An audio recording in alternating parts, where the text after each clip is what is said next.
The Secret Garden by Frances Hodgson Burnett. Chapter 1. There is no one left. When Mary Lennox was sent to Misselthwaite Manor to live with her uncle, everybody said she was the most disagreeable-looking child ever seen. It was true, too. She had a little thin face and a little thin body, thin light hair and a sour expression. Her hair was yellow, and her face was yellow because she had been born in India and had always been ill in one way or another.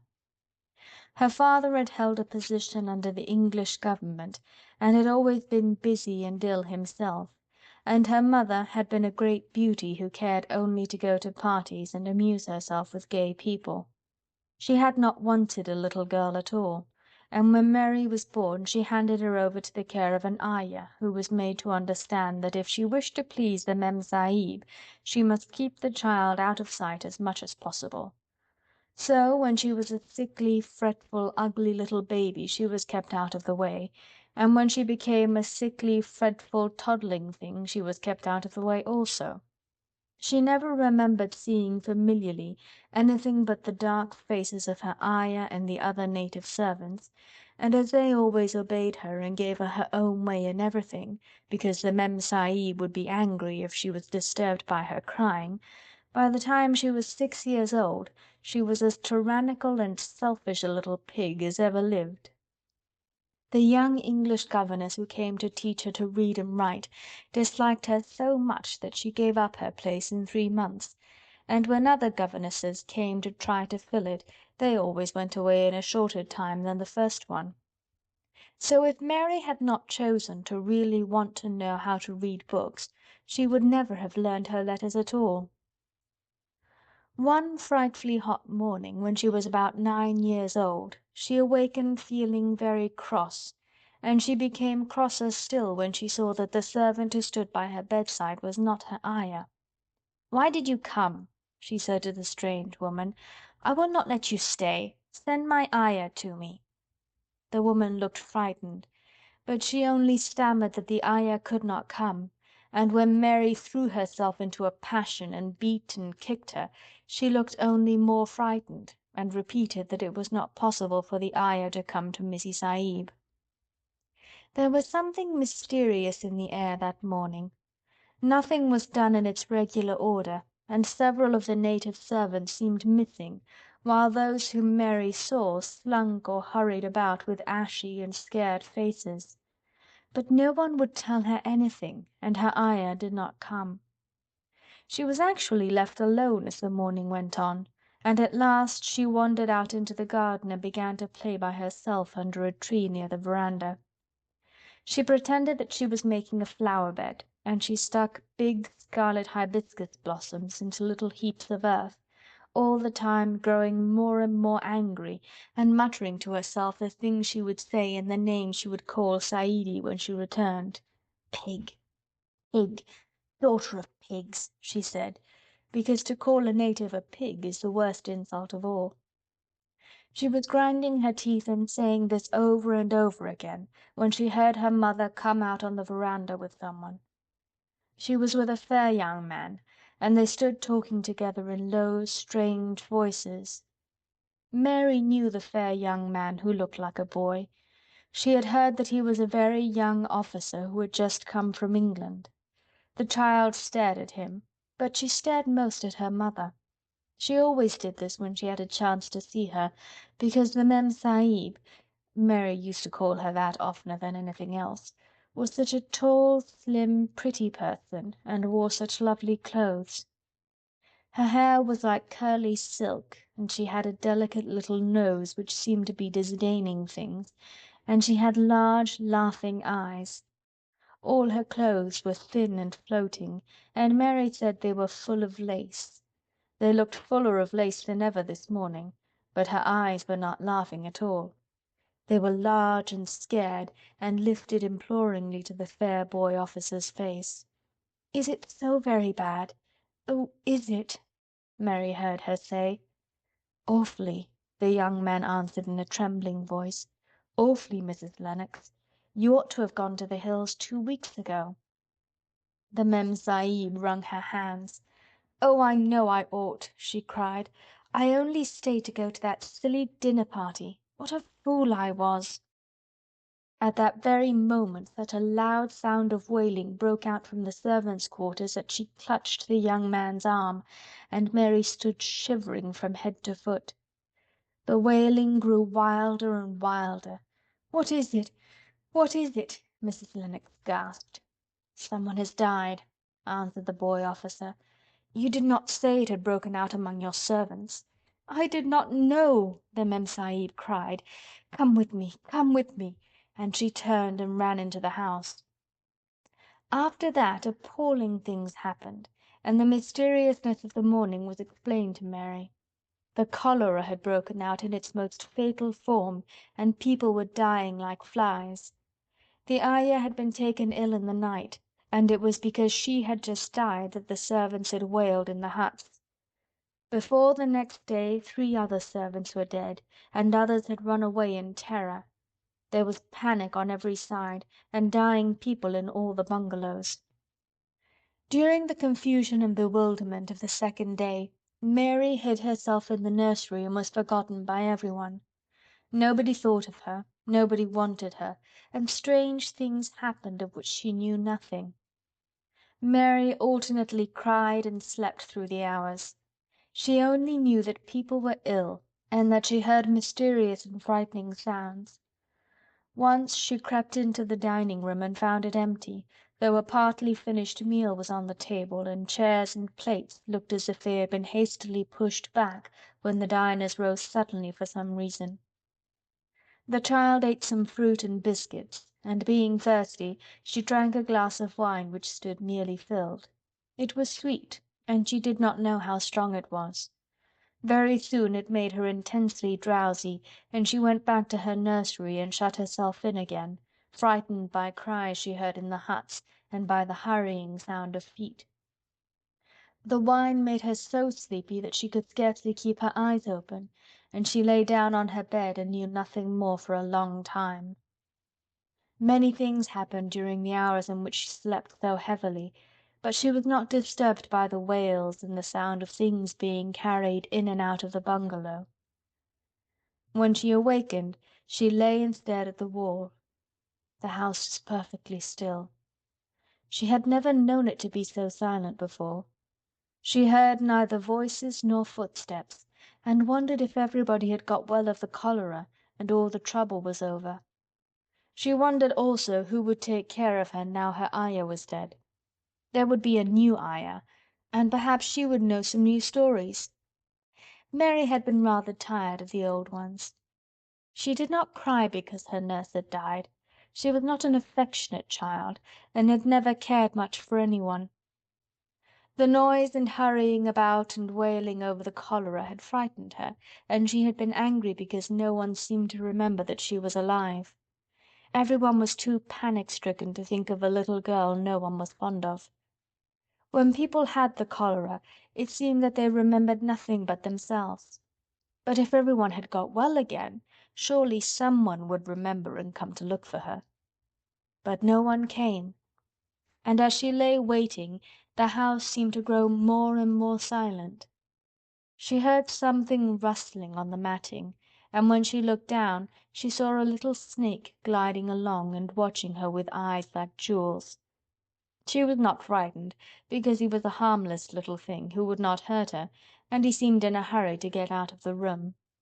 He slipped under the door as she watched him. "How queer and quiet it is," she said. "It sounds as if there were no one in the bungalow but me and the snake." Almost the next minute she heard footsteps in the compound, and then on the veranda. They were men's footsteps, and the men entered the bungalow and talked in low voices. No one went to meet them or speak to them, and they seemed to open doors and look into rooms. "What desolation," she heard one say. "That pretty, pretty woman. I suppose the child, too. I heard there was a child, though no one ever saw her." Mary was standing in the middle of the nursery when they opened the door a few minutes later. She looked an ugly, cross little thing, and was frowning because she was beginning to be hungry and feel disgracefully neglected. The first man who came in was a large officer she had once seen talking to her father. He looked tired and troubled, but when he saw her he was so startled that he almost jumped back. "Barney!" he cried out. "There is a child here!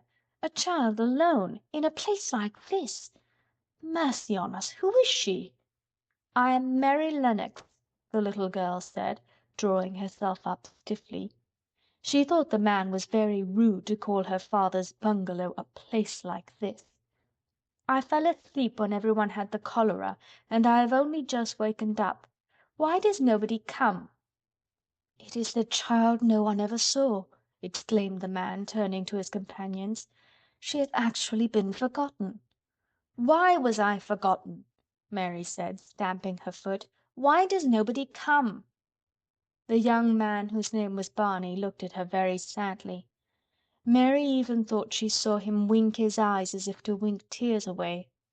"Poor little kid," he said. "There's nobody left to come." It was in that strange and sudden way that Mary found out that she had neither father nor mother left, that they had died and been carried away in the night, and that the few native servants who had not died also had left the house as quickly as they could get out of it, none of them even remembering that there was a Missie Sahib. That was why the place was so quiet. It was true that there was no one in the bungalow but herself and the little rustling snake. End of chapter 1.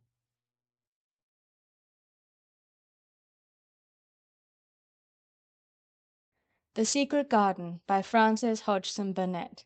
Chapter 2. Mistress Mary Quite Contrary. Mary had liked to look at her mother from a distance, and she had thought her very pretty, but as she knew very little of her, she could scarcely have been expected to love her or to miss her very much when she was gone. She did not miss her at all, in fact, and as she was a self-absorbed child, she gave her entire thought to herself, as she had always done. If she had been older, she would no doubt have been very anxious at being left alone in the world, but she was very young, and as she had always been taken care of, she supposed she always would be.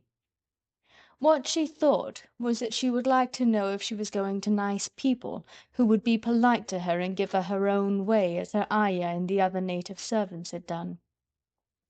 She knew that she was not going to stay at the English clergyman's house where she was taken at first.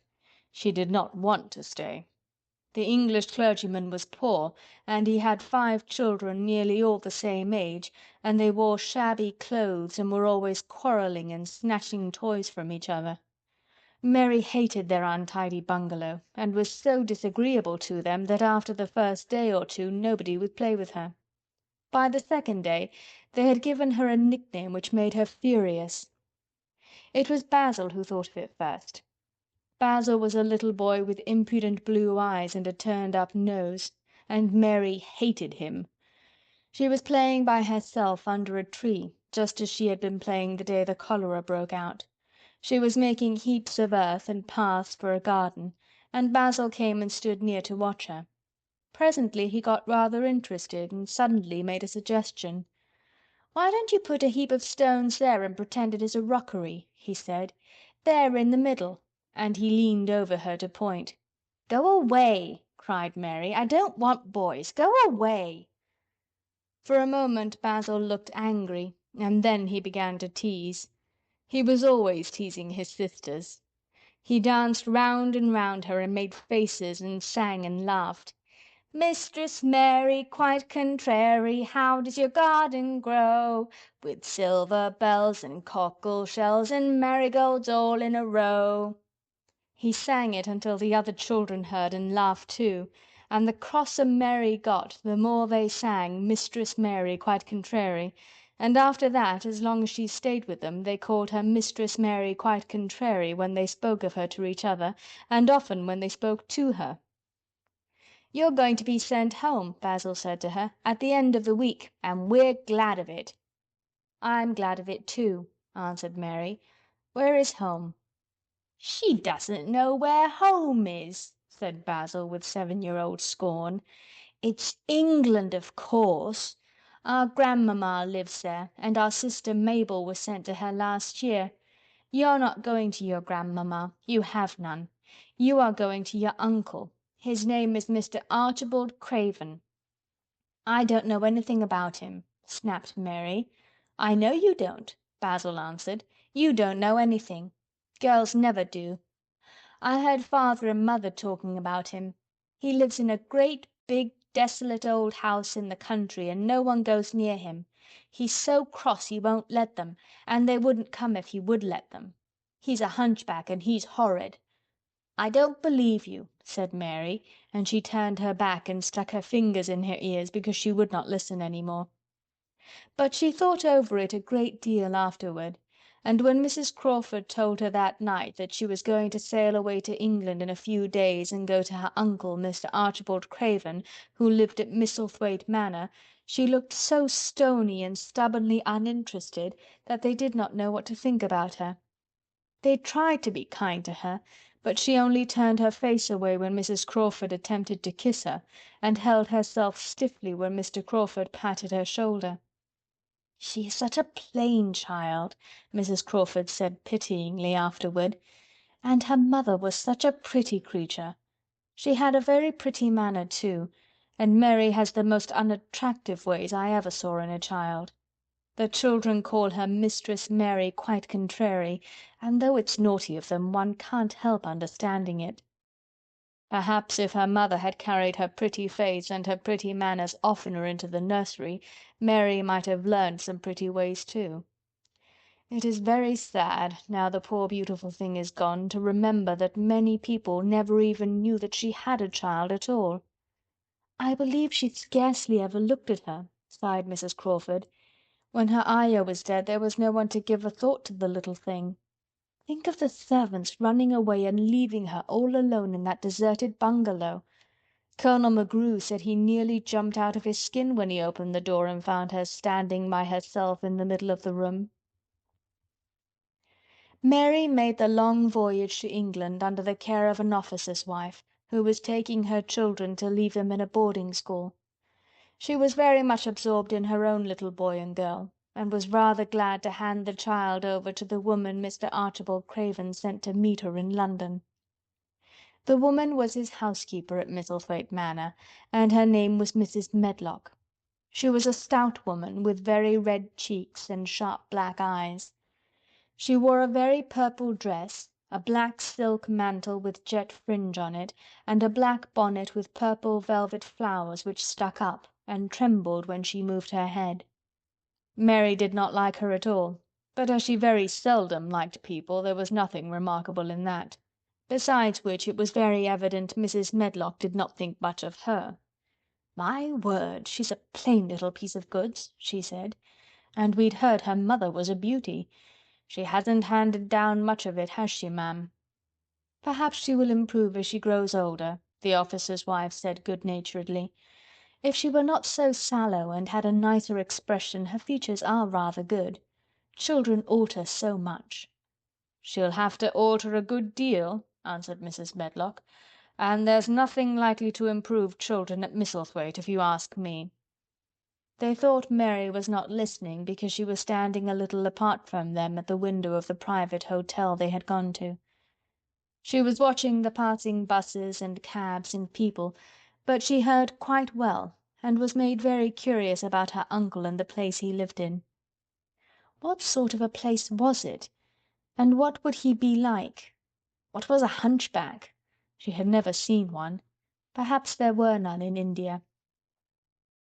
Since she had been living in other people's houses and had had no Ayah, she had begun to feel lonely and to think queer thoughts which were new to her.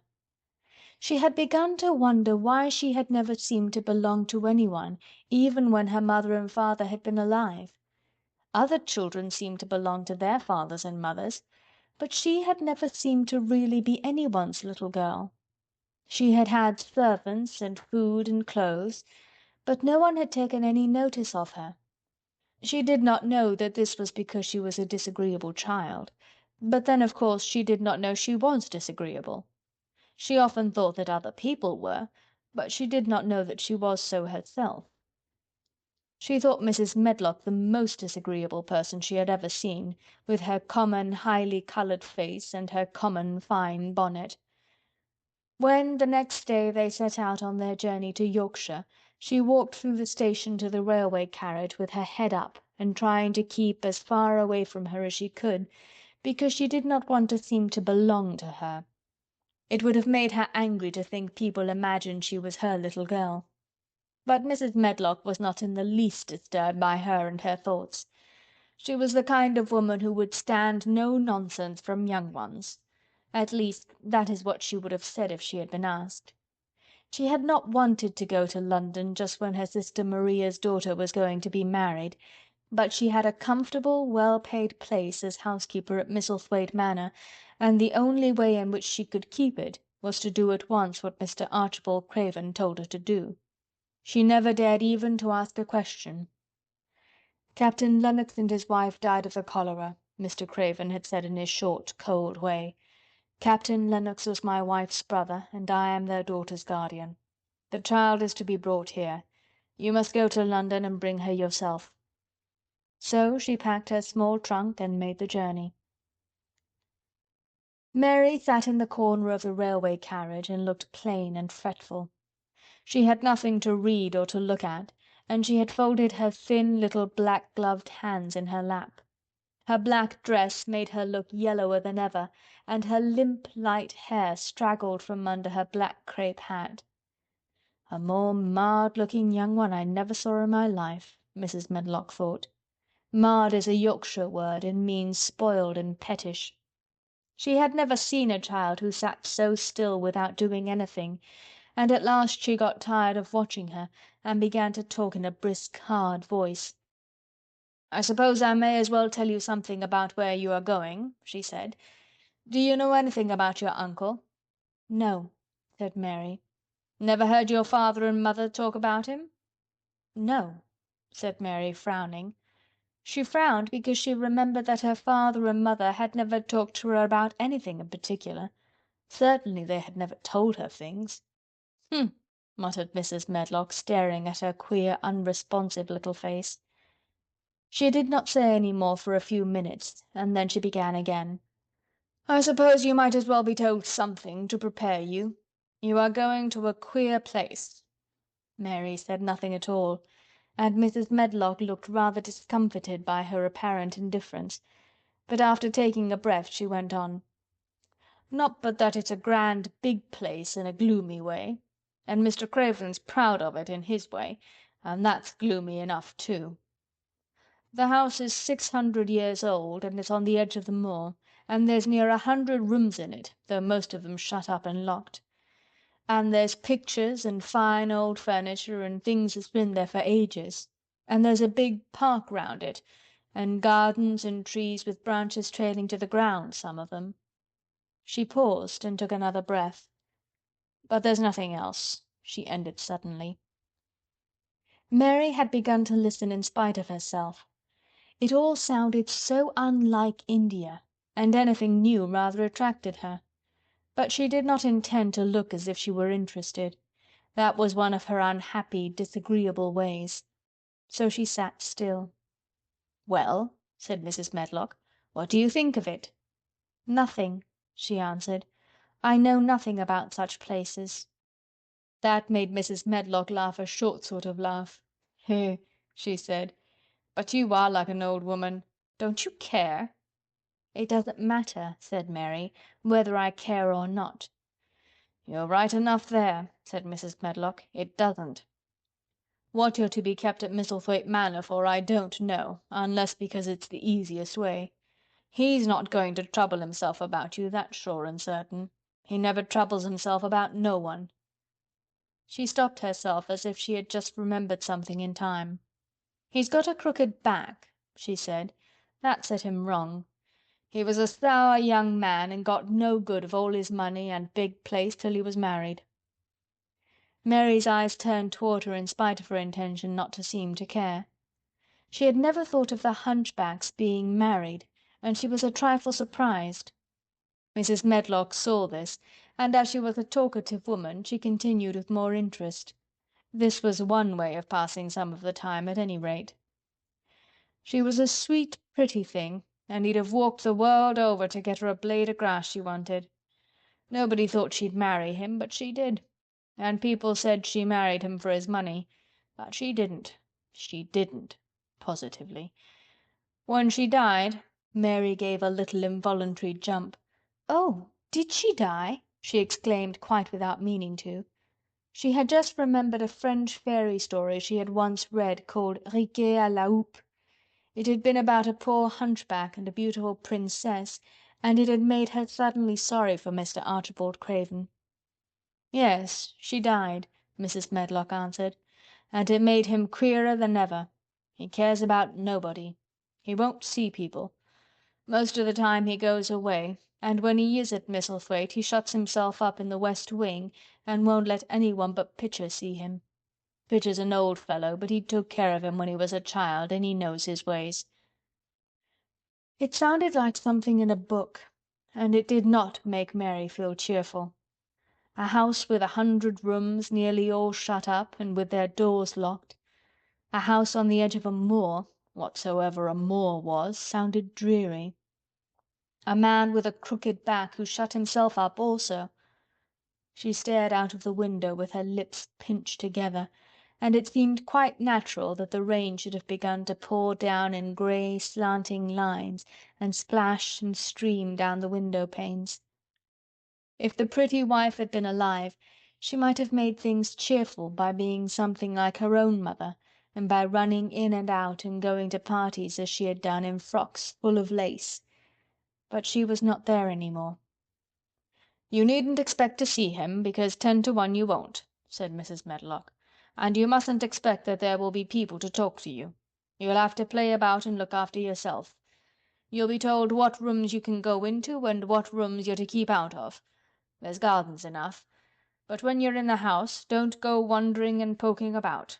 Mr. Craven won't have it." "I shall not want to go poking about," said sour little Mary, and just as suddenly as she had begun to be rather sorry for Mr. Archibald Craven, she began to cease to be sorry and to think he was unpleasant enough to deserve all that had happened to him. And she turned her face toward the streaming panes of the window of the railway carriage and gazed out at the grey rainstorm which looked as if it would go on forever and ever. She watched it so long and steadily that the greyness grew heavier and heavier before her eyes, and she fell asleep. End of Chapter 2.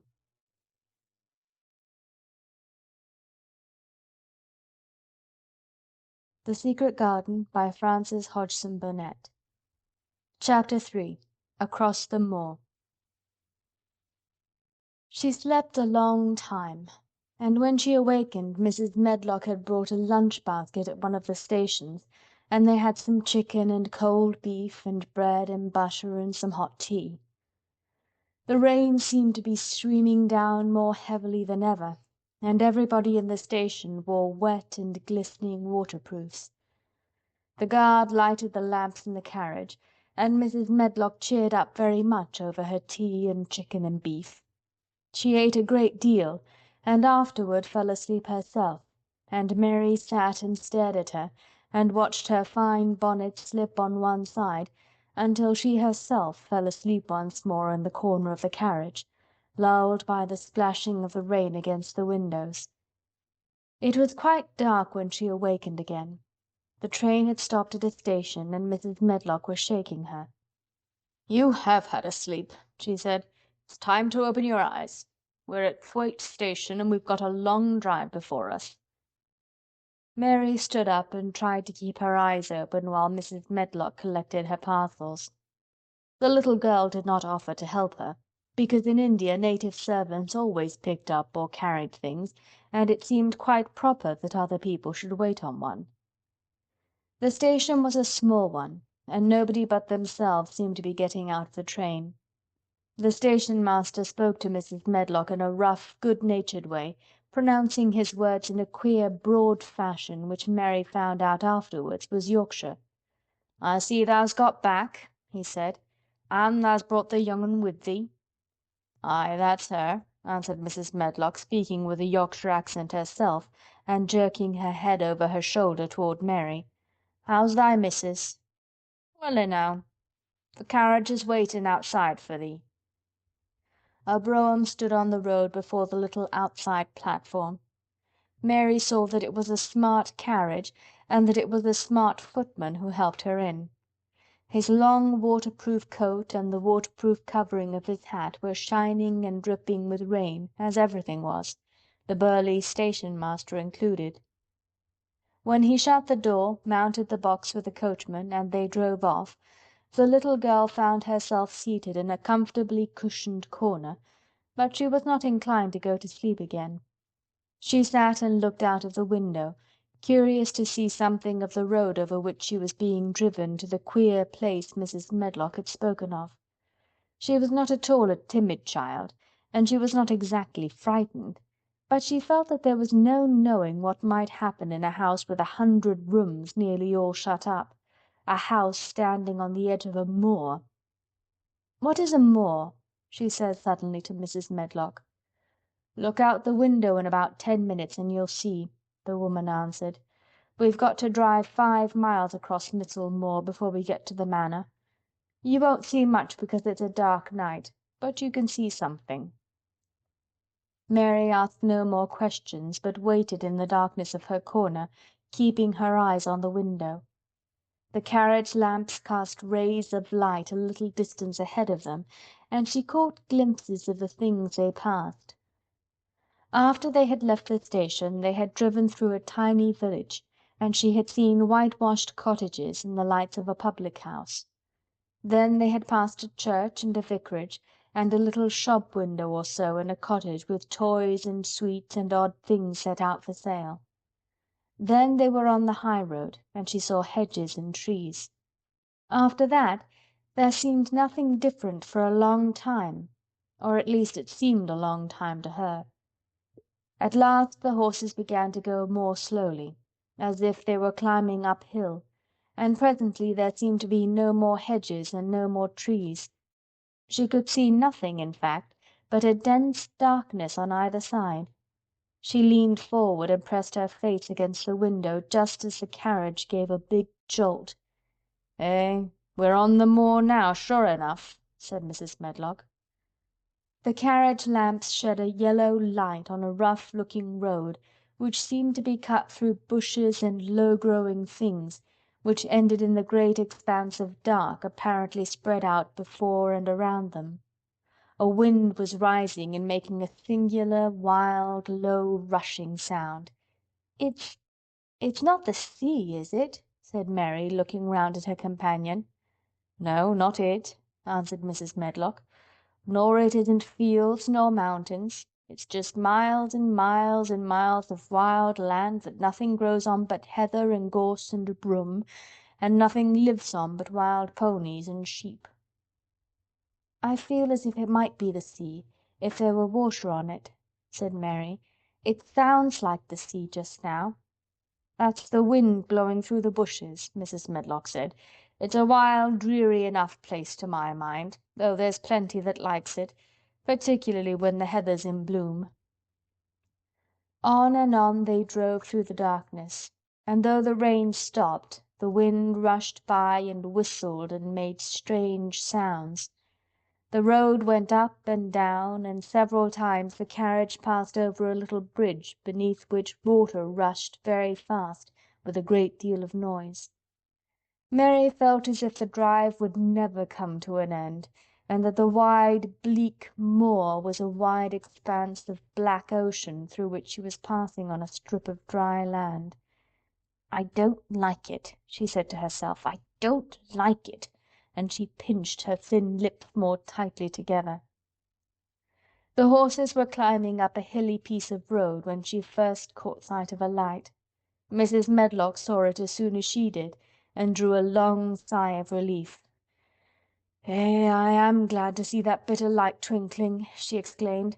"It's the light in the lodge window. We shall get a good cup of tea after a bit, at all events."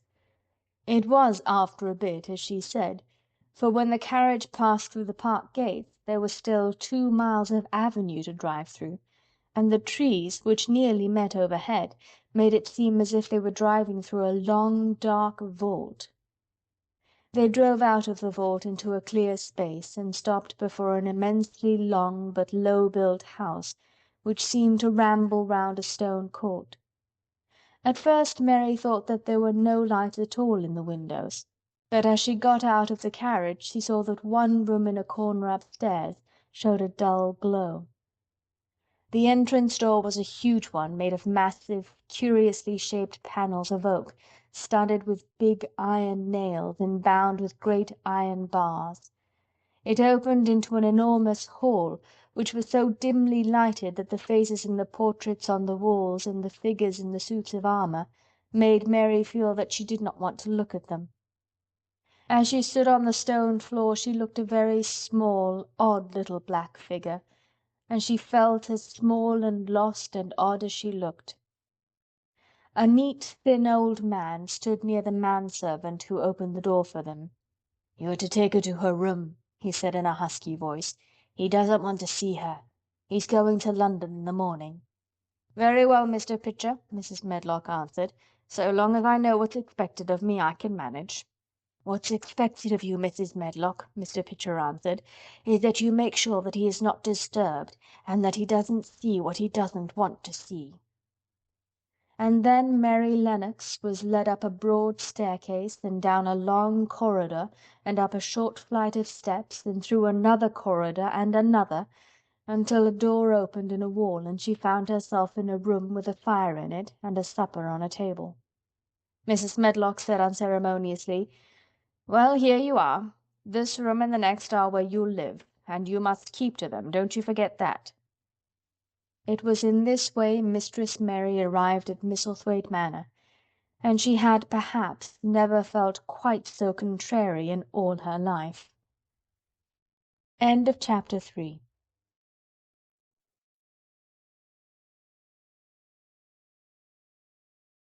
The Secret Garden by Frances Hodgson Burnett.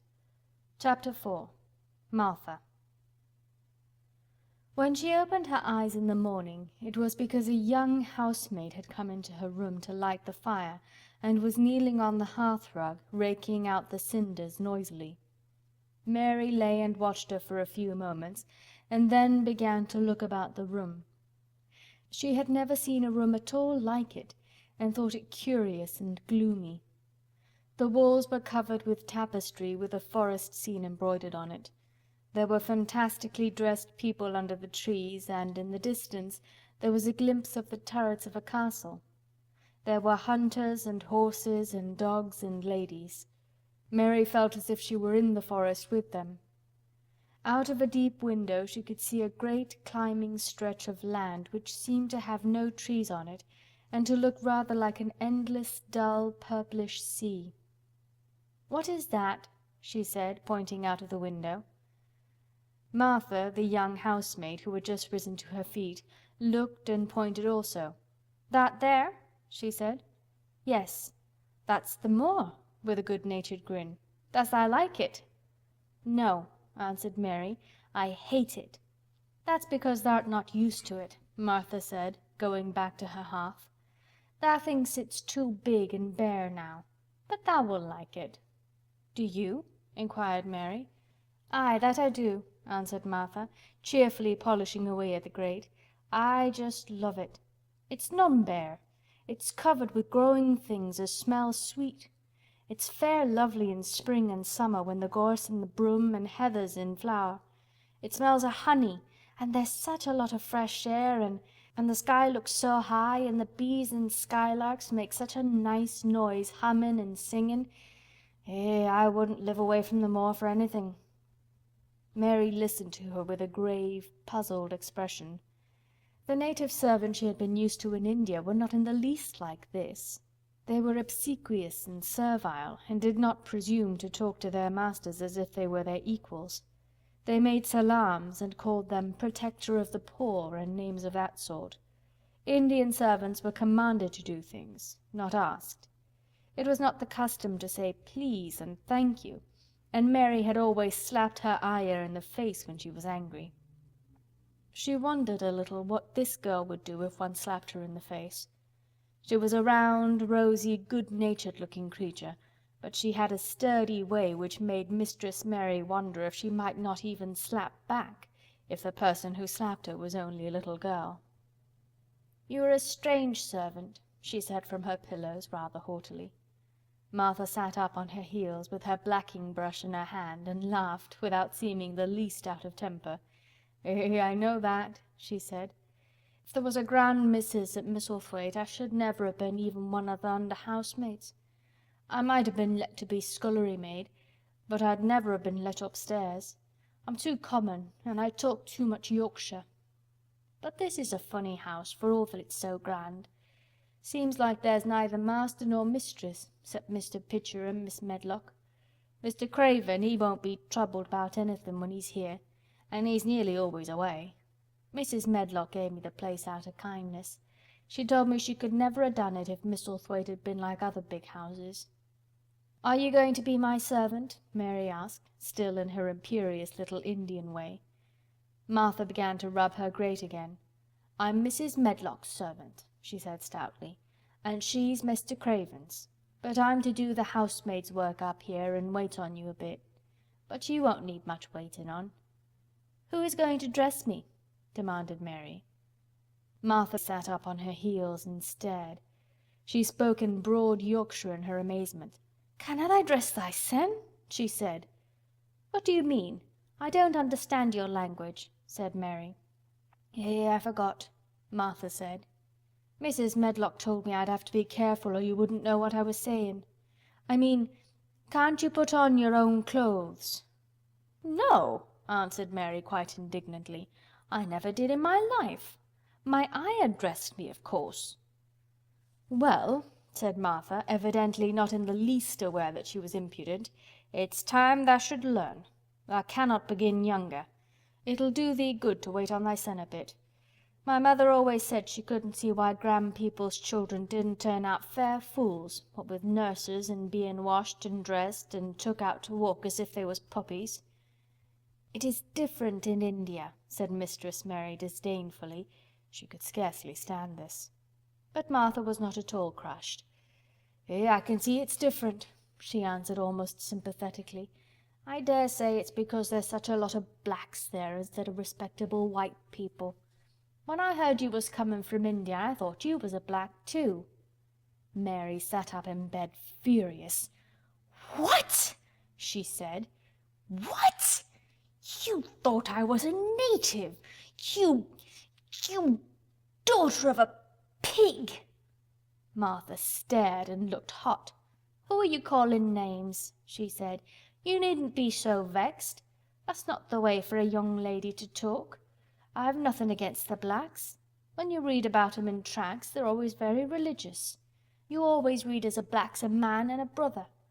I have never seen a black, and I was fair pleased to think I was going to see one close. When I come in to light your fire this morning I crept up to your bed and pulled the cover back careful to look at you. And there you was," disappointedly, "no more black than me, for all you're so yeller." Mary did not even try to control her rage and humiliation. "You thought I was a native! You dared! You don't know anything about natives. They're not people, they're servants who must salaam to you. You know nothing about India. You know nothing about anything." She was in such a rage and felt so helpless before the girl's simple stare, and somehow she suddenly felt so horribly lonely and far away from everything she understood and which understood her, that she threw herself face downward on the pillows and burst into passionate sobbing. She sobbed so unrestrainedly that good-natured Yorkshire Martha was a little frightened and quite sorry for her. She went to the bed and bent over her. You mustn't cry like that there," she begged. "You mustn't for sure. I didn't know you'd be vexed. I don't know anything about anything, just like you said. I beg your pardon, miss, do stop crying." There was something comforting and really friendly in her queer Yorkshire speech and sturdy way, which had a good effect on Mary. She gradually ceased crying and became quiet. Martha looked relieved. "It's time for thee to get up now," she said. "Mrs. Medlock says I was to carry thy breakfast and tea and dinner into the room next to this. It's been made into a nursery for thee. I'll help thee on with thy clothes if thou get out of bed. If the buttons are at the back, thou cannot button them up thyself." When Mary at last decided to get up, the clothes Martha took from the wardrobe were not the ones she had worn when she arrived the night before with Mrs. Medlock. "Those are not mine," she said. "Mine are black."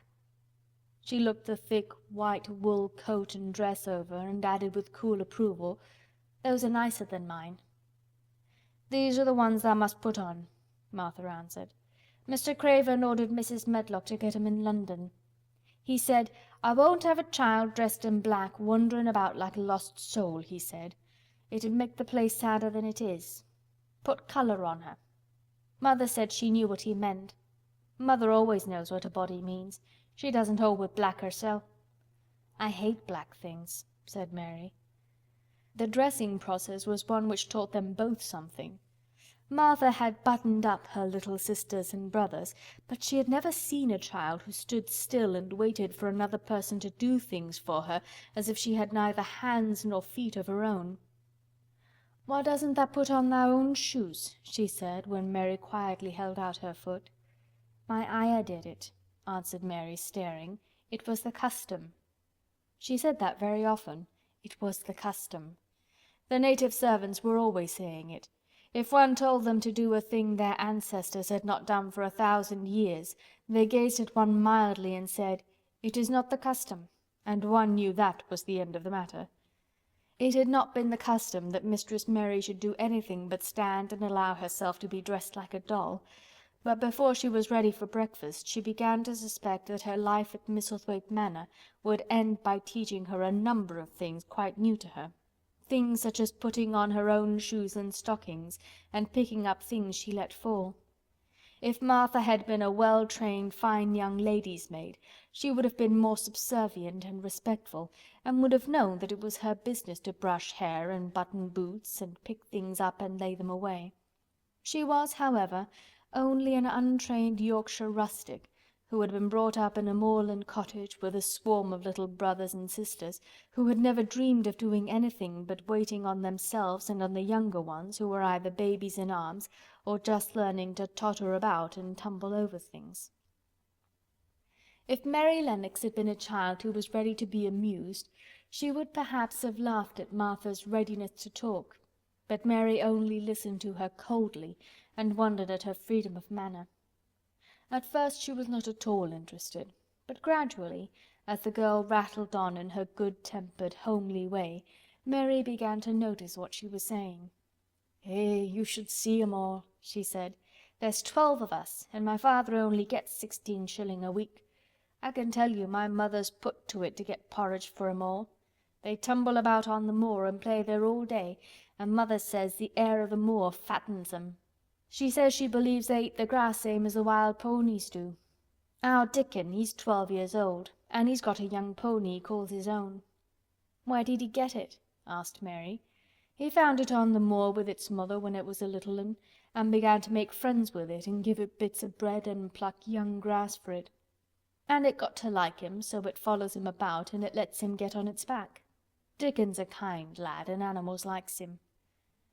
Mary had never possessed an animal pet of her own, and had always thought she should like one, so she began to feel a slight interest in Dickon, and as she had never before been interested in anyone but herself, it was the dawning of a healthy sentiment. When she went into the room which had been made into a nursery for her, she found that it was rather like the one she had slept in. It was not a child's room, but a grown-up person's room, with gloomy old pictures on the walls and heavy old oak chairs. A table in the centre was set with a good substantial breakfast, but she had always had a very small appetite, and she looked with something more than indifference at the first plate Martha set before her. "I don't want it," she said.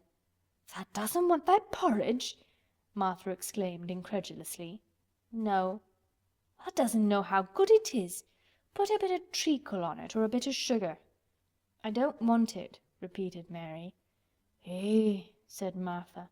"I can't abide to see good victuals go to waste. If our children was at this table, they'd clean it bare in 5 minutes." "Why?" said Mary coldly. "Why?" echoed Martha. "Because they scarce ever had their stomachs full in their lives. They're as hungry as young hawks and foxes." "I don't know what it is to be hungry," said Mary with the indifference of ignorance. Martha looked indignant. "Well, it would do thee good to try it. I can see that plain enough," she said outspokenly. "I've no patience with folk as sits and just stares at good bread and meat. My word, don't I wish Dickon and Phil and Jane and the rest of them had what's here under their pinafores." "Why don't you take it to them?" suggested Mary. "It's not mine," answered Martha stoutly. "And this isn't my day out. I get my day out once a month, same as the rest. Then I go home and clean up for Mother and give her a day's rest." Mary drank some tea and ate a little toast and some marmalade. "You wrap up warm and run out and play, you," said Martha. "It'll do you good and give you some stomach for your meat." Mary went to the window. There were gardens and paths and big trees, but everything looked dull and wintry. "Out? Why should I go out on a day like this?" "Well, if tha doesn't go out tha'lt have to stay in. And what has tha got to do?" Mary glanced about her. There was nothing to do. When Mrs. Medlock had prepared the nursery, she had not thought of amusement. Perhaps it would be better to go out and see what the gardens were like. "Who will go with me?" she inquired. Martha stared.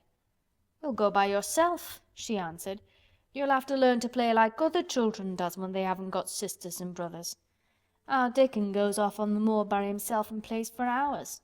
That's how he made friends with the pony. He's got sheep on the moor that knows him, and birds as comes and eats out of his hand. However little there is to eat, he always saves a bit of his bread to coax his pets." It was really this mention of Dickon which made Mary decide to go out, though she was not aware of it. There would be birds outside, though they would not be ponies or sheep. They would be different from the birds in India, and it might amuse her to look at them. Martha found her coat and hat for her, and a pair of stout little boots, and she showed her her way downstairs.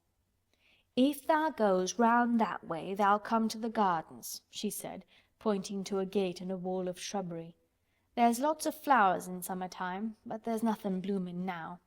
She seemed to hesitate a second before she added, "One of the gardens is locked up. No one has been in it for 10 years. "Why?" asked Mary in spite of herself. Here was another locked door added to the 100 in the strange house. "Mr. Craven had it shut when his wife died so sudden. He won't let no one go inside. It was her garden. He locked the door and dug a hole and buried the key.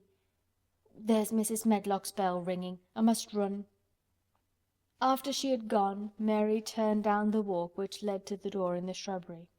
She could not help thinking about the garden which no one had been into for 10 years. She wondered what it would look like, and whether there were any flowers still alive in it.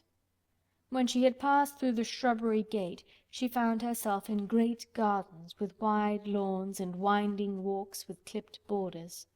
There were trees and flower beds and evergreens clipped into strange shapes, and a large pool with an old grey fountain in its midst. But the flower beds were bare and wintry, and the fountain was not playing. This was not the garden which was shut up. How could a garden be shut up? You could always walk into a garden. She was just thinking this when she saw that, at the end of the path she was following, there seemed to be a long wall with ivy growing over it. She was not familiar enough with England to know that she was coming upon the kitchen gardens where the vegetables and fruit were growing. She went toward the wall and found that there was a green door in the ivy, and that it stood open. This was not the closed garden evidently, and she could go into it. She went through the door and found that it was a garden with walls all around it, and that it was only one of several walled gardens which seemed to open into one another. She saw another green door revealing bushes and pathways between beds containing winter vegetables. Fruit trees were trained flat against the wall, and over some of the beds there were glass frames. The place was bare and ugly enough, Mary thought, as she stood and stared about her. It might be nicer in summer when things were green, but there was nothing pretty about it now. Presently an old man with a spade over his shoulder walked through the door leading from the second garden. He looked startled when he saw Mary, and then touched his cap. He had a surly old face and did not seem at all pleased to see her, but then she was displeased with his garden and wore her quite contrary expression, and certainly did not seem at all pleased to see him. "What is this place?" she asked. "One of the kitchen gardens," he answered. "What is that?" said Mary, pointing through the other green door. "Another of 'em," shortly. "There's another on t'other side of the wall, and there's th' orchard t'other side of that." "Can I go in them?" asked Mary. "If tha likes, but there's nowt to see." Mary made no response.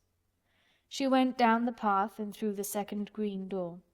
There she found more walls and winter vegetables and glass frames, but in the second wall there was another green door, and it was not open.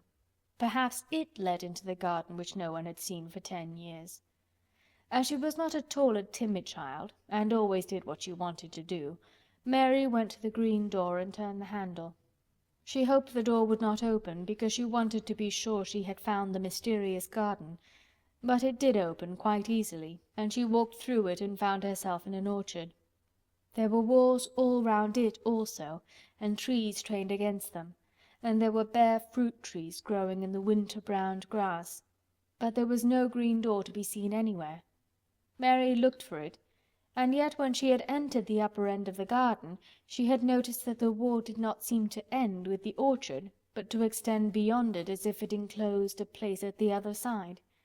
She could see the tops of trees above the wall, and when she stood still she saw a bird with a bright red breast sitting on the topmost branch of one of them, and suddenly he burst into his winter song, almost as if he had caught sight of her and was calling to her.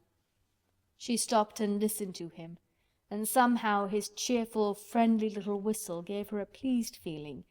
Even a disagreeable little girl may be lonely, and the big closed house and big bare moor and big bare gardens had made this one feel as if there was no one left in the world but herself. If she had been an affectionate child who had been used to being loved, she would have broken her heart, but even though she was Mistress Mary quite contrary, she was desolate, and the bright-breasted little bird brought a look into her sour little face which was almost a smile. She listened to him until he flew away. He was not like an Indian bird, and she liked him, and wondered if she should ever see him again. Perhaps he lived in the mysterious garden and knew all about it. Perhaps it was because she had nothing whatever to do that she thought so much of the deserted garden. She was curious about it and wanted to see what it was like. Why had Mr. Archibald Craven buried the key? If he had liked his wife so much, why did he hate her garden? She wondered if she should ever see him, but she knew that if she did she should not like him, and he would not like her, and that she should only stand and stare at him and say nothing, though she should be wanting dreadfully to ask him why he had done such a queer thing. "People never like me, and I never like people," she thought. "And I can never talk as the Crawford children could. They were always talking and laughing and making noises." She thought of the robin and of the way he seemed to sing his song at her, and as she remembered the tree-top he perched on, she stopped rather suddenly on the path. "I believe that tree was in the secret garden. I feel sure it was," she said. "There was a wall round the place and there was no door."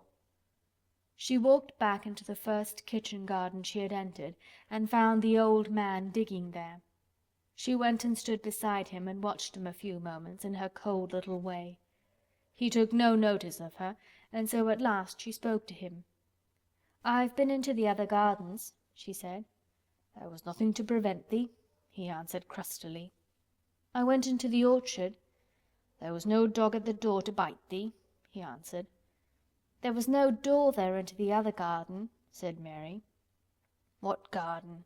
he said in a rough voice, stopping his digging for a moment. "The one on the other side of the wall." answered Mistress Mary. "There are trees there. I saw the tops of them. A bird with a red breast was sitting on one of them, and he sang." To her surprise, the surly old weather-beaten face actually changed its expression. A slow smile spread over it, and the gardener looked quite different. It made her think that it was curious how much nicer a person looked when he smiled. She had not thought of it before. He turned about to the orchard side of his garden and began to whistle, a low, soft whistle. She could not understand how such a surly man could make such a coaxing sound. Almost the next moment a wonderful thing happened. She heard a soft little rushing flight through the air, and it was the bird with the red breast flying to them, and he actually alighted on the big clod of earth quite near to the gardener's foot. "Here he is," chuckled the old man, and then he spoke to the bird as if he was speaking to a child. "Where has thou been, thou cheeky little beggar?" he said. "I have not seen thee before today. Has thou begun thy courting this early in the season? Thou'rt too forrard."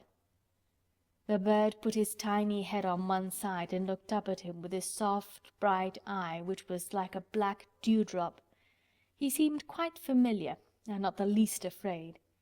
He hopped about and pecked the earth briskly, looking for seeds and insects. It actually gave Mary a queer feeling in her heart, because he was so pretty and cheerful, and seemed so like a person. He had a tiny plump body and a delicate beak, and slender delicate legs. "Will he always come when you call him?" she asked, almost in a whisper. "Aye, that he will.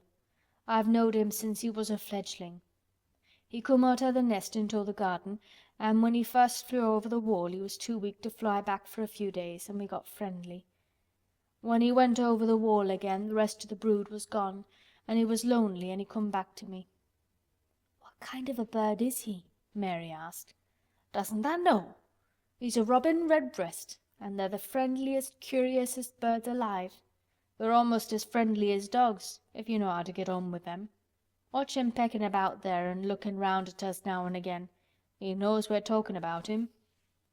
It was the queerest thing in the world to see the old fellow. He looked at the plump little scarlet waistcoated bird as if he were both proud and fond of him. "He's a conceited one," he chuckled.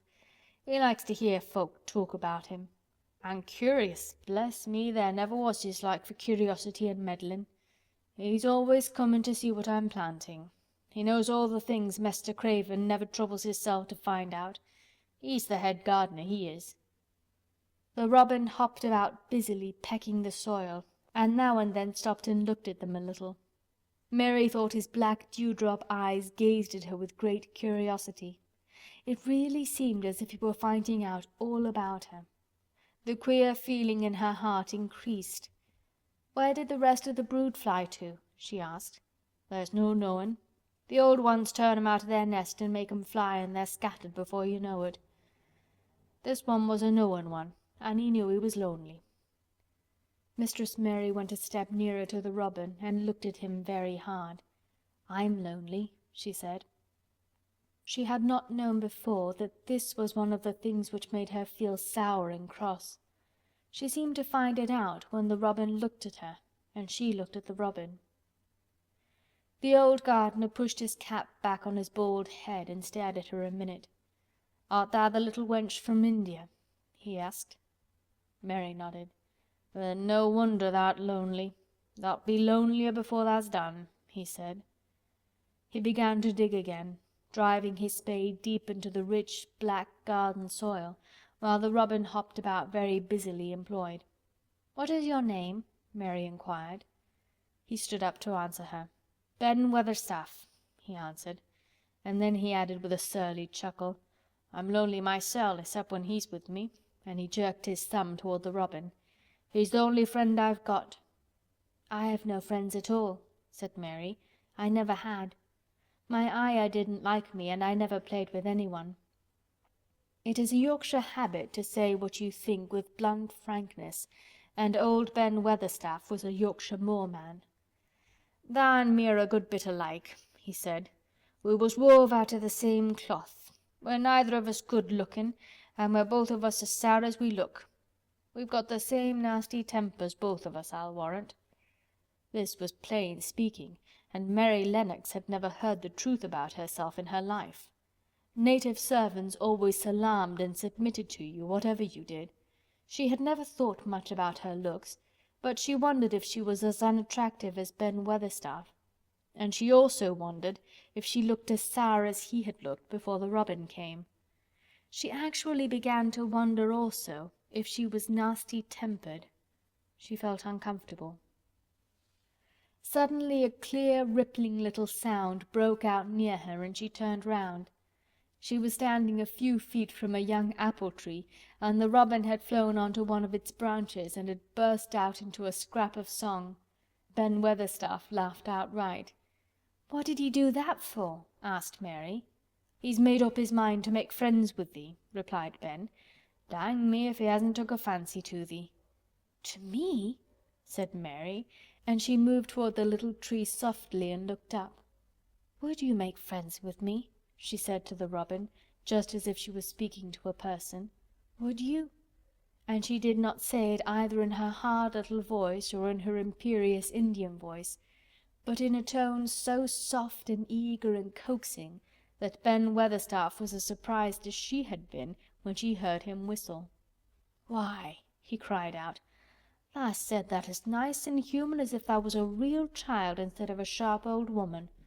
Tha said it almost like Dickon talks to his wild things on the moor." "Do you know Dickon?" Mary asked, turning round rather in a hurry. "Everybody knows him. Dickon's wanderin' about everywhere. The very blackberries and heather bells knows him. I warrant the foxes show 'em where their cubs lies, and the skylarks doesn't hide their nests from him." Mary would have liked to ask some more questions. She was almost as curious about Dickon as she was about the deserted garden. But just that moment the robin, who had ended his song, gave a little shake of his wings, spread them, and flew away. He had made his visit and had other things to do. "He's flown over the wall!" Mary cried out, watching him. "He's flown into the orchard. He's flown across the other wall, into the garden where there is no door." "He lives there," said old Ben. "He came out of the egg there. If he's courtin', he's makin' up to some young madam of a robin that lives 'mong the old rose trees there." "Rose trees?" said Mary. "Are there rose trees?" Ben Weatherstaff took up his spade again and began to dig. "There was 10 year ago," he mumbled. "I should like to see them," said Mary. "Where is the green door? There must be a door somewhere." Ben drove his spade deep and looked as uncompanionable as he had looked when she first saw him. "There was 10 year ago, but there isn't now," he said. "No door?" cried Mary. "There must be." "None as any one can find, and none as is any one's business. Don't you be a meddlesome wench and poke your nose where it's no cause to go. Here, I must get on with my work. Get you gone and play, you. I've no more time." And he actually stopped digging, threw his spade over his shoulder, and walked off, without even glancing at her or saying good-bye. End of Chapter 4.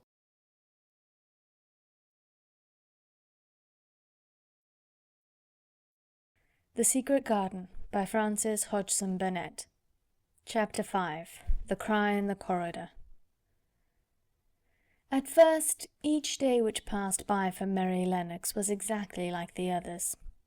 Every morning she awoke in her tapestried room, and found Martha kneeling upon the hearth building her fire. Every morning she ate her breakfast in the nursery, which had nothing amusing in it, and after each breakfast she gazed out of the window across to the huge moor, which seemed to spread out on all sides and climb up to the sky, and after she had stared for a while, she realized that if she did not go out, she would have to stay in and do nothing, and so she went out. She did not know that this was the best thing she could have done, and she did not know that, when she began to walk quickly or even run along the paths and down the avenue, she was stirring her slow blood and making herself stronger by fighting with the wind which swept down from the moor. She ran only to make herself warm, and she hated the wind which rushed at her face and roared and held her back as if it were some giant she could not see. But the big breaths of rough, fresh air blown over the heather filled her lungs with something which was good for her whole thin body, and whipped some red colour into her cheeks and brightened her dull eyes when she did not know anything about it. But after a few days spent almost entirely out of doors, she wakened one morning knowing what it was to be hungry, and when she sat down to her breakfast she did not glance disdainfully at her porridge and push it away, but took up her spoon and began to eat it, and went on eating it until her bowl was empty. "I got on well enough with that this morning, didn't I?" said Martha. "It tastes nice to-day," said Mary, feeling a little surprised herself. "It's there the more that's given thee stomach for thy victuals," answered Martha. "It's lucky for thee thou's got victuals as well as appetite. There's been 12 in our cottage that's had the stomach and nothing to put in it. You go on playing you out of doors every day, and you'll get some flesh on your bones, and you won't be so yeller." "I don't play," said Mary. "I have nothing to play with." "Nothing to play with!" exclaimed Martha. "Our children plays with sticks and stones. They just runs about and shouts and looks at things." Mary did not shout, but she looked at things. There was nothing else to do. She walked round and round the gardens and wandered about the paths in the park. Sometimes she looked for Ben Weatherstaff, but though several times she saw him at work, he was too busy to look at her, or was too surly. Once when she was walking toward him, he picked up his spade and turned away as if he did it on purpose. One place she went to oftener than to any other. It was the long walk outside the gardens with the walls round them. There were bare flower beds on either side of it, and against the walls ivy grew thickly. There was one part of the wall where the creeping dark green leaves were more bushy than elsewhere. It seemed as if for a long time that part had been neglected. The rest of it had been clipped and made to look neat, but at this lower end of the walk it had not been trimmed at all. A few days after she had talked to Ben Weatherstaff, Mary stopped to notice this, and wondered why it was so. She had just paused and was looking up at a long spray of ivy swinging in the wind, when she saw a gleam of scarlet, and heard a brilliant chirp, and there on the top of the wall forward perched Ben Weatherstaff's robin redbreast, tilting forward to look at her with his small head on one side. "Oh," she cried out, "is it you? Is it you?"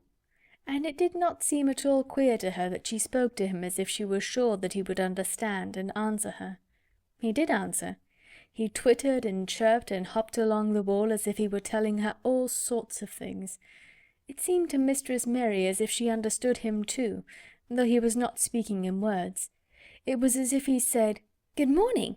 Isn't the wind nice? Isn't the sun nice? Isn't everything nice? Let us both chirp and hop and twitter.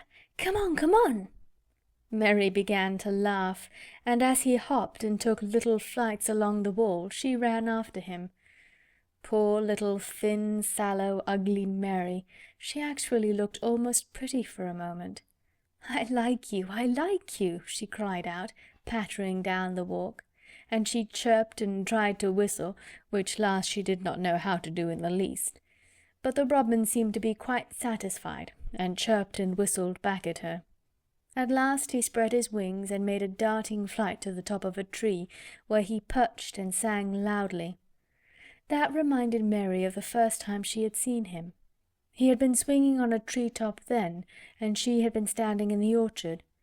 Now she was on the other side of the orchard and standing in the path outside a wall, much lower down, and there was the same tree inside. "It's in the garden no one can go into," she said to herself. "It's the garden without a door. He lives in there. How I wish I could see what it is like." She ran up the walk to the green door she had entered the first morning.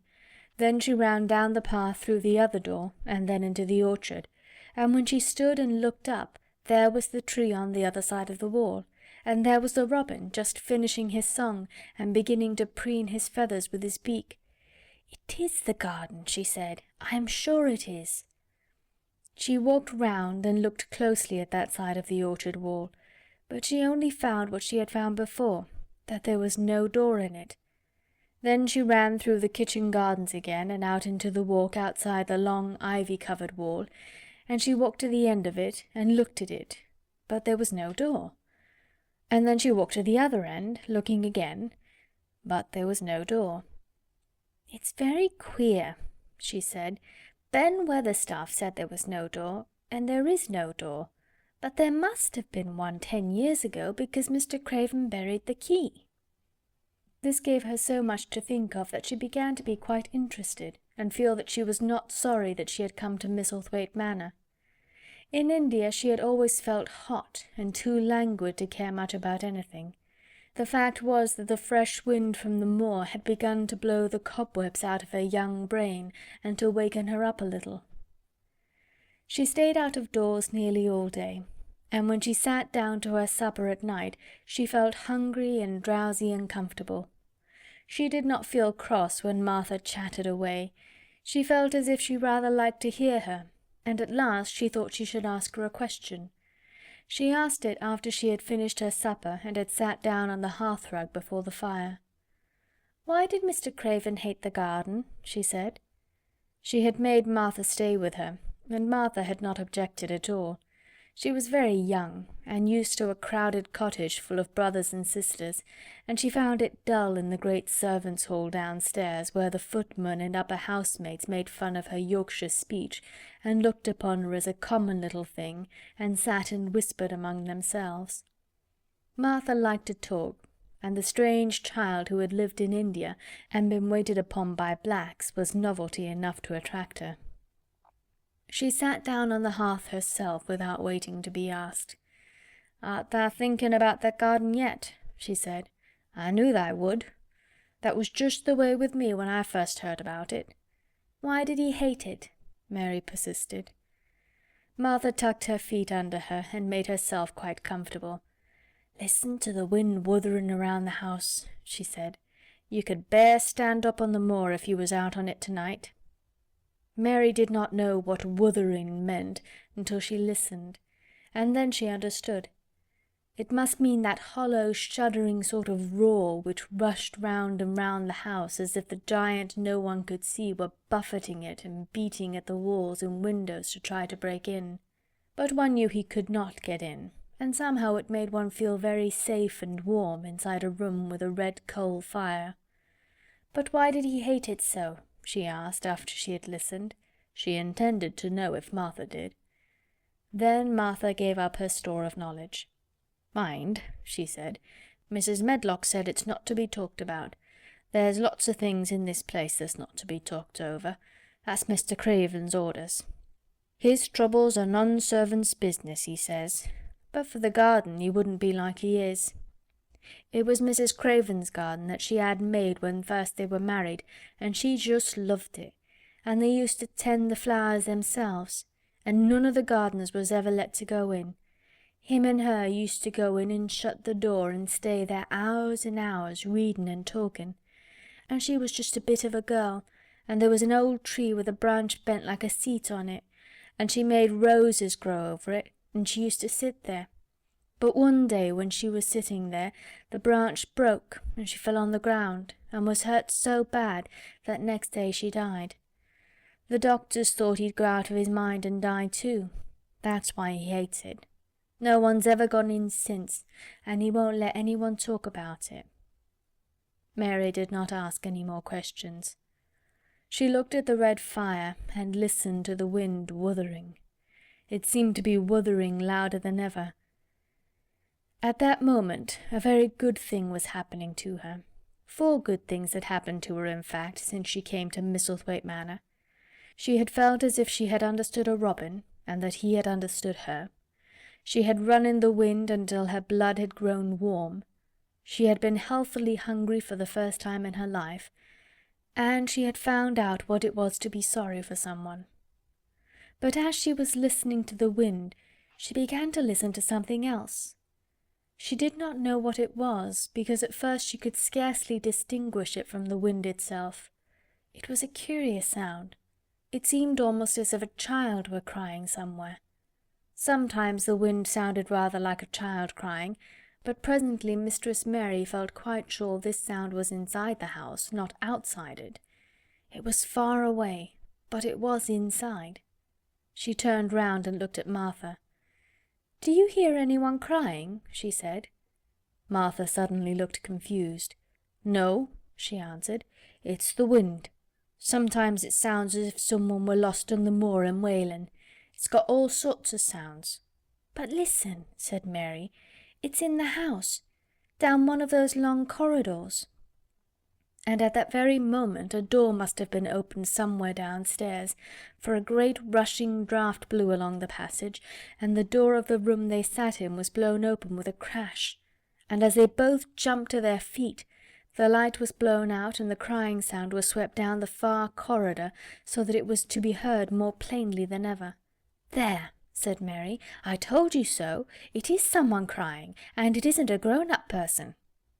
Martha ran and shut the door and turned the key, but before she did it they both heard the sound of a door in some far passage shutting with a bang, and then everything was quiet, for even the wind ceased wuthering for a few moments. "It was the wind," said Martha stubbornly, "and if it wasn't it was little Betty Butterworth, the scullery maid. She's had the toothache all day." But something troubled and awkward in her manner made Mistress Mary stare very hard at her. She did not believe she was speaking the truth. End of chapter 5.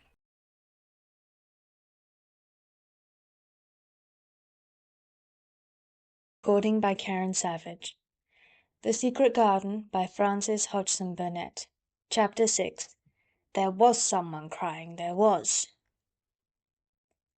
The next day the rain poured down in torrents again, and when Mary looked out of her window the moor was almost hidden by grey mist and cloud. There could be no going out to-day. "What do you do in your cottage when it rains like this?" she asked Martha. "Try to keep out from under each other's feet mostly," Martha answered. There does seem a lot of us then. Mother's a good-tempered woman, but she gets fair moithered. The biggest ones goes out in the coal-shed and plays there. Dickon, he doesn't mind the wet. He just goes out the same as if the sun was shining. He says he sees things on rainy days as doesn't show when it's fair weather. He once found a little fox cub half drowned in its hole, and he brought it home in the bosom of his shirt to keep it warm. Its mother had been killed near by, and the hole was swum out and the rest of the litter was dead. He's got it at home now. He found a half-drowned young crow another time and brought it home too, and tamed it.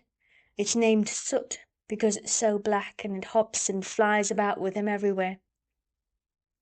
The time had come when Mary had forgotten to resent Martha's familiar talk. She had even begun to find it interesting, and to be sorry when she stopped or went away. The stories she had been told by her ayah when she lived in India had been quite unlike those Martha had to tell about the moorland cottage which held 14 people who lived in 4 little rooms and never had quite enough to eat. The children seemed to tumble about and amuse themselves like a litter of rough, good-natured collie puppies. Mary was most attracted by the mother and Dickon. When Martha told stories of what mother said or did, they always sounded comfortable.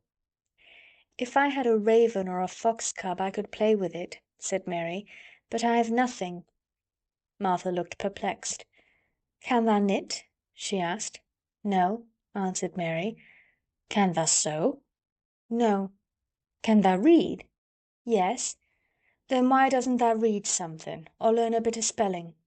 Thou'st old enough to be learning thy book a good bit now." "I haven't any books," said Mary. "Those I had were left in India." "That's a pity," said Martha. "If Mrs. Medlock had let thee go into the library, there's thousands of books there." Mary did not ask where the library was, because she was suddenly inspired by a new idea. She made up her mind to go and find it herself. She was not troubled about Mrs. Medlock. Mrs. Medlock seemed always to be in her comfortable housekeeper's sitting-room downstairs. In this queer place one scarcely ever saw anyone at all. In fact, there was no one to see but the servants, and when their master was away they lived a luxurious life below stairs, where there was a huge kitchen hung about with shining brass and pewter, and a large servants' hall, where there were 4 or 5 abundant meals eaten every day, and where a great deal of lively romping went on when Mrs. Medlock was out of the way. Mary's meals were served regularly, and Martha waited on her, but no one troubled themselves about her in the least. Mrs. Medlock came and looked at her every day or two, but no one inquired what she did or told her what to do. She supposed that perhaps this was the English way of treating children. In India she had always been attended by her ayah, who had followed her about and waited on her hand and foot. She had often been tired of her company. Now she was followed by nobody, and was learning to dress herself, because Martha looked as though she thought she was silly and stupid when she wanted to have things handed to her and put on. "Hasn't tha got good sense?" she said once when Mary had stood waiting for her to put on her gloves for her. "Our Susan Ann is twice as sharp as thee, and she's only 4 year old. Sometimes her looks fair soft in the head." Mary had worn her contrary scowl for an hour after that, but it made her think several entirely new things. She stood at the window for about 10 minutes this morning after Martha had swept up the hearth for the last time and gone downstairs. She was thinking over the new idea which had come to her when she heard of the library. She did not care very much about the library itself, because she had read very few books, but to hear of it brought back to her mind the 100 rooms with closed doors. She wondered if they were all really locked, and what she would find if she could get into any of them. Were there 100 really? Why shouldn't she go and see how many doors she could count? It would be something to do on this morning when she could not go out. She had never been taught to ask permission to do things, and she knew nothing at all about authority, so she would not have thought it necessary to ask Mrs. Medlock if she might walk about the house, even if she had seen her. She opened the door of the room and went into the corridor, and then she began her wanderings. It was a long corridor, and it branched into other corridors, and it led her up short flights of steps which mounted to others again. There were doors and doors, and there were pictures on the walls. Sometimes they were pictures of dark, curious landscapes, but oftenest they were portraits of men and women in queer, grand costumes made of satin and velvet. She found herself in one long gallery, whose walls were covered with these portraits. She had never thought there could be so many in any house. She walked slowly down this place and stared at the faces, which also seemed to stare at her. She felt as if they were wondering what a little girl from India was doing in their house. Some were pictures of children, little girls in thick satin frocks which reached to their feet and stood out about them, and boys with puffed sleeves and lace collars and long hair, or with big ruffs around their necks. She always stopped to look at the children and wonder what their names were, and where they had gone and why they wore such odd clothes. There was a stiff, plain little girl rather like herself. She wore a green brocade dress and held a green parrot on her finger. Her eyes had a sharp, curious look. "Where do you live now?" said Mary aloud to her. "I wish you were here." Surely no other little girl ever spent such a queer morning. It seemed as if there was no one in all the huge rambling house but her own small self, wandering about upstairs and down, through narrow passages and wide ones, where it seemed to her that no one but herself had ever walked. Since so many rooms had been built, people must have lived in them, but it all seemed so empty that she could not quite believe it true. It was not until she climbed to the second floor that she thought of turning the handle of a door. All the doors were shut, as Mrs. Medlock had said they were, but at last she put her hand on the handle of one of them and turned it. She was almost frightened for a moment when she felt that it turned without difficulty, and that when she pushed upon the door itself it slowly and heavily opened. It was a massive door, and opened into a big bedroom. There were embroidered hangings on the wall, and inlaid furniture such as she had seen in India stood about the room. A broad window with leaded panes looked out upon the moor, and over the mantel was another portrait of the stiff, plain little girl, who seemed to stare at her more curiously than ever. "Perhaps she slept here once," said Mary. "She stares at me so that she makes me feel queer." After that she opened more doors and more. She saw so many rooms that she became quite tired, and began to think that there must be 100, though she had not counted them. In all of them there were old pictures or old tapestries with strange scenes worked on them. There were curious pieces of furniture and curious ornaments in nearly all of them. In one room, which looked like a lady's sitting-room, the hangings were all embroidered velvet, and in a cabinet were about 100 little elephants made of ivory. They were of different sizes, and some had their mahouts or palanquins on their backs. Some were much bigger than the others, and some were so tiny that they seemed only babies. Mary had seen carved ivory in India, and she knew all about elephants. She opened the door of the cabinet and stood on a footstool and played with these for quite a long time. When she got tired, she set the elephants in order and shut the door of the cabinet. In all her wanderings through the long corridors and the empty rooms, she had seen nothing alive. But in this room she saw something. Just after she had closed the cabinet door, she heard a tiny rustling sound. It made her jump and look around at the sofa by the fireplace, from which it seemed to come. In the corner of the sofa there was a cushion, and in the velvet which covered it there was a hole, and out of the hole peeped a tiny head with a pair of frightened eyes in it. Mary crept softly across the room to look.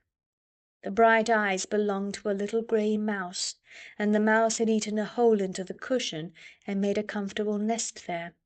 6 baby mice were cuddled up asleep near her.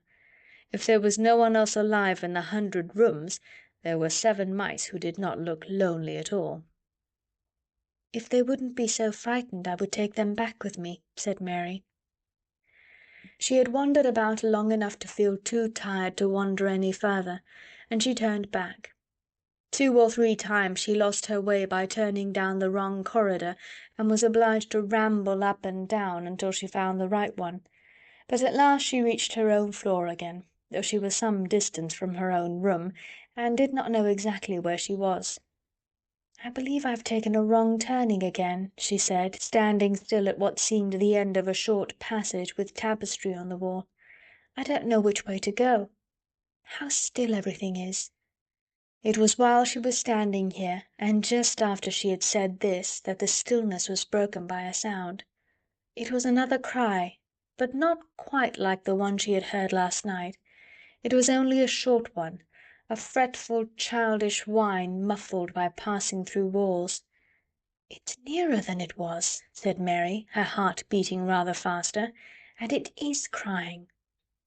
She put her hand accidentally upon the tapestry near her, and then sprang back, feeling quite startled. The tapestry was the covering of a door which fell open, and showed her that there was another part of the corridor behind it, and Mrs. Medlock was coming up it with her bunch of keys in her hand and a very cross look on her face. "What are you doing here?" she said, and she took Mary by the arm and pulled her away. "What did I tell you?" "I turned round the wrong corner," explained Mary. "I didn't know which way to go, and I heard someone crying." She quite hated Mrs. Medlock at the moment, but she hated her more the next. "You didn't hear anything of the sort," said the housekeeper. "You come along back to your own nursery, or I'll box your ears." And she took her by the arm and half pushed, half pulled her up one passage and down another, until she pushed her in at the door of her own room. "Now," she said, "you stay where you're told to stay, or you'll find yourself locked up. The master had better get you a governess, same as he said he would. You're one that needs someone to look sharp after you. I've got enough to do." She went out of the room and slammed the door after her, and Mary went and sat on the hearth-rug, pale with rage. She did not cry, but ground her teeth. "There was someone crying. There was," she said to herself. She had heard it twice now, and sometime she would find out. She had found out a great deal this morning. She felt as if she had been on a long journey, and at any rate she had had something to amuse her all the time, and she had played with the ivory elephants, and had seen the grey mouse and its babies in their nest in the velvet cushion. End of chapter 6.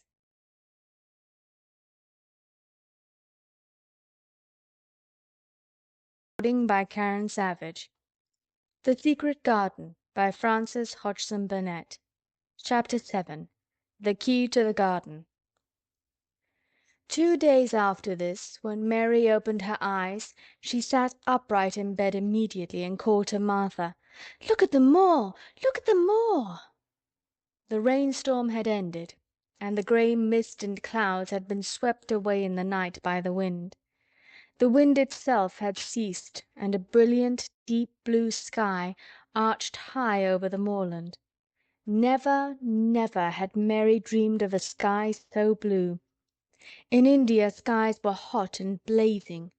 This was of a deep, cool blue, which almost seemed to sparkle like the waters of some lovely bottomless lake. And here and there, high, high in the arched blueness, floated small clouds of snow-white fleece.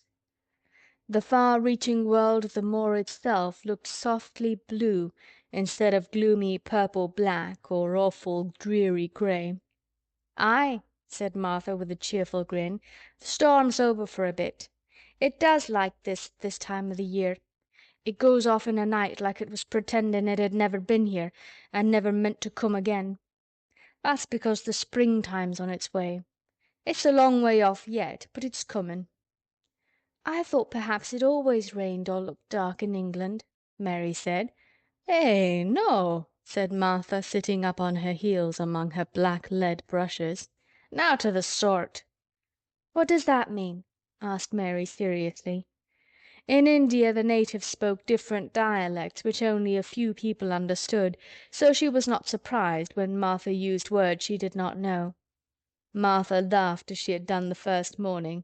"There now," she said, "I've talked broad Yorkshire again like Mrs. Medlock said I mustn't. Nowt o' the sort means nothin' of the sort," slowly and carefully, "but it takes so long to say it.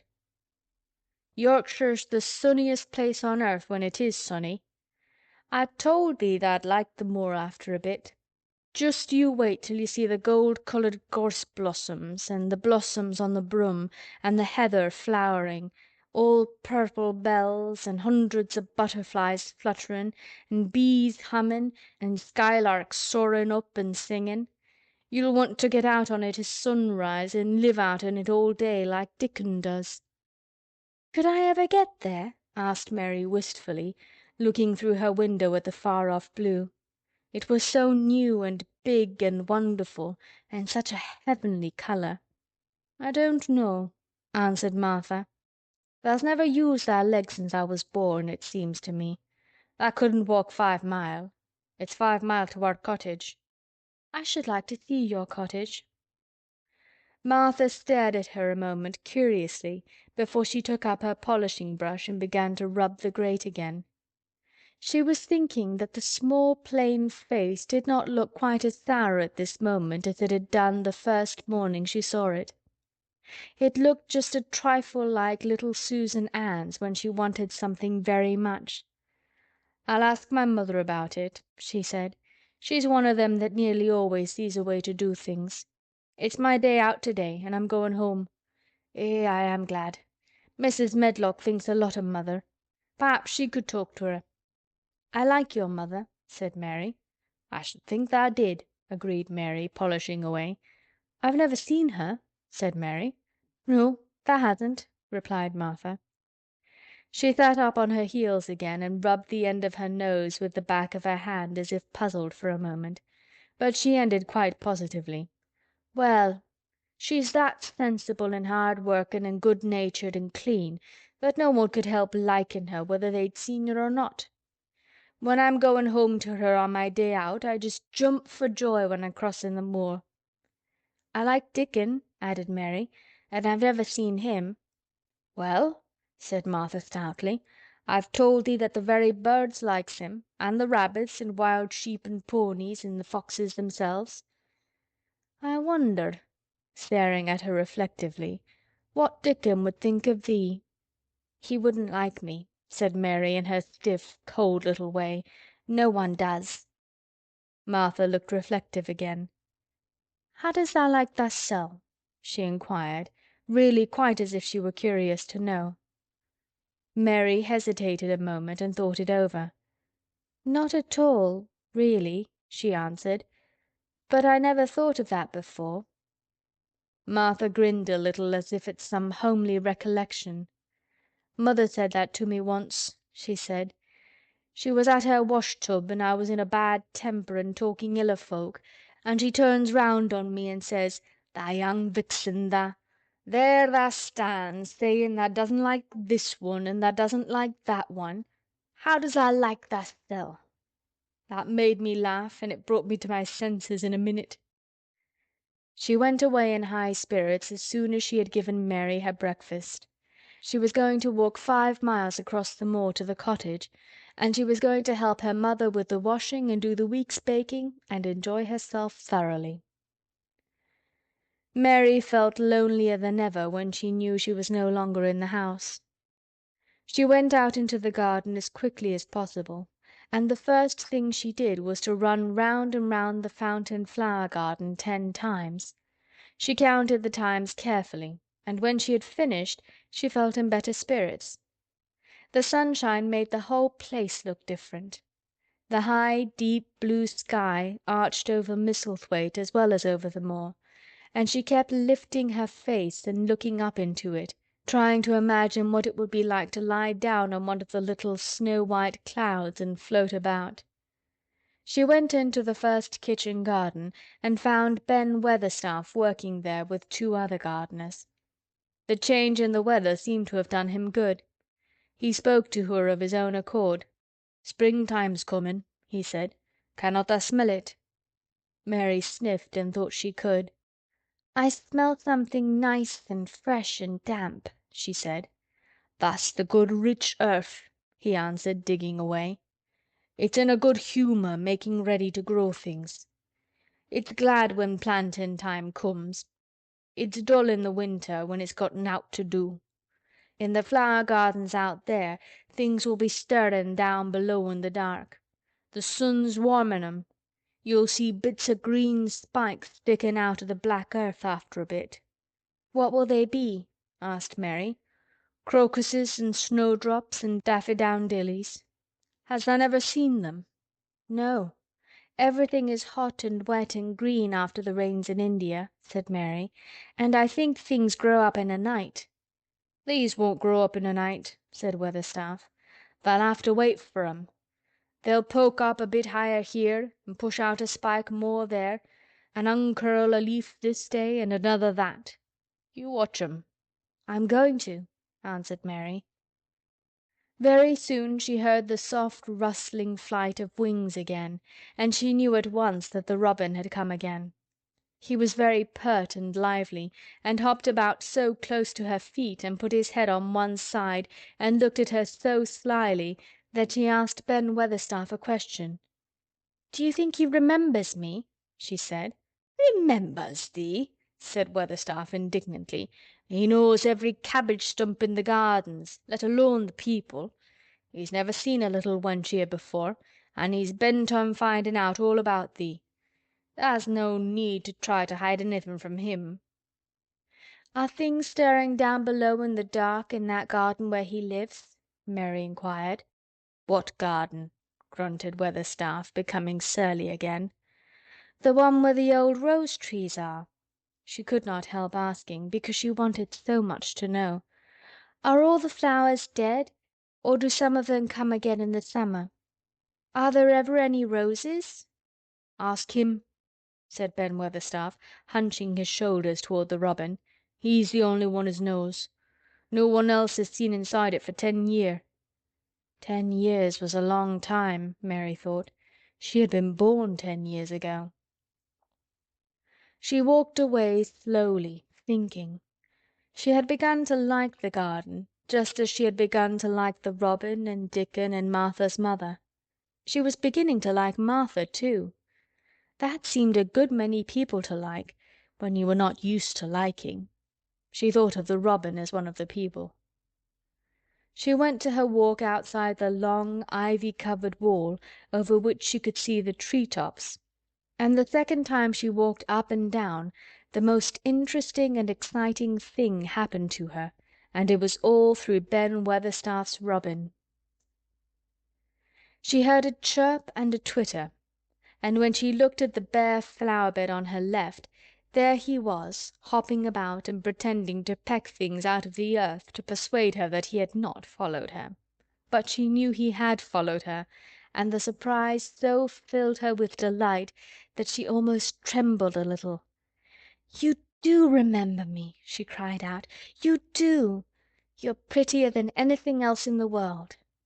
She chirped and talked and coaxed, and he hopped and flirted his tail and twittered. It was as if he were talking. His red waistcoat was like satin, and he puffed his tiny breast out and was so fine and so grand and so pretty that it was really as if he were showing her how important and like a human person a robin could be. Mistress Mary forgot that she had ever been contrary in her life when he allowed her to draw closer and closer to him and bend down and talk and try to make something like robin sounds. Oh, to think that he should actually let her come as near to him as that! He knew nothing in the world would make her put out her hand toward him or startled him in the least tiniest way. He knew it because he was a real person, only nicer than any other person in the world. She was so happy that she scarcely dared to breathe. The flower-bed was not quite bare. It was bare of flowers because the perennial plants had been cut down for their winter rest, but there were tall shrubs and low ones which grew together at the back of the bed, and as the robin hopped about under them she saw him hop over a small pile of freshly turned-up earth. He stopped on it to look for a worm. The earth had been turned up because a dog had been trying to dig up a mole, and he had scratched quite a deep hole. Mary looked at it, not really knowing why the hole was there, and as she looked she saw something almost buried in the newly turned soil. It was something like a ring of rusty iron or brass, and when the robin flew up into a tree near by, she put out her hand and picked the ring up. It was more than a ring, however.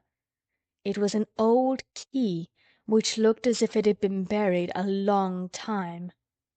Mistress Mary stood up and looked at it with an almost frightened face as it hung from her finger. "Perhaps it has been buried for 10 years," she said in a whisper. "Perhaps it is the key to the garden." Chapter 7.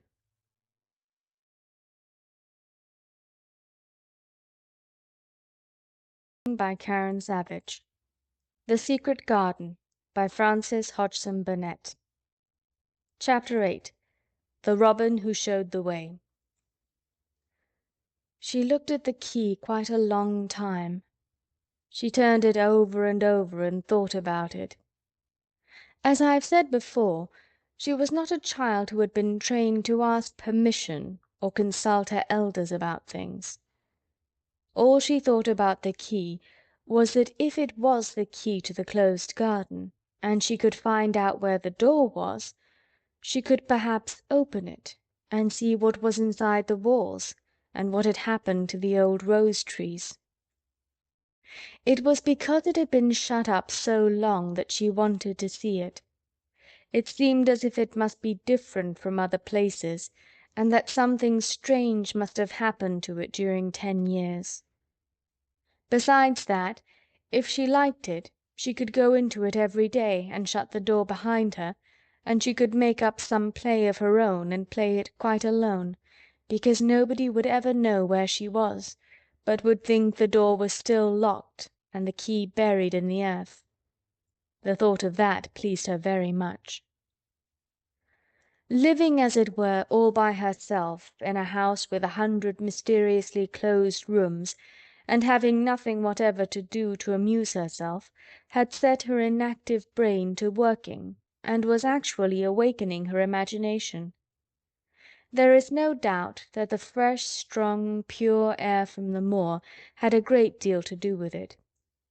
Just as it had given her an appetite, and fighting with the wind had stirred her blood, so the same things had stirred her mind. In India she had always been too hot and languid and weak to care much about anything, but in this place she was beginning to care and to want to do new things. Already she felt less contrary, though she did not know why. She put the key in her pocket and walked up and down her walk. No one but herself ever seemed to come there, so she could walk slowly and look at the wall, or rather at the ivy growing on it. The ivy was the baffling thing.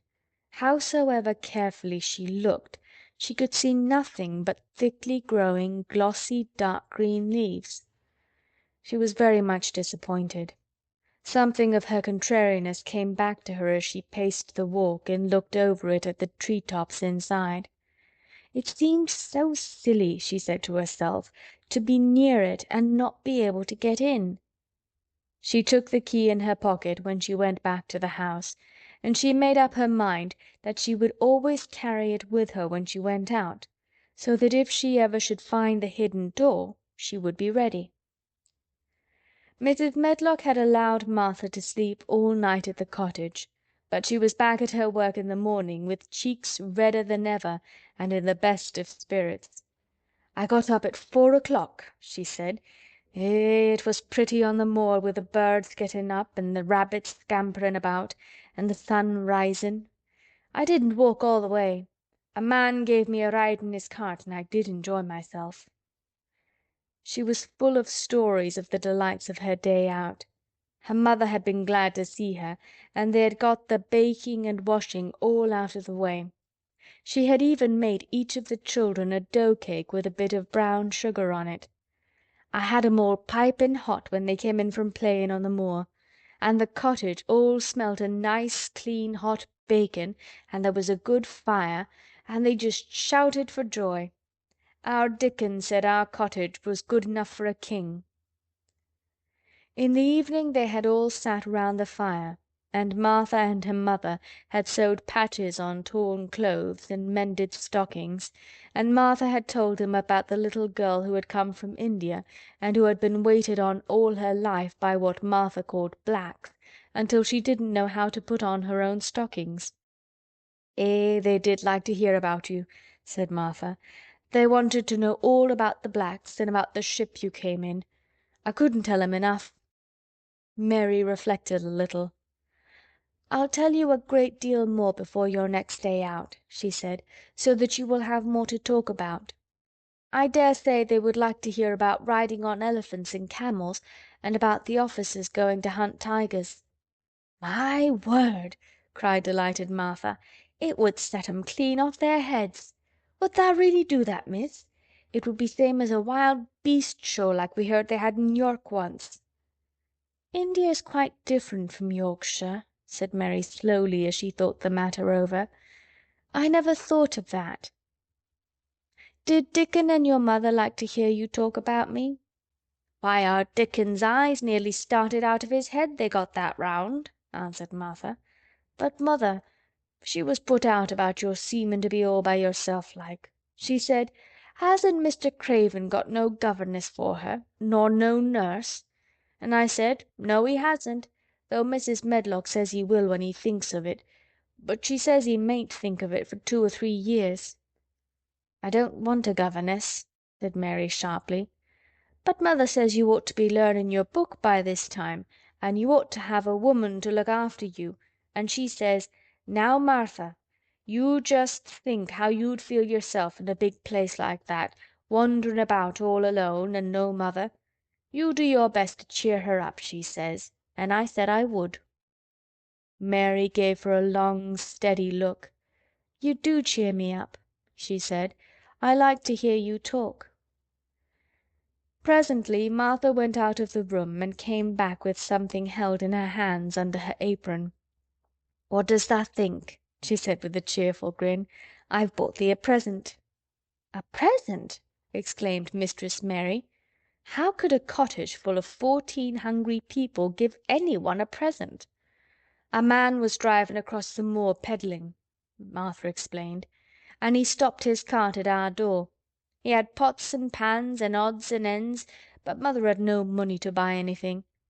Just as he was going away, our Elizabeth Ellen called out, "Mother, he's got skipping ropes with red and blue handles."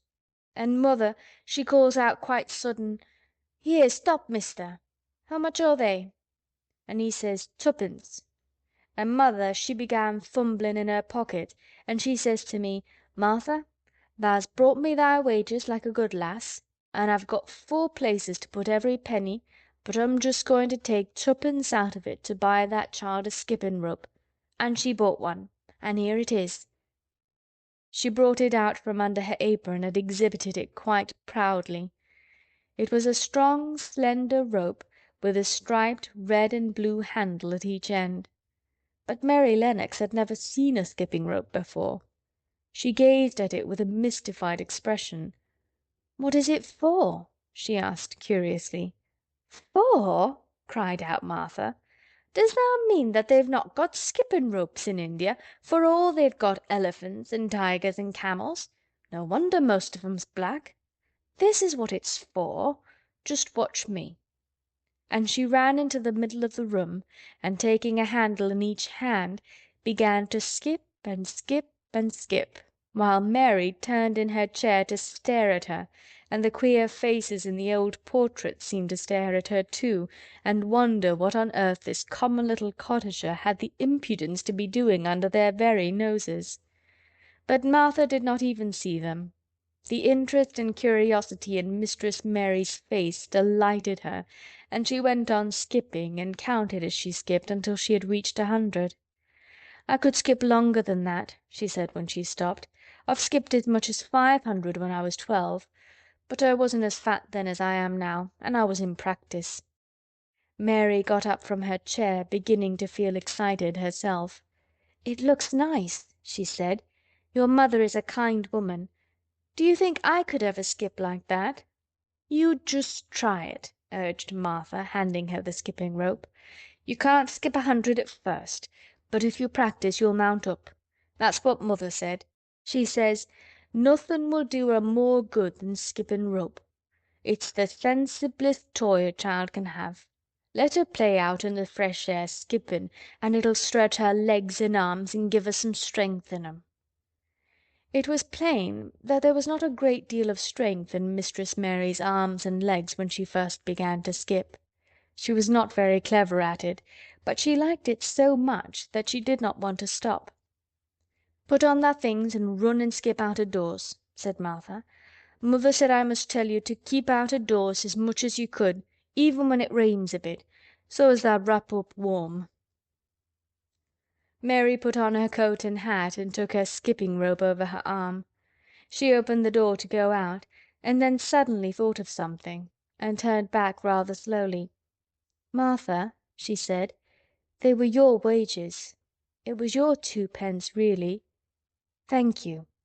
She said it stiffly, because she was not used to thanking people, or noticing that they did things for her. "Thank you," she said, and held out her hand, because she did not know what else to do. Martha gave her hand a clumsy little shake, as if she was not accustomed to this sort of thing either. Then she laughed. "That a queered old womanish thing," she said. "If tha'd been our Elizabeth Ellen, tha'd have given me a kiss." Mary looked stiffer than ever. "Do you want me to kiss you?" Martha laughed again. "Nay, not me," she answered. "If thou was different, p'raps tha'd want to thysel'. But tha isn't. Run off outside and play with thy rope." Mistress Mary felt a little awkward as she went out of the room. Yorkshire people seemed strange, and Martha was always rather a puzzle to her. At first she had disliked her very much, but now she did not. The skipping rope was a wonderful thing. She counted and skipped and counted until her cheeks were quite red, and she was more interested than she had ever been since she was born. The sun was shining and a little wind was blowing, not a rough wind, but one which came in delightful little gusts and brought a fresh scent of newly turned earth with it. She skipped round the fountain garden and up one walk and down another. She skipped at last into the kitchen garden and saw Ben Weatherstaff digging and talking to his robin, which was hopping about him. She skipped down the walk toward him, and he lifted his head and looked at her with a curious expression. She had wondered if he would notice her. She wanted him to see her skip. "Well," he exclaimed, "'pon my word, p'raps tha'rt a young un after all, and p'raps tha's got child's blood in thy veins instead o' sour buttermilk. Tha's skipped red into thy cheeks as sure as my name's Ben Weatherstaff. I wouldn't have believed tha could do it." "I never skipped before," Mary said. "I'm just beginning. I can only go up to 20." "Tha keep on," said Ben. "Tha shape's well enough for it for a young un that's lived with heathen. Just see how he's watchin' thee," jerking his head toward the robin. "He followed after thee yesterday. He'll be at it again to-day.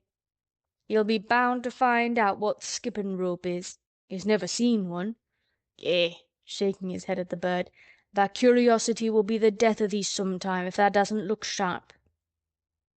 Mary skipped round all the gardens and around the orchard, resting every few minutes.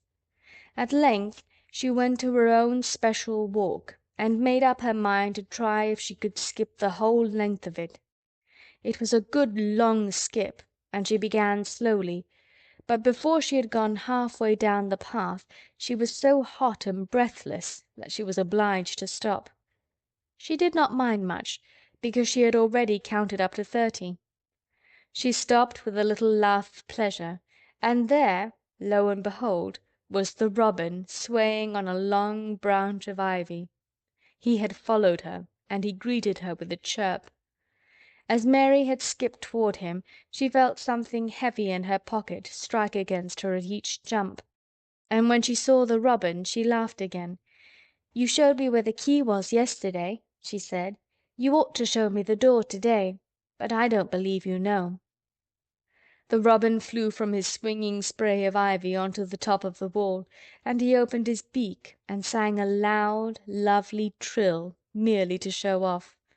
Nothing in the world is quite as adorably lovely as a robin when he shows off, and they are nearly always doing it.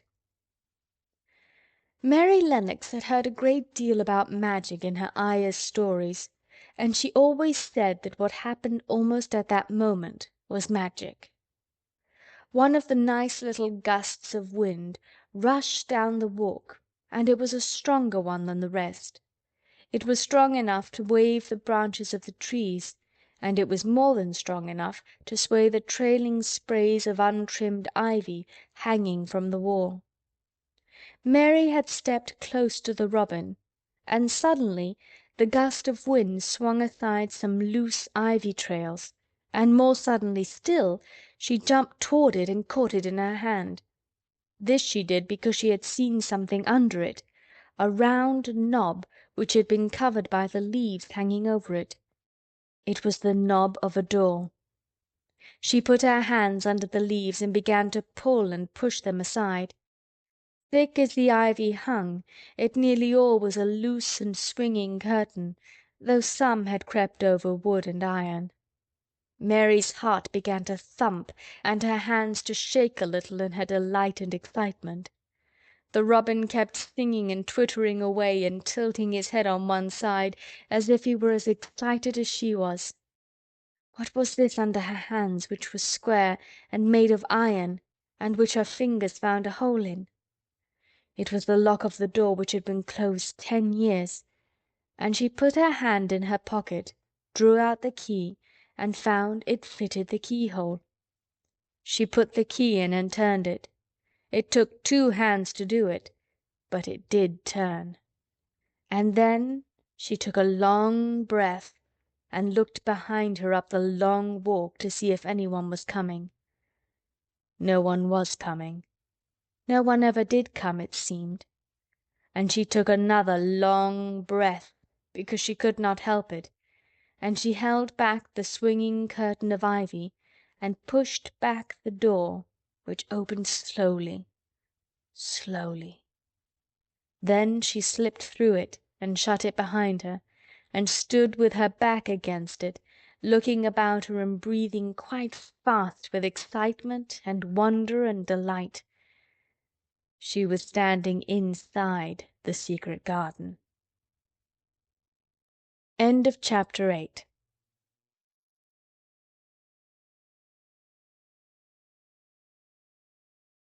The Secret Garden by Frances Hodgson Burnett. Chapter 9. The Strangest House Anyone Ever Lived In. It was the sweetest, most mysterious-looking place anyone could imagine. The high walls which shut it in were covered with the leafless stems of climbing roses, which were so thick that they were matted together. Mary Lennox knew they were roses, because she had seen a great many roses in India. All the ground was covered with grass of a wintry brown, and out of it grew clumps of bushes, which were surely rose bushes if they were alive. There were numbers of standard roses which had so spread their branches that they looked like little trees. There were other trees in the garden, and one of the things which made the place look strangest and loveliest was that climbing roses had run all over them and swung down long tendrils which made light swaying curtains, and here and there they caught at each other or at a far-reaching branch, and had crept from one tree to another and made lovely bridges of themselves. There were neither leaves nor roses on them now, and Mary did not know whether they were dead or alive, but their thin grey or brown branches and sprays looked like a sort of hazy mantle spreading over everything, walls and trees, and even brown grass where they had fallen from their fastenings and run along the ground.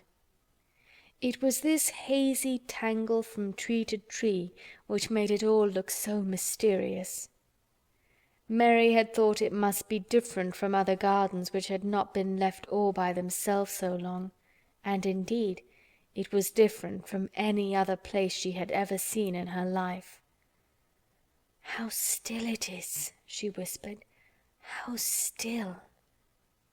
Then she waited a moment and listened at the stillness. The robin, who had flown to his tree-top, was still as all the rest. He did not even flutter his wings. He sat without stirring and looked at Mary. "No wonder it is still," she whispered again. "I am the first person who has spoken in here for 10 years."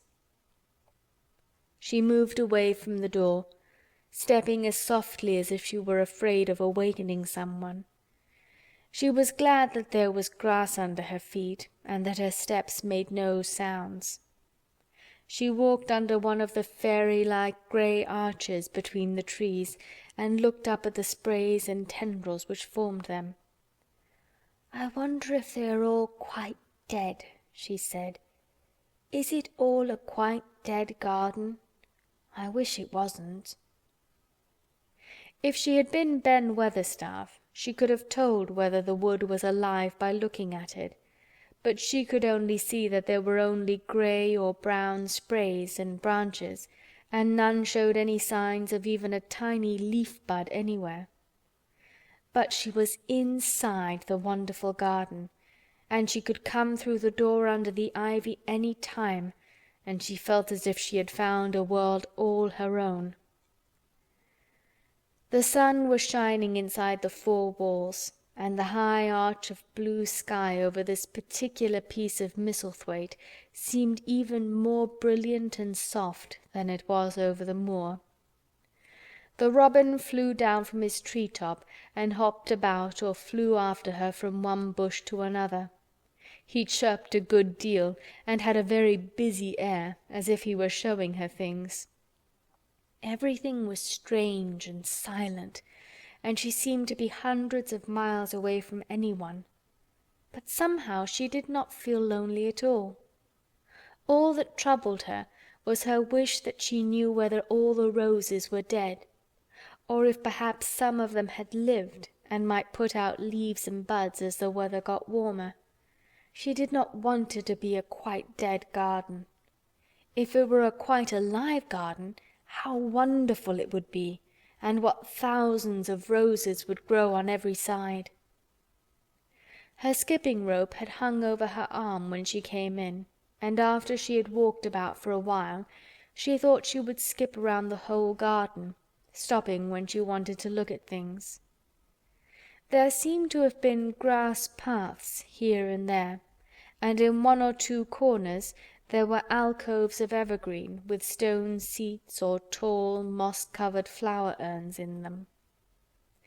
As she came near the second of these alcoves, she stopped skipping.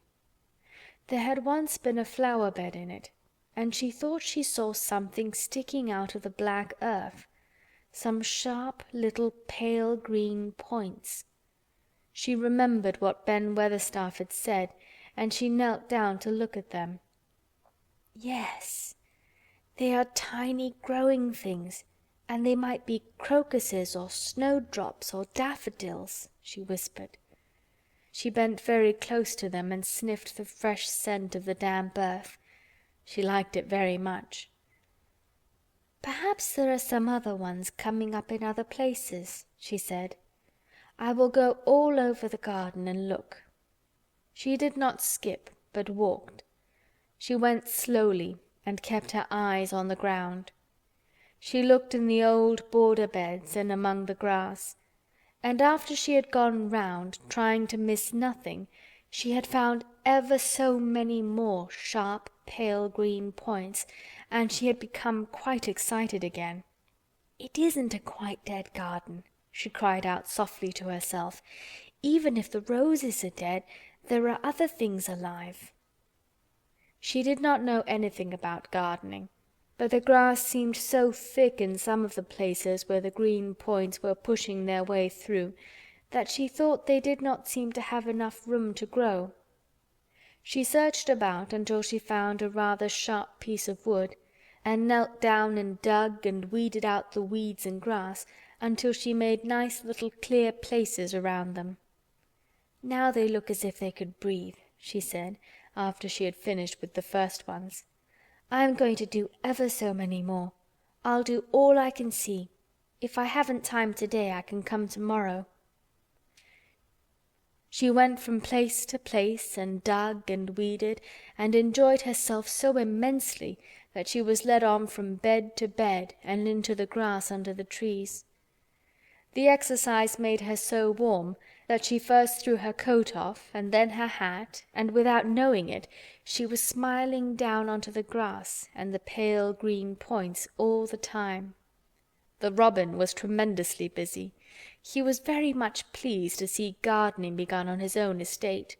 He had often wondered at Ben Weatherstaff. Where gardening is done, all sorts of delightful things to eat are turned up with the soil. Now here was this new kind of creature who was not half Ben's size, and yet had the sense to come into his garden and begin at once. Mistress Mary worked in her garden until it was time to go to her midday dinner. In fact, she was rather late in remembering, and when she put on her coat and hat and picked up her skipping rope, she could not believe that she had been working 2 or 3 hours. She had been actually happy all the time, and dozens of the tiny pale green points were to be seen in cleared places, looking twice as cheerful as they had looked before, when the grass and weeds had been smothering them. "I shall come back this afternoon," she said, looking all round at her new kingdom, and speaking to the trees and the rose bushes as if they heard her.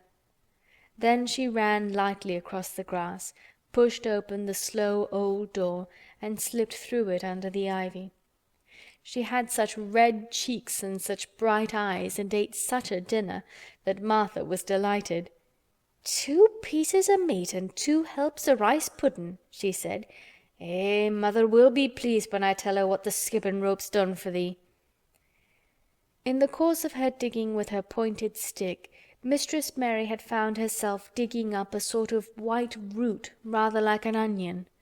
She had put it back in its place and patted the earth carefully down on it, and just now she wondered if Martha could tell her what it was. "Martha," she said, What are those white roots that look like onions?" "They're bulbs," answered Martha. "Lots of spring flowers grow from 'em.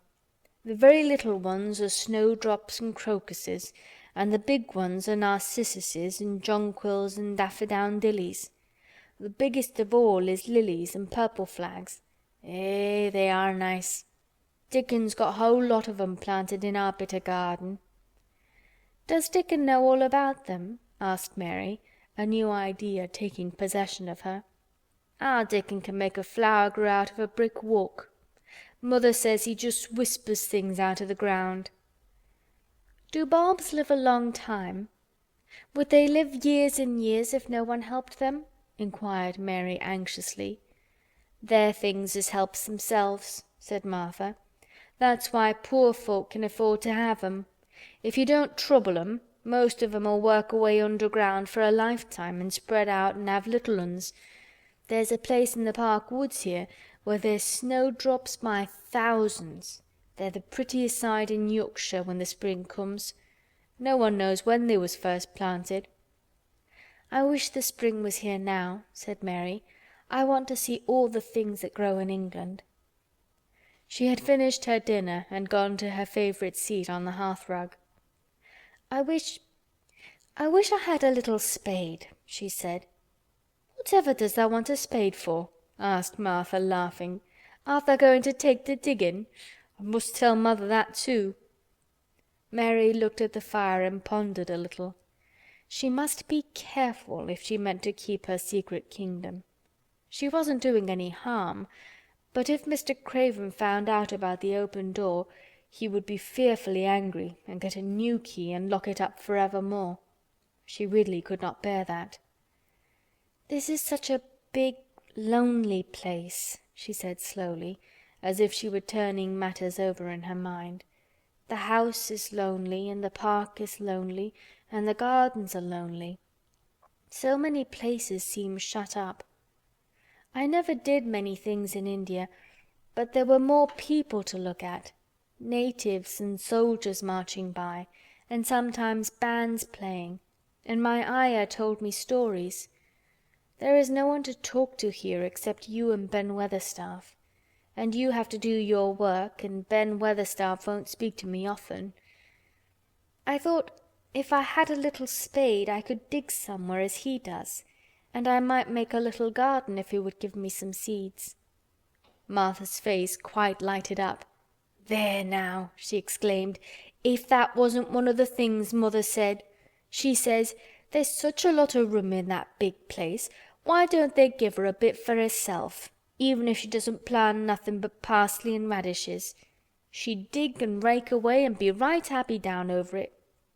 "Them was the very words she said." "Were they?" said Mary. "How many things she knows, doesn't she?" "Eh," said Martha. "It's like she says. A woman as brings up 12 children learns something beside her ABC. Children's as good as 'rithmetic to set you finding out things." "How much would a spade cost? A little one?" Mary asked. "Well," was Martha's reflective answer, "at Thwaite Village there's a shop or so, and I saw little garden sets with a spade and a rake and a fork all tied together for 2 shillings. And they were stout enough to work with, too." "I've got more than that in my purse," said Mary. "Mrs. Morrison gave me 5 shillings, and Mrs. Medlock gave me some money from Mr. Craven." "Did he remember thee that much?" exclaimed Martha. "Mrs. Medlock said I was to have a shilling a week to spend. She gives me one every Saturday. I didn't know what to spend it on." "My word, that's riches," said Martha. "Tha can buy anything in the world tha wants. The rent of our cottage is only 1 and 3 pence, and it's like pulling eye teeth to get it. Now I've just thought of something," putting her hands on her hips. "What?" said Mary eagerly. "In the shop at Thwaite they sell packages of flower seeds for a penny each, and our Dickon, he knows which is the prettiest ones and how to make 'em grow. He walks over to Thwaite many a day just for the fun of it. Does thou know how to print letters?" suddenly. "I know how to write," Mary answered. Martha shook her head. Our Dickon can only read printin'. If thou could print, we could write a letter to him and ask him to go and buy the garden tools and the seeds at the same time." "Oh, you're a good girl," Mary cried. "You are, really. I didn't know you were so nice. I know I can print letters if I try. Let's ask Mrs. Medlock for a pen and ink and some paper." "I've got some of my own," said Martha. "I bought 'em so I could print a bit of a letter to Mother of a Sunday. I'll go and get it." She ran out of the room, and Mary stood by the fire and twisted her thin little hands together with sheer pleasure. "If I have a spade," she whispered, "I can make the earth nice and soft and dig up weeds. If I have seeds and can make flowers grow, the garden won't be dead at all. It will come alive." She did not go out again that afternoon, because when Martha returned with her pen and ink and paper, she was obliged to clear the table and carry the plates and dishes downstairs, and when she got into the kitchen Mrs. Medlock was there and told her to do something, so Mary waited for what seemed to her a long time before she came back. Then it was a serious piece of work to write to Dickon. Mary had been taught very little because her governesses had disliked her too much to stay with her. She could not spell particularly well, but she found that she could print letters when she tried. This was the letter Martha dictated to her. "My dear Dickon, this comes hoping to find you as well as it leaves me at present. Miss Mary has plenty of money, and will you go to Thwaite and buy her some flower seeds and a set of garden tools to make a flower bed? Pick the prettiest ones and easy to grow, because she has never done it before and lived in India, which is different. Give my love to Mother and every one of you. Miss Mary is going to tell me a lot more, so that on my next day out you can hear about elephants and camels and gentlemen going hunting lions and tigers. Your loving sister, Martha Phoebe Sowerby. We'll put the money in the envelope and I'll get the butcher boy to take it in his cart. He's a great friend of Dickon's," said Martha. "How shall I get the things when Dickon buys them?" "He'll bring 'em to you himself. He'll like to walk over this way." "Oh!" exclaimed Mary. "Then I shall see him. I never thought I should see Dickon." "Does thou want to see him?" asked Martha suddenly, for Mary had looked so pleased. "Yes, I do. I never saw a boy foxes and crows loved. I want to see him very much." Martha gave a little start as if she remembered something. "Now to think," she broke out, "to think o' me forgetting that there, and I thought I was going to tell you first thing this morning. I asked Mother, and she said she'd ask Mrs. Medlock her own self." "Do you mean," Mary began, "what I said Tuesday? Ask her if you might be driven over to our cottage some day and have a bit of Mother's hot oat cake and butter and a glass of milk." It seemed as if all the interesting things were happening in one day. To think of going over the moor in the daylight and when the sky was blue. To think of going into the cottage which held 12 children. "Does she think Mrs. Medlock would let me go?" she asked quite anxiously. "Aye, she thinks she would. She knows what a tidy woman Mother is and how clean she keeps the cottage." "If I went, I should see your mother as well as Dickon," said Mary, thinking it over and liking the idea very much. "She doesn't seem to be like the mothers in India."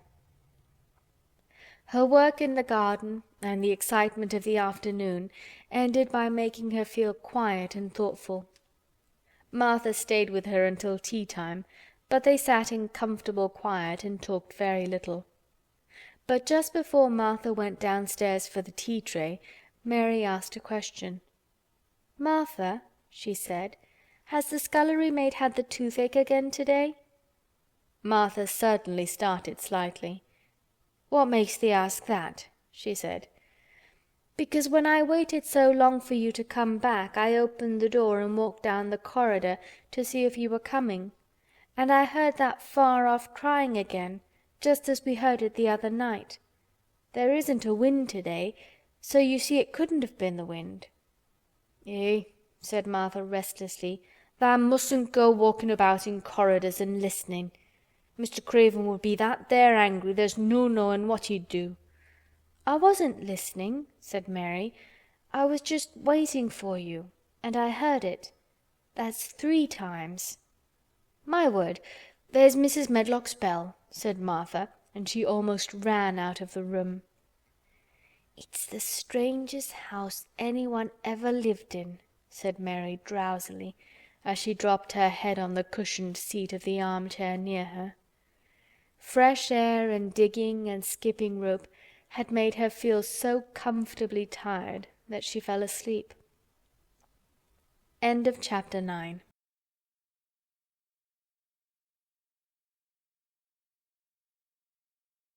The Secret Garden by Frances Hodgson Burnett. Chapter 10. Dickon.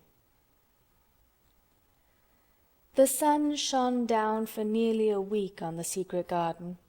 The secret garden was what Mary called it when she was thinking of it. She liked the name, and she liked still more the feeling that when its beautiful old walls shut her in, no one knew where she was. It seemed almost like being shut out of the world in some fairy place. The few books she had read and liked had been fairy story books, and she had read of secret gardens in some of the stories. Sometimes people went to sleep in them for 100 years, which she had thought must be rather stupid. She had no intention of going to sleep, and in fact she was becoming wider awake every day which passed at Misselthwaite. She was beginning to like to be out of doors. She no longer hated the wind, but enjoyed it. She could run faster and longer, and she could skip up to 100. The bulbs in the secret garden must have been much astonished.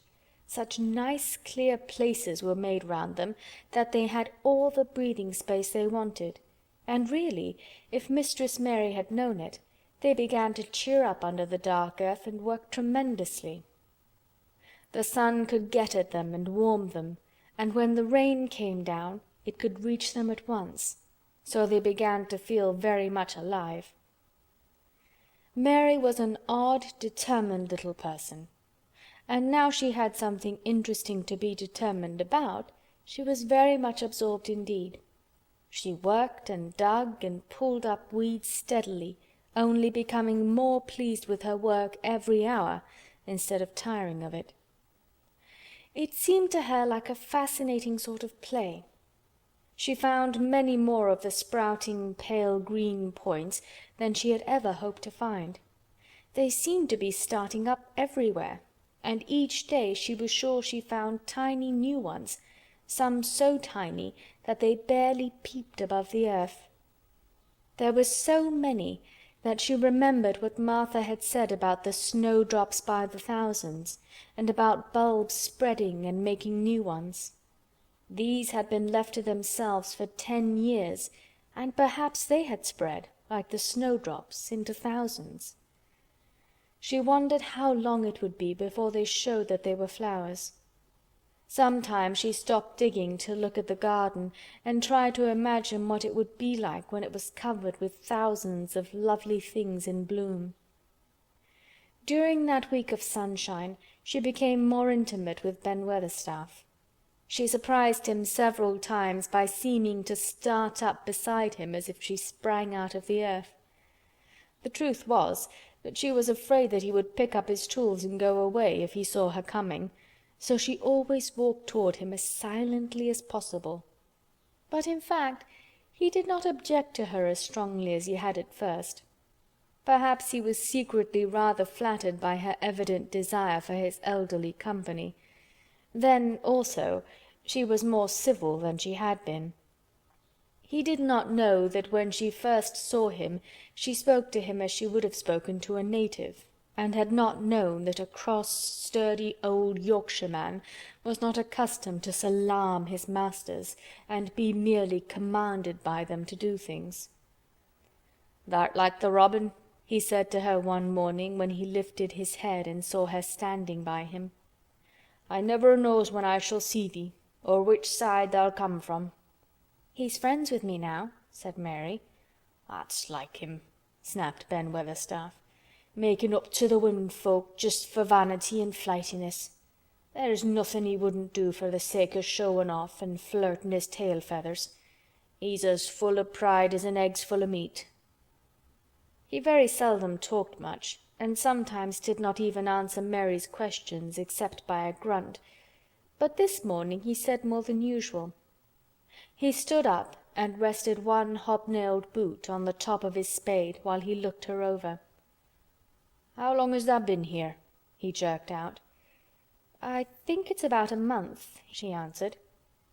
"Tha's beginning to do Misselthwaite credit," he said. "Tha's a bit fatter than tha was, and tha's not quite so yeller. Tha looked like a young plucked crow when tha first came into this garden. Thinks I to myself, I never set eyes on an uglier, sour-faced young'un." Mary was not vain, and as she had never thought much of her looks, she was not greatly disturbed. "I know I'm fatter," she said. "My stockings are getting tighter. They used to make wrinkles. There's the robin, Ben Weatherstaff." There indeed was the robin, and she thought he looked nicer than ever. His red waistcoat was as glossy as satin, and he flirted his wings and tail and tilted his head and hopped about with all sorts of lively graces. He seemed determined to make Ben Weatherstaff admire him, but Ben was sarcastic. "Aye, there tha'rt," he said. "Tha can put up with me for a bit sometimes when tha's got no one better. Tha's been reddening up thy waistcoat and polishing thy feathers this 2 weeks. I know what tha's up to. Tha's courting some bold young madam somewhere, telling thy lies to her about being the finest cock robin on Missel Moor and ready to fight all the rest of 'em." "Oh, look at him!" exclaimed Mary. The robin was evidently in a fascinating, bold mood. He hopped closer and closer and looked at Ben Weatherstaff more and more engagingly. He flew to the nearest currant bush and tilted his head and sang a little song right at him. "Tha thinks tha'll get over me by doing that," said Ben, wrinkling his face up in such a way that Mary felt sure he was trying not to look pleased. "Tha thinks no one can stand out against thee. That's what tha thinks." The robin spread his wings. Mary could scarcely believe her eyes. He flew right up to the handle of Ben Weatherstaff's spade and alighted on the top of it. Then the old man's face wrinkled itself slowly into a new expression. He stood still as if he were afraid to breathe, as if he would not have stirred for the world lest his robin should start away. He spoke quite in a whisper. "Well, I'm danged," he said, as softly as if he were saying something quite different. "Tha does know how to get at a chap, tha does. Tha's fair unearthly, tha's so knowin'." And he stood without stirring, almost without drawing his breath, until the robin gave another flirt to his wings and flew away. Then he stood looking at the handle of the spade as if there might be magic in it, and then he began to dig again and said nothing more for several minutes. But because he kept breaking into a slow grin now and then, Mary was not afraid to talk to him. "Have you a garden of your own?" she asked. "No. I'm a bachelder and lodge with Martin at the gate." "If you had one," said Mary, "what would you plant?" "Cabbages and taters and onions." "But if you wanted to make a flower garden," persisted Mary, "what would you plant?" "Bulbs and sweet-smelling things, but mostly roses." Mary's face lighted up. "Do you like roses?" she said. Ben Weatherstaff rooted up a weed and threw it aside before he answered. "Well, yes, I do. I was learned that by a young lady I was gardener to. She had a lot in a place she was fond of, and she loved 'em like they was children or robins. I've seen her bend over and kiss 'em." He dragged out another weed and scowled at it. "That were as much as 10 year ago." "Where is she now?" asked Mary, much interested. "Heaven," he answered, and drove his spade deep into the soil. 'cordin' to what parson says." "What happened to the roses?" Mary asked again, more interested than ever. "They was left to themselves." Mary was becoming quite excited. "Did they quite die? Do roses quite die when they are left to themselves?" she ventured. "Well, I'd got to like 'em, and I liked her, and she liked 'em," Ben Weatherstaff admitted reluctantly. "Once or twice a year I'd go and work at 'em a bit, prune 'em and dig about the roots. They run wild, but they was in rich soil, so some of 'em lived." "When they have no leaves and look grey and brown and dry, how can you tell whether they are dead or alive?" inquired Mary. "Wait till the spring gets at 'em. Wait till the sun shines on the rain and the rain falls on the sunshine, and then tha'll find out." "How? How?" cried Mary, forgetting to be careful. "Look along the twigs and branches, and if tha see a bit of a brown lump swellin' here and there, watch it after the warm rain and see what happens." He stopped suddenly and looked curiously at her eager face. "Why does tha care so much about roses and such all of a sudden?" he demanded. Mistress Mary felt her face grow red. She was almost afraid to answer. I want to play that I have a garden of my own," she stammered. There is nothing for me to do. I have nothing and no one." "Well," said Ben Weatherstaff slowly as he watched her, "that's true. Tha hasn't." He said it in such an odd way that Mary wondered if he was actually a little sorry for her. She had never felt sorry for herself. She had only felt tired and cross because she disliked people and things so much.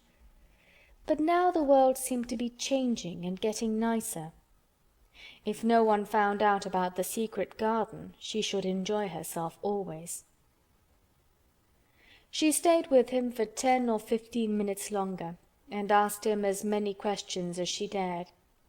He answered every one of them in his queer grunting way and did not seem really cross and did not pick up his spade and leave her. He said something about roses just as she was going away, and it reminded her of the ones he had said he had been fond of. "Do you go and see those other roses now?" she asked. "Not been this year. My rheumatics has made me too stiff in the joints." He said it in his grumbling voice, and then quite suddenly he seemed to get angry with her, though she did not see why he should. "Now look here," he said sharply. "Don't tha ask so many questions.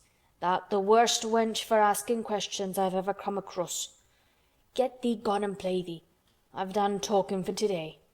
And he said it so crossly that she knew there was not the least use in staying another minute. She went skipping slowly down the outside walk, thinking him over and saying to herself that, queer as it was, here was another person whom she liked in spite of his crossness.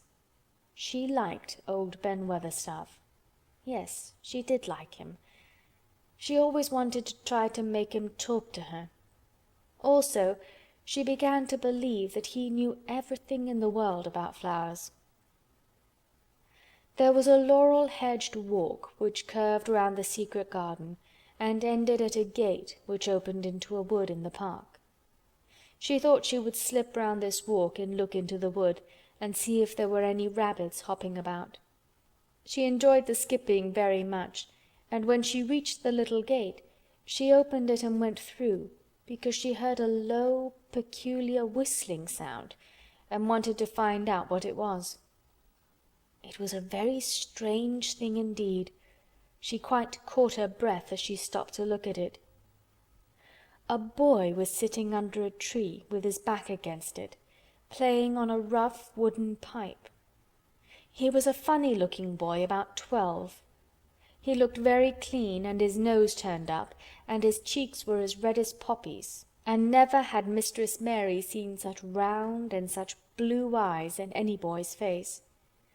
And on the trunk of the tree he leaned against, a brown squirrel was clinging and watching him, and from behind a bush near by a cock pheasant was delicately stretching his neck to peep out. And quite near him were two rabbits sitting up and sniffing with tremulous noses, and it actually appeared as if they were all drawing near to watch him and listen to the strange, low little call his pipe seemed to make.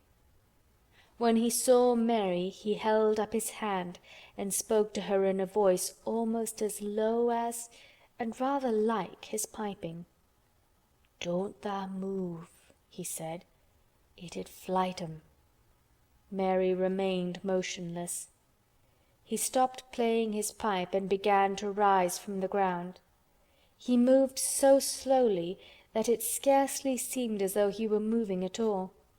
But at last he stood on his feet, and then the squirrel scampered back up into the branches of his tree, the pheasant withdrew his head, and the rabbits dropped on all fours and began to hop away, though not at all as if they were frightened. "I'm Dickon," the boy said. "I know tha'rt Miss Mary." Then Mary realized that somehow she had known at first that he was Dickon. Who else could have been charming rabbits and pheasants as the natives charm snakes in India? He had a wide, red, curving mouth, and his smile spread all over his face. "I got up slow," he explained, "because if tha makes a quick move, it startles them. A body has to move gentle and speak low when wild things is about." He did not speak to her as if they had never seen each other before, but as if he knew her quite well. Mary knew nothing about boys, and she spoke to him a little stiffly because she felt rather shy. "Did you get Martha's letter?" she asked. He nodded his curly, rust-colored head. "That's why I come." He stooped to pick up something which had been lying on the ground beside him when he piped. "I've got the garden tools. There's a little spade and a rake and a fork and a hoe. They're good uns. There's a trowel too, and the woman in the shop threw in a packet of white poppy and one of blue larkspur when I bought th' other seeds." "Will you show the seeds to me?" Mary said. She wished she could talk as he did. His speech was so quick and easy. It sounded as if he liked her and was not the least afraid that she would not like him, though he was only a common Moor boy in patched clothes and with a funny face and a rough, rusty red head. As she came closer to him, she noticed that there was a clean, fresh scent of heather and grass and leaves about him, almost as if he were made of them. She liked it very much, and when she looked into his funny face with the red cheeks and round blue eyes, she forgot that she had felt shy. "Let us sit down on this log and look at them," she said. They sat down, and he took a clumsy little brown paper package out of his coat pocket. He untied the string, and inside there were ever so many neater and smaller packages with a picture of a flower on each one. "There's a lot of mignonette and poppies," he said. "Mignonette's the sweetest smellin' thing as grows, and it'll grow wherever you cast it, same as poppies will. Them as'll come up and bloom if you just whistle to 'em, them's the nicest of all." He stopped and turned his head quickly, his poppy-cheeked face lighting up. "Where's that robin as is callin' us?" he said. The chirp came from a thick holly bush, bright with scarlet berries, and Mary thought she knew whose it was. "Is it really calling us?" she asked. "Aye," said Dickon, as if it was the most natural thing in the world. "He's callin' someone he's friends with. That's same as sayin', 'Here I am, look at me. I wants a bit of a chat.' There he is in the bush. Whose is he?" "He's Ben Weatherstaff's, but I think he knows me a little," answered Mary. "Aye, he knows thee," said Dickon in his low voice again. "An' he likes thee. He's took thee on. He'll tell me all about thee in a minute." He moved quite close to the bush with the slow movement Mary had noticed before, and then he made a sound almost like the robin's own twitter. The robin listened a few seconds intently and then answered quite as if he were replying to a question. "Aye, he's a friend o' yours," chuckled Dickon. "Do you think he is?" cried Mary eagerly. She did so want to know. "Do you think he really likes me?" "He wouldn't come near thee if he didn't," answered Dickon. "Birds is rare choosers, an' a robin can flout a body worse than a man. See, he's making up to thee now. Cannot tha see a chap, he's sayin'?" And it really seemed as if it must be true. He so sidled and twittered and tilted as he hopped on his bush. "Do you understand everything birds say?" said Mary. Dickon's grin spread until he seemed all wide red curving mouth, and he rubbed his rough head. "I think I do, and they think I do," he said. "I've lived on the moor with 'em so long. I've watched 'em break shell and come out and fledge and learn to fly and begin to sing, till I think I'm one of 'em. Sometimes I think p'raps I'm a bird or a fox or a rabbit or a squirrel or even a beetle, and I don't know it." He laughed and came back to the log and began to talk about the flower seeds again. He told her what they looked like when they were flowers. He told her how to plant them and watch them and feed and water them. "See here," he said suddenly, turning round to look at her. "I'll plant them for thee myself. Where is thy garden?" Mary's thin hands clutched each other as they lay on her lap. She did not know what to say, so for a whole minute she said nothing. She had never thought of this. She felt miserable. And she felt as if she went red and then pale. "Tha's got a bit o' garden, hasn't tha?" Dickon said. It was true that she had turned red and then pale. Dickon saw her do it, and as she still said nothing, he began to be puzzled. "Wouldn't they give thee a bit?" he asked. "Hasn't tha got any yet?" She held her hands tighter and turned her eyes toward him. "I don't know anything about boys," she said slowly. "Could you keep a secret if I told you one? It's a great secret. I don't know what I should do if anyone found it out. I believe I should die." She said the last sentence quite fiercely. Dickon looked more puzzled than ever and even rubbed his hand over his rough head again, but he answered quite good-humoredly. "I'm keeping secrets all the time," he said.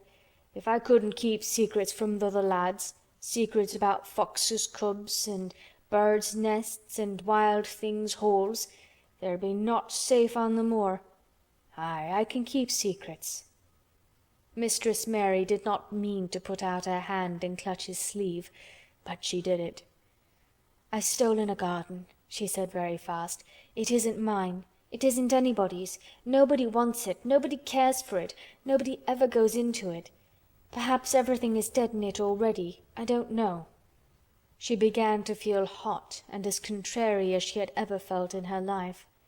"I don't care. I don't care. Nobody has any right to take it from me when I care about it and they don't. They're letting it die all shut in by itself," she ended passionately, and she threw her arms over her face and burst out crying. Poor little Mistress Mary. Dickon's curious blue eyes grew rounder and rounder. "Eh!"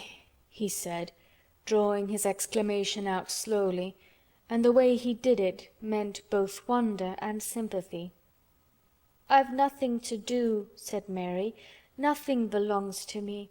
I found it myself and I got into it myself.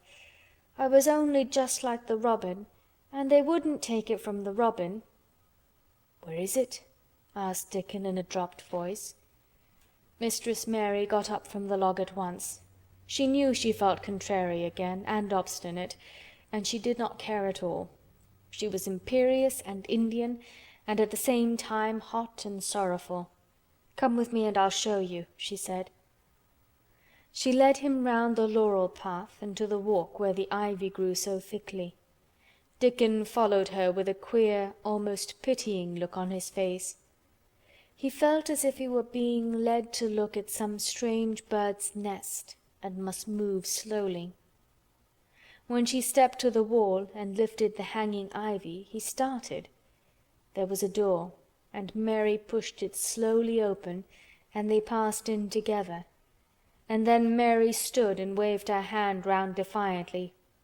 "It's this," she said. "It's a secret garden, and I'm the only one in the world who wants it to be alive." Dickon looked round and round about it, and round again. "Hey," he almost whispered, "it is a queer, pretty place. It's like as if a body was in a dream." End of chapter 10.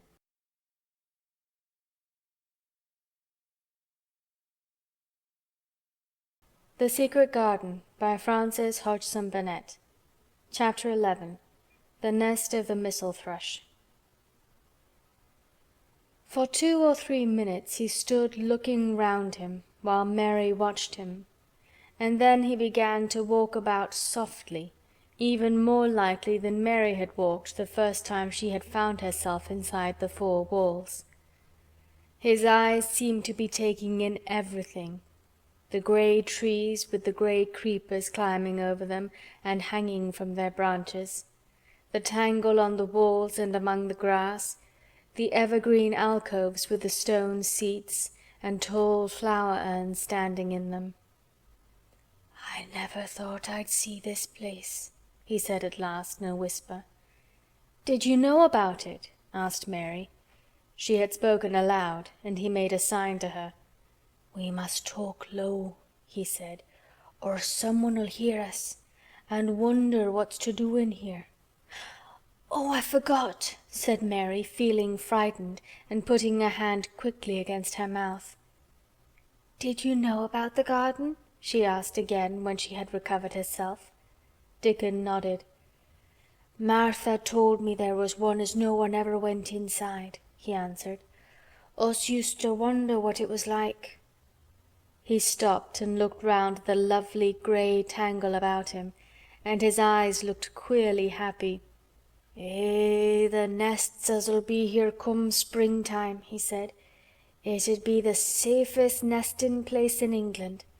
No one ever comin' near, and tangles o' trees and roses to build in. I wonder all the birds on the moor don't build here." Mistress Mary put her hand on his arm again without knowing it. "Will there be roses?" she whispered. "Can you tell? I thought perhaps they were all dead." No, not them. Not all of 'em," he answered. "Look here." He stepped over to the nearest tree, an old, old one with grey lichen all over its bark, but upholding a curtain of tangled sprays and branches. He took a thick knife out of his pocket and opened one of its blades. "There's lots o' dead wood as ought to be cut out," he said, "and there's a lot o' old wood, but it made some new last year. This year's a new bit," and he touched a shoot which looked brownish green instead of hard, dry grey. Mary touched it herself in an eager, reverent way. "That one?" she said. "Is that one quite alive, quite?" Dickon curved his wide, smiling mouth. "It's as wick as you or me," he said, and Mary remembered that Martha had told her that wick meant alive or lively. "I'm glad it's wick," she cried out in her whisper. "I want them all to be wick. Let us go round the garden and count how many wick ones there are." She quite panted with eagerness, and Dickon was as eager as she was. They went from tree to tree and from bush to bush. Dickon carried his knife in his hand and showed her things which she thought wonderful. "They've run wild," he said, "but the strongest ones have fair thrived on it. The delicatest ones has died out, but t'others has growed and spread till they's a wonder. See here," and he pulled down a thick, grey, dry-looking branch. "A body might think this was dead wood, but I don't believe it is, down to the root. I'll cut it down low and see." He knelt, and with his knife cut the lifeless-looking branch through, not far above the earth. "There," he said exultantly. "I told thee so. There's green in that wood yet. Look at it." Mary was down on her knees before he spoke, gazing with all her might. "When it looks a bit greenish and juicy like that, it's wick," he explained. "When th' inside is dry and breaks easy, like this here piece I've cut off, it's done for. There's a big root here as all this live wood sprang out of, and if t'old wood's cut off and it's dug round and took care of, there'll be—" He stopped and lifted his face to look up at the climbing and hanging sprays above him. "There'll be a fountain o' roses here this summer." They went from bush to bush and from tree to tree. He was very strong and clever with his knife, and knew how to cut the dry and dead wood away, and could tell when an unpromising bough or twig had still green life in it. In the course of half an hour Mary thought she could tell too, and when he cut through a lifeless-looking branch she would cry out joyfully under her breath when she caught sight of the least shade of moist green. The spade and hoe and fork were very useful. He showed her how to use the fork while he dug about the roots with the spade and stirred the earth and let the air in. They were working industriously round one of the biggest standard roses when he caught sight of something which made him utter an exclamation of surprise. "Why," he cried, pointing to the grass a few feet away, "who did that there?" It was one of Mary's own little clearings round the pale green points. "I did it," said Mary. "Why, I thought tha didn't know nothing about gardening," he exclaimed. "I don't," she answered, "but they were so little and the grass was so thick and strong and they looked as if they had no room to breathe, so I made a place for them. I don't even know what they are." Dickon went and knelt down by them, smiling his wide smile. "Tha was right," he said. "A gardener couldn't have told thee better. They'll grow now like Jack's beanstalk. They're crocuses and snowdrops, and these here is narcissuses," turning to another patch, "and here's daffydowndillys. Eh, they will be a sight." He ran from one clearing to another. "Tha's done a lot o' work for such a little wench," he said, looking her over. "I'm growing fatter," said Mary, "and I'm growing stronger. I used always to be tired, but when I dig I'm not tired at all. I like to smell the earth when it's turned up." "It's rare good for thee," he said, nodding his head wisely. "There's naught as nice as the smell o' good clean earth, except the smell o' fresh growin' things when the rain falls on 'em. I get out on the moor many a day when it's rainin', and I lie under a bush and I listen to the soft swish o' drops on the heather, and I just sniff and sniff. My nose end fair quivers like a rabbit's, mother says." "Do you never catch cold?" inquired Mary, gazing at him wonderingly. She had never seen such a funny boy, or such a nice one. "Not me," he said, grinning. "I never ketched cold since I was born. I wasn't brought up nesh enough. I've chased about the moor in all weathers, same as the rabbits does. Mother says I've sniffed up too much fresh air for 12 year to ever get to sniffin' with cold. I'm as tough as a whitethorn knobstick." He was working all the time he was talking, and Mary was following him and helping him with her fork or the trowel. "There's a lot o' work to do here," he said once, looking about quite exultantly. "Will you come again and help me to do it?" Mary begged. "I'm sure I can help too. I can dig and pull up weeds and do whatever you tell me. Oh, do come, Dickon." "I'll come every day if thou wants me, rain or shine," he answered stoutly. "It's the best fun I ever had in my life, shut in here and wakening up a garden." "If you will come," said Mary, "if you will help me to make it alive, I don't know what I'll do," she ended helplessly. "What could you do for a boy like that?" "I'll tell thee what tha'll do," said Dickon with his happy grin. "Tha'll get fat, and tha'll get as hungry as a young fox, and tha'll learn how to talk to the robin same as I do. Eh, we'll have a lot o' fun." He began to walk about, looking up in the trees and at the walls and bushes with a thoughtful expression. "I wouldn't want to make it look like a gardener's garden, all clipped and spick and span, would you?" he said. "It's nicer like this, with things running wild and swinging and catching hold of each other." "Don't let us make it tidy," said Mary anxiously. "It wouldn't seem like a secret garden if it was tidy." Dickon stood rubbing his rusty red head with a rather puzzled look. "It's a secret garden sure enough," he said, "but seems like someone besides the robin must have been in it since it was shut up 10 year ago." "But the door was locked and the key was buried," said Mary. "No one could get in." "That's true," he answered. "It's a queer place. Seems to me as if there'd been a bit of pruning done here and there later than 10 year ago." "But how could it have been done?" said Mary. He was examining a branch of a standard rose, and he shook his head. "Aye, how could it?" he murmured. "With the door locked and the key buried." Mistress Mary always felt that however many years she lived, she should never forget that first morning when her garden began to grow. Of course it did seem to begin to grow for her that morning.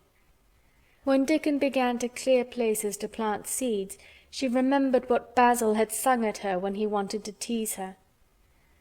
"Are there any flowers that look like bells?" she inquired. "Lilies of the valley does," he answered, digging away with the trowel. "And there's Canterbury bells and campanulas."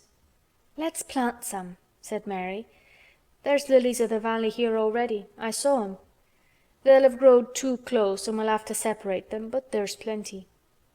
T'other ones take 2 years to bloom from seed, but I can bring you some bits of plants from our cottage garden. Why does I want 'em?"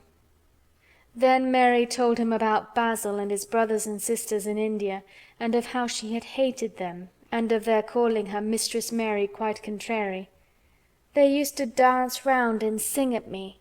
They sang, 'Mistress Mary quite contrary, how does your garden grow, with silver bells and cockle shells and marigolds all in a row?' I just remembered it, and it made me wonder if there really were flowers like silver bells." She frowned a little and gave her trowel a rather spiteful dig into the earth. "I wasn't as contrary as they were." But Dickon laughed. "Eh," he said, and as he crumbled the rich black soil she saw that he was sniffing up the scent of it. "There doesn't seem to be no need for no one to be contrary when there's flowers and such like, and such lots of friendly wild things running about making homes for themselves, or building nests and singing and whistling, does there?" Mary, kneeling by him holding the seeds, looked at him and stopped frowning. "Dickon," she said, "you're as nice as Martha said you were. I like you, and you make the 5th person. I never thought I should like 5 people." Dickon sat up on his heels as Martha did when she was polishing the grate. He did look funny and delightful, Mary thought, with his round blue eyes and red cheeks and happy-looking turned-up nose. "Only 5 folk as thou likes," he said. "Who's t'other 4? Your mother and Martha," Mary checked them off on her fingers, "and the robin and Ben Weatherstaff." Dickon laughed so that he was obliged to stifle the sound by putting his arm over his mouth. "I know thou thinks I'm a queer lad," he said, "but I think thou'rt the queerest little lass I ever saw." Then Mary did a strange thing. She leaned forward and asked him a question she had never dreamed of asking anyone before. And she tried to ask it in Yorkshire, because that was his language, and in India a native is always pleased if you knew his speech. "Does thou like me?" she said. "Eh," he answered heartily, "that I does. I likes thee wonderful, and so does the robin, I do believe." "That's 2 then," said Mary. "That's 2 for me." And they began to work harder than ever and more joyfully. Mary was startled and sorry when she heard the big clock in the courtyard strike the hour of her midday dinner. "I shall have to go," she said mournfully. "And you will have to go too, won't you?" Dickon grinned. "My dinner's easy to carry about with me," he said. "Mother always lets me put a bit o' something in my pocket." He picked up his coat from the grass and brought out of a pocket a lumpy little bundle tied up in a quite clean, coarse blue and white handkerchief. It held 2 thick pieces of bread with a slice of something laid between them. "It's oftenest naught but bread," he said. but I've got a fine slice of fat bacon with it today." Mary thought it looked a queer dinner, but he seemed ready to enjoy it. "Run on and get thy victuals," he said. "I'll be done with mine first. I'll get some more work done before I start back home." He sat down with his back against a tree. "I'll call the robin up," he said, "and give him the rind of the bacon to peck at.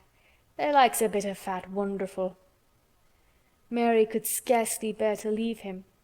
Suddenly it seemed as if he might be a sort of wood fairy who might be gone when she came into the garden again. He seemed too good to be true. She went slowly halfway to the door in the wall, and then she stopped and went back. "Whatever happens, you never would tell," she said. His poppy-colored cheeks were distended with his first big bite of bread and bacon, but he managed to smile encouragingly. "If thou was a missel thrush and showed me where thy nest was, does tha think I'd tell anyone?" "Not me," he said. "Tha'rt as safe as a missel thrush." And she was quite sure she was. End of chapter 11.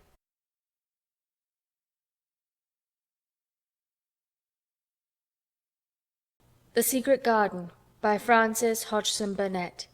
Chapter 12. Might I have a bit of earth? Mary ran so fast that she was rather out of breath when she reached her room. Her hair was ruffled on her forehead, and her cheeks were bright pink. Her dinner was waiting on the table, and Martha was waiting near it. "Tha's a bit late," she said. "Where has tha been?" "I've seen Dickon," said Mary. "I've seen Dickon." "I knew he'd come," said Martha exultantly. "How does tha like him?" I think he's beautiful," said Mary in a determined voice. Martha looked rather taken aback, but she looked pleased too.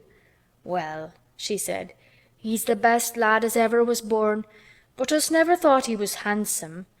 His nose turns up too much." "I like it to turn up," said Mary. "An' his eyes is so round," said Martha a trifle doubtful, "though they're a nice colour." "I like them round," said Mary, "and they are exactly the colour of the sky over the moor." Martha beamed with satisfaction. "Mother says he made 'em that colour with always looking up at the birds in the clouds. But he has got a big mouth, hasn't he now?" "I love his big mouth," said Mary obstinately. "I wish mine were just like it." Martha chuckled delightedly.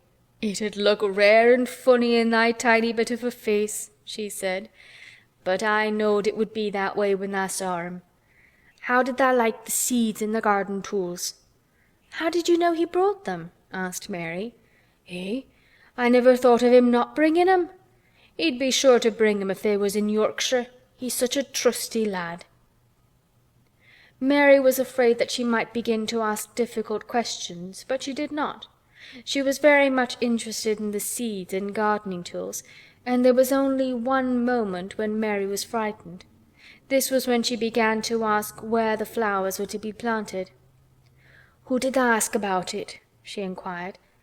"I haven't asked anybody yet," said Mary, hesitating. "Well, I wouldn't ask the head gardener. He's too grand, Mr. Roach is." "I've never seen him," said Mary. "I've only seen under gardeners and Ben Weatherstaff."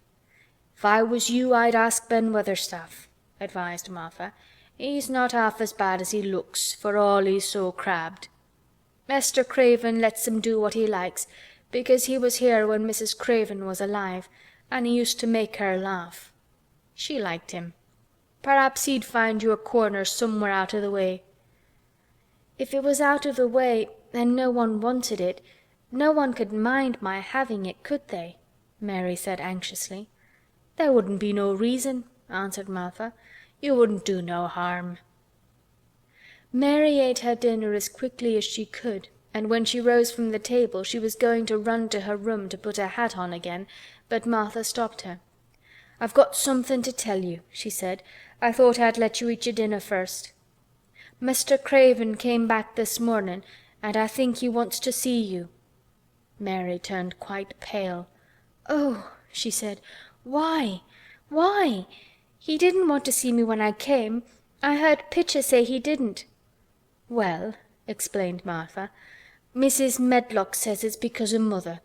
She was walking to Thwaite village and she met him. She'd never spoke to him before, but Mrs. Craven had been to our cottage 2 or 3 times. He'd forgot, but Mother hadn't, and she made bold to stop him. I don't know what she said to him about you, but she said something as has put him in the mind to see you before he goes away again tomorrow." "Oh," cried Mary, "is he going away tomorrow? I am so glad." "He's going for a long time. He mayn't come back till autumn or winter. He's going to travel in foreign places. He's always doing it." "Oh, I'm so glad, said Mary thankfully. If he did not come back until winter, or even autumn, there would be time to watch the secret garden come alive. Even if he found out then and took it away from her, she would have had that much at least. "When do you think you will want to see—" She did not finish the sentence because the door opened and Mrs. Medlock walked in. She had on her best black dress and cap, and her collar was fastened with a large brooch with a picture of a man's face on it. It was a colored photograph of Mr. Medlock, who had died years ago, and she always wore it when she was dressed up. She looked nervous and excited. "Your hair's rough," she said quickly. "Go and brush it. Martha, help her to slip on her best dress. Mr. Craven sent me to bring her to him in his study." All the pink left Mary's cheeks. Her heart began to thump, and she felt herself changing into a stiff, plain, silent child again. She did not even answer Mrs. Medlock, but turned and walked into her bedroom, followed by Martha. She said nothing while her dress was changed and her hair brushed, and after she was quite tidy, she followed Mrs. Medlock down the corridors in silence. What was there for her to say? She was obliged to go and see Mr. Craven, and he would not like her, and she would not like him. She knew what he would think of her. She was taken to a part of the house she had not been into before. At last Mrs. Medlock knocked at a door, and when someone said, "Come in," they entered the room together. A man was sitting in an armchair before the fire, and Mrs. Medlock spoke to him. "This is Miss Mary, sir," he said. "You can go and leave her here. I will ring for you when I want you to take her away," said Mr. Craven. When she went out and closed the door, Mary could only stand waiting, a plain little thing, twisting her thin hands together. She could see that the man in the chair was not so much a hunchback as a man with high, rather crooked shoulders, and he had black hair streaked with white. He turned his head over his shoulders and spoke to her. "Come here," he said. Mary went to him. He was not ugly. His face would have been handsome if it had not been so miserable. He looked as if the sight of her worried and fretted him, and as if he did not know what in the world to do with her. "Are you well?" he asked. "Yes," answered Mary. "Do they take good care of you?" "Yes." He rubbed his forehead fretfully as he looked her over. "You're very thin," he said. "I'm getting fatter," Mary answered in what she knew was her stiffest way. What an unhappy face he had! His black eyes seemed as if they scarcely saw her, as if they were seeing something else, and he could hardly keep his thoughts upon her. "I forgot you," he said. "How could I remember you? I intended to send you a governess or a nurse or someone of that sort, but I forgot." "Please," began Mary, "please—" and then the lump in her throat choked her. "What do you want to say?" he inquired. I am too big for a nurse," said Mary, "and please don't make me have a governess yet." He rubbed his forehead again and stared at her. "That was what the Sowerby woman said," he muttered absent-mindedly. Then Mary gathered a scrap of courage. Is she Martha's mother?" she stammered. "Yes, I think so," he replied. "She knows about children," said Mary. "She has 12. She knows." He seemed to rouse himself. "What do you want to do?" "I want to play out of doors," Mary answered, hoping that her voice did not tremble. "I never liked it in India. It makes me hungry here, and I am getting fatter." He was watching. "Mrs. Sowerby said it would do you good." "Perhaps it will," he said. "She thought you had better get stronger before you had a governess." "It makes me feel strong when I play and the wind comes over the moor," argued Mary. "Where do you play?" he asked next. "Everywhere," gasped Mary. "Martha's mother sent me a skipping rope. I skip and run, and I look about to see if things are beginning to stick up out of the earth. I don't do any harm." "Don't look so frightened," he said in a worried voice. "You could not do any harm, a child like you. You may do what you like." Mary put her hand up to her throat because she was afraid he might see the excited lump which she felt jump into it. She came a step nearer to him. "May I?" she asked tremulously.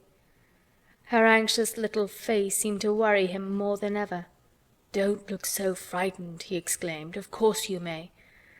I am your guardian, though I am a poor one for any child. I cannot give you time or attention. I am too ill and wretched and distracted. But I wish you to be happy and comfortable. I don't know anything about children, but Mrs. Medlock is to see that you have all you need. I sent for you today because Mrs. Sowerby said I ought to see you. Her daughter had talked about you. She thought you needed fresh air and freedom and running about." "She knows all about children," Mary said again in spite of herself. "She ought to," said Mr. Craven. "I thought her rather bold to stop me in the moor, but she said Mrs. Craven had been kind to her." It seemed hard for him to speak his dead wife's name. "She is a respectable woman. Now I have seen you, I think she said sensible things. Play out of doors as much as you like. It's a big place and you may go where you like and amuse yourself as you like. Is there anything you want?" As if a sudden thought had struck him. "Do you want toys, books, dolls?" "Might I," quavered Mary, "might I have a bit of earth?" In her eagerness she did not realize how queer the words would sound, and that they were not the ones she had meant to say. Mr. Craven looked quite startled. "Earth?" he repeated. "What do you mean?" "To plant seeds in, to make things grow, to see them come alive," Mary faltered. He gazed at her a moment and then passed his hand quickly over his eyes. "Do you care about gardens so much?" he said slowly. "I didn't know about them in India," said Mary. "I was always ill and tired, and it was too hot. I sometimes made little beds in the sand and stuck flowers in them. But here it is different." Mr. Craven got up and began to walk slowly across the room. "A bit of earth," he said to himself, and Mary thought that somehow she must have reminded him of something. When he stopped and spoke to her, his dark eyes looked almost soft and kind. "You can have as much earth as you want," he said. "You remind me of someone else who loved the earth and things that grow. When you see a bit of earth you want," with something like a smile, "take it, child, and make it come alive." "May I take it from anywhere, if it's not wanted?" "Anywhere," he answered. "There, you must go now. I am tired." He touched the bell to call Mrs. Medlock. "Good-bye. I shall be away all summer." Mrs. Medlock came so quickly that Mary thought she must have been waiting in the corridor. "Mrs. Medlock," Mr. Craven said to her, "now I have seen the child, I understand what Mrs. Sowerby meant. She must be less delicate before she begins lessons. Give her simple, healthy food. Let her run wild in the garden. Don't look after her too much. She needs liberty and fresh air and romping about. Mrs. Sowerby is to come and see her now and then, and she may sometimes go to the cottage." Mrs. Medlock looked pleased. She was relieved to hear that she need not look after Mary too much. She had felt her a tiresome charge, and had, indeed, seen as little of her as she dared. In addition to this, she was fond of Martha's mother. "Thank you, sir," she said. "Susan Sowerby and me went to school together, and she's as sensible and good-hearted a woman as you'd find in a day's walk. I never had any children myself, and she's had 12, and there never was healthier or better ones. Miss Mary can get no harm from them. I'd always take Susan Sowerby's advice about children myself. She's what you might call healthy-minded, if you understand me." "I understand," Mr. Craven answered. "Take Miss Mary away now and send Pitcher to me." When Mrs. Medlock left her at the end of her own corridor, Mary flew back to her room. She found Martha waiting there. Martha had, in fact, hurried back after she had removed the dinner service. "I can have my garden," cried Mary. "I may have it where I like. I am not going to have a governess for a long time. Your mother is coming to see me, and I may go to your cottage. He says a little girl like me could not do any harm, and I may do what I like anywhere." "Eh?" said Martha delightedly. "That was nice of him, wasn't it?" "Martha," said Mary solemnly, "he is really a nice man, only his face is so miserable, and his forehead is all drawn together." She ran as quickly as she could to the garden. She had been away so much longer than she had thought she should, and she knew Dickon would have to set out early on his 5-mile walk. When she slipped through the door under the ivy, she saw that he was not working where she had left him. The gardening tools were laid together under a tree. She ran to them, looking all around the place, but there was no Dickon to be seen. He had gone away, and the secret garden was empty, except for the robin who had just flown across the wall and sat on a standard rose-bush watching her. "He's gone," she said woefully. "Oh, was he only a wood fairy?" Something white fastened to the standard rose-bush caught her eye. It was a piece of paper. In fact, it was a piece of the letter she had printed for Martha to send to Dickon. It was fastened on the bush with a long thorn, and in a minute she knew Dickon had left it there. There were some roughly printed letters on it, and a sort of picture. At first she could not tell what it was. Then she saw it was meant for a nest with a bird sitting on it. Underneath were the printed letters, and they said, "I will come back." End of chapter 12.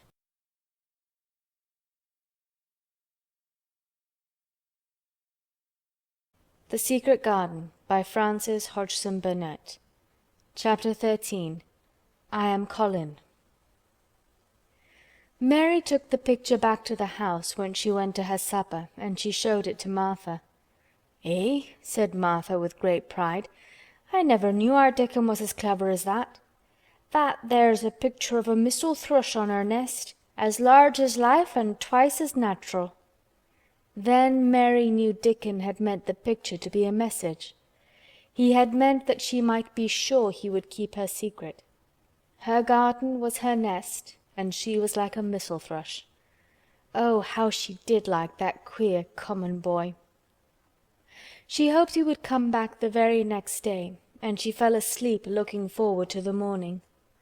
But you never know what the weather will do in Yorkshire, particularly in the springtime. She was awakened in the night by the sound of rain beating with heavy drops against her window. It was pouring down in torrents, and the wind was wuthering round the corners and in the chimneys of the huge old house. Mary sat up in bed and felt miserable and angry. "The rain is as contrary as I ever was," she said. "It came because it knew I did not want it." She threw herself back on her pillow and buried her face. She did not cry, but she lay and hated the sound of the heavily beating rain.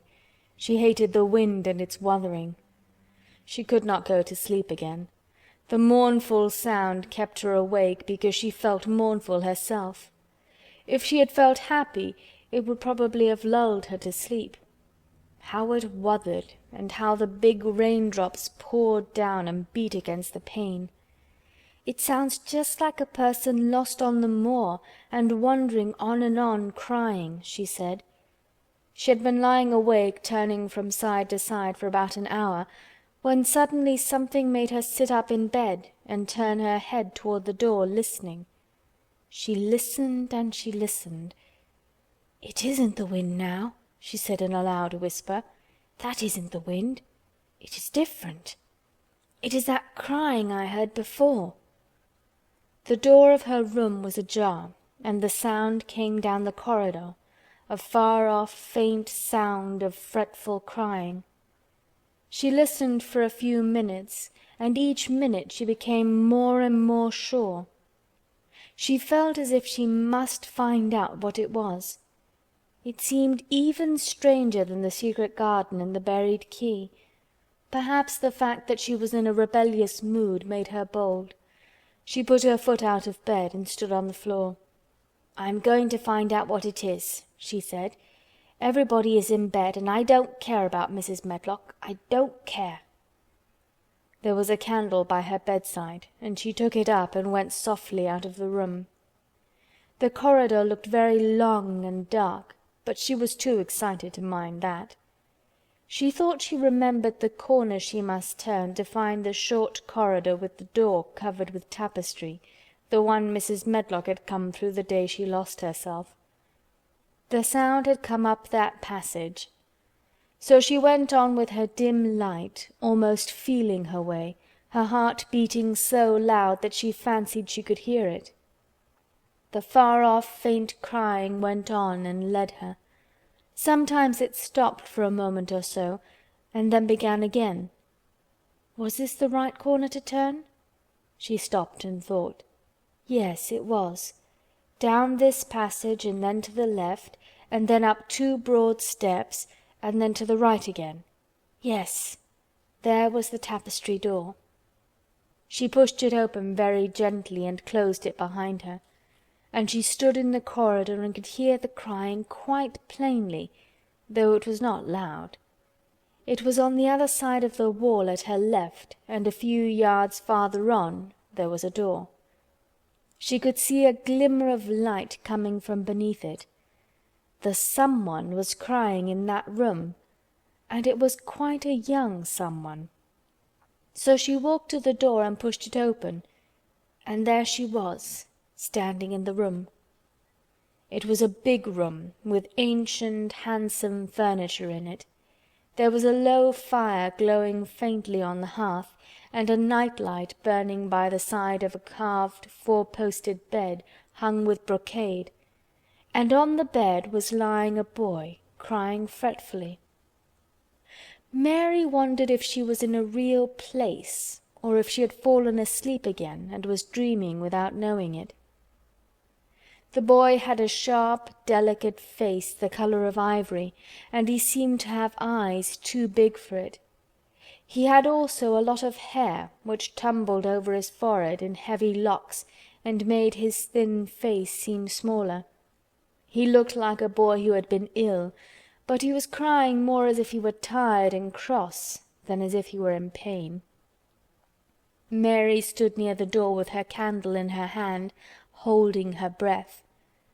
Then she crept across the room, and as she drew nearer, the light attracted the boy's attention, and he turned his head on his pillow and stared at her, his grey eyes opening so wide that they seemed immense. "Who are you?" he said at last in a half-frightened whisper. "Are you a ghost?" "No, I am not," Mary answered, her own whisper sounding half-frightened. "Are you one?" He stared and stared and stared. Mary could not help noticing what strange eyes he had. They were agate grey, and they looked too big for his face because they had black lashes all round them. "No," he replied after waiting a moment or so.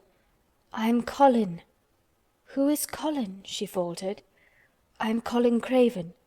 Who are you?" "I'm Mary Lennox. Mr. Craven is my uncle." "He is my father," said the boy. "Your father?" gasped Mary. "No one ever told me he had a boy. Why didn't they?" "Come here," he said, still keeping his strange eyes fixed on her with an anxious expression. She came close to the bed and he put out his hand and touched her. "You are real, aren't you?" he said. "I have such real dreams very often. You might be one of them." Mary had slipped on a woolen wrapper before she left her room, and she put a piece of it between his fingers. "Rub that and see how thick and warm it is," she said. "I will pinch you a little if you like, to show you how real I am. For a minute I thought you might be a dream too." "Where did you come from?" he asked. "From my own room. The wind wuthered so I couldn't go to sleep, and I heard someone crying and wanted to find out who it was." "What were you crying for?" "Because I couldn't go to sleep either and my head ached." "Tell me your name again." "Mary Lennox." "Did no one ever tell you I had come to live here?" He was still fingering the fold of her wrapper, but he began to look a little more as if he believed in her reality. "No," he answered. "They daren't." "Why?" asked Mary. "Because I should have been afraid you would see me. I won't let people see me and talk me over." "Why?" Mary asked again, feeling more mystified every moment.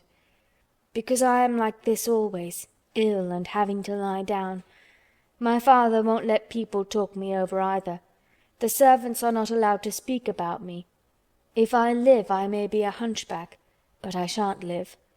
My father hates to think I may be like him."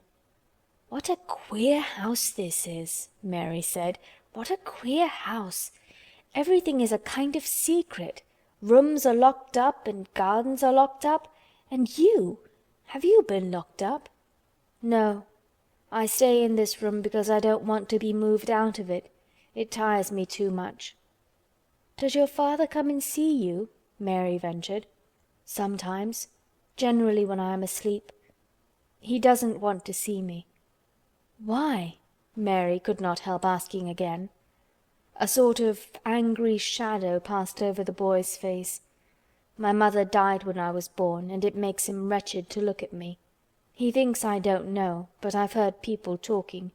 He almost hates me." "He hates the garden because she died," said Mary, half speaking to herself. "What garden?" the boy asked. "Oh, just a garden she used to like," Mary stammered. "Have you been here always?" "Nearly always. Sometimes I have been taken to places at the seaside, but I won't stay because people stare at me. I used to wear an iron thing to keep my back straight, but a grand doctor came from London to see me and said it was stupid. He told them to take it off and keep me out in the fresh air. I hate fresh air, and I don't want to go out." "I didn't when I first came here," said Mary. "Why do you keep looking at me like that?" "Because of the dreams that are so real," he answered rather fretfully. "Sometimes when I open my eyes I don't believe I'm awake." "We're both awake," said Mary. She glanced round the room with its high ceiling and shadowy corners and dim firelight. "It looks quite like a dream, and it's the middle of the night, and everybody in the house is asleep. Everybody but us. We are wide awake." "I don't want it to be a dream," the boy said restlessly. Mary thought of something all at once. "If you don't like people to see you," she began, "do you want me to go away?" He still held the fold of her wrapper, and he gave it a little pull. "No," he said. "I should be sure you were a dream if you went. If you're real, sit down on that big footstool and talk. I want to hear about you." Mary put down her candle on the table near the bed and sat down on the cushioned stool. She did not want to go away at all. She wanted to stay in the mysterious hidden-away room and talk to the mysterious boy. "What do you want me to tell you?" she said. He wanted to know how long she had been at Misselthwaite. He wanted to know which corridor her room was on. He wanted to know what she had been doing, if she disliked the moor as he disliked it, where she had lived before she came to Yorkshire. She answered all these questions and many more, and he lay back on his pillow and listened. He made her tell him a great deal about India and about her voyage across the ocean. She found out that because he had been an invalid he had not learned things as other children had. One of his nurses had taught him to read when he was quite little, and he was always reading and looking at pictures in splendid books. Though his father rarely saw him when he was awake, he was given all sorts of wonderful things to amuse himself with. He never seemed to have been amused, however. He could have anything he asked for, and was never made to do anything he did not like to do. "Everyone is obliged to do what pleases me," he said indifferently. "It makes me ill to be angry. No one believes I shall live to grow up." He said it as if he was so accustomed to the idea that it had ceased to matter to him at all. He seemed to like the sound of Mary's voice. As she went on talking he listened in a drowsy, interested way. Once or twice she wondered if he were not gradually falling into a doze, but at last he asked a question which opened up a new subject. "How old are you?" he asked. "I am 10," answered Mary, forgetting herself for the moment. "And so are you." "How do you know that?" he demanded in a surprised voice. "Because when you were born the garden door was locked and the key was buried, and it has been locked for 10 years." Colin half sat up, turning toward her, leaning on his elbows. "What garden door was locked? Who did it? Where was the key buried?" he exclaimed, as if he were suddenly very much interested. It was the garden Mr. Craven hates," said Mary nervously. "He locked the door. No one knew where he buried the key." "What sort of a garden is it?" Colin persisted eagerly. "No one has been allowed to go into it for 10 years," was Mary's careful answer. But it was too late to be careful. He was too much like herself. He too had had nothing to think about, and the idea of a hidden garden attracted him as it had attracted her. He asked question after question.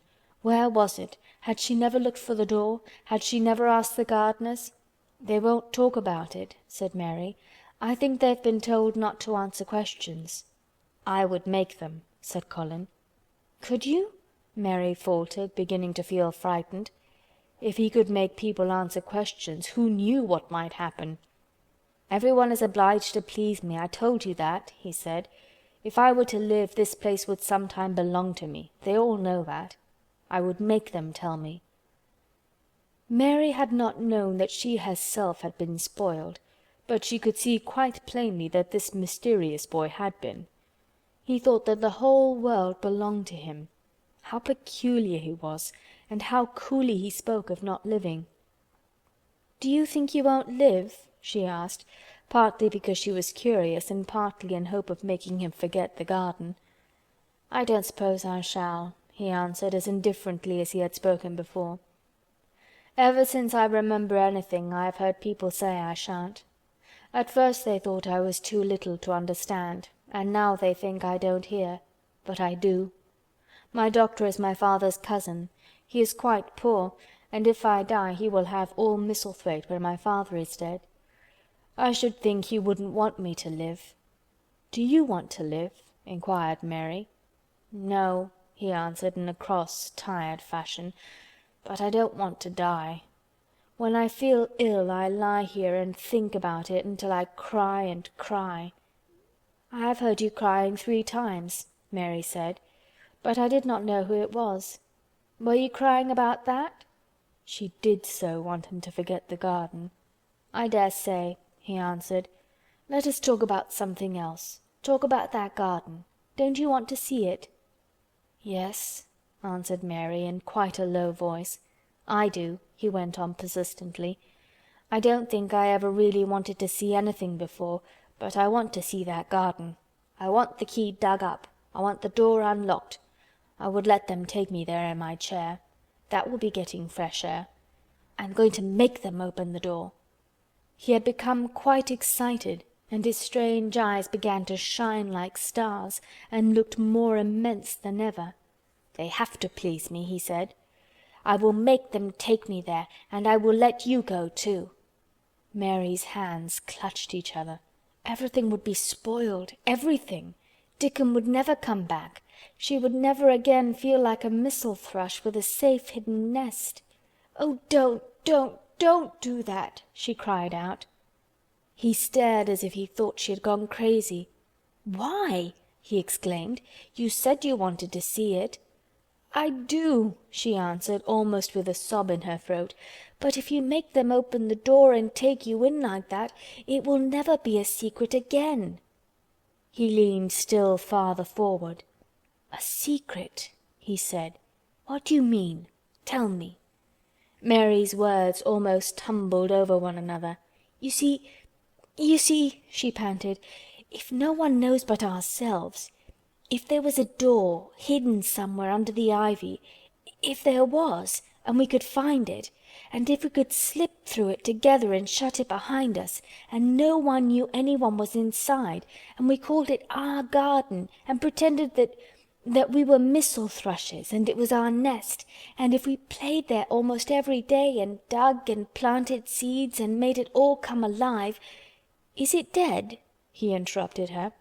"It soon will be if no one cares for it," she went on. "The bulbs will live, but the roses—" He stopped her again, as excited as she was herself. "What are bulbs?" he put in quickly. "They're daffodils and lilies and snowdrops. They're working in the earth now, pushing up pale green points because the spring is coming." "Is the spring coming?" he said. "What is it like? You don't see it in rooms if you are ill." "It is the sun shining on the rain and the rain falling on the sunshine and things pushing up and working under the earth," said Mary. "If the garden was a secret and we could get into it we could watch the things grow bigger every day and see how many roses are alive. Don't you see? Oh, don't you see how much nicer it would be if it was a secret?" He dropped back on his pillow and lay there with an odd expression on his face. "I never had a secret," he said, "except that one about not living to grow up. They don't know I know that, so it is a sort of secret. But I like this kind better." "If you won't make them take you to the garden," pleaded Mary, "perhaps—I feel almost sure I can find out how to get in sometime. And then, if the doctor wants you to go out in your chair, and if you can always do what you want to do, perhaps we might find some boy who would push you, and we could go alone, and it would always be a secret garden." "I should like that," he said very slowly, his eyes looking dreamy. "I should like that. I should not mind fresh air in a secret garden." Mary began to recover her breath and feel safer because the idea of keeping the secret seemed to please him.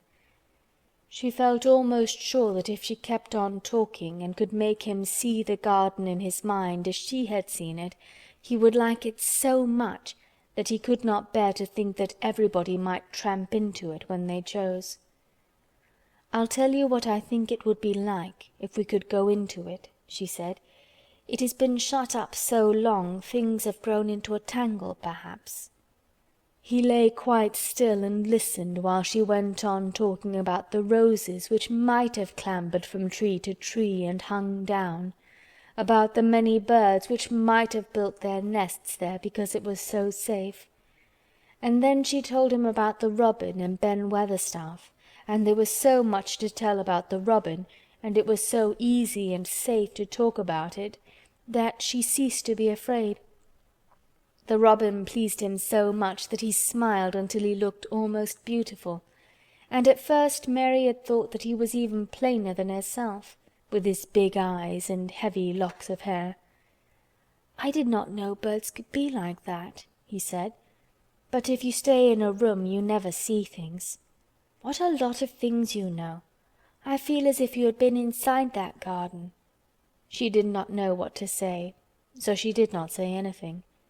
He evidently did not expect an answer, and the next moment he gave her a surprise. "I'm going to let you look at something," he said. "Do you see that rose-colored silk curtain hanging on the wall over the mantelpiece?" Mary had not noticed it before, but she looked up and saw it. It was a curtain of soft silk hanging over what seemed to be some picture. "Yes," she answered. "There is a cord hanging from it," said Colin. "Go and pull it."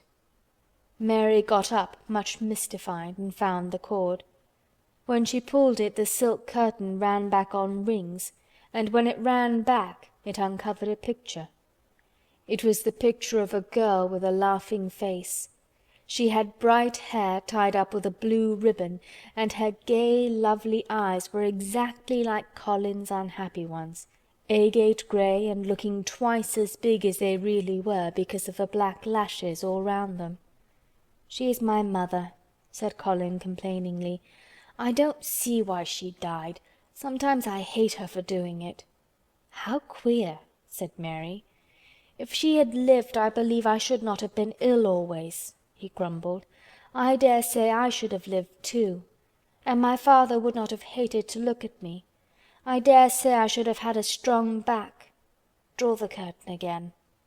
Mary did as she was told and returned to her footstool. "She is much prettier than you," she said, "but her eyes are just like yours. At least, they are the same shape and color. Why is the curtain drawn over her?" He moved uncomfortably. "I made them do it," he said. "Sometimes I don't like to see her looking at me. She smiles too much when I am ill and miserable. Besides, she is mine, and I don't want everyone to see her." There were a few moments of silence, and then Mary spoke. "What would Mrs. Medlock do if she found out I had been here?" she inquired. "She would do as I told her to do," he answered. "And I should tell her that I wanted you to come here and talk to me every day. I am glad you came." "So am I," said Mary. "I will come as often as I can, but—" she hesitated. "I shall have to look every day for the garden door." "Yes, you must," said Colin. "And you can tell me about it afterward." He lay thinking for a few minutes, as he had done before, and then he spoke again. "I think you shall be a secret too," he said. "I will not tell them until they find out. I can always send the nurse out of the room and say that I want to be by myself. Do you know Martha?" "Yes, I know her very well," said Mary. "She waits on me." He nodded his head toward the outer corridor. "She is the one who is asleep in the other room. The nurse went away yesterday to stay all night with her sister, and she always makes Martha attend to me when she wants to go out. Martha shall tell you when to come here." Then Mary understood Martha's troubled look when she had asked questions about the crying. "Martha knew about you all the time?" she said. "Yes, she often attends to me. The nurse likes to get away from me, and then Martha comes." "I've been here a long time," said Mary. "Shall I go away now? Your eyes look sleepy." "I wish I could go to sleep before you leave me," he said rather shyly. "Shut your eyes," said Mary, drawing her footstool closer, "and I will do what my Ayah used to do in India. I will pat your hand and stroke it and sing something quite low." "I should like that, perhaps," he said drowsily. Somehow she was sorry for him and did not want him to lie awake, so she leaned against the bed and began to stroke and pat his hand and sing a very low little chanting song in Hindustani. "That is nice," he said, more drowsily still, and she went on chanting and stroking, but when she looked at him again, his black lashes were lying closed against his cheeks, for his eyes were shut and he was fast asleep. So she got up softly, took her candle, and crept away without making a sound. End of chapter 13.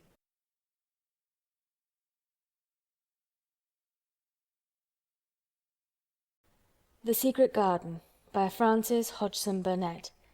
Chapter 14. A Young Rajah. The moor was hidden in mist when the morning came, and the rain had not stopped pouring down. There could be no going out of doors. Martha was so busy that Mary had no opportunity of talking to her, but in the afternoon she asked her to come and sit with her in the nursery. She came bringing the stocking she was always knitting when she was doing nothing else. "What's the matter with thee?" she asked as soon as they sat down. "Thou looks as if tha'd something to say." "I have.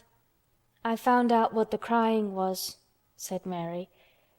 Martha let her knitting drop on her knee and gazed at her with startled eyes. "Tha hasn't!" she exclaimed. "Never!"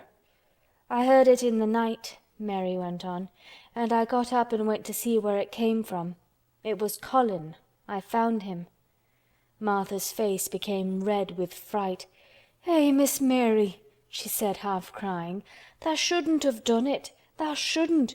Tha'll get me in trouble. I never told thee nothin' about him, but tha'll get me in trouble. I shall lose my place, and what'll mother do?" "You won't lose your place," said Mary. "He was glad I came. We talked and talked, and he said he was glad I came." "Was he?" cried Martha. "Art tha sure? Tha doesn't know what he's like when anything vexes him. He's a big lad to cry like a baby, but when he's in a passion he'll fair scream just to frighten us. He knows us daren't call our souls our own." "He wasn't vexed," said Mary. "I asked him if I should go away and he made me stay. He asked me questions and I sat on a big footstool and talked to him about India and about the robin and gardens. He wouldn't let me go. He let me see his mother's picture. Before I left him I sang him to sleep." Martha fairly gasped with amazement. "I can scarcely believe thee," she protested. "It's as if tha'd walked straight into a lion's den. If he'd been like he is most times, he'd have throwed himself into one of his tantrums and roused the house. He won't let strangers look at him." "He let me look at him. I looked at him all the time and he looked at me. We stared," said Mary. "I don't know what to do," cried agitated Martha. "If Mrs. Medlock finds out she'll think I broke orders and told thee, and I shall be packed back to mother." "He is not going to tell Mrs. Medlock anything about it yet. It's to be a sort of secret just at first," said Mary firmly. "And he says everybody is obliged to do as he pleases." "Aye, that's true enough, the bad lad," sighed Martha, wiping her forehead with her apron. "He says Mrs. Medlock must, and he wants me to come and talk to him every day. And you are to tell me when he wants me." "Me?" said Martha. "I shall lose my place, I shall for sure." "You can't if you're doing what he wants you to do and everybody is ordered to obey him," Mary argued. "Does that mean to say," cried Martha with wide open eyes, "that he was nice to thee?" "I think he almost liked me," Mary answered. "Then thou must have bewitched him," decided Martha, drawing a long breath. "Do you mean magic?" inquired Mary. "I've heard about magic in India, but I can't make it. I just went into his room, and I was so surprised to see him I stood and stared. And then he turned round and stared at me. And he thought I was a ghost or a dream, and I thought perhaps he was. And it was so queer being there alone together in the middle of the night and not knowing each other. And we began to ask each other questions, and then I asked him if I must go away, and he said I must not." "The world's coming to an end," gasped Martha. "What is the matter with him?" asked Mary. "Nobody knows for sure and certain," said Martha. "Mester Craven went off his head like when he was born. The doctor said he'd have to be put in asylum. It was because Mrs. Craven died, like I told you. He wouldn't set eyes on the baby.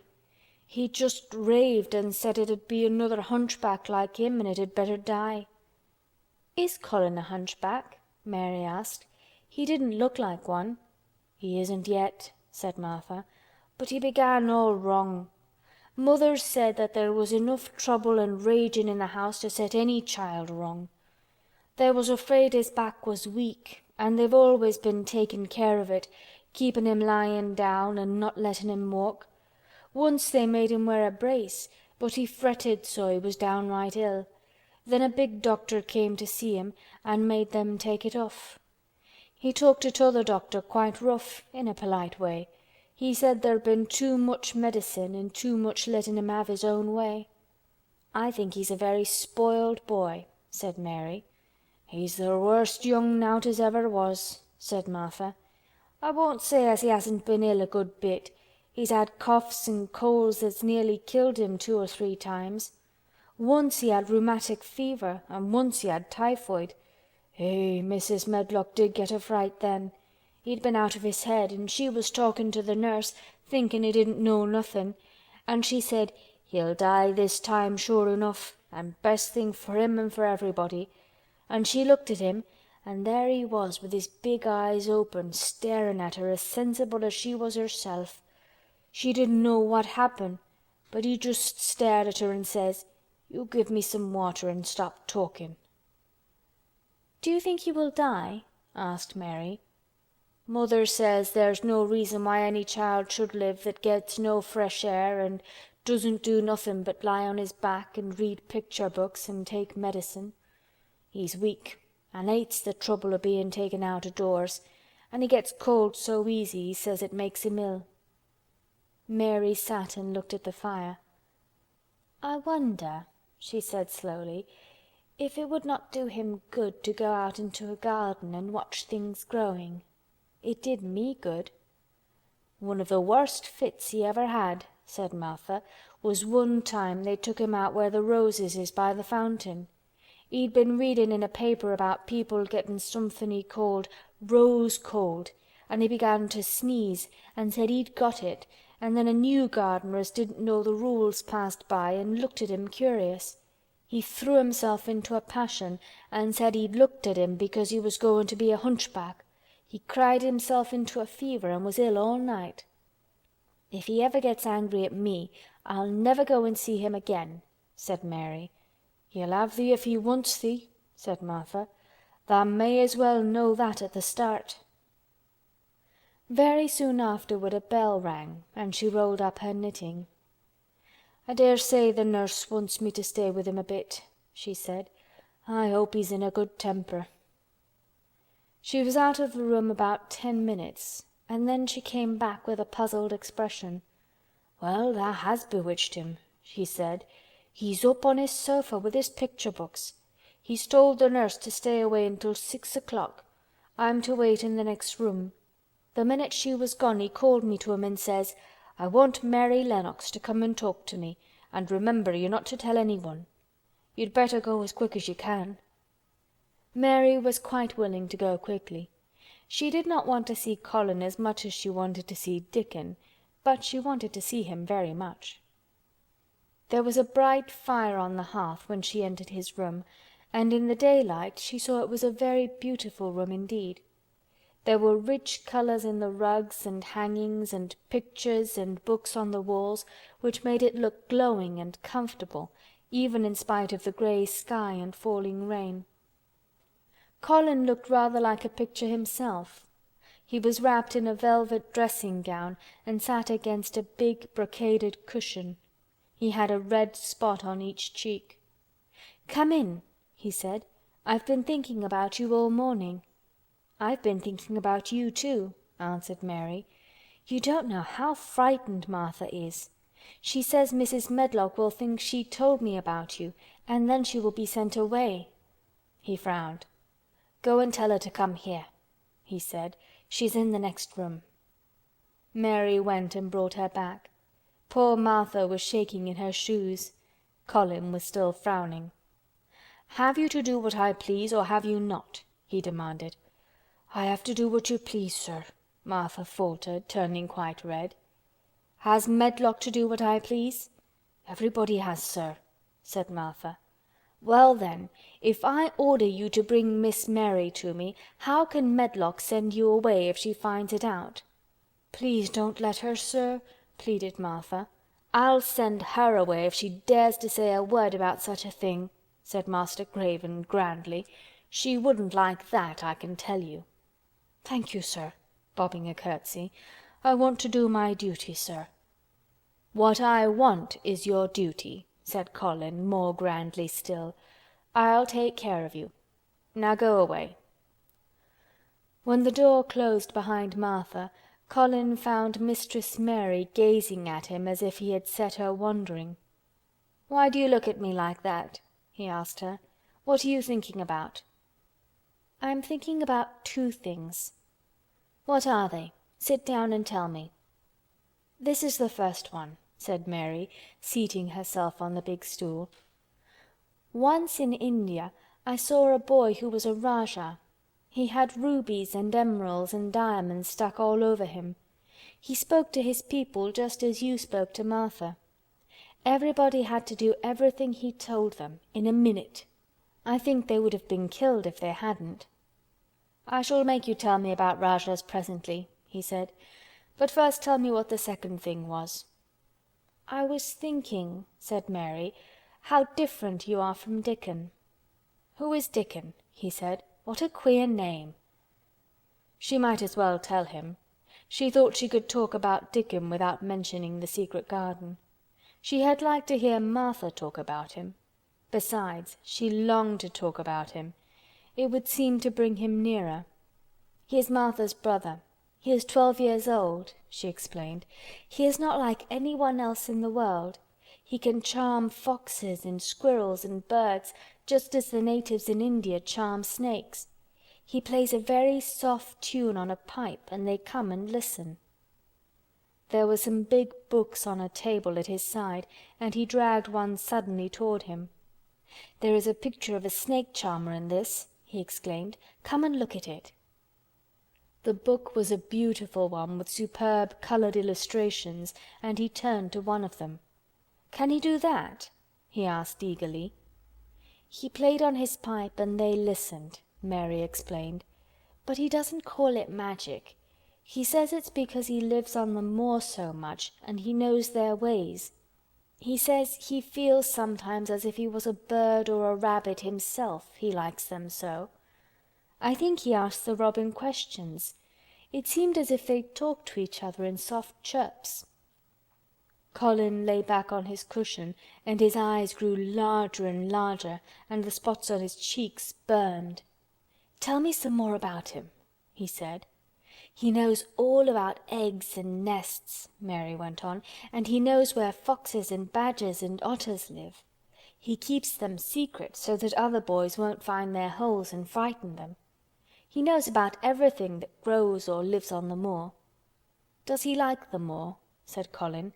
"How can he when it's such a great, bare, dreary place?" "It's the most beautiful place," protested Mary.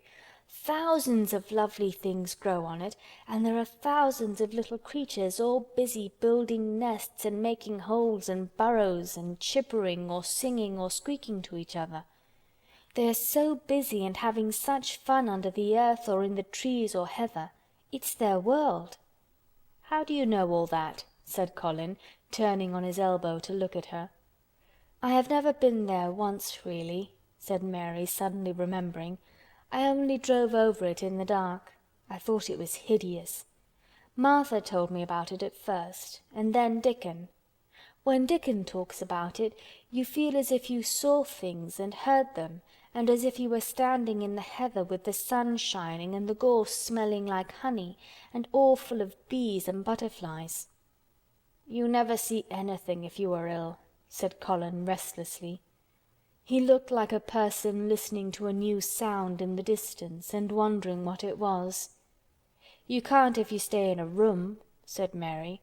"I couldn't go on the moor," he said in a resentful tone. Mary was silent for a minute and then she said something bold. "You might. Sometime." He moved as if he was startled. "Go on the moor? How could I? I'm going to die." "How do you know?" said Mary unsympathetically. She didn't like the way he had of talking about dying. She did not feel very sympathetic. She felt rather as if he almost boasted about it. "Oh, I've heard it ever since I remember," he answered crossly. "They're always whispering about it and thinking I don't notice. They wish I would, too." Mistress Mary felt quite contrary. She pinched her lips together. "If they wished I would," she said, "I wouldn't. Who wishes you would?" "The servants. And of course Dr. Craven, because he would get Misselthwaite and be rich instead of poor. He daren't say so, but he always looks cheerful when I am worse. When I had typhoid fever his face got quite fat. I think my father wishes it too."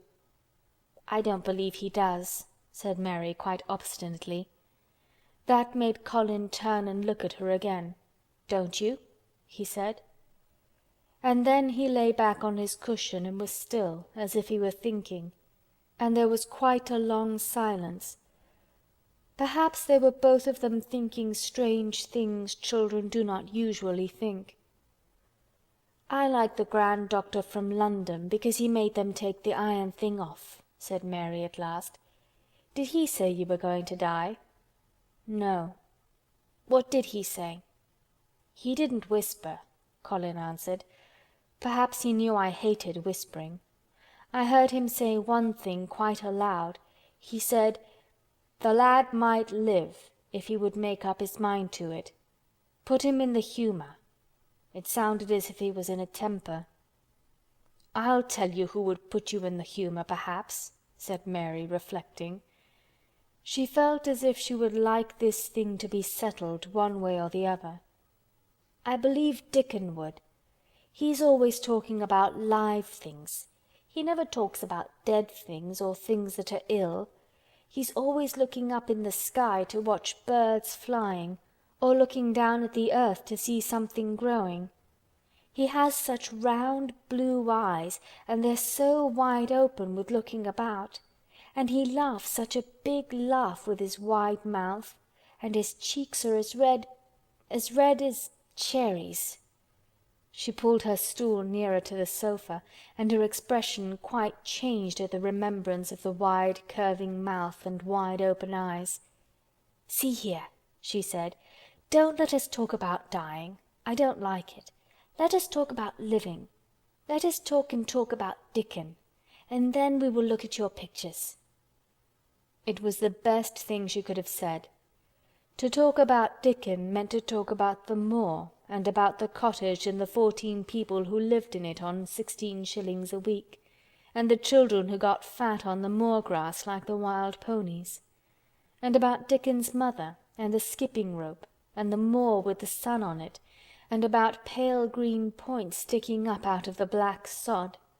And it was all so alive that Mary talked more than she had ever talked before, and Colin both talked and listened as he had never done either before, and they both began to laugh over nothings as children will when they are happy together, and they laughed so that in the end they were making as much noise as if they had been two ordinary, healthy, natural 10-year-old creatures, instead of a hard little unloving girl and a sickly boy who believed that he was going to die.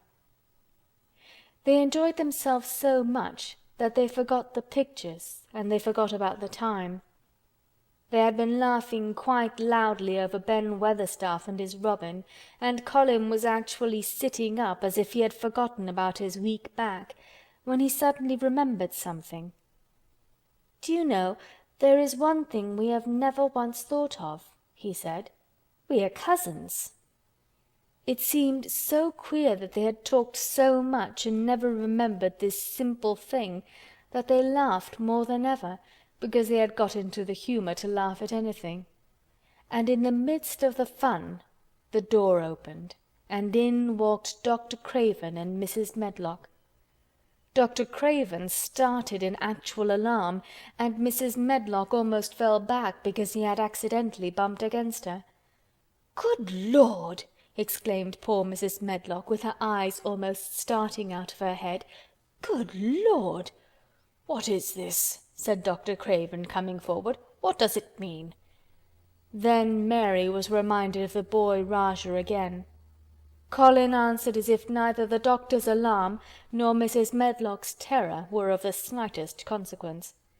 He was as little disturbed or frightened as if an elderly cat and dog had walked into the room. "This is my cousin, Mary Lennox," he said. "I asked her to come and talk to me. I like her. She must come and talk to me whenever I send for her." Dr. Craven turned reproachfully to Mrs. Medlock. "Oh, sir," she panted, "I don't know how it's happened. There's not a servant on the place that dare to talk. They all have their orders." "Nobody told her anything," said Colin. "She heard me crying and found me herself. I am glad she came. Don't be silly, Medlock." Mary saw that Dr. Craven did not look pleased.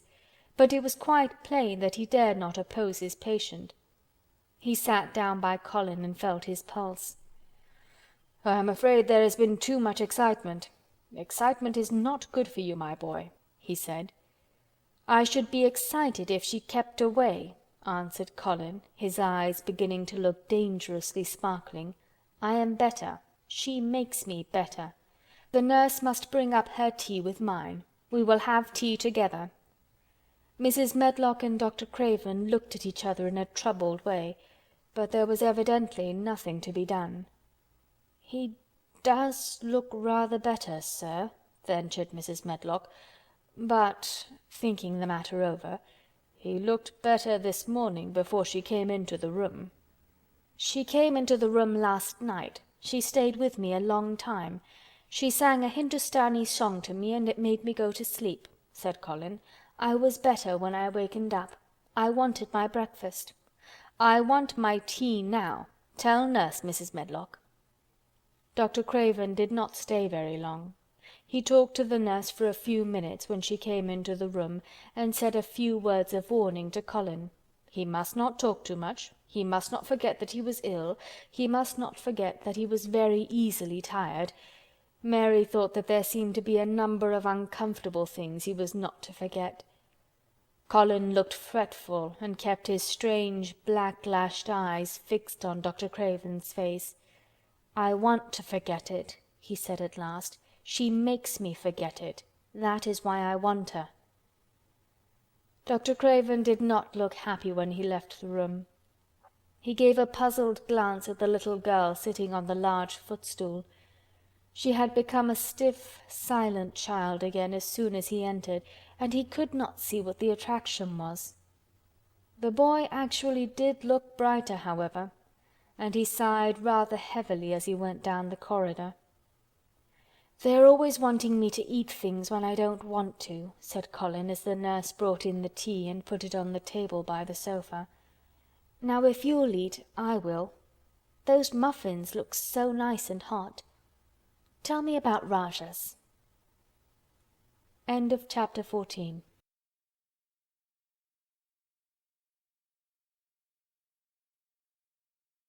The Secret Garden by Frances Hodgson Burnett. Chapter 15. Nest Building. After another week of rain, the high arch of blue sky appeared again, and the sun which poured down was quite hot. Though there had been no chance to see either the secret garden nor Dickon, Mistress Mary had enjoyed herself very much. The week had not seemed long. She had spent hours of every day with Colin in his room, talking about Rajahs or gardens or Dickon and the cottage on the moor. They had looked at the splendid books and pictures, and sometimes Mary had read things to Colin, and sometimes he had read a little to her. When he was amused and interested, she thought he scarcely looked like an invalid at all, except that his face was so colourless, and he was always on the sofa. "You are a sly young one to listen and get out of your bed and go following things up like you did that night," Mrs. Medlock said once. "But there's no saying it's not been a sort of blessing to the lot of us. He's not had a tantrum or a whining fit since you made friends. The nurse was just going to give up the case because she was so sick of him, but she says she doesn't mind staying now you've gone on duty with her," laughing a little. In her talks with Colin, Mary had tried to be very cautious about the secret garden. There were certain things she wanted to find out from him, but she felt that she must find them out without asking him direct questions. In the first place, as she began to like to be with him, she wanted to discover whether he was the kind of boy you could tell a secret to. He was not in the least like Dickon, but he was evidently so pleased with the idea of a garden no one knew anything about that she thought perhaps he could be trusted. But she had not known him long enough to be sure. The second thing she wanted to find out was this: if he could be trusted, if he really could, wouldn't it be possible to take him to the garden without having anyone find it out? The Grand Doctor had said that he must have fresh air, and Colin had said that he would not mind fresh air in a secret garden. Perhaps if he had a great deal of fresh air, and knew Dickon and the robin and saw things growing, he might not think so much about dying. Mary had seen herself in the glass sometimes lately, when she had realized that she looked quite a different creature from the child she had seen when she arrived from India. This child looked nicer. Even Martha had seen a change in her. "There from the moor has done thee good already," she had said. "Thou'rt not nigh so yeller, and thou'rt not nigh so scrawny. Even thy hair doesn't slamp down on thy head so flat. It's got some life in it so's it sticks out a bit." "It's like me," said Mary. "It's growing stronger and fatter. I'm sure there's more of it." "It looks it for sure," said Martha, ruffling it up a little round her face. "Thou'rt not half so ugly when it's that way and there's a bit o' red in thy cheeks." If gardens and fresh air had been good for her, perhaps they would be good for Colin. But then if he hated people to look at him, perhaps he would not like to see Dickon. "Why does it make you angry when you're looked at?" she inquired one day. "I always hated it," he answered, "even when I was very little. Then when they took me to the seaside and I used to lie in my carriage, everybody used to stare and ladies would stop and talk to my nurse, and then they would begin to whisper, and I knew then they were saying I shouldn't live to grow up. Then sometimes the lady would pat my cheeks and say, 'Poor child.' Once when a lady did that I screamed out loud and bit her hand. She was so frightened she ran away." "She thought you had gone mad like a dog," said Mary, not at all admiringly. "I don't care what she thought," said Colin, frowning. "I wonder why you didn't scream and bite me when I came into your room," said Mary. Then she began to smile slowly. "I thought you were a ghost or a dream," he said. "You can't bite a ghost or a dream, and if you scream they don't care." "Would you hate it if a boy looked at you?" Mary asked uncertainly. He lay back on his cushion and paused thoughtfully. "There's one boy," he said quite slowly, as if he were thinking over every word. "There's one boy I believe I shouldn't mind. It's that boy who knows where the foxes live, Dickon." "I'm sure you wouldn't mind him," said Mary. "The birds don't, and other animals," he said, still thinking it over. "Perhaps that's why I shouldn't. He's a sort of animal charmer, and I'm a boy animal." Then he laughed, and she laughed too.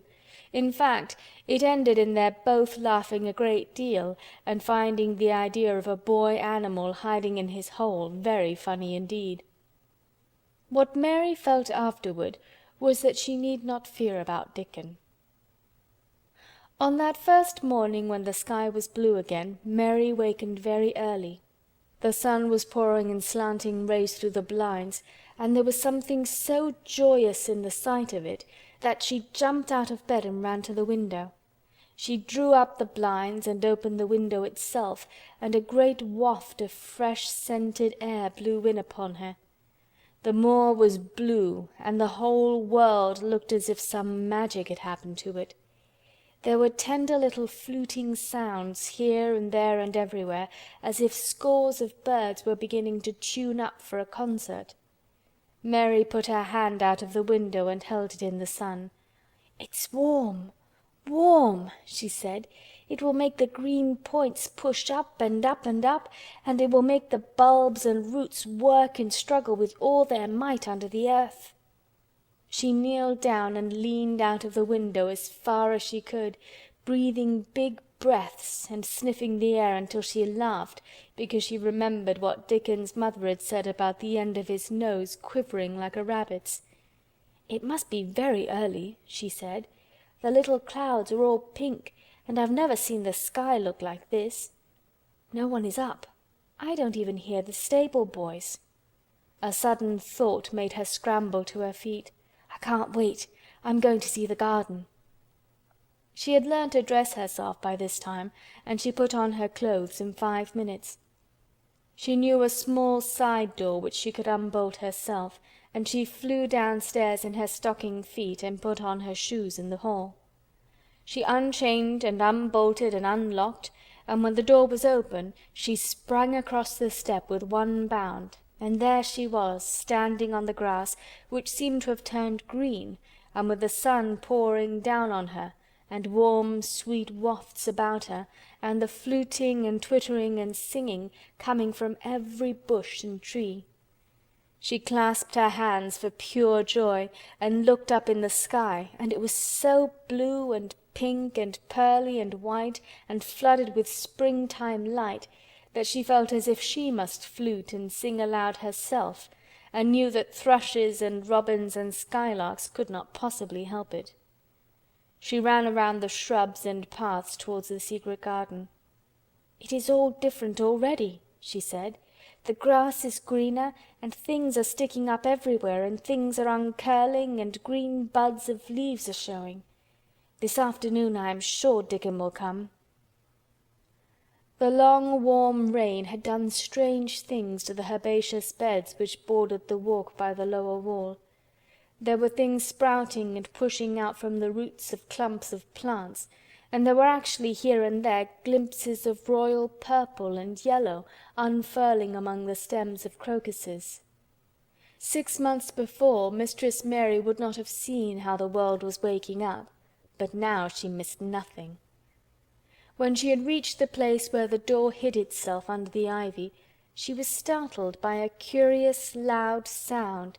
It was the caw-caw of a crow, and it came from the top of the wall, and when she looked up, there sat a big, glossy-plumaged, blue-black bird, looking down at her very wisely indeed.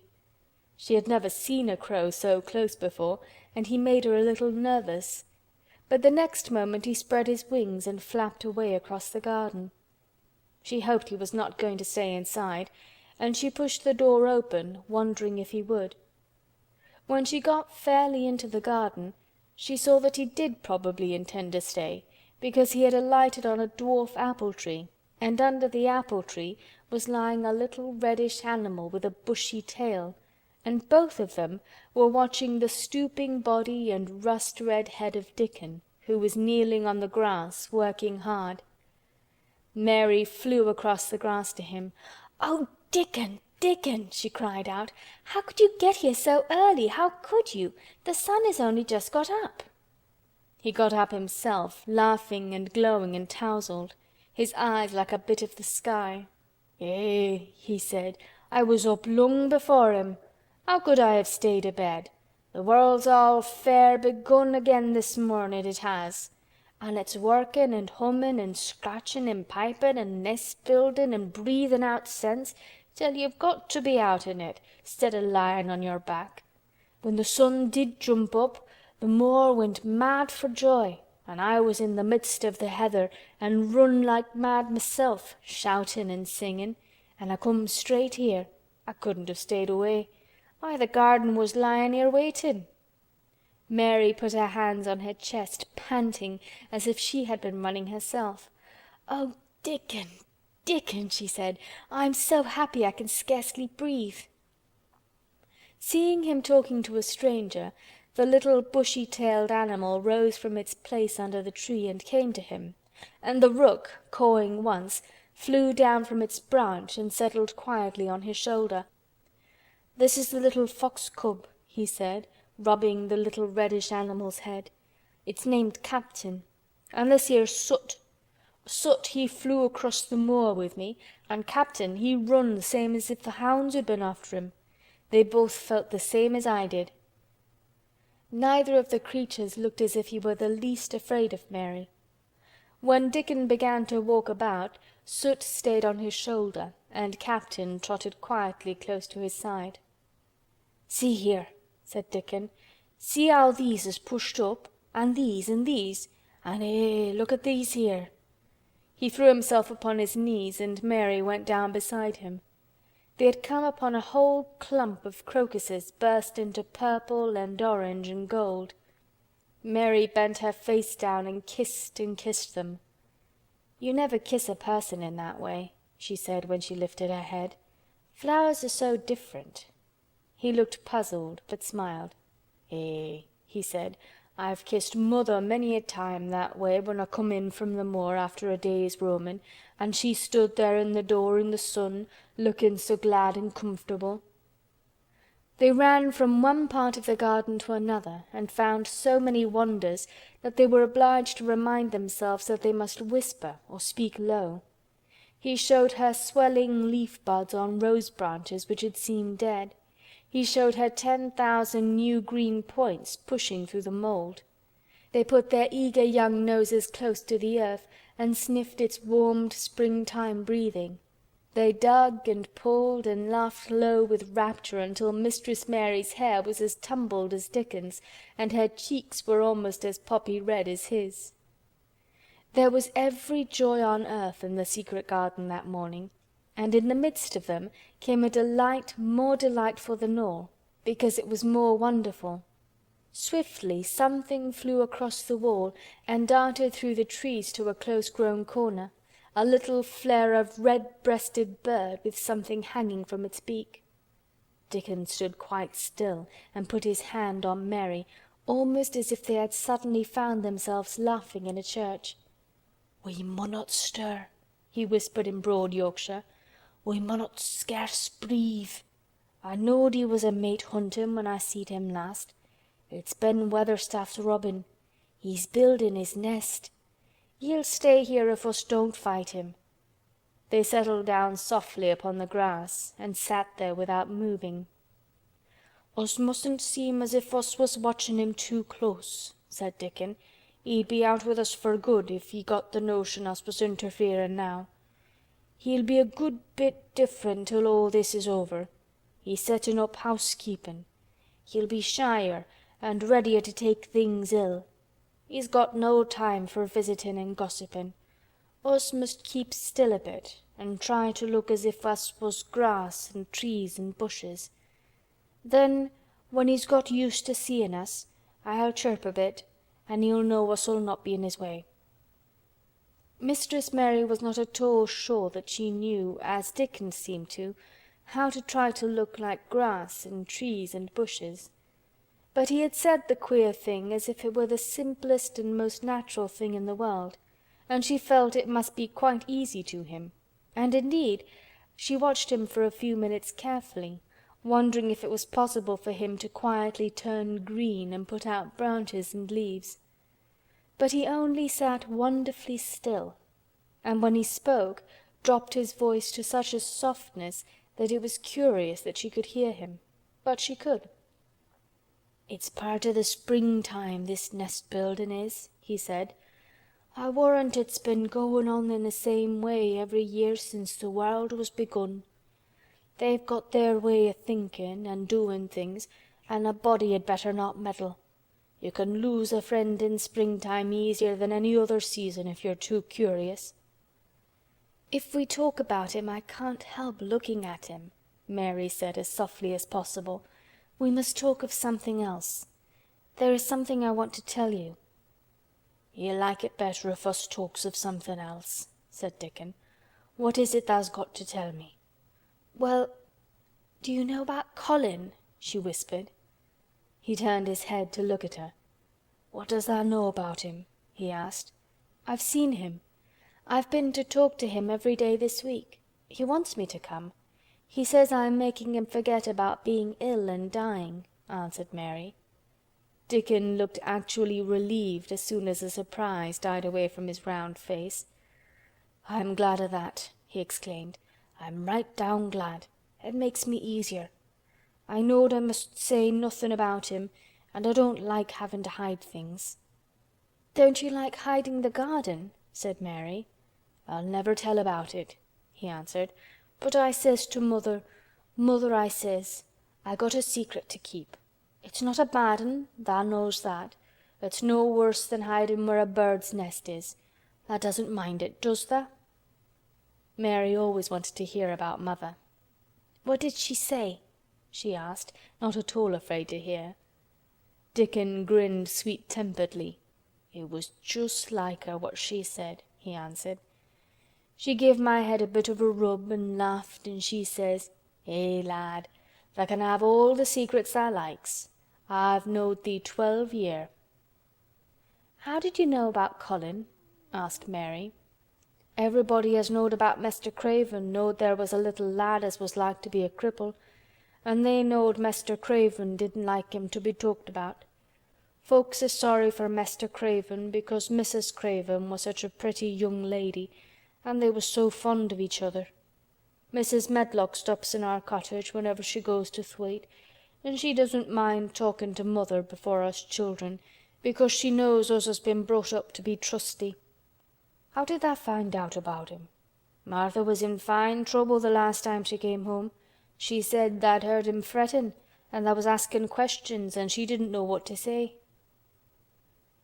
Mary told him her story about the midnight wuthering of the wind which had wakened her, and about the faint, far-off sounds of the complaining voice which had led her down the dark corridors with her candle, and had ended with her opening of the door of the dimly lighted room with the carven four-posted bed in the corner. When she described the small ivory-white face and the strange black-rimmed eyes, Dickon shook his head. "Them's just like his mother's eyes, only hers was always laughin', they say," he said. "They say as Mester Craven can't bear to see him when he's awake, and it's because his eyes is so like his mother's, and yet looks so different in his miserable bit of a face." "Do you think he wants to die?" whispered Mary. "No, but he wishes he'd never been born. Mother says that's the worst thing on earth for a child. Them as is not wanted scarce ever thrives. Mester Craven he'd buy anything as money could buy for the poor lad, but he'd like to forget as he's on earth. For one thing, he's afraid he'll look at him some day and find he's growed hunchback." "Colin's so afraid of it himself that he won't sit up," said Mary. "He says he's always thinking that if he should feel a lump coming he should go crazy and scream himself to death." He oughtn't to lie there thinking things like that," said Dickon. "No lad could get well as thought them sort of things." The fox was lying on the grass close by him, looking up to ask for a pat now and then, and Dickon bent down and rubbed his neck softly and thought a few minutes in silence. Presently he lifted his head and looked round the garden. "When first we got in here," he said, "it seemed like everything was grey. Look round now and tell me if thou doesn't see a difference." Mary looked and caught her breath a little. "Why," she cried, "the grey wall is changing. It's as if a green mist were creeping over it. It's almost like a green gauze veil." "Aye," said Dickon, "an' it'll be greener and greener till the grey's all gone. Can tha guess what I was thinking?" "I know it was something nice," said Mary eagerly. "I believe it was something about Colin." "I was thinking that if he was out here he wouldn't be watchin' for lumps to grow on his back. He'd be watchin' for buds to break on the rose bushes. An' he'd likely be healthier," explained Dickon. "I was wonderin' if us could ever get him in the humor to come out here and lie under the trees in his carriage." "I've been wondering that myself. I've thought of it almost every time I've talked to him," said Mary. "I've wondered if he could keep a secret, and I've wondered if we could bring him here without anyone seeing us. I thought perhaps you could push his carriage. The doctor said he must have fresh air, and if he wants us to take him out, no one dare disobey him. He won't go out for other people, and perhaps they will be glad if he will go out with us. He could order the gardeners to keep away so they wouldn't find out." Dickon was thinking very hard as he scratched Captain's back. "It'd be good for him, I'll warrant," he said. "Us 'ud not be thinking he'd better never been born. Us 'ud be just two children watching a garden grow, and he'd be another. Two lads and a little lass, just looking on at the springtime. I warrant it'd be better than doctor's stuff." "He's been lying in his room so long, and he's always been so afraid of his back that it has made him queer," said Mary. "He knows a good many things out of books, but he doesn't know anything else. He says he has been too ill to notice things, and he hates going out of doors and hates gardens and gardeners. But he likes to hear about this garden because it is a secret. I daren't tell him much, but he said he wanted to see it. "Us'll have him out here some time for sure," said Dickon. "I could push his carriage well enough. Has tha noticed how the robin and his mate has been workin' while we've been sittin' here? Look at him perched on that branch, wonderin' where it'd be best to put that twig he's got in his beak." He made one of his low, whistling calls, and the robin turned his head and looked at him inquiringly, still holding his twig. Dickon spoke to him as Ben Weatherstaff did, but Dickon's tone was one of friendly advice. "Wheresoever tha puts it," he said, "it'll be all right. Tha knew how to build tha nest before tha came out o' th' egg. Get on with thee, lad. Tha's got no time to lose." "Oh, I do like to hear you talk to him," Mary said, laughing delightedly. "Ben Weatherstaff scolds him and makes fun of him, and he hops about and looks as if he understood every word, and I know he likes it. Ben Weatherstaff says he is so conceited he would rather have stones thrown at him than not be noticed." Dickon laughed too and went on talking. "Tha knows us won't trouble thee," he said to the robin. "Us is near bein' wild things ourselves. Us is nest buildin' too, bless thee. Look out tha doesn't tell on us." And though the robin did not answer, because his beak was occupied, Mary knew that when he flew away with his twig to his own corner of the garden, the darkness of his dew-bright eye meant that he would not tell their secret for the world. End of chapter 15.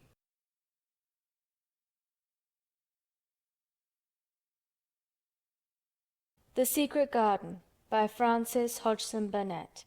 Chapter 16. "I won't," said Mary. They found a great deal to do that morning, and Mary was late in returning to the house, and was also in such a hurry to get back to her work that she quite forgot Colin until the last moment.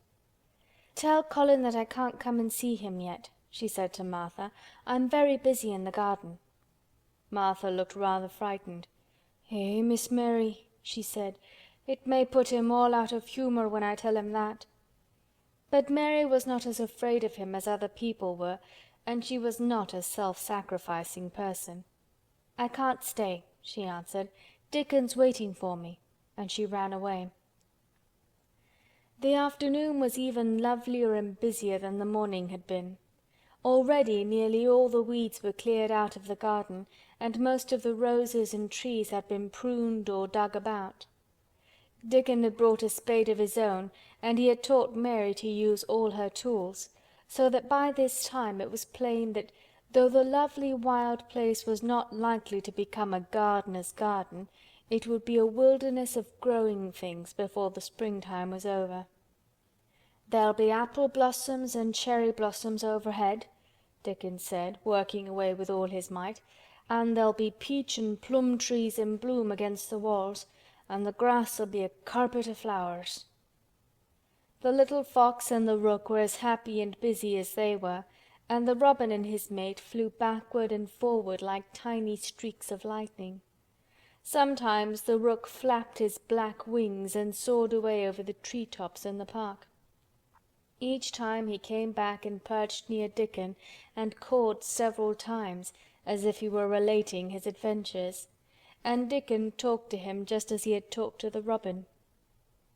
Once, when Dickon was so busy that he did not answer him at first, Soot flew onto his shoulders and gently tweaked his ear with his large beak. When Mary wanted to rest a little, Dickon sat down with her under a tree, and once he took his pipe out of his pocket and played the soft, strange little notes, and 2 squirrels appeared on the wall and looked and listened. "Tha's a good bit stronger than tha was," Dickon said, looking at her as she was digging. "Tha's beginning to look different for sure." Mary was glowing with exercise and good spirits. "I'm getting fatter and fatter every day," she said quite exultantly. "Mrs. Medlock will have to get me some bigger dresses. Martha says my hair is growing thicker. It isn't so flat and stringy." The sun was beginning to set and sending deep gold-coloured rays slanting under the trees when they parted. "It'll be fine tomorrow," said Dickon.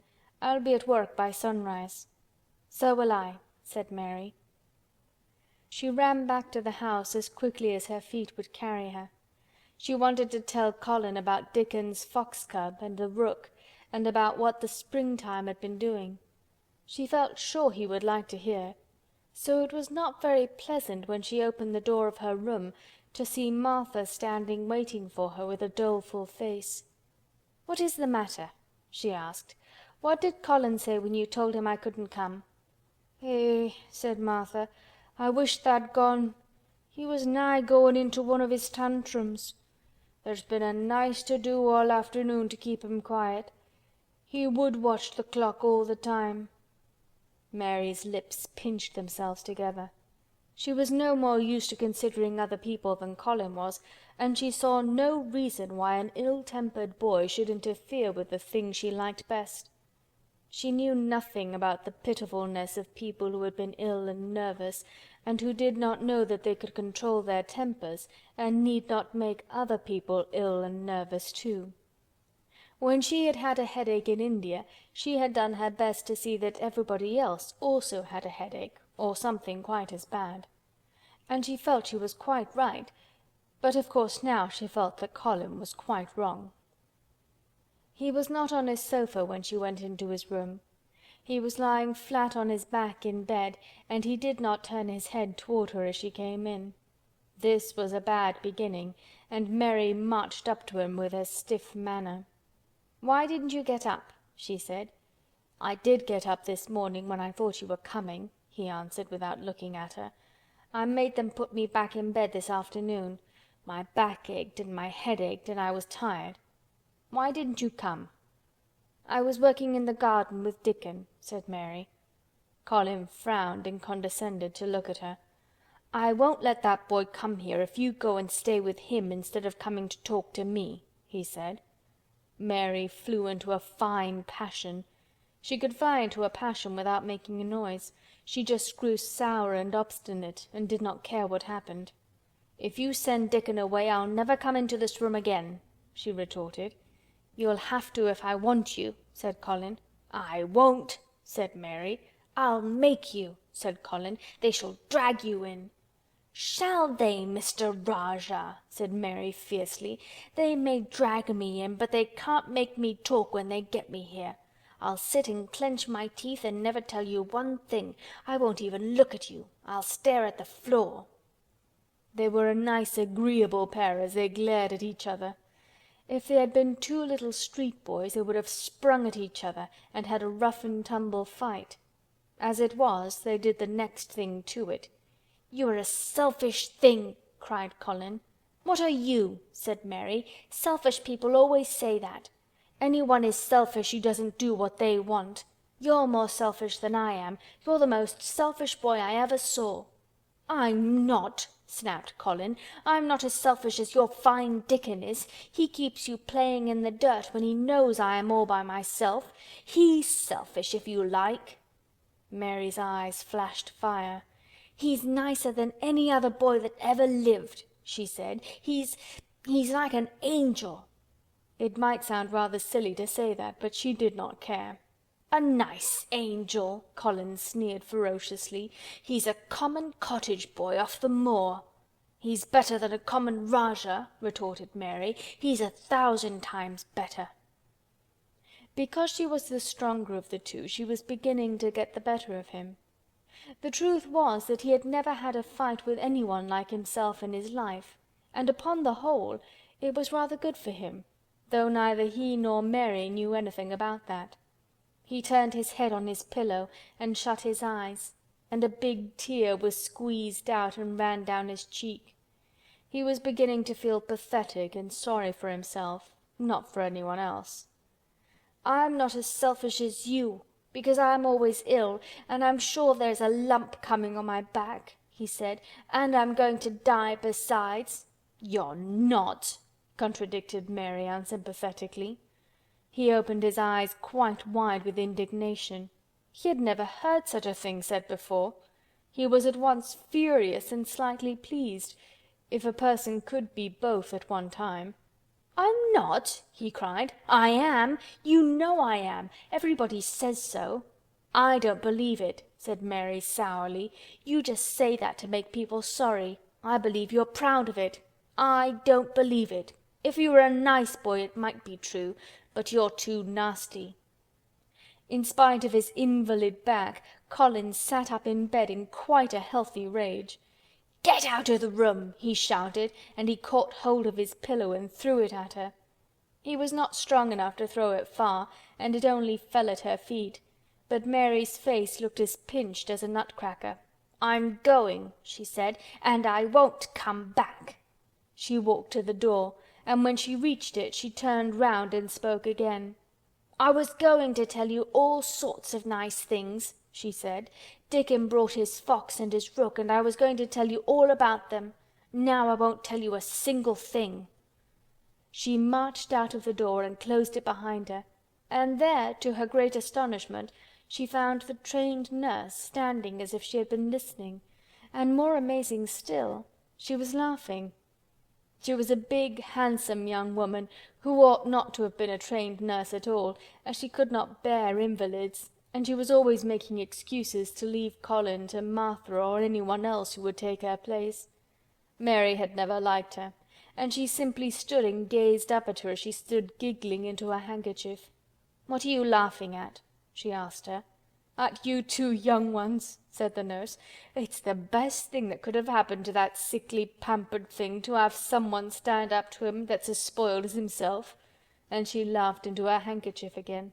"If he'd had a young vixen of a sister to fight with, it would have been the saving of him." "Is he going to die?" "I don't know and I don't care," said the nurse. "Hysterics and temper are half what ails him." "What are hysterics?" asked Mary. "You'll find out if you work him into a tantrum after this. But at any rate you've given him something to have hysterics about, and I'm glad of it." Mary went back to her room, not feeling at all as she had felt when she had come in from the garden. She was cross and disappointed, but not at all sorry for Colin. She had looked forward to telling him a great many things, and she had meant to try to make up her mind whether it would be safe to trust him with a great secret. She had been beginning to think it would be, but now she had changed her mind entirely. She would never tell him, and he could stay in his room and never get any fresh air and die if he liked. It would serve him right.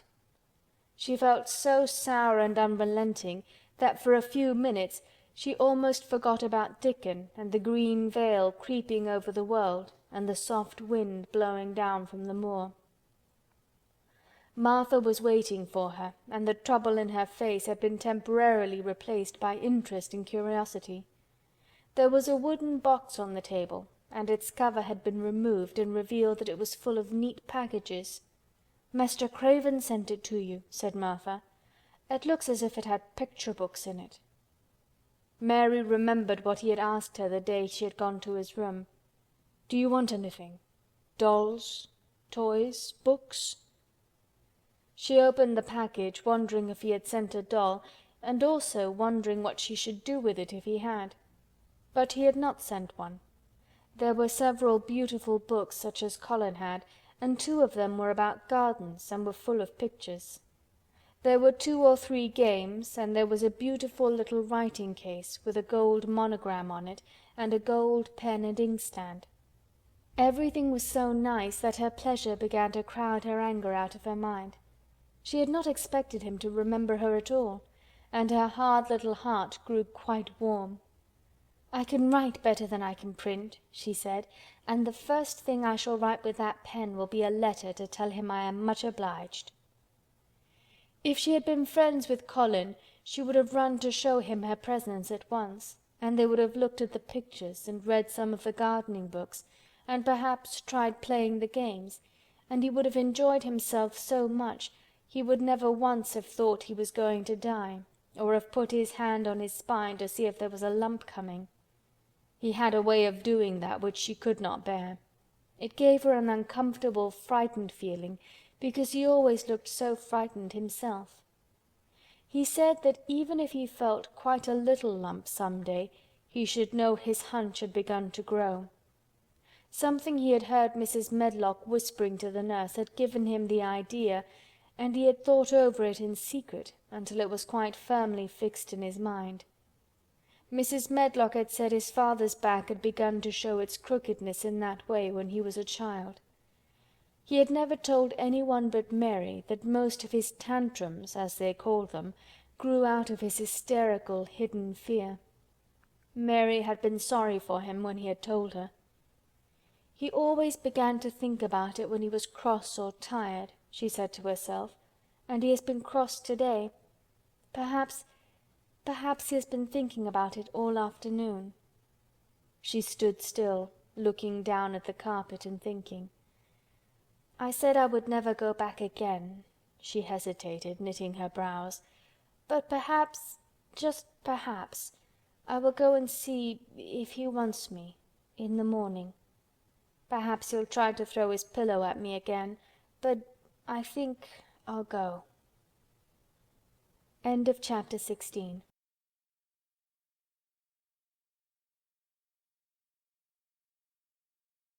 The Secret Garden by Frances Hodgson Burnett. Chapter 17. A Tantrum. She had got up very early in the morning and had worked hard in the garden, and she was tired and sleepy, so as soon as Martha had brought her supper and she had eaten it, she was glad to go to bed. As she laid her head on the pillow, she murmured to herself, "I'll go out before breakfast and work with Dickon, and then afterward I believe I'll go to see him." She thought it was the middle of the night when she was awakened by such dreadful sounds that she jumped out of bed in an instant. What was it? What was it? The next minute she felt quite sure she knew. Doors were opened and shut, and there were hurrying feet in the corridors, and someone was crying and screaming at the same time, screaming and crying in a horrible way. "It's Colin," she said. "He's having one of those tantrums the nurse called hysterics. How awful it sounds!" As she listened to the sobbing screams, she did not wonder that people were so frightened that they gave him his own way in everything rather than hear them. She put her hands over her ears and felt sick and shivering. "I don't know what to do. I don't know what to do," she kept saying. "I can't bear it." Once she wondered if he would stop if she dared go to him, and then she remembered how he had driven her out of the room, and thought that perhaps the sight of her might make him worse. Even when she pressed her hands more tightly over her ears, she could not keep the awful sounds out. She hated them so, and was so terrified by them, that suddenly they began to make her angry, and she felt as if she should like to fly into a tantrum herself and frighten him as he was frightening her. She was not used to anyone's tempers but her own. She took her hands from her ears and sprang up and stamped her foot. "He ought to be stopped. Somebody ought to make him stop. Somebody ought to beat him," she cried out. Just then she heard feet almost running down the corridor, and her door opened and the nurse came in. She was not laughing now by any means. She even looked rather pale.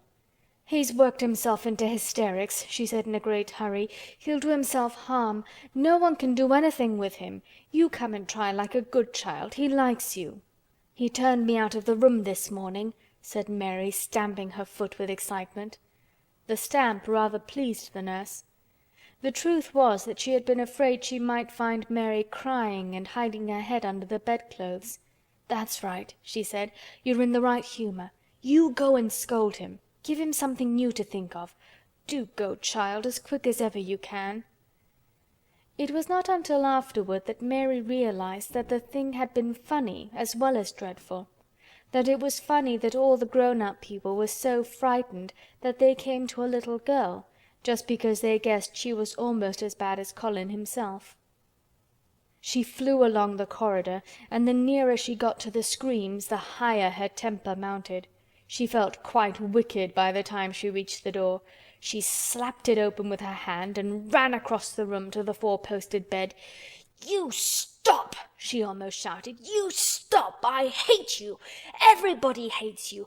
I wish everybody would run out of the house and let you scream yourself to death! You will scream yourself to death in a minute, and I wish you would!"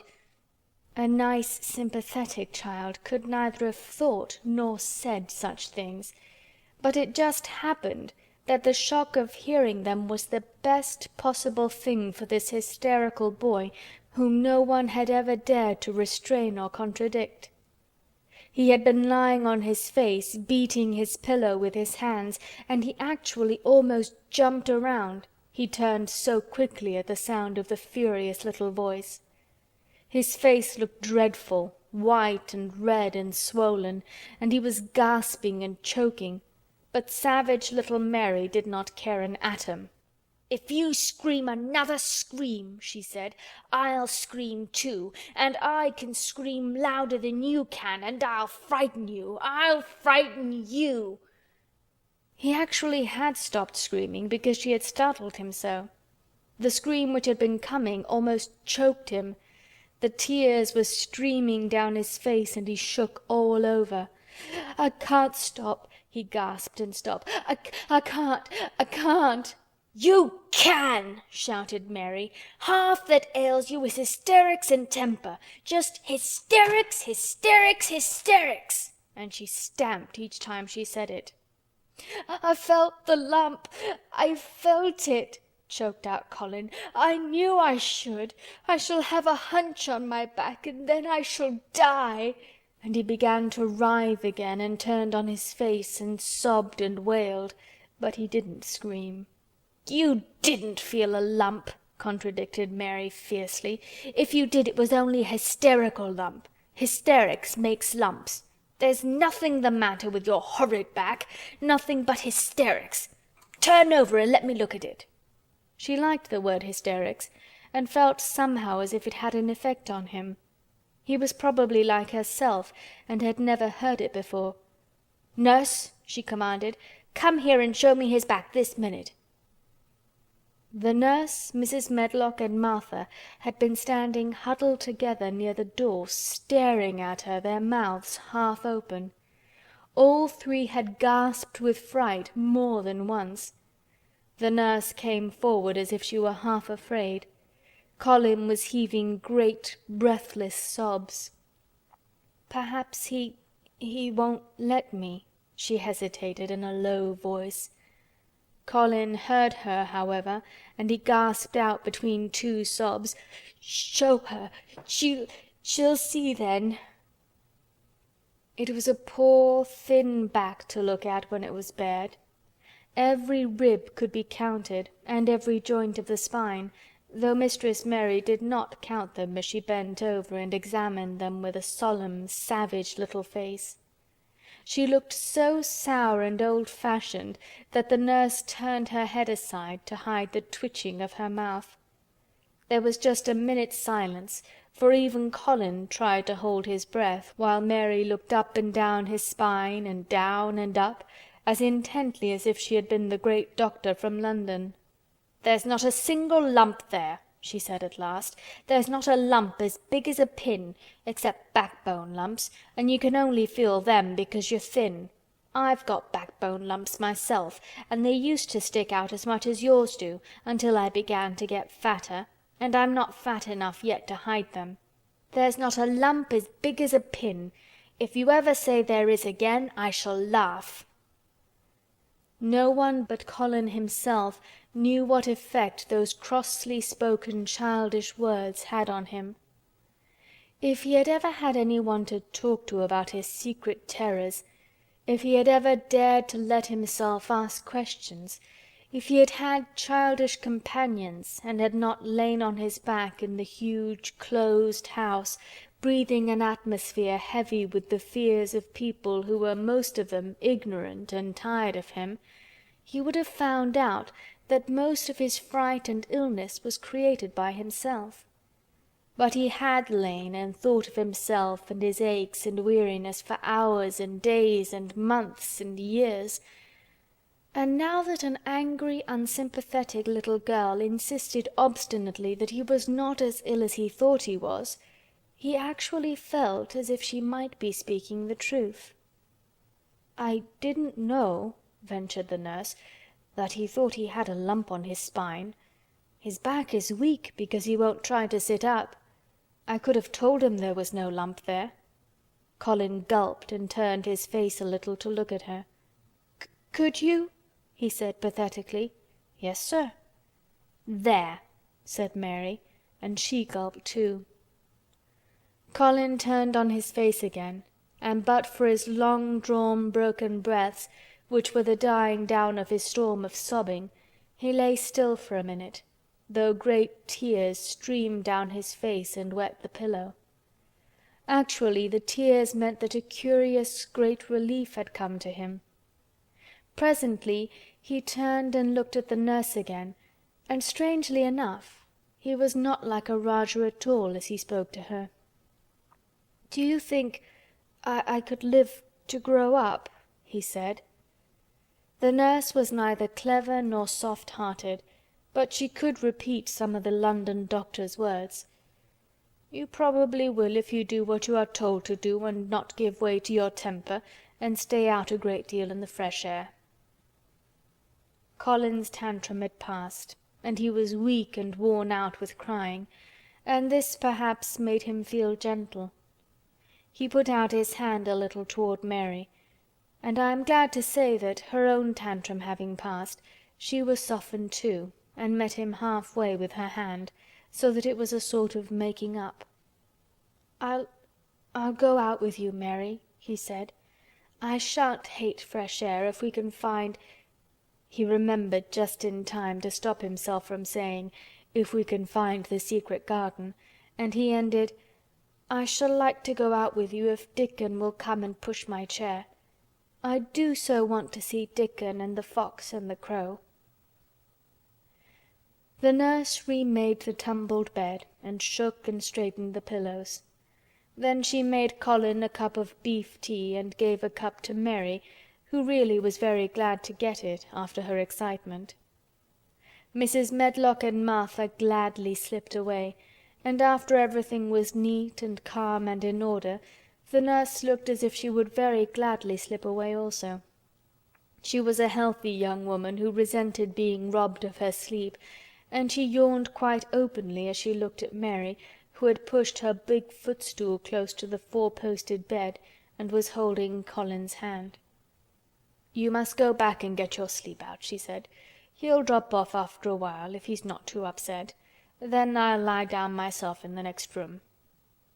"Would you like me to sing you that song I learned from my Ayah?" Mary whispered to Colin.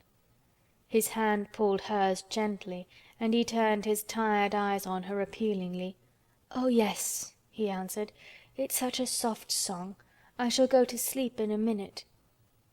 "I will put him to sleep," Mary said to the yawning nurse. "You can go if you like."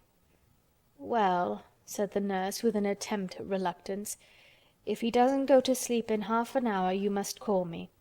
"Very well," answered Mary. The nurse was out of the room in a minute, and as soon as she was gone Colin pulled Mary's hand again. "I almost told," he said, "but I stopped myself in time. I won't talk, and I'll go to sleep, but you said you had a whole lot of nice things to tell me. Do you think you have found out anything at all about the way into the secret garden?"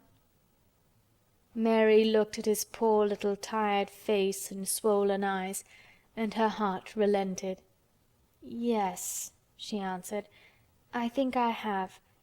And if you will go to sleep, I will tell you tomorrow." His hand quite trembled. "Oh, Mary," he said. "Oh, Mary, if I could get into it, I think I should live to grow up. Do you suppose that instead of singing the Ayah song, you could just tell me softly as you did that first day what you imagine it looks like inside? I'm sure it will make me go to sleep." "Yes," answered Mary. "Shut your eyes."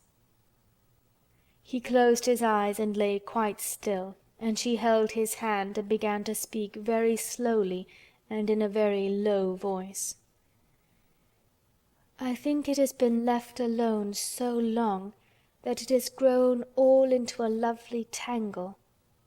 I think the roses have climbed and climbed and climbed until they hang from the branches and walls and creep over the ground, almost like a strange grey mist.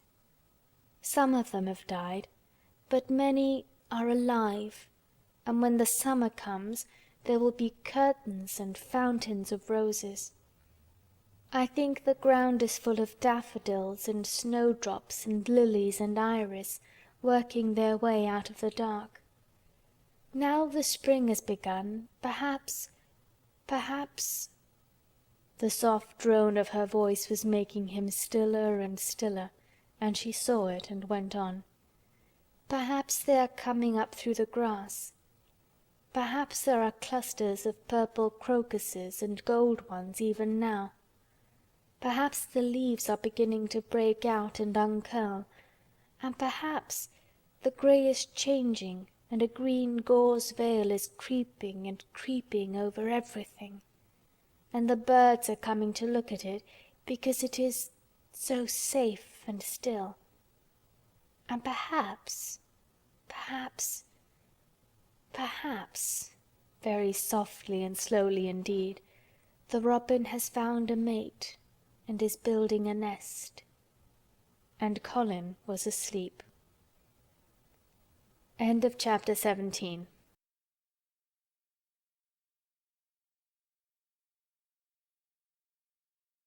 The Secret Garden by Frances Hodgson Burnett. Chapter 18. Thou Munnot Waste No Time. Of course Mary did not awaken early the next morning. She slept late because she was tired, and when Martha brought her breakfast she told her that though Colin was quite quiet, he was ill and feverish, as he always was after he had worn himself out with a fit of crying. Mary ate her breakfast slowly as she listened. "He says he wishes thou would please go and see him as soon as thou can," Martha says. "It's queer what a fancy he's took to thee. Thou did give it him last night for sure, didn't thou? Nobody else would have dared to do it. Eh, poor lad, he's been spoiled till salt won't save him. Mother says as the two worst things as can happen to a child is never to have his own way or always to have it. She doesn't know which is the worst. Thou was in a fine temper thyself too. But he says to me when I went into his room, 'Please ask Miss Mary if she'll please come and talk to me.' Think o' him saying please. Will you go, miss?" "I'll run and see Dickon first," said Mary. "No, I'll go and see Colin first and tell him... I know what I'll tell him," with a sudden inspiration. She had her hat on when she appeared in Colin's room, and for a second he looked disappointed. He was in bed. His face was pitifully white, and there were dark circles round his eyes. "I'm glad you came," he said. "My head aches, and I ache all over because I'm so tired. Are you going somewhere?" Mary went and leaned against his bed. "I won't be long," she said. "I'm going to Dickon, but I'll come back. Colin, it's something about the garden." His whole face brightened and a little colour came into it. "Oh, is it?" he cried out. "I dreamed about it all night. I heard you say something about grey changing into green, and I dreamed I was standing in a place all filled with trembling little green leaves, and there were birds on nests everywhere, and they looked so soft and still. I'll lie and think about it until you come back." In 5 minutes Mary was with Dickon in their garden. The fox and the crow were with him again, and this time he had brought 2 tame squirrels. "I came over on the pony this morning," he said. He is a good little chap, Jump is. "I brought these 2 in my pockets. This here one is called Nut, and this here other one is called Shell." When he said Nut, one squirrel leaped onto his right shoulder, and when he said Shell, the other one leaped onto his left shoulder. When they sat down on the grass with Captain curled at their feet, Soot solemnly listening on a tree, and Nut and Shell nosing close about them, it seemed to Mary that it would be scarcely bearable to leave such delightfulness. But when she began to tell her story, Somehow the look in Dickon's funny face gradually changed her mind. She could see he felt sorrier for Colin than she did. He looked up at the sky and all about him. "Just listen to them birds. The world seems full of 'em, all whistling and piping," he said. "Look at 'em darting about and hearken at 'em calling to each other. Come springtime seems like as if all the world's calling. The leaves is uncurling so you can see 'em, and my word the nice smell there is about," sniffing with his happy turned-up nose. "And that poor lad lying shut up and seeing so little that he gets to thinking of things that sets him screaming. Eh, my, we mun get him out here. We mun get him watching and listening and sniffing up the air and get him just soaked through with sunshine. And we munnot lose no time about it." When he was very much interested, he often spoke quite broad Yorkshire, though at other times he tried to modify his dialect so that Mary could better understand. But she loved his broad Yorkshire, and had in fact been trying to learn to speak it herself. So she spoke a little now. "Aye, that we mun," she said, which meant, "Yes, indeed we must."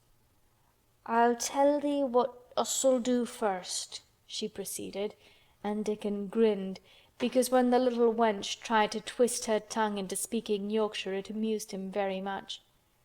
"He's took a greatly fancy to thee. He wants to see thee, and he wants to see Soot and Captain. When I go back to the house to talk to him, I'll ax him if tha canna come and see him tomorrow morning, and bring tha creatures with thee, and then, in a bit, when there's more leaves out, and happen a bud or two, we'll get him to come out, and tha shall push him in his chair, and we'll bring him here and show him everything." When she stopped she was quite proud of herself. She had never made a long speech in Yorkshire before, and she had remembered very well. "Tha mun talk a bit o' Yorkshire like that to Mr. Colin," Dickon chuckled. "Tha'll make him laugh, and there's nowt as good for ill folk as laughin' is. Mother says as she believes as half a hour's good laugh every mornin' 'ud cure a chap as was makin' ready for typhus fever." "I'm going to talk Yorkshire to him this very day," said Mary, chuckling herself. The garden had reached the time when every day and every night it seemed as if magicians were passing through it, drawing loveliness out of the earth and the boughs with wands. It was hard to go away and leave it all, particularly as Nut had actually crept onto her dress, and Shell had scrambled down the trunk of the apple tree they sat under and stayed there looking at her with inquiring eyes.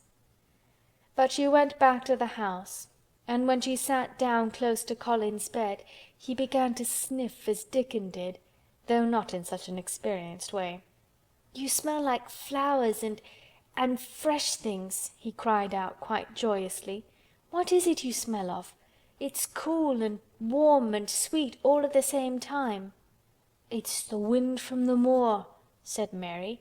"It comes o' sitting on the grass under a tree with Dickon and with Captain and Soot and Nut and Shell.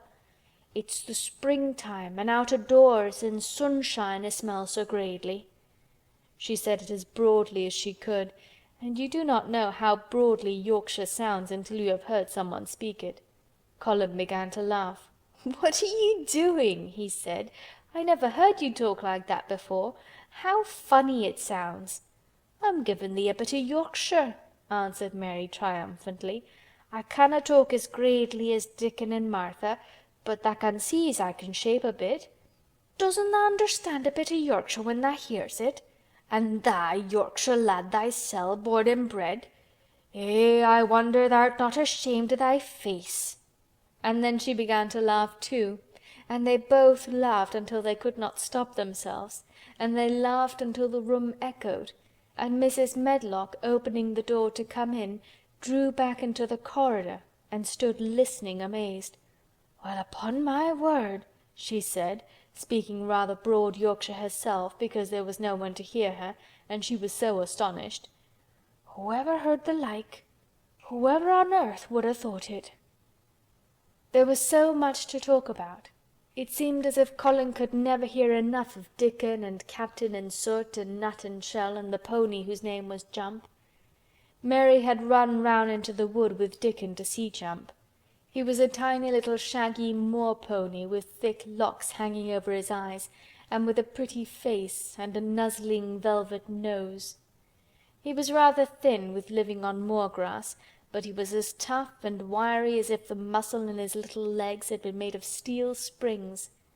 He had lifted his head and whinnied softly the moment he saw Dickon, and he had trotted up to him and put his head across his shoulder, and then Dickon had talked into his ear, and Jump had talked back in odd little whinnies and puffs and snorts.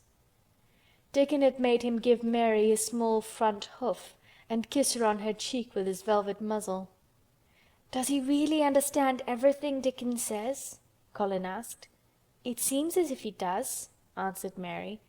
"Dickon says anything will understand if you're friends with it for sure, but you have to be friends for sure." Colin lay quiet a little while, and his strange grey eyes seemed to be staring at the wall, but Mary saw he was thinking. "I wish I was friends with things," he said at last, "but I'm not.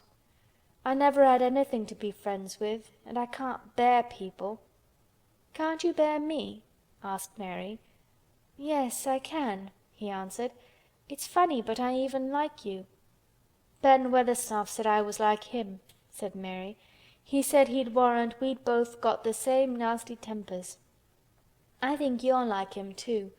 We're all three alike, you and I and Ben Weatherstaff. He said we were neither of us much to look at, and we were as sour as we looked. But I don't feel as sour as I used to before I knew the Robin and Dickon." "Did you feel as if you hated people?" "Yes," answered Mary without affectation. "I should have detested you if I had seen you before I saw the Robin and Dickon." Colin put out his thin hand and touched her.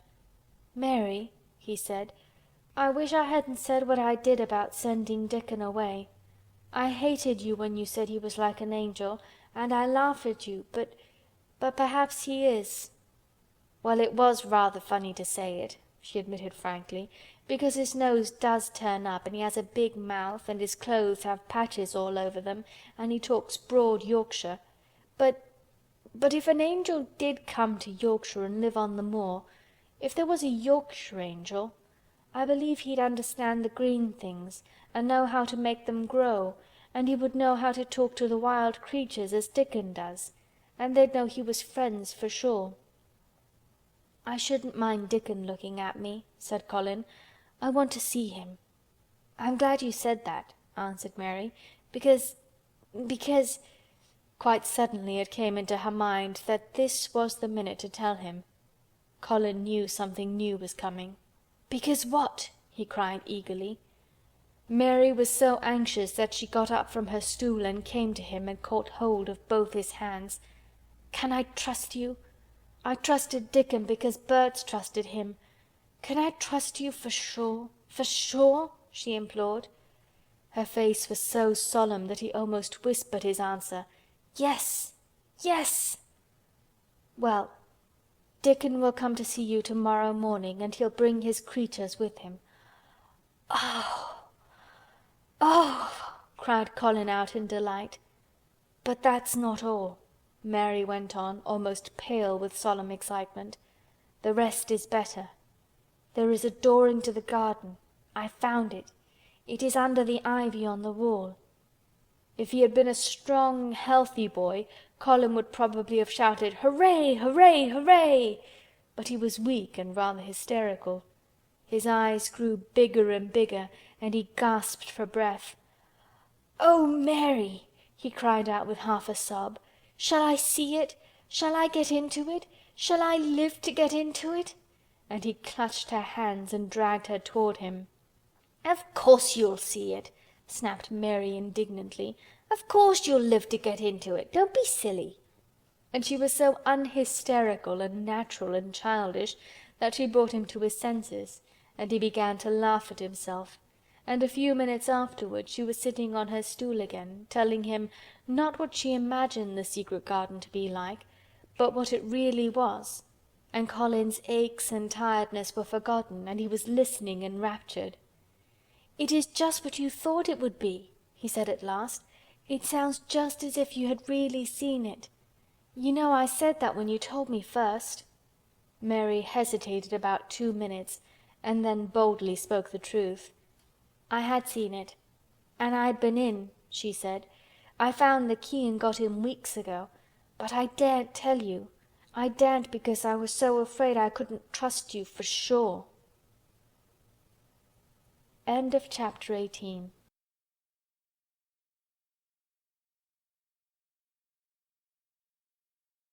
The Secret Garden by Frances Hodgson Burnett.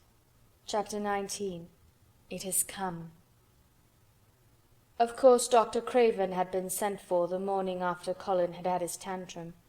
He was always sent for at once when such a thing occurred, and he always found, when he arrived, a white, shaken boy lying on his bed, sulky and still so hysterical that he was ready to break into fresh sobbing at the least word.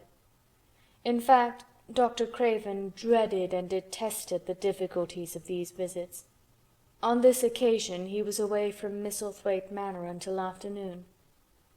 "How is he?" he asked Mrs. Medlock rather irritably when he arrived. "He will break a blood vessel in one of those fits some day. The boy is half insane with hysteria and self-indulgence." "Well, sir," answered Mrs. Medlock, "you'll scarcely believe your eyes when you see him. That plain, sour-faced child that's almost as bad as himself has just bewitched him. How she's done it there's no telling. The Lord knows she's nothing to look at, and you scarcely ever hear her speak. But she did what none of us dared do. She just flew at him like a little cat last night, and stamped her feet and ordered him to stop screaming, and somehow she startled him so that he actually did stop. And this afternoon, well, just come up and see, sir. It's past crediting." The scene which Dr. Craven beheld when he entered his patient's room was indeed rather astonishing to him. As Mrs. Medlock opened the door, he heard laughing and chattering. Colin was on his sofa in his dressing-gown, and he was sitting up quite straight, looking at a picture in one of the garden books, and talking to the plain child, who at that moment could scarcely be called plain at all, because her face was so glowing with enjoyment. "Those long spires of blue ones, we'll have a lot of those," Colin was announcing. "They're called delphiniums." "Dickon says they're larkspurs made big and grand," cried Mistress Mary. "There are clumps there already." Then they saw Dr. Craven and stopped. Mary became quite still, and Colin looked fretful. "I am sorry to hear you were ill last night, my boy," Dr. Craven said a trifle nervously. He was rather a nervous man. "I am better now, much better," Colin answered rather like a Rajah. "I am going out in my chair in a day or two if it is fine. I want some fresh air." Dr. Craven sat down by him and felt his pulse and looked at him curiously. "It must be a very fine day," he said, "and you must be very careful not to tire yourself." "Fresh air won't tire me," said the young Rajah. As there had been occasions when this same young gentleman had shrieked aloud with rage and had insisted that fresh air would give him cold and kill him, it is not to be wondered at that his doctor felt somewhat startled. "I thought you did not like fresh air," he said. "I don't when I am by myself," replied the Rajah, "but my cousin is going out with me." "And the nurse, of course," suggested Dr. Craven. "No, I will not have the nurse," so magnificently that Mary could not help remembering how the young native prince had looked with his diamonds and emeralds and pearls stuck all over him, and the great rubies on the small dark hand he had waved to command his servants to approach with salams and receive his orders. "My cousin knows how to take care of me. I am always better when she is with me. She made me better last night. A very strong boy I know will push my carriage." Dr. Craven felt rather alarmed. If this tiresome hysterical boy should chance to get well, he himself would lose all chance of inheriting Misselthwaite. But he was not an unscrupulous man, though he was a weak one, and he did not intend to let him run into actual danger. "He must be a strong and a steady boy," he said, "and I must know something about him. Who is he? What is his name?" "It's Dickon," Mary spoke up suddenly. She felt somehow that everybody who knew the moor must know Dickon. And she was right, too. She saw that in a moment Dr. Craven's serious face relaxed into a relieved smile. "Oh, Dickon," he said. "If it is Dickon you will be safe enough. He's as strong as a moor pony, is Dickon." "And he's trusty," said Mary. "He's the trustiest lad in Yorkshire." She had been talking Yorkshire to Colin and she forgot herself. "Did Dickon teach you that?" asked Dr. Craven, laughing outright. "I'm learning it as if it was French," said Mary rather coldly. "It's like a native dialect in India. Very clever people try to learn them. I like it, and so does Colin." "Well, well," he said, "if it amuses you, perhaps it won't do you any harm. Did you take your bromide last night, Colin?" "No," Colin answered. "I wouldn't take it at first, and after Mary made me quiet she talked me to sleep in a low voice about the spring creeping into a garden." "That sounds soothing," said Dr. Craven, more perplexed than ever and glancing sideways at Mistress Mary sitting on her stool and looking down silently at the carpet. "You are evidently better, but you must remember—" "I don't want to remember," interrupted the Rajah, appearing again. "When I lie by myself and remember, I begin to have pains everywhere, and I think of things that make me begin to scream because I hate them so. If there was a doctor anywhere who could make you forget you were ill instead of remembering it, I would have him brought here." And he waved a thin hand, which ought really to have been covered with royal signet rings made of rubies. "It is because my cousin makes me forget that she makes me better." Dr. Craven had never made such a short stay after a tantrum. Usually he was obliged to remain a very long time and do a great many things. This afternoon he did not give any medicine nor leave any new orders, and he was spared any disagreeable scenes. When he went downstairs he looked very thoughtful, and when he talked to Mrs. Medlock in the library she felt that he was a much puzzled man. "Well, sir," she ventured, "could you have believed it?" "It is certainly a new state of affairs," said the doctor. "I believe Susan Sowerby's right. I do that," said Mrs. Medlock. "I stopped in her cottage on my way to Thwaite yesterday and had a bit of talk with her. And she says to me, 'Well, Sarah Ann, she mayn't be a good child and she mayn't be a pretty one, but she's a child, and children needs children.' We went to school together, Susan Sowerby and me." "She's the best sick nurse I know," said Dr. Craven. "When I find her in a cottage I know the chances are that I shall save my patient."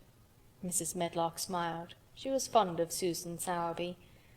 "She's got a way with her, has Susan," she went on quite volubly. "I've been thinking all morning of one thing she said yesterday.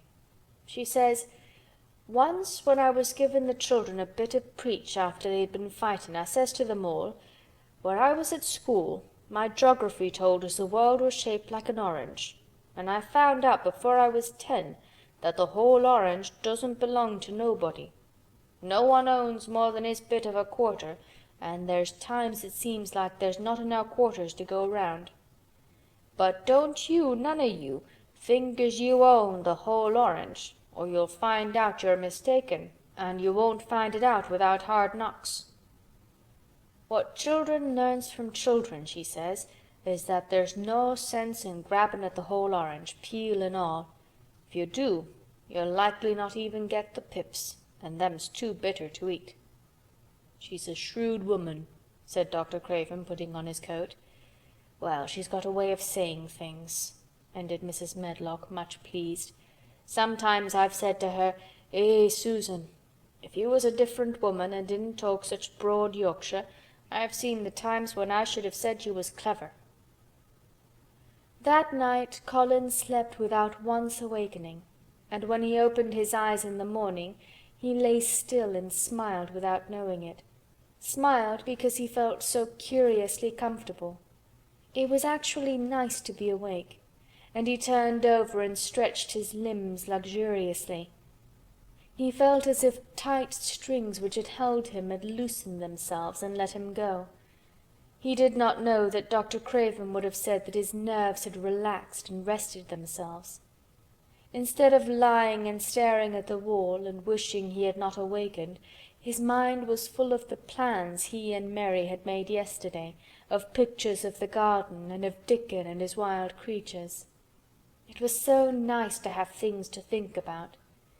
And he had not been awake more than 10 minutes when he heard feet running along the corridor and Mary was at the door. The next minute she was in the room and had run across to his bed, bringing with her a waft of fresh air full of the scent of the morning. "You've been out! You've been out! There's that nice smell of leaves!" he cried. She had been running, and her hair was loose and blown, and she was bright with the air and pink-cheeked, though he could not see it. "It's so beautiful," she said, a little breathless with her speed. "You never saw anything so beautiful. It has come. I thought it had come that other morning, but it was only coming. It is here now. It has come, the spring. Dickon says so." "Has it?" cried Colin, and though he really knew nothing about it, he felt his heart beat. He actually sat up in bed. "Open the window," he added, laughing half with joyful excitement and half at his own fancy. "Perhaps we may hear golden trumpets." And though he laughed, Mary was at the window in a moment, and in a moment more it was opened wide, and freshness and softness and scents and bird-songs were pouring through. "That's fresh air," she said. "Lie on your back and draw in long breaths of it. That's what Dickon does when he's lying on the moor. He says he feels it in his veins, and it makes him strong, and he feels as if he could live forever and ever. Breathe it and breathe it." She was only repeating what Dickon had told her, but she caught Colin's fancy. "Forever and ever.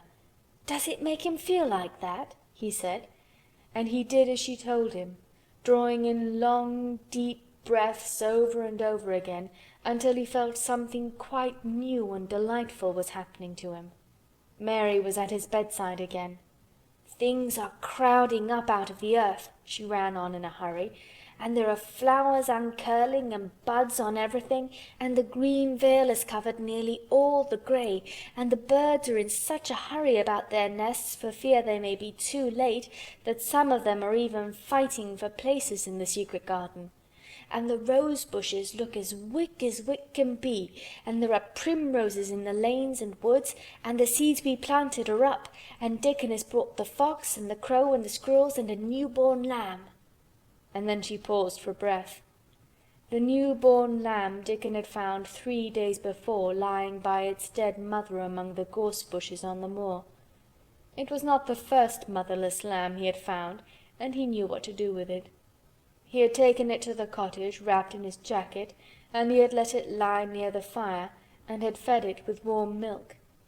It was a soft thing with a darling, silly baby face, and legs rather long for its body.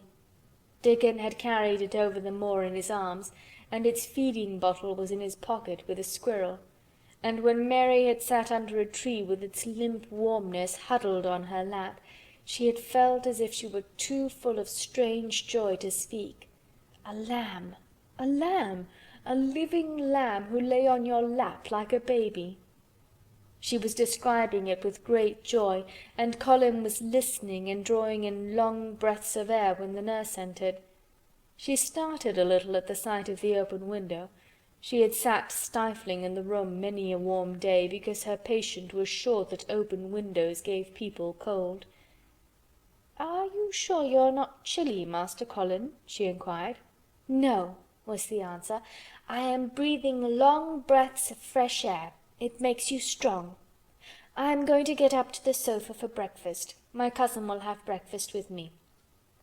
The nurse went away, concealing a smile, to give the order for 2 breakfasts.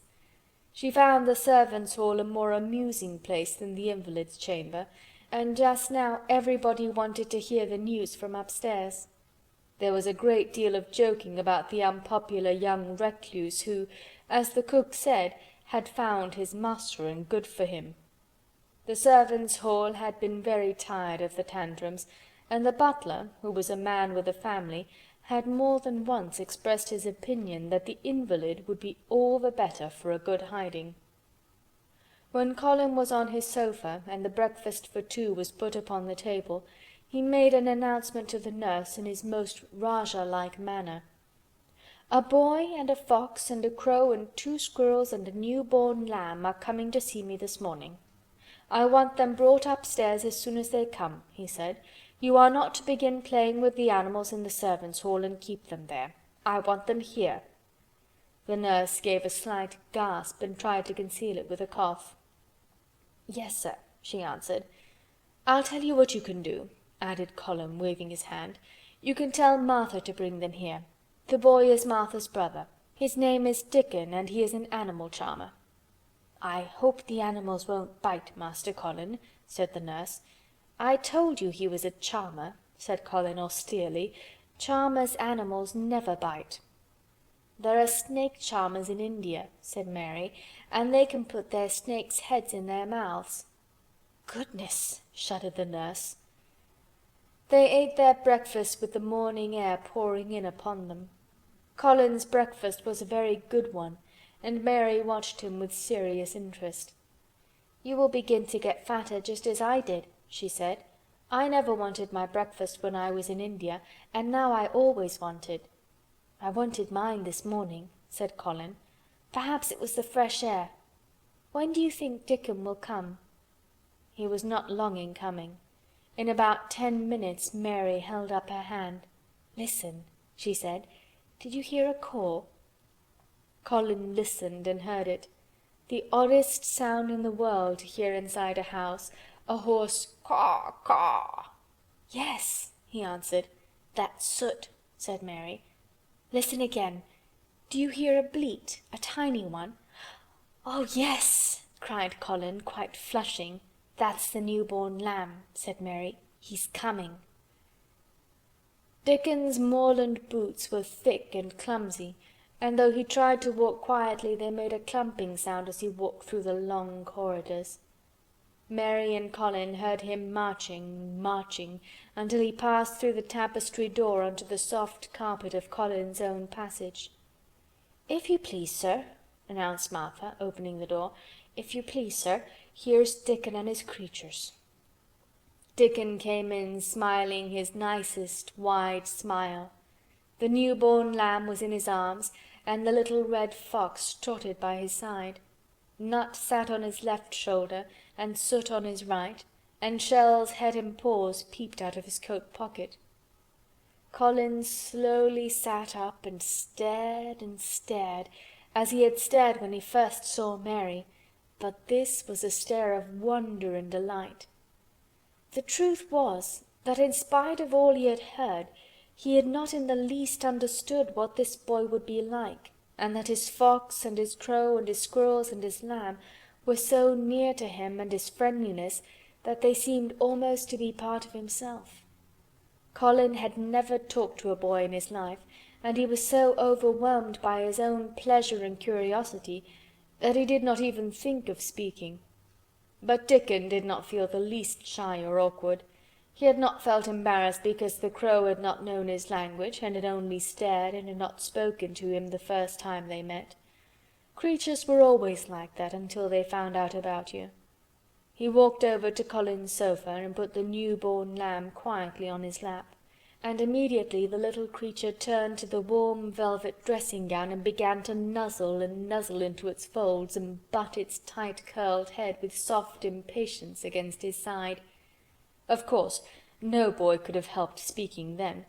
"What is it doing?" cried Colin. "What does it want?"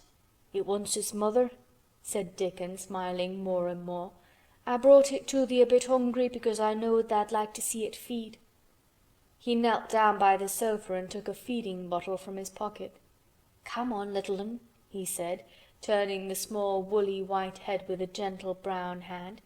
"This is what tha's after. Tha'll get more out o' this than thou will out o' silk velvet coats. There now," and he pushed the rubber tip of the bottle into the nuzzling mouth, and the lamb began to suck it with ravenous ecstasy. After that there was no wondering what to say. By the time the lamb fell asleep, questions poured forth, and Dickon answered them all. He told them how he had found the lamb just as the sun was rising 3 mornings ago. He had been standing on the moor listening to a skylark and watching him swing higher and higher into the sky until he was only a speck in heights of blue.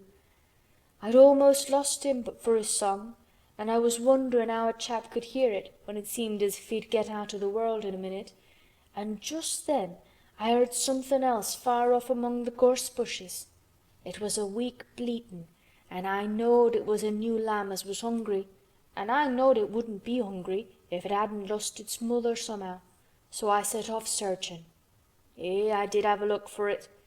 I went out among the gorse bushes and round, and I always seemed to take the wrong turnin', but at last I seed a bit o' white by a rock on top o' the moor, and I climbed up, and I found the little un half dead with cold and clemmin'."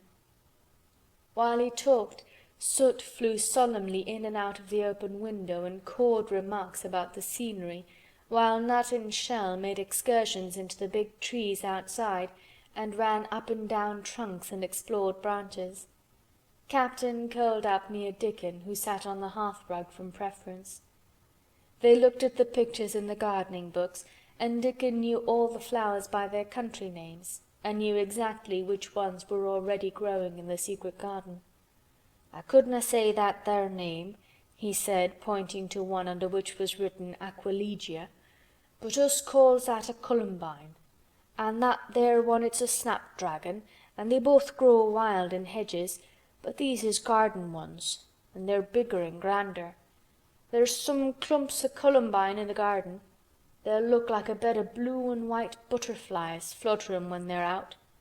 "I'm going to see them," cried Colin. "I am going to see them." "Aye, that tha mun," said Mary quite seriously, "and tha munnot lose no time about it." End of chapter 19.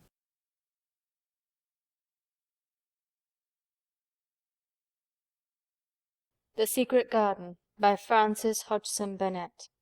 Chapter 20. I shall live forever and ever and ever. But they were obliged to wait more than a week, because first there came some very windy days, and then Colin was threatened with a cold, which 2 things happening one after the other would no doubt have thrown him into a rage, but that there was so much careful and mysterious planning to do, and almost every day Dickon came in, if only for a few minutes, to talk about what was happening on the moor, and in the lanes and hedges, and on the borders of streams. The things he had to tell about otters and badgers and water-rats' houses, not to mention birds' nests and field-mice in their burrows, were enough to make you almost tremble with excitement when you heard all the intimate details from an animal charmer, and realized with what thrilling eagerness and anxiety the whole busy underworld was working. "They're same as us," said Dickon, "only they have to build their homes every year, and it keeps 'em so busy they fair scuffle to get 'em done." The most absorbing thing, however, was the preparations to be made before Colin could be transported with sufficient secrecy to the garden. No one must see the chair-carriage and Dickon and Mary after they turned a certain corner of the shrubbery and entered upon the walk outside the ivied walls. As each day passed, Colin had become more and more fixed in his feeling that the mystery surrounding the garden was one of its greatest charms. Nothing must spoil that. No one must ever suspect that they had a secret. People must think that he was simply going out with Mary and Dickon because he liked them and did not object to their looking at him. They had long and quite delightful talks about their route. They would go up this path and down that one, and cross the other, and go round among the fountain flower-beds as if they were looking at the bedding-out plants the head gardener, Mr. Roach, had been having arranged. That would seem such a rational thing to do that no one would think it at all mysterious. They would turn into the shrubbery walks and lose themselves until they came to the long walls. It was almost as serious and elaborately thought out as the plans of march made by great generals in times of war. Rumours of the new and curious things which were occurring in the invalid's apartments had of course filtered through the servants' hall into the stable yards and out among the gardeners, but notwithstanding this, Mr. Roach was startled one day when he received orders from Master Collins's room to the effect that he must report himself in the apartment no outsider had ever seen, as the invalid himself desired to speak to him. "Well, well," he said to himself as he hurriedly changed his coat, "what's to do now? His Royal Highness that wasn't to be looked at, calling up a man he's never set eyes on." Mr. Roach was not without curiosity. He had never caught even a glimpse of the boy, and had heard a dozen exaggerated stories about his uncanny looks and ways and his insane tempers. The thing he had heard oftenest was that he might die at any moment, and there had been numerous fanciful descriptions of a humped back and helpless limbs given by people who had never seen him. "Things are changing in this house, Mr. Roach," said Mrs. Medlock, as she led him up the back staircase to the corridor on to which opened the hitherto mysterious chamber. "Let's hope they're changing for the better, Mrs. Medlock," he answered. "They couldn't well change for the worse," she continued, "and queer as it all is, there's them as finds their duties made a lot easier to stand up under. Don't you be surprised, Mr. Roach, if you find yourself in the middle of a menagerie and Martha Sowerby's Dickon more at home than you or me could ever be." There really was a sort of magic about Dickon, as Mary always privately believed. When Mr. Roach heard his name he smiled quite leniently. "He'd be at home in Buckingham Palace or at the bottom of a coal mine," he said. "And yet it's not impudence either. He's just fine, is that lad." It was perhaps well he had been prepared, or he might have been startled. When the bedroom door was opened, a large crow, which seemed quite at home perched on the high back of a carven chair, announced the entrance of the visitor by saying "Caw! Caw!" quite loudly. In spite of Mrs. Medlock's warning, Mr. Roach only just escaped being sufficiently undignified to jump backward. The young Rajah was neither in bed nor on his sofa. He was sitting in an armchair, and a young lamb was standing by him shaking its tail in feeding lamb fashion as Dickon knelt giving it milk from its bottle. A squirrel was perched on Dickon's bent back, attentively nibbling a nut. The little girl from India was sitting on a big footstool looking on. "Here is Mr. Roach, Master Colin," said Mrs. Medlock. The young Rajah turned and looked his servitor over. At least, that was what the head gardener felt happened. "Oh, you are Roach, are you?" he said. "I sent for you to give you some very important orders." "Very good, sir," answered Roach, wondering if he was to receive instructions to fell all the oaks in the park, or to transform the orchards into water gardens. "I am going out in my chair this afternoon," said Colin. "If the fresh air agrees with me, I may go out every day.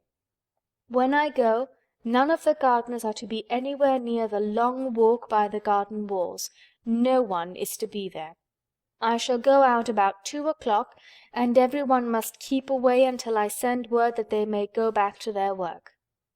"Very good, sir," replied Mr. Roach, much relieved to hear that the oaks might remain and that the orchards were safe. "Mary," said Colin, turning to her, "what is that thing you say in India when you have finished talking and want people to go?" "You say, 'You have my permission to go,'" answered Mary. The Rajah waved his hand. "You have my permission to go, Roach," he said. "But remember, this is very important." "Caw! Caw!" remarked the crow hoarsely but not impolitely. "Very good, sir. Thank you, sir," said Mr. Roach, and Mrs. Medlock took him out of the room. Outside in the corridor, being a rather good-natured man, he smiled until he almost laughed. "My word," he said, "he's got a fine lordly way with him, hasn't he? You'd think he was a whole royal family rolled into one, prince consort and all." "Eh," protested Mrs. Medlock, "we've had to let him trample over every one of us since he had feet, and he thinks that's what folks was born for." "Perhaps he'll grow out of it if he lives," suggested Mr. Roach. "Well, there's one thing pretty sure," said Mrs. Medlock. "If he does live, and that Indian child stays here, I'll warrant she teaches him that the whole orange does not belong to him, as Susan Sowerby says. And he'll be likely to find out the size of his own quarter." Inside the room Colin was leaning back on his cushions. "It's all safe now," he said, "and this afternoon I shall see it. This afternoon I shall be in it." Dickon went back to the garden with his creatures, and Mary stayed with Colin. She did not think he looked tired, but he was very quiet before their lunch came, and he was quiet while they were eating it. She wondered why, and asked him about it. "What big eyes you've got, Colin," she said. "When you are thinking, they get as big as saucers. What are you thinking about now?" "I can't help thinking about what it will look like," he answered. "The garden?" asked Mary. "The springtime," he said. "I was thinking that I've really never seen it before. I scarcely ever went out, and when I did go I never looked at it. I didn't even think about it." "I never saw it in India because there wasn't any," said Mary. Shut in and morbid as his life had been, Colin had more imagination than she had, and at least he had spent a good deal of time looking at wonderful books and pictures. "That morning when you ran in and said, 'It's come, it's come,' you made me feel quite queer. It sounded as if things were coming with a great procession and big bursts and wafts of music. I've a picture like it in one of my books. Crowds of lovely people and children with garlands and branches with blossoms on them, everyone laughing and dancing and crowding and playing on pipes. That was why I said, 'Perhaps we shall hear golden trumpets,' and told you to throw open the window." "How funny," said Mary. "That's really just what it feels like, and if all the flowers and leaves and green things and birds and wild creatures danced past at once, what a crowd it would be. I'm sure they'd dance and sing and flute, and that would be the wafts of music." They both laughed, but it was not because the idea was laughable, but because they both so liked it. A little later the nurse made Colin ready. She noticed that instead of lying like a log while his clothes were put on, he sat up and made some efforts to help himself, and he talked and laughed with Mary all the time. "This is one of his good days, sir," she said to Dr. Craven, who dropped in to inspect him. "He's in such good spirits that it makes him stronger." "I'll call in again later in the afternoon, after he has come in," said Dr. Craven. "I must see how the going out agrees with him. I wish," in a very low voice, "that he would let you go with him." "I'd rather give up the case this moment, sir, than even stay here while it's suggested," answered the nurse with sudden firmness. "I hadn't really decided to suggest it," said the doctor with a slight nervousness. "We'll try the experiment. Dickon's a lad I'd trust with a newborn child." The strongest footman in the house carried Colin downstairs and put him in his wheeled chair near which Dickon waited outside. After the manservant had arranged his rugs and cushions, the Rajah waved his hand to him and to the nurse. "You have my permission to go," he said, and they both disappeared quickly, and it must be confessed giggled when they were safely inside the house. Dickon began to push the wheeled chair slowly and steadily. Mistress Mary walked beside it, and Colin leaned back and lifted his face to the sky. The arch of it looked very high, and the small snowy clouds seemed like white birds floating on outspread wings below its crystal blueness. The wind swept in soft, big breaths down from the moor, and was strange with a wild, clear, scented sweetness. Colin kept lifting his thin chest to draw it in, and his big eyes looked as if it were they which were listening instead of his ears. "There are so many sounds of singing and humming and calling out," he said. "What is that scent the puffs of wind bring?" "It's the gorse on the moor that's opening out," answered Dickon. The bees are at it wonderful to-day." Not a human creature was to be caught sight of in the paths they took. In fact, every gardener or gardener's lad had been witched away. But they wound in and out among the shrubbery and out and around the fountain beds, following their carefully planned route for the mere mysterious pleasure of it. But when at last they turned into the long walk by the ivied walls, the excited sense of an approaching thrill made them, for some curious reason they could not have explained, begin to speak in whispers. "This is it," breathed Mary. "This is where I used to walk up and down and wonder. "Is it?" cried Colin, and his eyes began to search the ivy with eager curiousness. "But I can see nothing," he whispered. "There is no door." "That's what I thought," said Mary. Then there was a lovely breathless silence, and the chair wheeled on. "That is the garden where Ben Weatherstaff works," said Mary. "Is it?" said Colin. A few yards more and Mary whispered again. "This is where the robin flew over the wall," she said. "Is it?" cried Colin. "Oh, I wish he'd come again." "And that," said Mary with solemn delight, pointing under a big lilac bush, "is where he perched on the little heap of earth and showed me the key." Then Colin sat up. "Where? Where? There?" he cried, and his eyes were as big as the wolf's in Red Riding Hood, when Red Riding Hood felt called upon to remark on them. Dickon stood still and the wheeled chair stopped.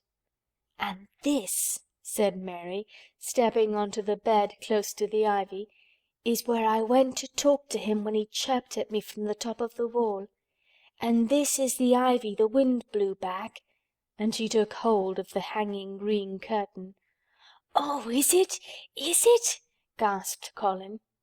"And here is the handle, and here is the door. Dickon, push him in quickly."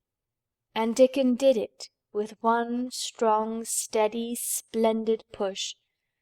But Colin had actually dropped back against his cushions, even though he gasped with delight, and he had covered his eyes with his hands and held them there, shutting out everything until they were inside and the chair stopped as if by magic and the door was closed. Not till then did he take them away and look round and round and round as Dickon and Mary had done. And over the walls and earth and trees and swinging sprays and tendrils the fair green veil of tender little leaves had crept, and in the grass under the trees and the grey urns in the alcoves, and here and there everywhere were touches or splashes of gold and purple and white, and the trees were showing pink and snow above his head, and there were fluttering of wings and faint sweet pipes and humming and scents, and the sun fell warm upon his face like a hand with a lovely touch. And in wonder Mary and Dickon stood and stared at him.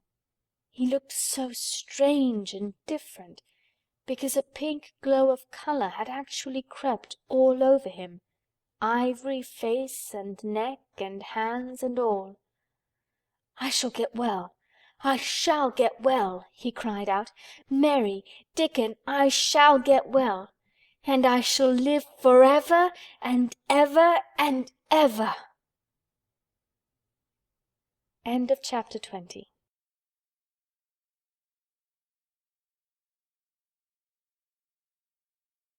The Secret Garden by Frances Hodgson Burnett. Chapter 21. Ben Weatherstaff. One of the strange things about living in the world is that it is only now and then one is quite sure one is going to live forever and ever and ever. One knows it sometimes when one gets up at the tender, solemn dawn time, and goes out and stands alone, and throws one's head far back, and looks up, and watches the pale sky slowly changing and flushing, and marvellous unknown things happening, until the east almost makes one cry out, and one's heart stands still at the strange, unchanging majesty of the rising of the sun, which has been happening every morning for thousands and thousands and thousands of years. One knows it then, for a moment or so. And one knows it sometimes when one stands by oneself in a wood at sunset, and the mysterious deep gold stillness slanting through and under the branches seems to be saying slowly, again and again, something one cannot quite hear, however much one tries. Then sometimes the immense quiet of the dark blue at night, with millions of stars waiting and watching, makes one sure. And sometimes a sound of far-off music makes it true. And sometimes a look in someone's eyes. And it was like that with Colin, when he first saw and heard and felt the springtime inside the 4 high walls of a hidden garden. That afternoon the whole world seemed to devote itself to being perfect and radiantly beautiful and kind to one boy. Perhaps out of pure heavenly goodness the spring came and crowned everything it possibly could into that one place. More than once Dickon paused in what he was doing and stood still with a sort of growing wonder in his eyes, shaking his head softly. It is gradely," he said. "I'm 12 going on 13, and there's a lot of afternoons in 13 years, but it seems to me like I never seed one as gradely as this here." "Aye, it is a gradely one," said Mary, and she sighed for mere joy. "I'll warrant it's the gradeliest one as ever was in this world." "Does tha think," said Colin, with dreamy carefulness, "as happen it was made like this here all of a purpose for me?" "My word!" cried Mary admiringly. "That there is a bit o' good Yorkshire. Thou'rt shapen first rate, that thou'rt." And delight reigned. They drew the chair under the plum tree, which was snow-white with blossoms and musical with bees. It was like a king's canopy, a fairy king's. There were flowering cherry trees near, and apple trees whose buds were pink and white, and here and there one had burst open wide. Between the blossoming branches of the canopy bits of blue sky looked down like wonderful eyes. Mary and Dickon worked a little here and there, and Colin watched them. They brought him things to look at, buds which were opening, buds which were tight closed, bits of twig whose leaves were just showing green, the feather of a woodpecker which had dropped on the grass, the empty shell of some bird early hatched. Dickon pushed the chair slowly round and round the garden, stopping every other moment to let him look at wonders springing out of the earth or trailing down from trees. It was like being taken in state round the country of a magic king and queen and shown all the mysterious riches it contained. "I wonder if we shall see the robin," said Colin. "Thou'll see him often enow after a bit," answered Dickon. "When th' eggs hatches out, the little chappie'll be kept so busy it'll make his head swim. Thou'll see him flyin' backward and for'ard, carryin' worms nigh as big as himsel', and that much noise goin' on in the nest when he gets there as fair flusters him so as he scarce knows which big mouth to drop the first piece in, and gapin' beaks and squawks on every side. Mother says as when she sees the work a robin has to keep them gaping beaks filled, she feels like she was a lady with nothing to do. She says she's seen the little chaps when it seemed like the sweat must be dropping off 'em, though folk can't see it. This made them giggle so delightedly that they were obliged to cover their mouths with their hands, remembering that they must not be heard. Colin had been instructed as to the law of whispers and low voices several days before. He liked the mysteriousness of it and did his best, but in the midst of excited enjoyment it is rather difficult never to laugh above a whisper. Every moment of the afternoon was full of new things, and every hour the sunshine grew more golden. The wheeled chair had been drawn back under the canopy, and Dickon sat down on the grass and had just drawn out his pipe when Colin saw something he had not had time to notice before. "That's a very old tree over there, isn't it?" he said. Dickon looked across the grass at the tree, and Mary looked, and there was a brief moment of stillness. "Yes," answered Dickon after it, and his low voice had a very gentle sound. Mary gazed at the tree and thought. "The branches are quite grey, and there's not a single leaf anywhere," Colin went on. "It's quite dead, isn't it?" "Aye," admitted Dickon, "but them roses as has climbed all over it will near hide every bit o' the dead wood when they're full o' leaves and flowers. It won't look dead then. It'll be the prettiest of all." Mary still gazed at the tree and thought.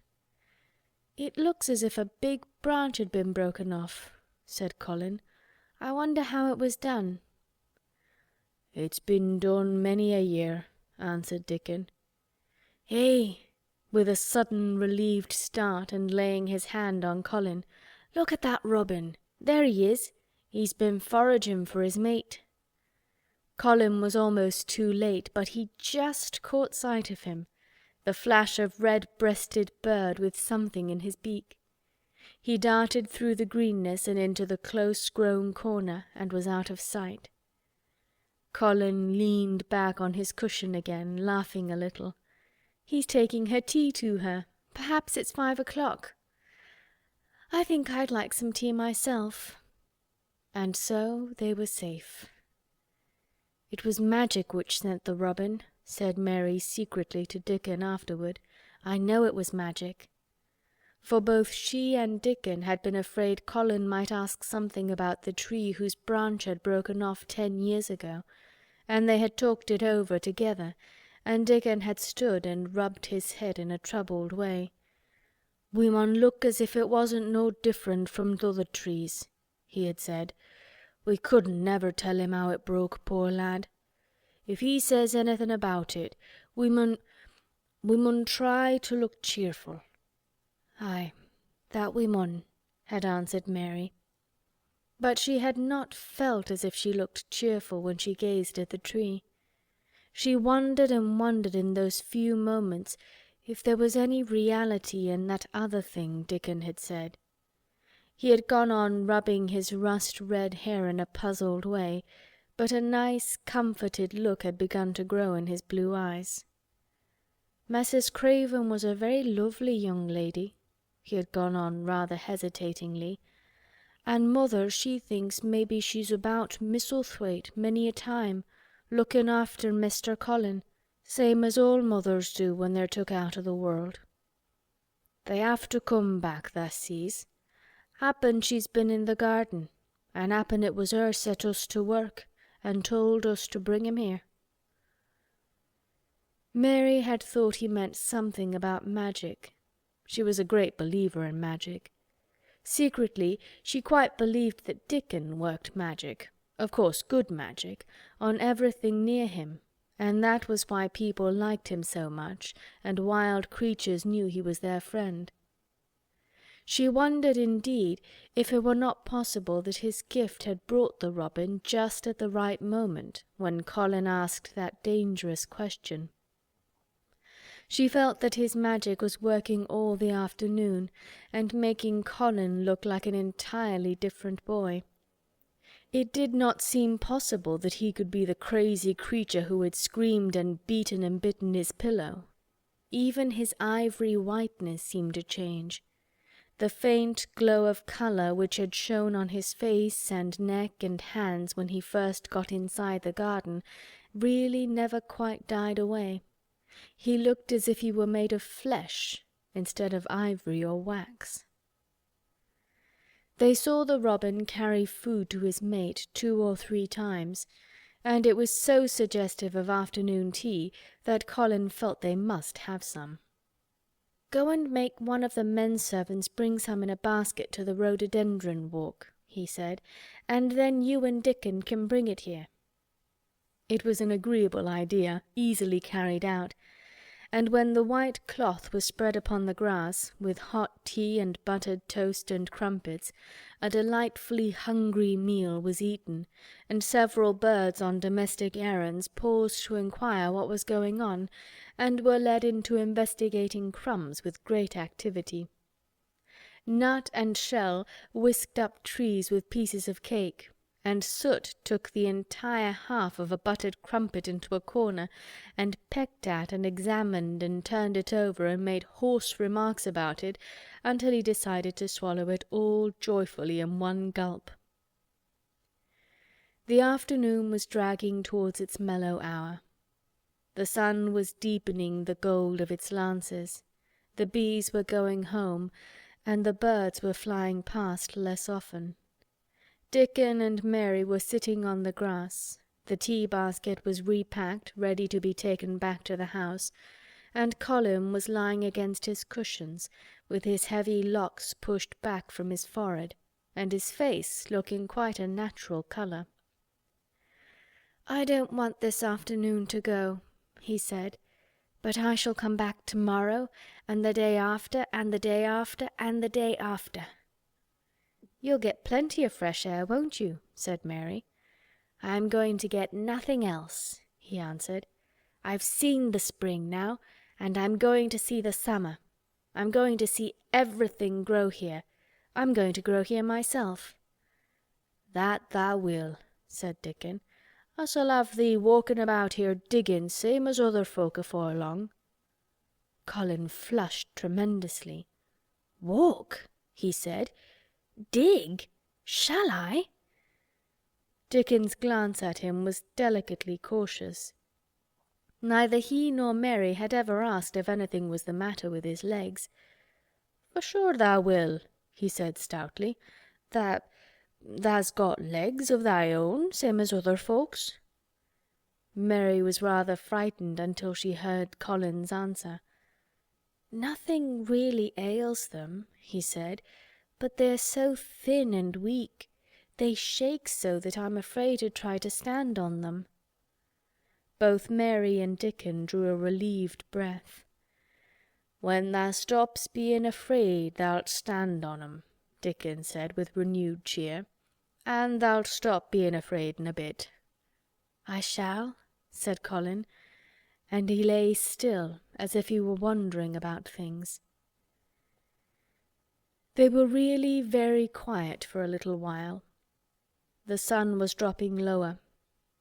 It was that hour when everything stills itself, and they really had had a busy and exciting afternoon. Colin looked as if he were resting luxuriously. Even the creatures had ceased moving about and had drawn together and were resting near them. Soot had perched on a low branch and drawn up one leg and dropped the grey film drowsily over his eyes. Mary privately thought he looked as if he might snore in a minute. In the midst of this stillness, it was rather startling when Colin half lifted his head and exclaimed in a loud, suddenly alarmed whisper, "Who is that man?" Dickon and Mary scrambled to their feet. "Man?" they both cried in low, quick voices. Colin pointed to the high wall. "Look!" he whispered excitedly. "Just look!" Mary and Dickon wheeled about and looked.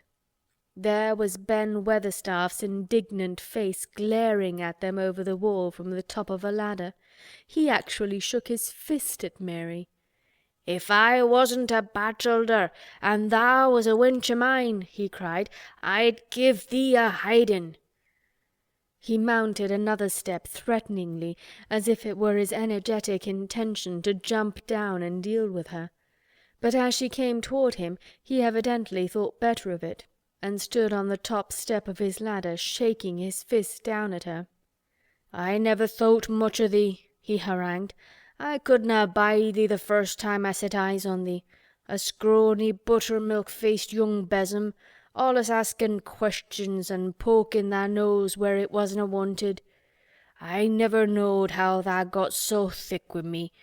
If it hadna been for the robin, drat him."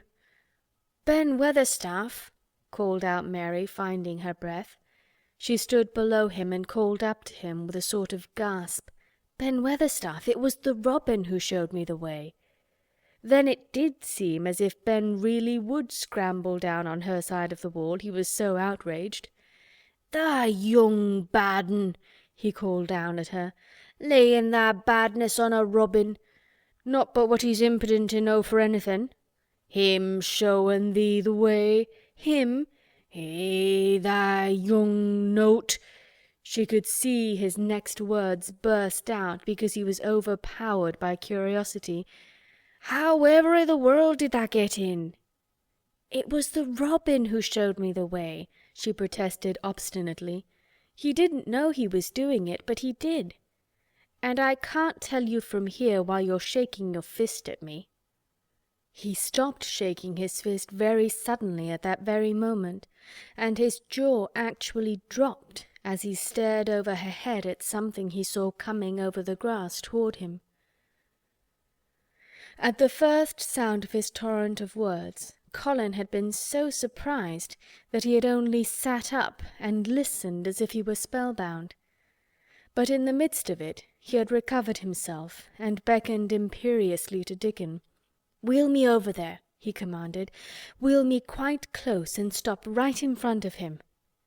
And this, if you please, this is what Ben Weatherstaff beheld, and which made his jaw drop. A wheeled chair with luxurious cushions and robes which came toward him looking rather like some sort of state coach, because a young Rajah leaned back in it with royal command in his great black-rimmed eyes, and a thin white hand extended haughtily toward him. And it stopped right under Ben Weatherstaff's nose. It was really no wonder his mouth dropped open. "Do you know who I am?" demanded the Rajah. How Ben Weatherstaff stared! His red old eyes fixed themselves on what was before him as if he were seeing a ghost. He gazed and gulped a lump down his throat, and did not say a word. "Do you know who I am?" demanded Colin still more imperiously. "Answer!" Ben Weatherstaff put his gnarled hand up and passed it over his eyes and over his forehead, and then he did answer, in a queer, shaky voice. "Who th'art?" he said. "Aye, that I do, with thy mother's eyes staring at me out o' thy face. Lord knows how tha come here, but th'art the poor cripple." Colin forgot that he had ever had a back. His face flushed scarlet and he sat bolt upright. "I'm not a cripple!" he cried out furiously. "I'm not!" "He's not!" cried Mary, almost shouting up the wall in her fierce indignation. "He's not got a lump as big as a pin. I looked and there was none there, not one." Ben Weatherstaff passed his hand over his forehead again and gazed as if he could never gaze enough.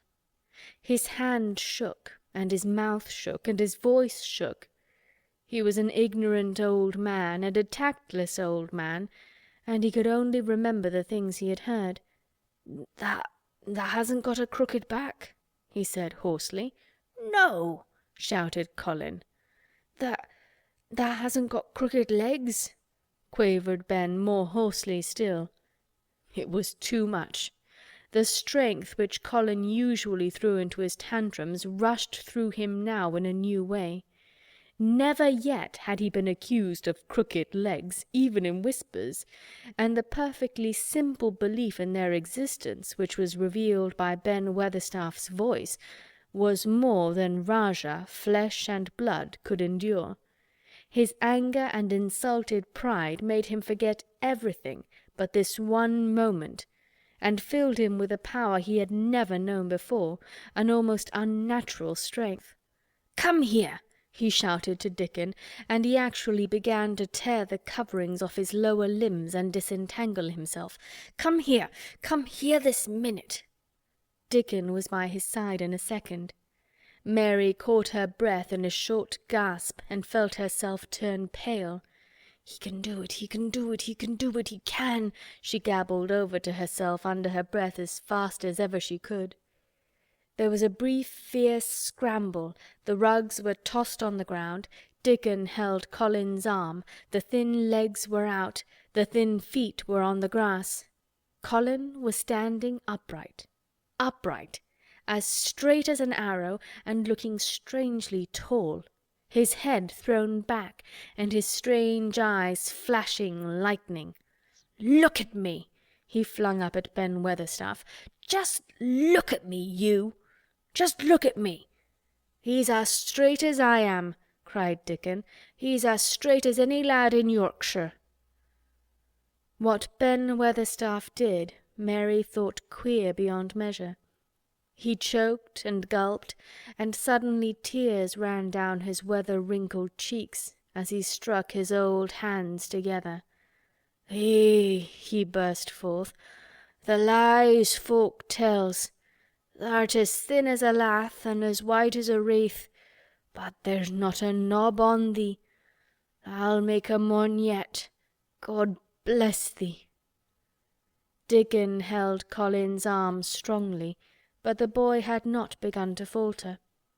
He stood straighter and straighter and looked Ben Weatherstaff in the face. "I'm your master," he said, "when my father is away, and you are to obey me. This is my garden. Don't dare to say a word about it. You get down from that ladder and go out to the Long Walk, and Miss Mary will meet you and bring you here. I want to talk to you. We did not want you, but now you will have to be in the secret. Be quick." Ben Weatherstaff's crabbed old face was still wet with that one queer rush of tears. It seemed as if he could not take his eyes from thin, straight Colin standing on his feet with his head thrown back. "Eh, lad," he almost whispered. "Eh, my lad."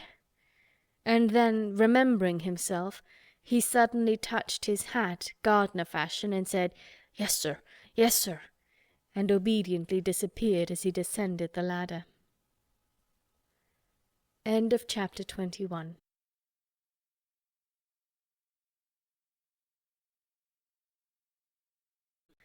The Secret Garden by Frances Hodgson Burnett. Chapter 22. When the Sun Went Down. When his head was out of sight, Colin turned to Mary. "Go and meet him," he said, and Mary flew across the grass to the door under the ivy. Dickon was watching him with sharp eyes. There were scarlet spots on his cheeks, and he looked amazing, but he showed no signs of falling. "I can stand," he said, and his head was still held up, and he said it quite grandly. "I told thee tha could as soon as tha stopped being afraid," answered Dickon. "And tha stopped." "Yes, I've stopped," said Colin. Then suddenly he remembered something Mary had said. "Are you making magic?" he asked sharply. Dickon's curly mouth spread in a cheerful grin. "Tha's doin' magic thysel'," he said. "It's same magic as makes these here work out o' the earth." And he touched with his thick boot a clump of crocuses in the grass. Colin looked down at them. "Aye," he said slowly. "There couldna be bigger magic than that there. There couldna be." He drew himself up straighter than ever. "I'm going to walk to that tree," he said, pointing to one a few feet away from him. "I'm going to be standing when Weatherstaff comes here. I can rest against the tree if I like. When I want to sit down, I will sit down, but not before. Bring a rug from the chair." He walked to the tree, and though Dickon held his arm, he was wonderfully steady. When he stood against the tree trunk, it was not too plain that he supported himself against it, and he still held himself so straight that he looked tall. When Ben Weatherstaff came through the door in the wall, he saw him standing there, and he heard Mary muttering something under her breath. "What art saying?" he asked rather testily, because he did not want his attention distracted from the long, thin, straight boy figure and proud face. But she did not tell him. What she was saying was this: "You can do it, you can do it, I told you could, you can do it, you can do it, you can." She was saying it to Colin because she wanted to make magic and keep him on his feet looking like that. She could not bear that he should give in before Ben Weatherstaff. He did not give in.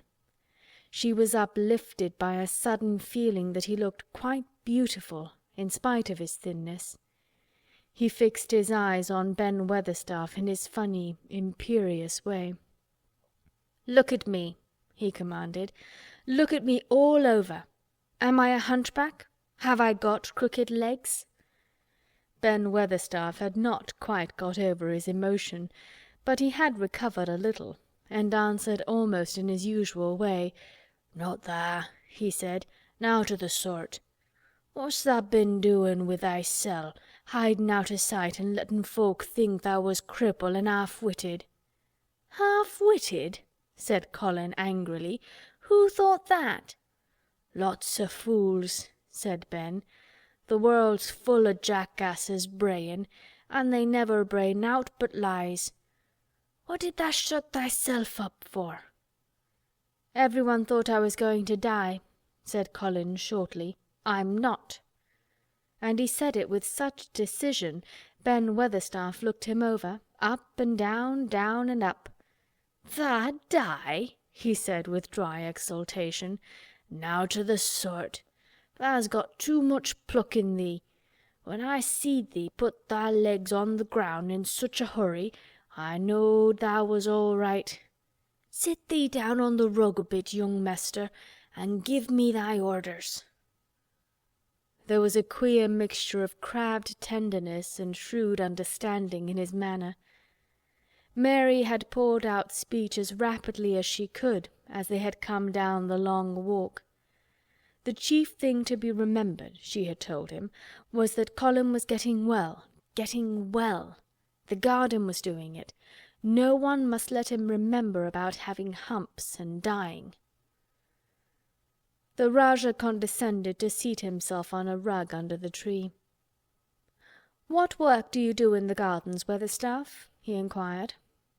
"Anything I'm told to do," answered old Ben. "I'm kep' on by favour, because she liked me." "She?" said Colin. "Thy mother," answered Ben Weatherstaff. "My mother?" said Colin, and he looked about him quietly. This was her garden, wasn't it? Aye, it was that, and Ben Weatherstaff looked about him too. She were main fond of it. "It is my garden now. I am fond of it. I shall come here every day," announced Colin, "but it is to be a secret. My orders are that no one is to know that we come here. Dickon and my cousin have worked and made it come alive. I shall send for you sometimes to help, but you must come when no one can see you." Ben Weatherstaff's face twisted itself in a dry old smile. "I've come here before when no one saw me," he said. "What?" exclaimed Colin. "When?"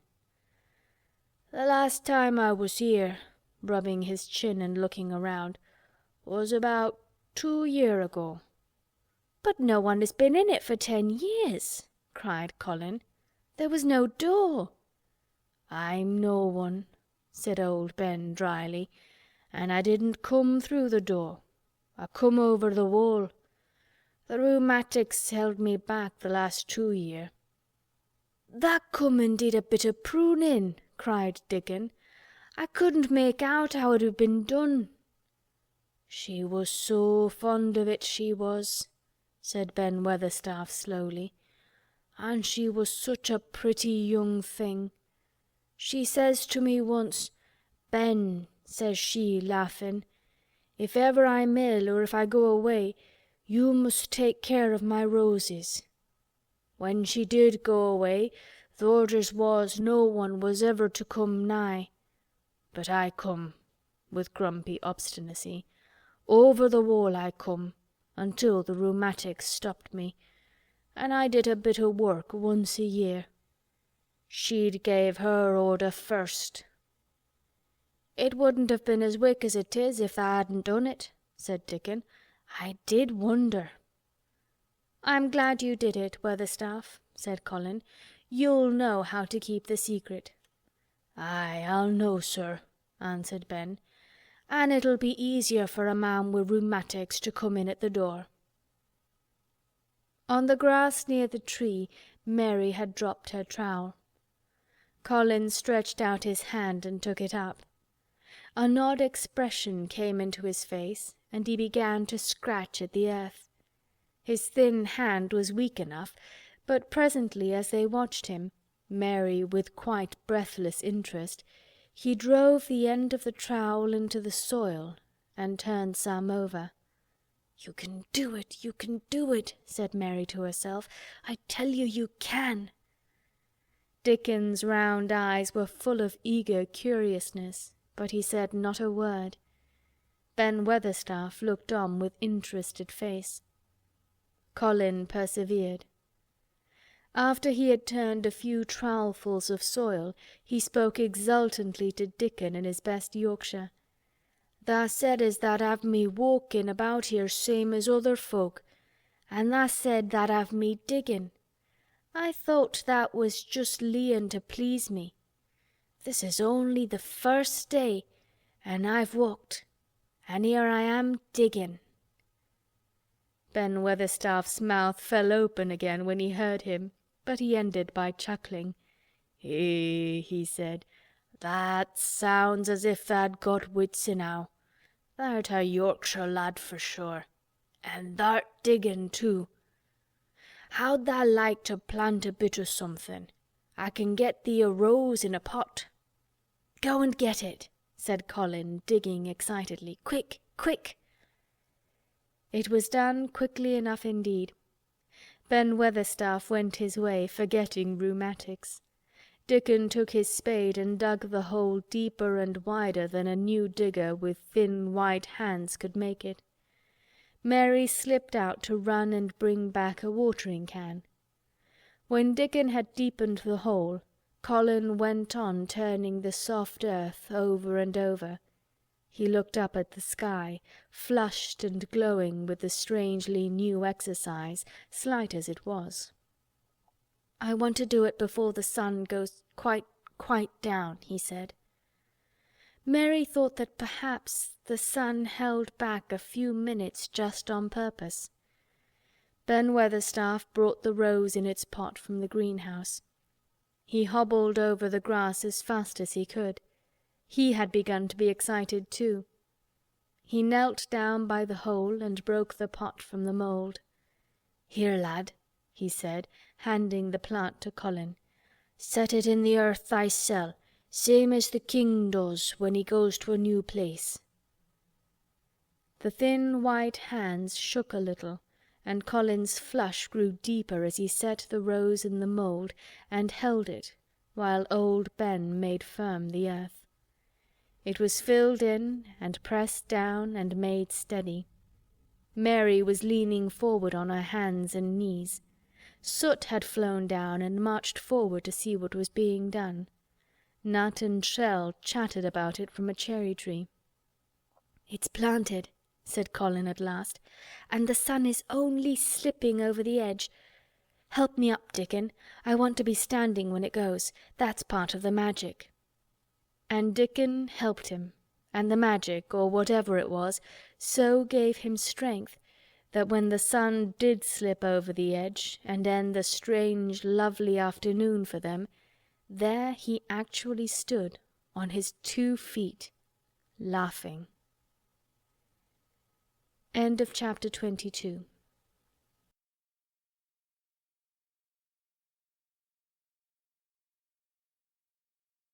The Secret Garden by Frances Hodgson Burnett. Chapter 23. Magic. Dr. Craven had been waiting some time at the house when they returned to it. He had indeed begun to wonder if it might not be wise to send someone out to explore the garden paths. When Colin was brought back to his room, the poor man looked him over seriously. "You should not have stayed so long," he said. "You must not overexert yourself." "I am not tired at all," said Colin. "It has made me well. Tomorrow I am going out in the morning as well as in the afternoon." "I am not sure that I can allow it," answered Dr. Craven. "I am afraid it would not be wise." "It would not be wise to try to stop me," said Colin quite seriously. "I am going." Even Mary had found out that one of Colin's chief peculiarities was that he did not know in the least what a rude little brute he was with his way of ordering people about.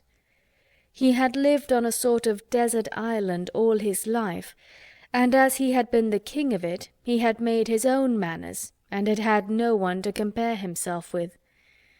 Mary had indeed been rather like him herself, and since she had been at Misselthwaite had gradually discovered that her own manners had not been of the kind which is usual or popular.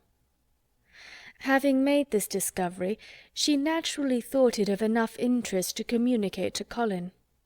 So she sat and looked at him curiously for a few minutes after Dr. Craven had gone.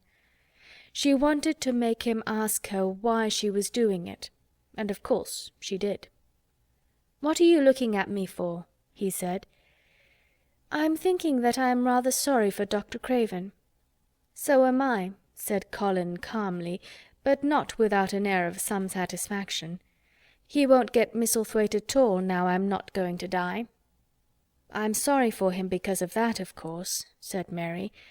"But I was thinking just then that it must have been very horrid to have had to be polite for 10 years to a boy who was always rude. I would never have done it." "Am I rude?" Colin inquired undisturbedly. "If you had been his own boy, and he had been a slapping sort of man," said Mary, "he would have slapped you." "But he daren't," said Colin. "No, he daren't," answered Mistress Mary, thinking the thing out quite without prejudice. "Nobody ever dared to do anything you didn't like, because you were going to die and things like that. You were such a poor thing." "But," announced Colin stubbornly, "I am not going to be a poor thing. I won't let people think I'm one. I stood on my feet this afternoon." "It is always having your own way that has made you so queer," Mary went on, thinking aloud. Colin turned his head, frowning. "Am I queer?" he demanded. "Yes," answered Mary, "very. But you needn't be cross," she added impartially, "because so am I queer, and so is Ben Weatherstaff. But I am not as queer as I was before I began to like people, and before I found the garden." "I don't want to be queer," said Colin. "I am not going to be," and he frowned again with determination. He was a very proud boy. He lay thinking for a while, and then Mary saw his beautiful smile begin and gradually change his whole face. "I shall stop being queer," he said, "if I go every day to the garden. There is magic in there. Good magic, you know, Mary. I am sure there is." "So am I," said Mary. "Even if it isn't real magic," Colin said, "we can pretend it is. Something is there. Something." "It's magic," said Mary, "but not black. It's as white as snow." They always called it magic, and indeed it seemed like it in the months that followed. The wonderful months, the radiant months, the amazing ones. Oh, the things which happened in that garden! If you have never had a garden, you cannot understand, and if you have had a garden, you will know that it would take a whole book to describe all that came to pass there. At first it seemed that green things would never cease pushing their way through the earth, in the grass, in the beds, even in the crevices of the walls. Then the green things began to show buds, and the buds began to unfurl and show colour, every shade of blue, every shade of purple, every tint and hue of crimson. In its happy days flowers had been tucked away into every inch and hole and corner. Ben Weatherstaff had seen it done, and had himself scraped out mortar from between the bricks of the wall, and made pockets of earth for lovely clinging things to grow on. Iris and white lilies rose out of the grass in sheaves, and the green alcoves filled themselves with amazing armies of the blue and white flower lances of tall delphiniums or columbines or campanulas. "She was main fond o' them, she was," Ben Weatherstaff said. "She liked them things as was allus pointing up to the blue sky, she used to tell. Not as she was one o' them as looked down on th' earth. Not her. She just loved it, but she said as the blue sky always looked so joyful." The seeds Dickon and Mary had planted grew as if fairies had tended them. Satiny poppies of all tints danced in the breeze by the score, gaily defying flowers which had lived in the garden for years, and which, it might be confessed, seemed rather to wonder how such new people had got there. And the roses,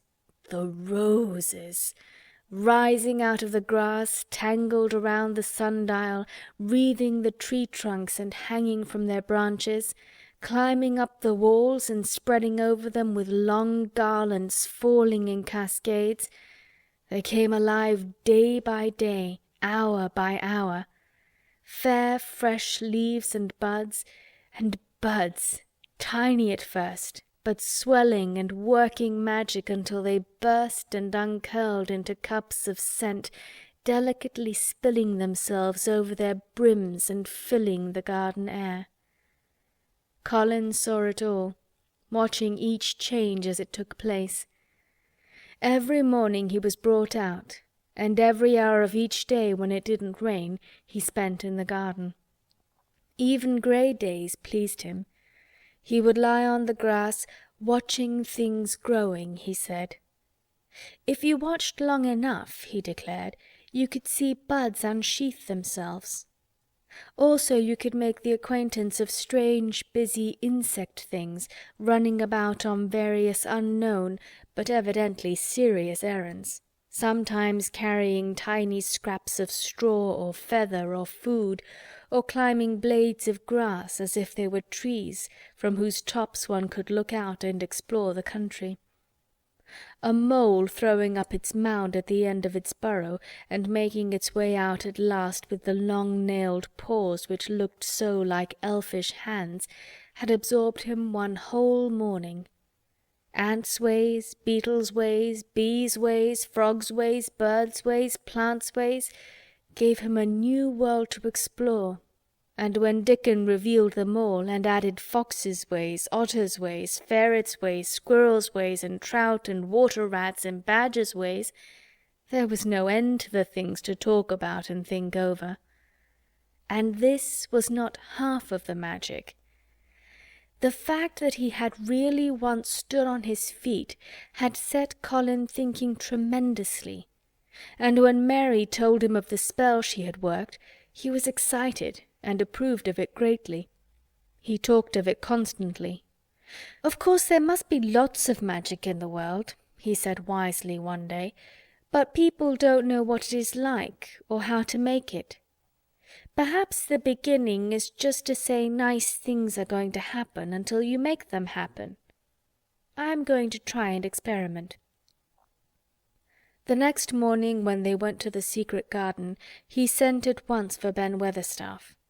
Ben came as quickly as he could, and found the Rajah standing on his feet under a tree and looking very grand, but also very beautifully smiling.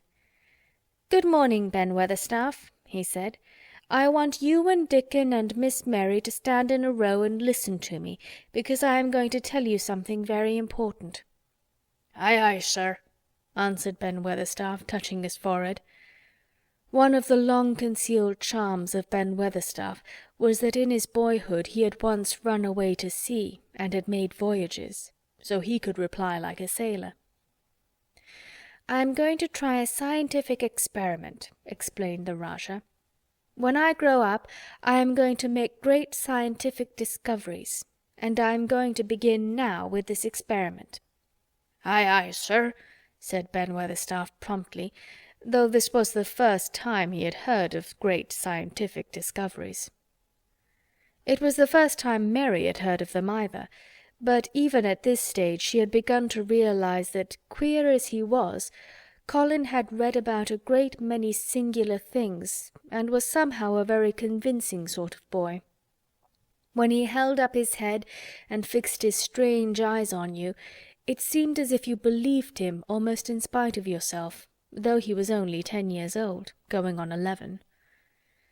At this moment he was especially convincing, because he suddenly felt the fascination of actually making a sort of speech like a grown-up person. "The great scientific discoveries I am going to make," he went on, "will be about magic. Magic is a great thing, and scarcely anyone knows anything about it, except a few people in old books, and Mary a little because she was born in India where there are fakirs. I believe Dickon knows some magic, but perhaps he doesn't know he knows it. He charms animals and people. I would never have let him come to see me if he had not been an animal charmer, which is a boy charmer too, because a boy is an animal. I am sure there is magic in everything, only we have not sense enough to get hold of it and make it do things for us, like electricity and horses and steam." This sounded so imposing that Ben Weatherstaff became quite excited and really could not keep still. "Aye, aye, sir," he said, and he began to stand up quite straight. "When Mary found this garden it looked quite dead," the orator proceeded. "Then something began pushing things up out of the soil and making things out of nothing. One day things weren't there, and another they were. I had never watched things before, and it made me feel very curious. Scientific people are always curious, and I am going to be scientific. I keep saying to myself, 'What is it? What is it? It's something, it can't be nothing.' I don't know its name, so I call it magic. I have never seen the sun rise, but Mary and Dickon have, and from what they tell me, I am sure that is magic too. Something pushes it up and draws it. Sometime since I've been in the garden, I have looked up through the trees at the sky, and I have had a strange feeling of being happy, as if something were pushing and drawing in my chest and making me breathe fast. Magic is always pushing and drawing and making things out of nothing. Everything is made out of magic. Leaves and trees, flowers and birds, badgers and foxes and squirrels and people. So it must be all around us. In this garden, in all the places. The magic in this garden has made me stand up and know I am going to live to be a man. I am going to make the scientific experiment of trying to get some and put it in myself and make it push and draw me and make me strong. I don't know how to do it, but I think that if you keep thinking about it and calling it, perhaps it will come. Perhaps that is the first baby way to get it. When I was going to try to stand that first time, Mary kept saying to herself as fast as she could, 'You can do it, you can do it,' and I did. I had to try myself at the same time, of course, but her magic helped me, and so did Dickon's. Every morning and evening, and as often in the daytime as I can remember, I am going to say, 'Magic is in me. Magic is making me well. I am going to be as strong as Dickon, as strong as Dickon, and you must all do it too. That is my experiment. Will you help, Ben Weatherstaff?" "Aye, aye, sir," said Ben Weatherstaff. "Aye, aye." "If you keep doing it every single day as regularly as soldiers go through drill, we shall see what will happen and find out if the experiment succeeds. You learn things by saying them over and over and thinking about them until they stay in your mind forever, and I think it will be the same with magic. If you keep calling it to come to you and help you, it will get to be part of you, and it will stay and do things. I once heard an officer in India tell my mother that there were fakirs who said words over and over thousands of times," said Mary. "I've heard Jem Fettleworth's wife say the same thing over thousands of times, calling Jem a drunken brute," said Ben Weatherstaff dryly. "Summat always comes o' that, sure enough. He gave her a good hidin' and went to the Blue Lion and got as drunk as a lord." Colin drew his brows together and thought a few minutes. Then he cheered up. "Well," he said, "you see, something did come of it. She used the wrong magic until she made him beat her. If she'd used the right magic and had said something nice, perhaps he wouldn't have got as drunk as a lord, and perhaps he might have bought her a new bonnet." Ben Weatherstaff chuckled, and there was a shrewd admiration in his little old eyes. "Thou'rt a clever lad as well as a straight-legged one, Mester Colin," he said. "Next time I see Bess Fettleworth I'll give her a bit o' hint o' what magic'll do for her. She'd be rare and pleased if the scientific experiment worked, and so'd Jem." Dickon had stood listening to the lecture, his round eyes shining with curious delight. Nut and Shell were on his shoulders, and he held a long-eared white rabbit in his arm and stroked it softly while it laid its ears along its back and enjoyed itself. "Do you think the experiment will work?" Colin asked him, wondering what he was thinking. He so often wondered what Dickon was thinking when he saw him looking at him or at one of his creatures with his happy, wide smile. He smiled now, and his smile was wider than usual. "Aye," he answered, "that I do. It'll work the same as the seeds do when the sun shines on 'em. It'll work for sure. Shall us begin it now?" Colin was delighted, and so was Mary.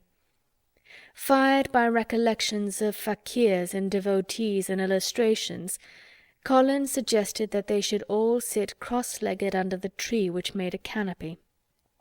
"It will be like sitting in a sort of temple," said Colin. "I'm rather tired and I want to sit down." "Eh," said Dickon, "tha mustn't begin by saying tha'rt tired. Tha might spoil the magic." Colin turned and looked at him into his innocent round eyes. "That's true," he said slowly. "I must only think of the magic." It all seemed most majestic and mysterious when they sat down in their circle. Ben Weatherstaff felt as if he had somehow been led into appearing at a prayer meeting. Ordinarily he was very fixed in being what he called "again prayer meetings," but this being the Rajah's affair, he did not resent it, and was indeed inclined to be gratified at being called upon to assist. Mistress Mary felt solemnly enraptured. Dickon held his rabbit in his arm, and perhaps he made some charmer's signal no one heard, for when he sat down, cross-legged like the rest, the crow, the fox, the squirrels, and the lamb slowly drew near and made part of the circle, settling each into a place of rest as if of their own desire. "The creatures have come," said Colin gravely. "They want to help us." Colin really looked quite beautiful, Mary thought. He held his head high, as if he felt like a sort of priest, and his strange eyes had a wonderful look in them. The light shone on him through the tree canopy. "Now we will begin," he said. "Shall we sway backward and forward, Mary, as if we were dervishes?" "I canna do no swayin' back'ard and for'ard," said Ben Weatherstaff. "I've got the rheumatics." "The magic will take them away," said Colin in a high priest tone. "But we won't sway until it has done it. We will only chant." "I canna do no chantin'," said Ben Weatherstaff a trifle testily. "They turned me out o' the church choir th' only time I ever tried it." No one smiled. They were all too much in earnest. Colin's face was not even crossed by a shadow. He was thinking only of the magic. "Then I will chant," he said, and he began, looking like a strange boy spirit. "The sun is shining. The sun is shining. That is the magic. The flowers are growing. The roots are stirring. That is the magic. Being alive is the magic. Being strong is the magic. The magic is in me. The magic is in me. It is in me. It is in me. It's in every one of us. It's in Ben Weatherstaff's back. Magic! Magic! Come and help!" He said it a great many times, not 1,000 times, but quite a goodly number. Mary listened entranced. She felt as if it were at once queer and beautiful, and she wanted him to go on and on. Ben Weatherstaff began to feel soothed into a sort of dream which was quite agreeable. The humming of the bees in the blossoms mingled with the chanting voice and drowsily melted into a doze. Dickon sat cross-legged with his rabbit asleep on his arm and a hand resting on the lamb's back. Soot had pushed away a squirrel and huddled close to him on his shoulder. The grey film dropped over his eyes. At last Colin stopped. "Now I am going to walk around the garden," he announced. Ben Weatherstaff's head had just dropped forward, and he lifted it with a jerk. "You have been asleep," said Colin. "Nowt o' the sort," mumbled Ben. "The sermon was good enow, but I'm bound to get out afore the collection." He was not quite awake yet. "You're not in church," said Colin. "Not me," said Ben, straightening himself. "Who said I were? I heard every bit of it. You said the magic was in my back. The doctor calls it rheumatics." The Rajah waved his hand.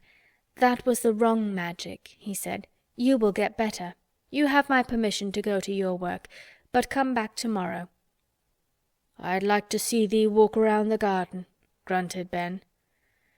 It was not an unfriendly grunt, but it was a grunt. In fact, being a stubborn old party and not having entire faith in magic, he had made up his mind that if he were sent away he would climb his ladder and look over the wall so that he might be ready to hobble back if there were any stumbling. The Rajah did not object to his staying, and so the procession was formed. It really did look like a procession.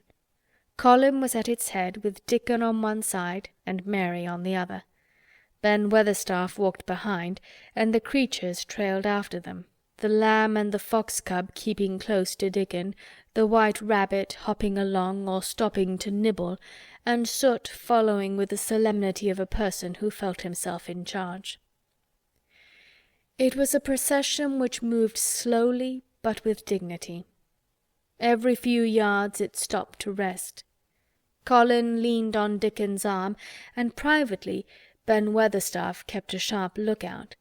But now and then Colin took his hand away from its support and walked a few steps alone. His head was held up all the time, and he looked very grand. "The magic is in me," he kept saying. "The magic is making me strong. I can feel it. I can feel it." It seemed very certain that something was upholding and uplifting him. He sat on the seats in the alcoves, and once or twice he sat down on the grass, and several times he paused in the path and leaned on Dickon, but he would not give up until he had gone all around the garden. When he returned to the canopy tree, his cheeks were flushed and he looked triumphant. "I did it! The magic worked!" he cried. "That is my first scientific discovery." "What will Dr. Craven say?" broke out Mary. "He won't say anything," Colin answered, "because he will not be told. This is to be the biggest secret of all.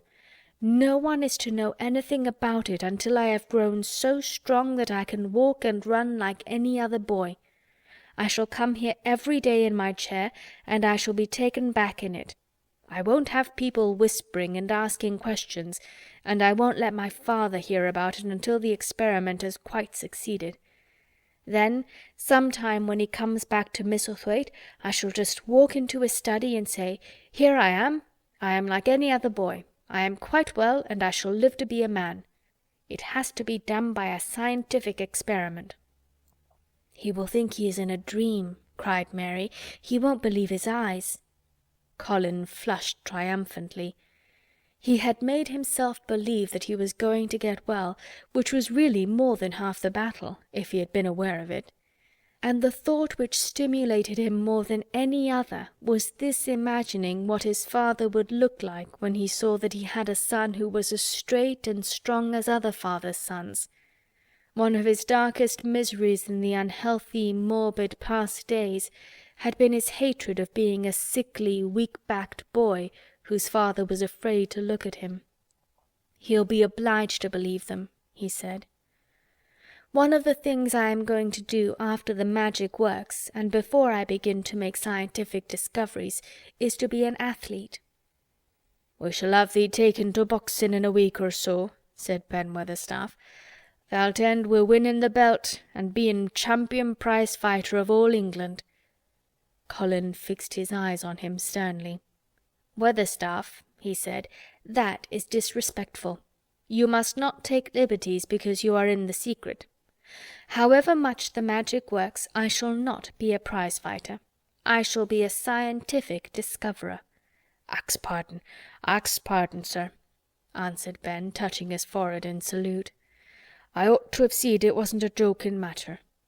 But his eyes twinkled, and secretly he was immensely pleased. He really did not mind being snubbed, since the snubbing meant that the lad was gaining strength and spirit. End of chapter 23.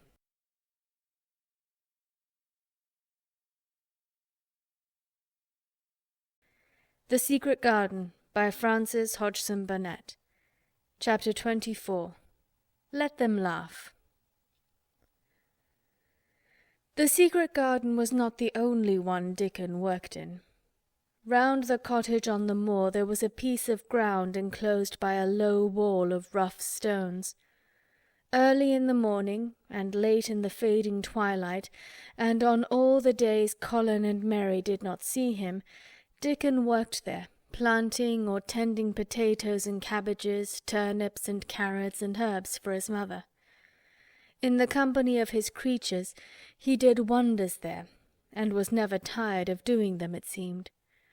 While he dug or weeded he whistled, or sang bits of Yorkshire moor songs, or talked to Soot or Captain or the brothers and sisters he had taught to help him. "We'd never get on as comfortable as we do," Mrs. Sowerby said, "if it wasn't for Dickon's garden. Anything'll grow for him. His taters and cabbages is twice the size of anyone else's, and they've got a flavour with 'em as nobody's has." When she found a moment to spare she liked to go out and talk to him. After supper there was still a long, clear twilight to work in, and that was her quiet time. She could sit upon the low, rough wall and look on and hear stories of the day. She loved this time. There were not only vegetables in this garden. Dickon had bought penny packages of flower seeds now and then, and had sown bright, sweet-scented things among gooseberry bushes and even cabbages, and he grew borders of mignonette and pinks and pansies and things whose seeds he could save year after year, or whose roots would bloom each spring and spread in time into fine clumps. The low wall was one of the prettiest things in Yorkshire, because he had tucked moorland foxglove and ferns and rock-cress and hedgerow flowers into every crevice, until only here and there glimpses of the stones were to be seen. "All a chap's got to do to make 'em thrive, mother," he would say, "is to be friends with 'em for sure. They're just like the creatures. If they're thirsty, give 'em drink, and if they're hungry, give 'em a bit of food. They want to live same as we do. If they died, I should feel as if I'd been a bad lad and somehow treated them heartless." It was in these twilight hours that Mrs. Sowerby heard of all that happened at Misselthwaite Manor. At first she was only told that Mester Colin had taken a fancy to going out into the grounds with Miss Mary, and that it was doing him good. But it was not long before it was agreed between the two children that Dickon's mother might come into the secret. Somehow it was not doubted that she was safe for sure. So one beautiful still evening Dickon told the whole story, with all the thrilling details of the buried key and the robin and the grey haze which had seemed like deadness, and the secret Mistress Mary had planned never to reveal. The coming of Dickon and how it had been told to him, the doubt of Mester Colin, and the final drama of his introduction to the hidden domain, combined with the incident of Ben Weatherstaff's angry face peering over the wall and Mester Colin's sudden indignant strength, made Mrs. Sowerby's nice-looking face quite change colour several times. "My word," she said, "it was a good thing that little lass come to the manor. It's been the making of her and the saving of him. Standing on his feet, and no soul thinking he was a poor half-witted lad with not a straight bone in him." She asked a great many questions, and her blue eyes were full of deep thinking. "What do they make of it at the manor, him being so well and cheerful and never complaining?" she inquired. "They don't know what to make of it," answered Dickon. "Every day as comes round his face looks different. It's filling out, and doesn't look so sharp, and the waxy colour's going. But he has to do his bit of complaining," with a highly entertained grin. "What for, in mercy's name?" asked Mrs. Sowerby. Dickon chuckled. "He does it to keep them from guessing what's happened. If the doctor knew he'd found out he could stand on his feet, he'd likely write and tell Mester Craven. Mester Colin's saving the secret to tell himself.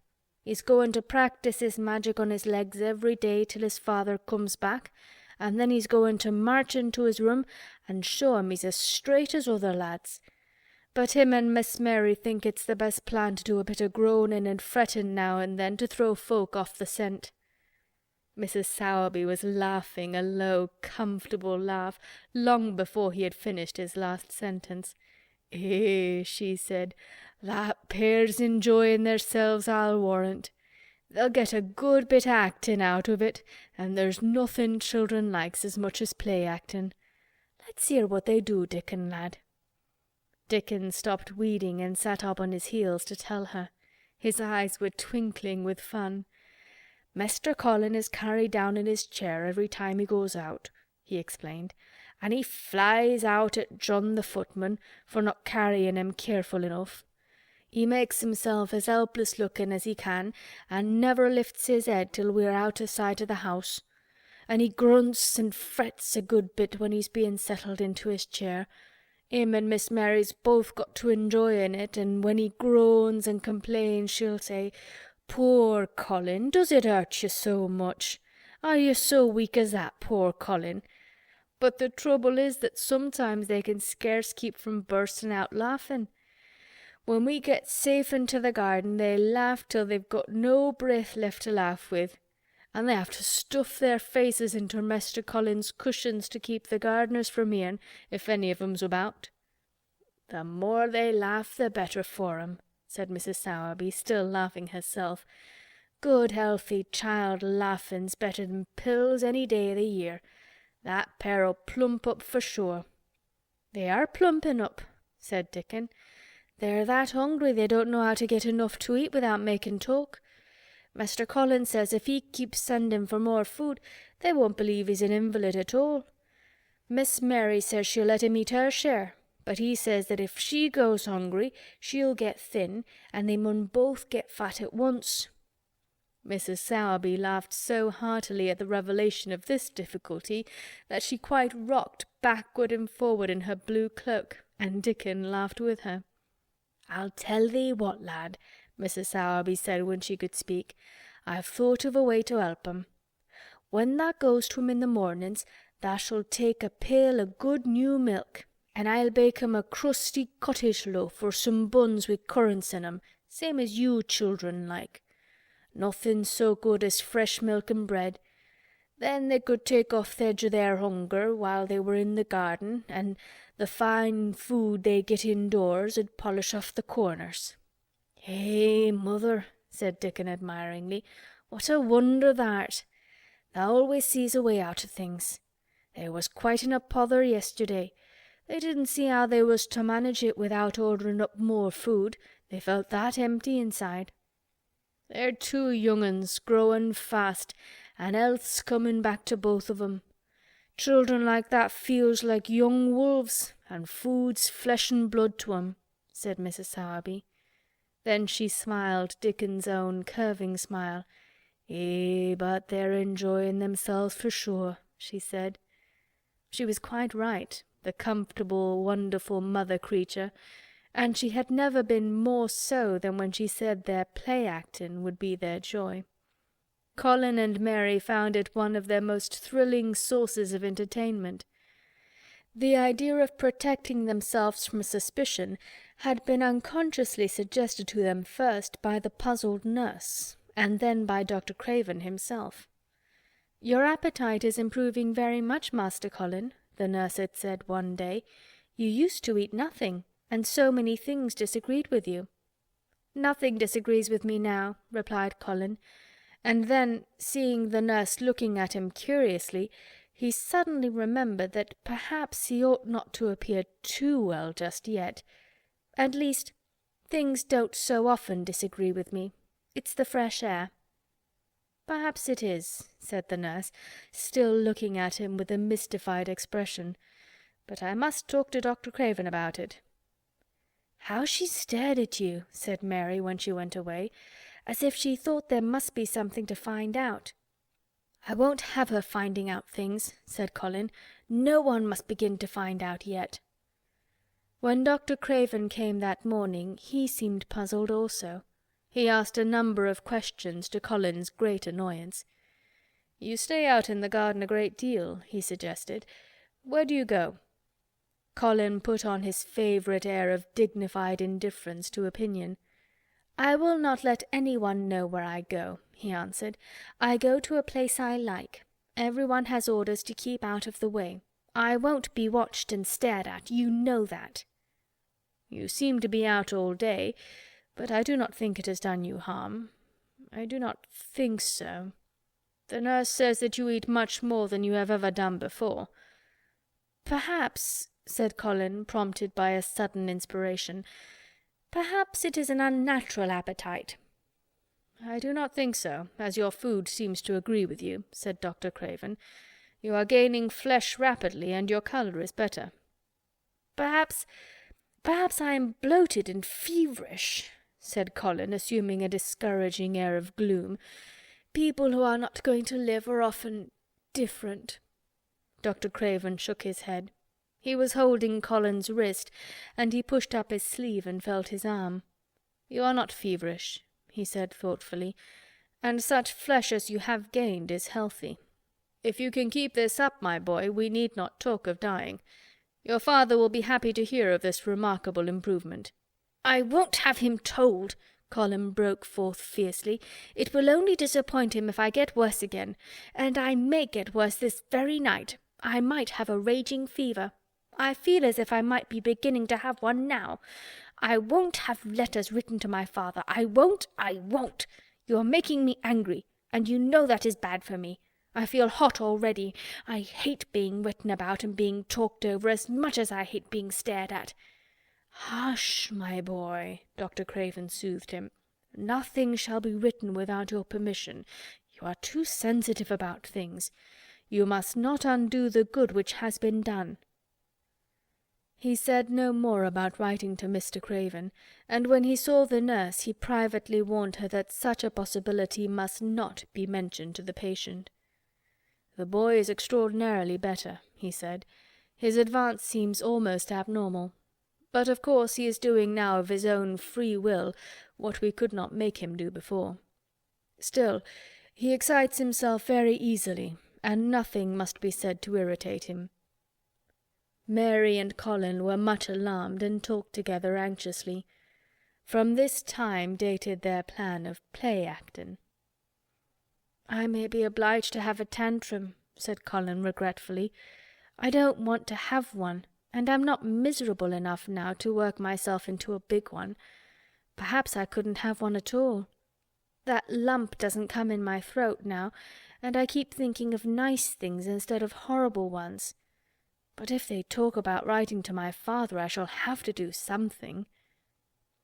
He made up his mind to eat less, but unfortunately it was not possible to carry out this brilliant idea when he wakened each morning with an amazing appetite, and the table near his sofa was set with a breakfast of home-made bread and fresh butter, snow-white eggs, raspberry jam, and clotted cream. Mary always breakfasted with him, and when they found themselves at the table, particularly if there were delicate slices of sizzling ham sending forth tempting odours from under a hot silver cover, they would look into each other's eyes in desperation. "I think we shall have to eat it all this morning, Mary," Colin always ended by saying. "We can send away some of the lunch and a great deal of the dinner." But they never found they could send away anything, and the highly polished condition of the empty plates returned to the pantry awakened much comment. "I do wish," Colin would say also, "I do wish the slices of ham were thicker, and one muffin each is not enough for anyone." "It's enough for a person who is going to die," answered Mary when first she heard this, "but it's not enough for a person who is going to live. I sometimes feel as if I could eat 3 when those nice fresh heather and gorse smells from the moor come pouring in at the open window."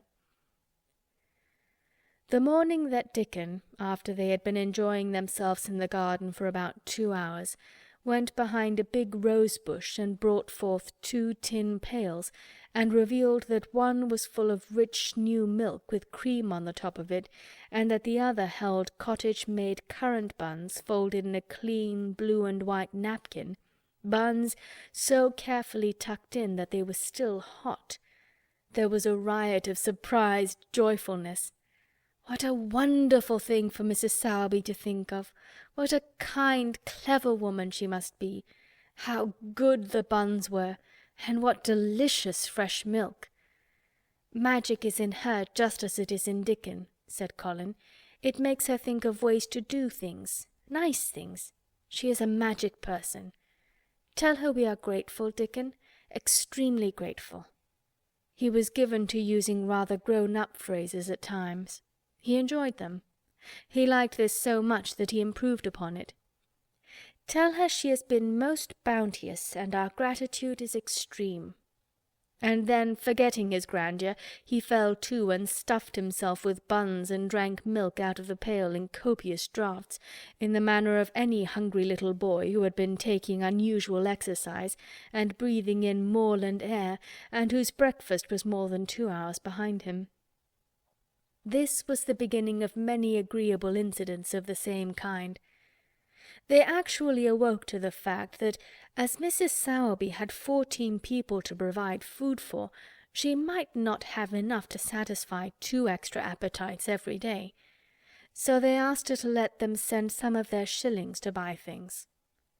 Dickon made the stimulating discovery that in the wood in the park outside the garden, where Mary had first found him piping to the wild creatures, there was a deep little hollow where you could build a sort of tiny oven with stones and roast potatoes and eggs in it. Roasted eggs were a previously unknown luxury, and very hot potatoes with salt and fresh butter in them were fit for a woodland king, besides being deliciously satisfying. You could buy both potatoes and eggs and eat as many as you liked without feeling as if you were taking food out of the mouths of 14 people. Every beautiful morning the magic was worked by the mystic circle under the plum tree, which provided a canopy of thickening green leaves after its brief blossom time was ended. After the ceremony, Colin always took his walking exercise, and throughout the day he exercised his newly found power at intervals. Each day he grew stronger and could walk more steadily and cover more ground, and each day his belief in the magic grew stronger, as well it might. He tried one experiment after another as he felt himself gaining strength, and it was Dickon who showed him the best things of all. "Yesterday," he said one morning after an absence, "I went to Thwaite for mother, and near the Blue Cow Inn I seed Bob Haworth. He's the strongest chap on the moor. He's the champion wrestler, and he can jump higher than any other chap and throw the hammer farther. He's gone all the way to Scotland for the sports some years. He's knowed me ever since I was a little un, and he's a friendly sort, and I asked him some questions. The gentry calls him a athlete, and I thought of thee, Master Colin, and I says, 'How did thou make thy muscles stick out that way, Bob? Did thou do anything extra to make thyself so strong?' And he says, 'Well, yes, lad, I did. A strong man in a show that came to Thwaite once showed me how to exercise my arms and legs and every muscle in my body.' And I says, 'Could a delicate chap make hisself stronger with 'em, Bob?' And he laughed and he says, 'Art thou the delicate chap?' And I says, 'No, but I knows a young gentleman that's getting well of a long illness, and I wish I'd knowed some o' them tricks to tell him about.' I didn't say no names, and he didn't ask none. He's friendly, same as I said, and he stood up and showed me good-natured like, and I imitated what he did till I knowed it by heart." Colin had been listening excitedly. "Can you show me?" he cried. "Will you?" "Aye, to be sure," Dickon answered, getting up.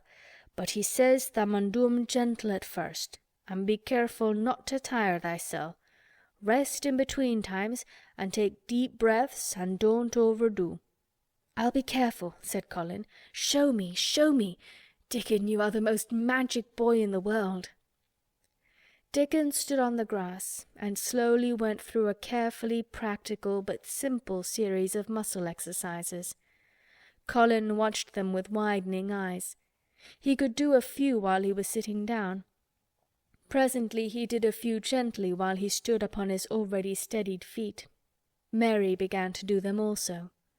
Soot, who was watching the performance, became much disturbed, and left his branch and hopped about restlessly because he could not do them too. From that time the exercises were part of the day's duties as much as the magic was. It became possible for both Colin and Mary to do more of them each time they tried, and such appetites were the results that but for the basket Dickon put down behind the bush each morning when he arrived, they would have been lost.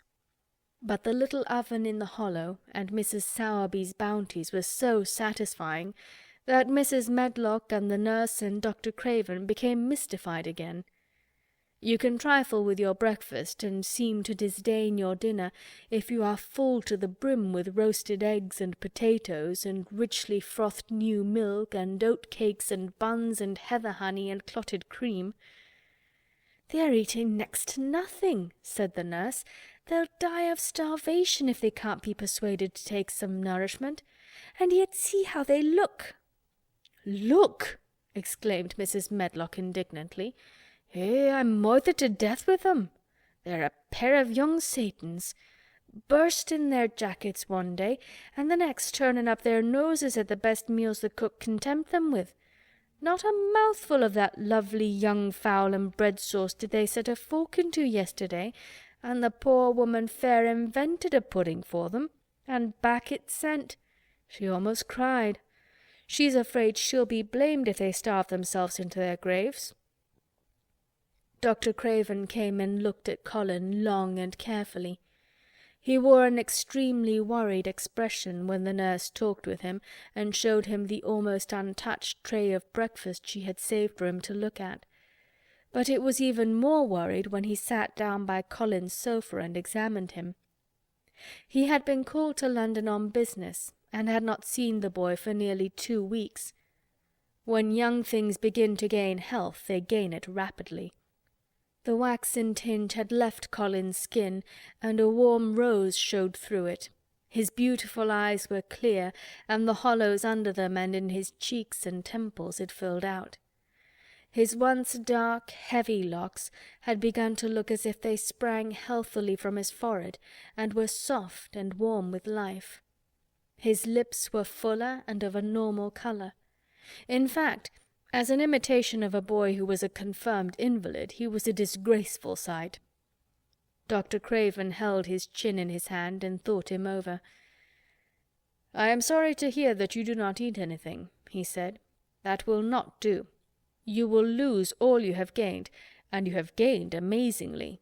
You ate so well a short time ago." "I told you it was an unnatural appetite," answered Colin. Mary was sitting on her stool near by, and she suddenly made a very queer sound which she tried so violently to repress that she ended by almost choking. "What is the matter?" said Dr. Craven, turning to look at her. Mary became quite severe in her manner. "It was something between a sneeze and a cough," she replied with reproachful dignity, "and it got into my throat. But," she said afterward to Colin, "I couldn't stop myself. It just burst out because all at once I couldn't help remembering that last big potato you ate, and the way your mouth stretched when you bit through that thick, lovely crust with jam and clotted cream on it." "Is there any way in which those children can get food secretly?" Dr. Craven inquired of Mrs. Medlock. "There's no way unless they dig it out of the earth or pick it off the trees," Mrs. Medlock answered. "They stay out in the gardens all day and see no one but each other. And if they want anything different to eat from what's sent up to them, they need only ask for it." "Well," said Dr. Craven, "so long as going without food agrees with them, we need not disturb ourselves. The boy is a new creature." "So is the girl," said Mrs. Medlock. "She's begun to be downright pretty since she's filled out and lost her ugly little sour look. Her hair's grown thick and healthy-looking, and she's got a bright colour. The glummest, ill-natured little thing she used to be, and now her and Master Colin laugh together like a pair of crazy young ones. Perhaps they're growing fat on that." "Perhaps they are," said Dr. Craven. "Let them laugh." End of chapter 24.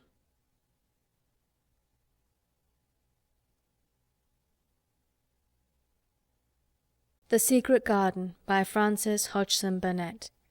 Chapter 25. The Curtain. And the secret garden bloomed and bloomed, and every morning revealed new miracles. In the robin's nest there were eggs, and the robin's mate sat upon them, keeping them warm with her feathery little breast and careful wings. At first she was very nervous, and the robin himself was indignantly watchful. Even Dickon did not go near the close-grown corner in those days, but waited until by the quiet working of some mysterious spell he seemed to have conveyed to the little soul of the pair that in the garden there was nothing which was not quite like themselves, nothing which did not understand the wonderfulness of what was happening to them, the immense, tender, terrible, heart-breaking beauty and solemnity of eggs. If there had been one person in that garden who had not known through all his or her innermost being that if an egg were taken away or hurt, the whole world would whirl round and crash through space and come to an end, if there had been even one who did not feel it and act accordingly, there could have been no happiness even in that golden springtime air. But they all knew it and felt it, and the robin and his mate knew they knew it. At first The robin watched Mary and Colin with sharp anxiety. For some mysterious reason he knew he need not watch Dickon. The first moment he set his dew-bright black eye on Dickon, he knew he was not a stranger, but a sort of robin without beak or feathers. He could speak robin, which is a quite distinct language and not to be mistaken for any other. To speak robin to a robin is like speaking French to a Frenchman. Dickon always spoke it to the robin himself, so the queer gibberish he used when he spoke to humans did not matter in the least. The robin thought he spoke this gibberish to them because they were not intelligent enough to understand feathered speech. His movements were also robin. They never startled one by being sudden enough to seem dangerous or threatening. Any robin could understand Dickon, so his presence was not even disturbing. But at the outset it seemed necessary to be on guard against the other two. In the first place, the boy creature did not come into the garden on his legs. He was pushed in on a thing with wheels, and the skins of wild animals were thrown over him. That in itself was doubtful. Then, when he began to stand up and move about, he did it in a queer, unaccustomed way, and the others seemed to have to help him. The robin used to secrete himself in a bush and watch this anxiously, his head tilted first on one side and then on the other. He thought that the slow movements might mean that he was preparing to pounce, as cats do. When cats are preparing to pounce, they creep over the ground very slowly. The robin talked this over with his mate a great deal for a few days, but after that he decided not to speak of the subject, because her terror was so great that he was afraid it might be injurious to the eggs. When the boy began to walk by himself, and even to move more quickly, it was an immense relief. But for a long time, or it seemed a long time to the robin, he was a source of some anxiety. He did not act as the other humans did. He seemed very fond of walking, but he had a way of sitting or lying down for a while, and then getting up in a disconcerting manner to begin again. One day the robin remembered that when he himself had been made to learn to fly by his parents, he had done much the same sort of thing. He had taken short flights of a few yards and then had been obliged to rest. So it occurred to him that this boy was learning to fly, or rather to walk. He mentioned this to his mate, and when he told her that the eggs would probably conduct themselves in the same way after they were fledged, she was quite comforted, and even became eagerly interested, and derived great pleasure from watching the boy over the edge of her nest, though she always thought that the eggs would be much cleverer and learn more quickly. But then she said indulgently that humans were always more clumsy and slow than eggs, and most of them never seemed really to learn to fly at all. You never met them in the air or on tree-tops. After a while the boy began to move about as the others did, but all three of the children at times did unusual things. They would stand under the trees and move their arms and legs and heads about in a way which was neither walking, nor running, nor sitting down. They went through these movements at intervals every day, and the robin was never able to explain to his mate what they were doing or trying to do. He could only say that he was sure that the eggs would never flap about in such a manner. But as the boy who could speak robin so fluently was doing the thing with them, birds could be quite sure that the actions were not of a dangerous nature. Of course, neither the robin nor his mate had ever heard of the champion wrestler Bob Haworth and his exercises for making muscles stand out like lumps. Robins are not like human beings. Their muscles are always exercised from the first, and so they develop themselves in a natural manner. If you have to fly about to find every meal you eat, your muscles do not become atrophied. Atrophied means wasted away through want of use. When the boy was walking and running about and digging and weeding like the others, the nest in the corner was brooded over by a great peace and content. Fears for the eggs became things of the past. Knowing that your eggs were as safe as if they were locked in a bank vault, and the fact that you could watch so many curious things going on, made setting a most entertaining occupation. On wet days, the egg's mother sometimes felt even a little dull, because the children did not come into the garden. But even on wet days, it could not be said that Mary and Colin were dull. One morning, when the rain streamed down unceasingly, and Colin was beginning to feel a little restive, as he was obliged to remain on his sofa because it was not safe to get up and walk about, Mary had an inspiration. "Now that I am a real boy," Colin had said, "my legs and arms and all my body are so full of magic that I can't keep them still. They want to be doing things all the time. Do you know that when I waken in the morning, Mary, when it's quite early and the birds are just shouting outside and everything seems just shouting for joy, even the trees and things we can't really hear, I feel as if I must jump out of bed and shout myself. If I did it, just think what would happen." Mary giggled inordinately. "The nurse would come running, and Mrs. Medlock would come running, and they would be sure you had gone crazy, and they'd send for the doctor," she said. Colin giggled himself. He could see how they would all look, how horrified by his outbreak, and how amazed to see him standing upright. "I wish my father would come home," he said.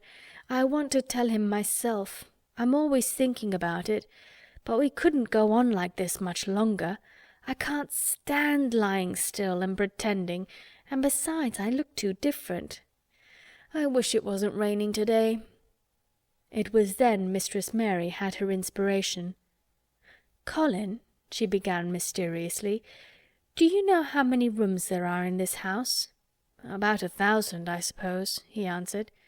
"There's about 100 no one ever goes into," said Mary, "and one rainy day I went and looked into ever so many of them. No one ever knew, though Mrs. Medlock nearly found me out. I lost my way when I was coming back and stopped at the end of your corridor. That was the second time I heard you crying." Colin started up on his sofa. 100 rooms no one goes into," he said. "It sounds almost like a secret garden. Suppose we go and look at them. Wheel me in my chair and nobody would know we went." "That's what I was thinking," said Mary. "No one would dare to follow us. There are galleries where you could run. We could do our exercises. There's a little Indian room where there is a cabinet full of ivory elephants. There are all sorts of rooms." "Ring the bell," said Colin. When the nurse came in, he gave his orders. "I want my chair," he said. "Miss Mary and I are going to look at the part of the house which is not used. John can push me as far as the picture gallery because there are some stairs. Then he must go away and leave us alone until I send for him again." Rainy days lost their terrors that morning.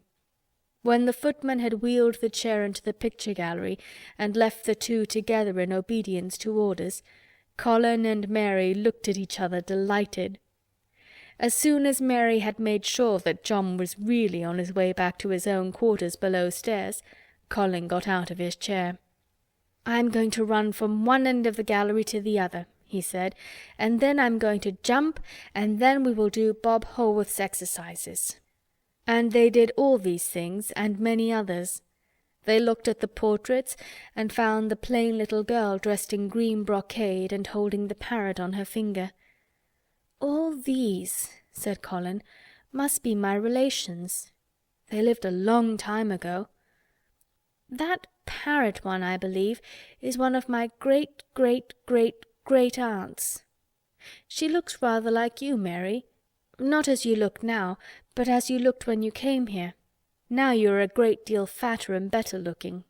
"So are you," said Mary, and they both laughed.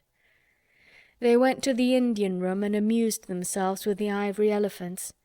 They found the rose-coloured brocade boudoir and the hole in the cushion the mouse had left, but the mice had grown up and run away and the hole was empty. They saw more rooms and made more discoveries than Mary had made on her first pilgrimage. They found new corridors and corners and flights of steps, and new old pictures they liked, and weird old things they did not know the use of. It was a curiously entertaining morning, and the feeling of wandering about in the same house with other people, but at the same time feeling as if one were miles away from them, was a fascinating thing. "I'm glad we came," Colin said. "I never knew I lived in such a big, queer old place. I like it. We will ramble about every rainy day. We shall always be finding new queer corners and things." That morning they had found among other things such good appetites that when they returned to Colin's room it was not possible to send the luncheon away untouched. When the nurse carried the tray downstairs, she slapped it down on the kitchen dresser so that Mrs. Loomis, the cook, could see the highly polished dishes and plates. "Look at that," she said. "This is a house of mystery, and those 2 children are the greatest mysteries in it." "If they keep that up every day," said the strong young footman John, "there'd be small wonder that he weighs twice as much to-day as he did a month ago. I should have to give up my place in time for fear of doing my muscles an injury." That afternoon Mary noticed that something new had happened in Colin's room. She had noticed it the day before, but had said nothing because she thought the change might have been made by chance. She said nothing today, but she sat and looked fixedly at the picture over the mantel. She could look at it because the curtain had been drawn aside. That was the change she noticed. "I know what you want me to tell you," said Colin, after she had stared a few minutes. "I always know when you want me to tell you something. You are wondering why the curtain is drawn back. I am going to keep it like that." "Why?" asked Mary. "Because it doesn't make me angry any more to see her laughing. I wakened when it was bright moonlight 2 nights ago and felt as if the magic was filling the room and making everything so splendid that I couldn't lie still. I got up and looked out of the window. The room was quite light, and there was a patch of moonlight on the curtain, and somehow that made me go and pull the cord. She looked right down at me as if she were laughing because she was glad I was standing there. It made me like to look at her. I want to see her laughing like that all the time. I think she must have been a sort of magic person, perhaps." "You're so like her now," said Mary, "that sometimes I think perhaps you're her ghost made into a boy." That idea seemed to impress Colin. He thought it over and then answered her slowly. "If I were her ghost, my father would be fond of me." "Do you want him to be fond of you?" inquired Mary. "I used to hate it because he was not fond of me. If he grew fond of me, I think I should tell him about the magic. It might make him more cheerful." End of chapter 25.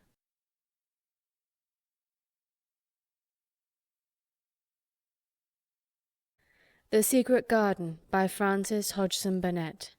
Chapter 26. Its Mother.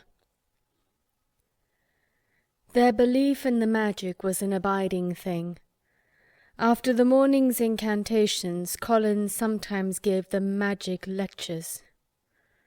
"I like to do it," he explained, "because when I grow up and make great scientific discoveries, I shall be obliged to lecture about them, and so this is practice. I can only give short lectures now because I am very young, and besides, Ben Weatherstaff would feel as if he were in church and he would go to sleep." "The best thing about lecturing," said Ben, "is that a chap can get up and say aught he pleases, and no other chap can answer him back. I wouldn't be again lecturing a bit myself sometimes." But when Colin held forth under his tree, old Ben fixed devouring eyes on him and kept them there. He looked him over with critical affection. It was not so much the lecture which interested him as the legs which looked straighter and stronger each day, the boyish head which held itself up so well, the once sharp chin and hollow cheeks which had filled and rounded out, and the eyes which had begun to hold the light he remembered in another pair. Sometimes when Colin felt Ben's earnest gaze meant that he was much impressed, he wondered what he was reflecting on, and once, when he had seemed quite entranced, he questioned him. "What are you thinking about, Ben Weatherstaff?" he asked. "I was thinking," answered Ben, "as I'd warrant tha's gone up 3 or 4 pound this week. I was looking at thy calves and thy shoulders. I'd like to get thee on a pair of scales." "It's the magic and Mrs. Sowerby's buns and milk and things," said Colin. "You see, the scientific experiment has succeeded." That morning Dickon was too late to hear the lecture. When he came he was ruddy with running, and his funny face looked more twinkling than usual. As they had a good deal of weeding to do after the rains, they fell to work. They always had plenty to do after a warm, deep, sinking rain. The moisture which was good for the flowers was also good for the weeds, which thrust up tiny blades of grass and points of leaves which must be pulled up before their roots took too firm hold. Colin was as good at weeding as anyone in these days, and he could lecture while he was doing it. "The magic works best when you work yourself," he said this morning. "You can feel it in your bones and muscles. I'm going to read books about bones and muscles, but I'm going to write a book about magic. I'm making it up now. I keep finding out things." It was not very long after he had said this that he laid down his trowel and stood up on his feet. He had been silent for several minutes, and they had seen that he was thinking out lectures as he often did. When he dropped his trowel and stood upright, it seemed to Mary and Dickon as if a sudden strong thought had made him do it. He stretched himself out to his tallest height, and he threw out his arms exultantly. Colour glowed in his face, and his strange eyes widened with joyfulness. All at once he had realized something to the full. "Mary! Dickon!" he cried. "Just look at me!" They stopped their weeding and looked at him. "Do you remember that first morning you brought me in here?" he demanded. Dickon was looking at him very hard. Being an animal charmer, he could see more things than most people could, and many of them were things he never talked about. He saw some of them now in this boy. "Aye, that we do," he answered. Mary looked hard too, but she said nothing. "Just this minute," said Colin, "all at once I remembered it myself, when I looked at my hand digging with the trowel, and I had to stand up on my feet to see if it was real. And it is real. I'm well. I'm well." "Aye, that thou'rt," said Dickon. I'm well," said Colin again, and his face went quite red all over. He had known it before in a way. He had hoped it and felt it and thought about it, but just at that minute something had rushed all through him, a sort of rapturous belief and realization, and it had been so strong that he could not help calling out. "I shall live forever and ever," he cried grandly. "I shall find out thousands and thousands of things. I shall find out about people and creatures and everything that grows, like Dickon, and I shall never stop making magic. I'm well. I'm well. I feel as if I want to shout out something thankful, joyful." Ben Weatherstaff, who had been working near a rose-bush, glanced round at him. "Thou might sing the doxology," he suggested in his driest grunt. He had no opinion of the doxology, and he did not make the suggestion with any particular reverence. But Colin was of an exploring mind, and he knew nothing about the doxology. "What is that?" he inquired. "Dickon can sing it for thee, I'll warrant," replied Ben Weatherstaff. Dickon answered with his all-perceiving animal charmer's smile. "They sing it in church," he said. "Mother says she believes the skylark sings it when they gets up in the morning." "If she says that, it must be a nice song," Colin answered. "I've never been in a church myself. I was always too ill. Sing it, Dickon. I want to hear it." Dickon was quite simple and unaffected about it. He understood what Colin felt better than Colin did himself. He understood by a sort of instinct so natural that he did not know it was understanding.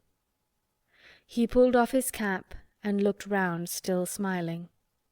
"Thou must take off thy cap," he said to Colin, "and so mun tha, Ben, and thou mun stand up thy nose." Colin took off his cap, and the sun shone on and warmed his thick hair as he watched Dickon intently. Ben Weatherstaff scrambled up from his knees and bared his head too, with a sort of puzzled, half-resentful look on his old face, as if he didn't know exactly why he was doing this remarkable thing. Dickon stood out among the trees and rose-bushes and began to sing in quite a simple, matter-of-fact way, and in a nice, strong boy voice. "Praise God from whom all blessings flow. Praise him, all creatures here below. Praise him above, ye heavenly host. Praise Father, Son, and Holy Ghost. Amen."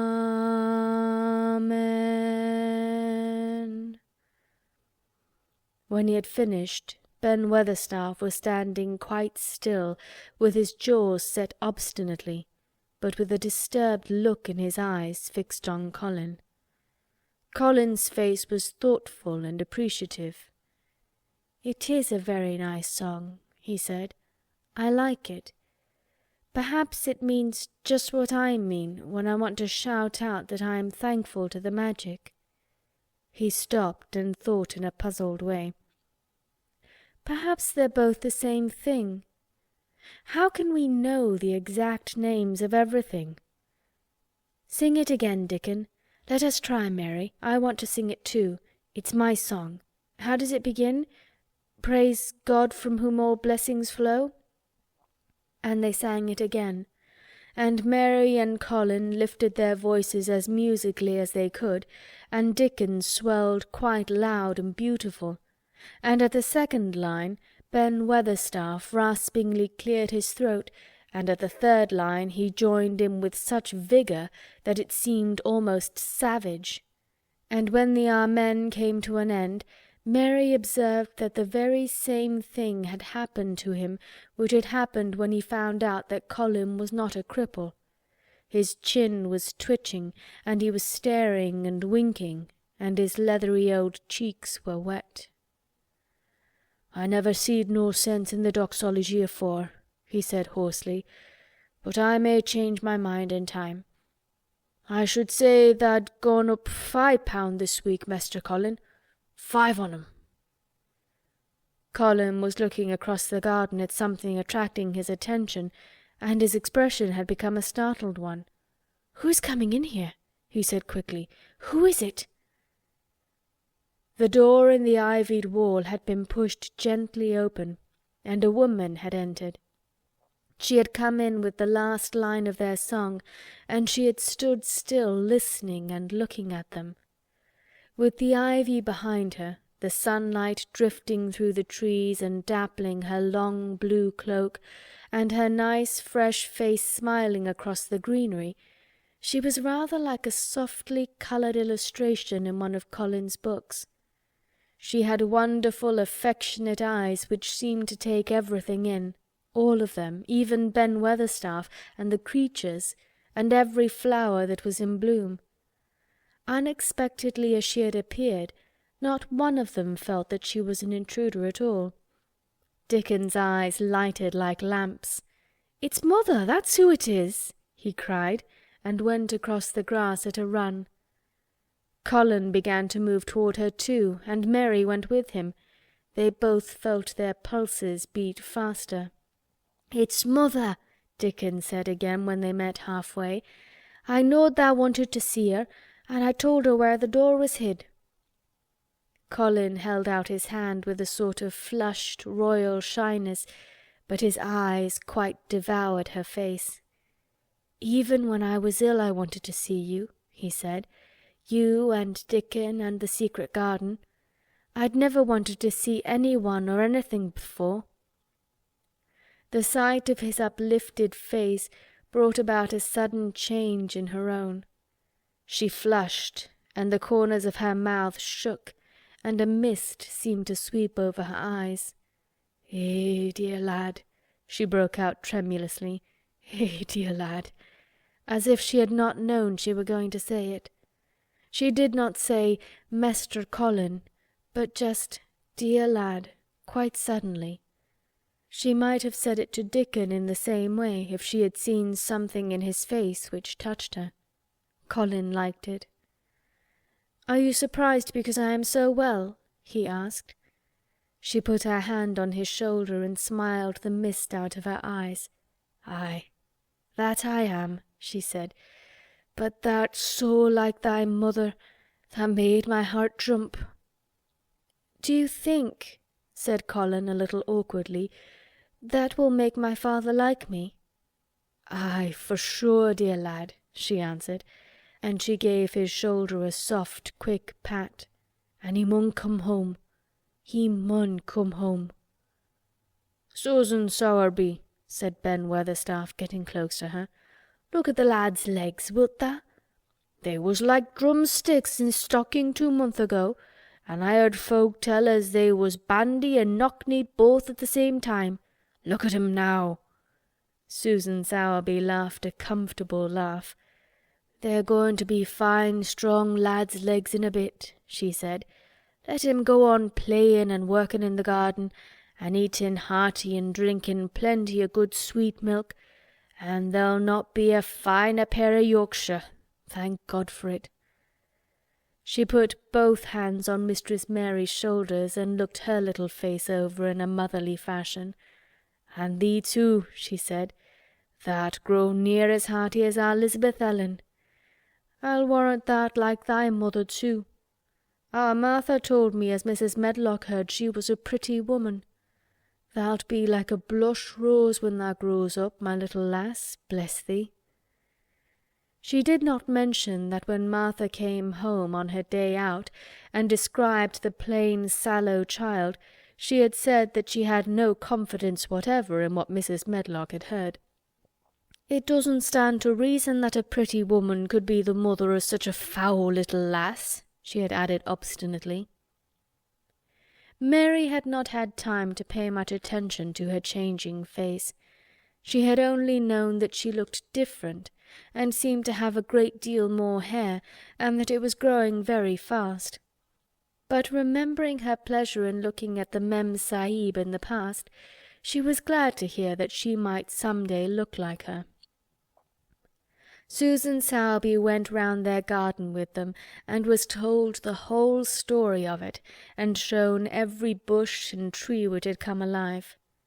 Colin walked on one side of her, and Mary on the other.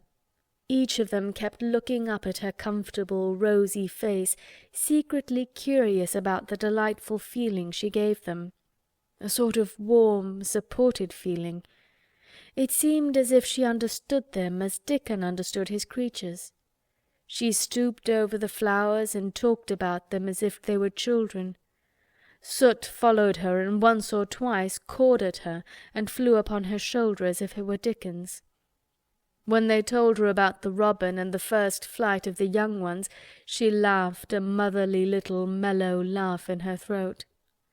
"I suppose learning 'em to fly is like learning children to walk, but I'm afeard I would be all in a worrit if mine had wings instead o' legs," she said. It was because she seemed such a wonderful woman in her nice moorland cottage way that at last she was told about the magic. "Do you believe in magic?" asked Colin, after he had explained about Indian fakirs. "I do hope you do." "That I do, lad," she answered. "I never knowed it by that name. But what does the name matter? I'll warrant they call it a different name in France and a different one in Germany. The same thing as set the seeds swelling and the sun shining made thee a well lad, and it is the good thing. It isn't like us poor fools as think it matters if us is called out of our names. The big good thing doesn't stop to worrit, bless thee. It goes on making worlds by the million, worlds like us. Never thee stop believing in the big good thing and knowing the world's full of it, and call it what thou likes. Thou wert singing to it when I come into the garden." "I felt so joyful," said Colin, opening his beautiful, strange eyes at her.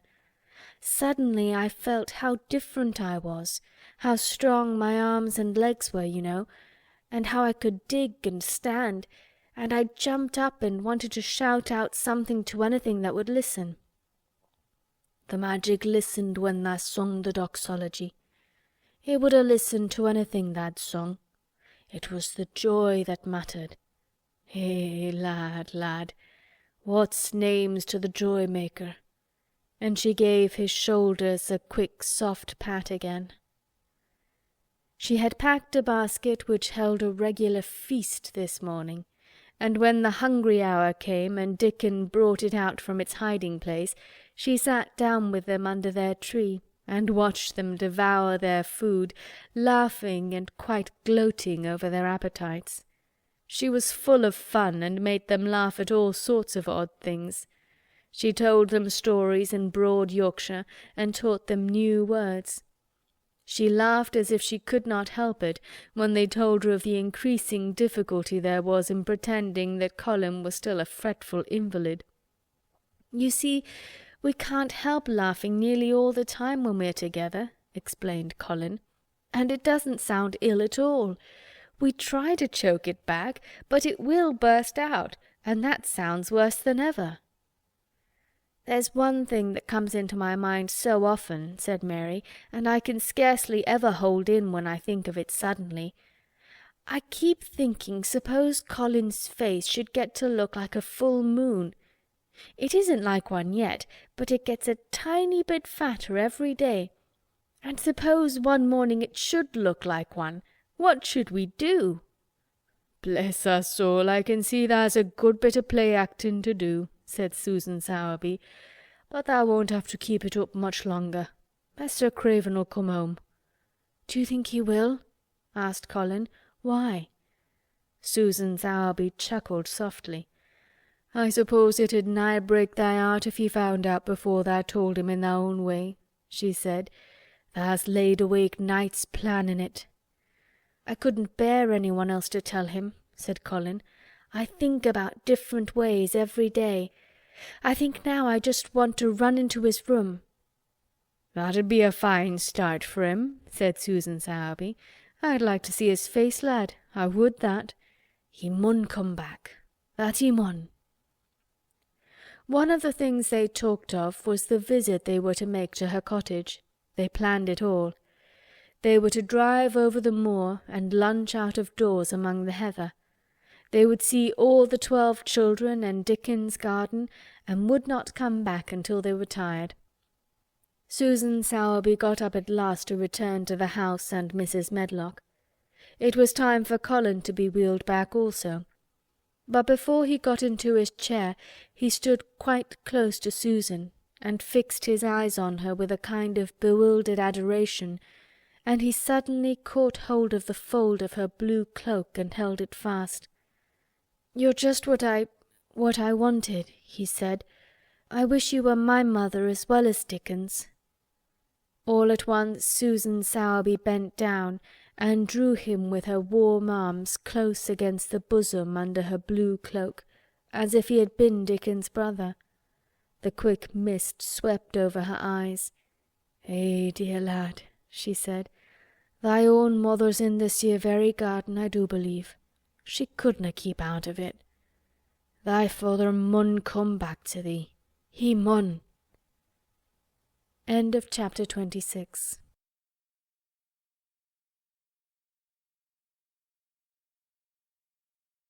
The Secret Garden by Frances Hodgson Burnett. Chapter 27. In the Garden. In each century since the beginning of the world, wonderful things have been discovered. In the last century, more amazing things were found out than in any century before. In this new century, hundreds of things still more astounding will be brought to light. At first, people refuse to believe that a strange new thing can be done. Then they begin to hope it can be done. Then they see it can be done. Then it is done, and all the world wonders why it was not done centuries ago. One of the new things people began to find out in the last century was that thoughts, just mere thoughts, are as powerful as electric batteries, as good for one as sunlight is, or as bad for one as poison. To let a sad thought or a bad one get into your mind is as dangerous as letting a scarlet fever germ get into your body.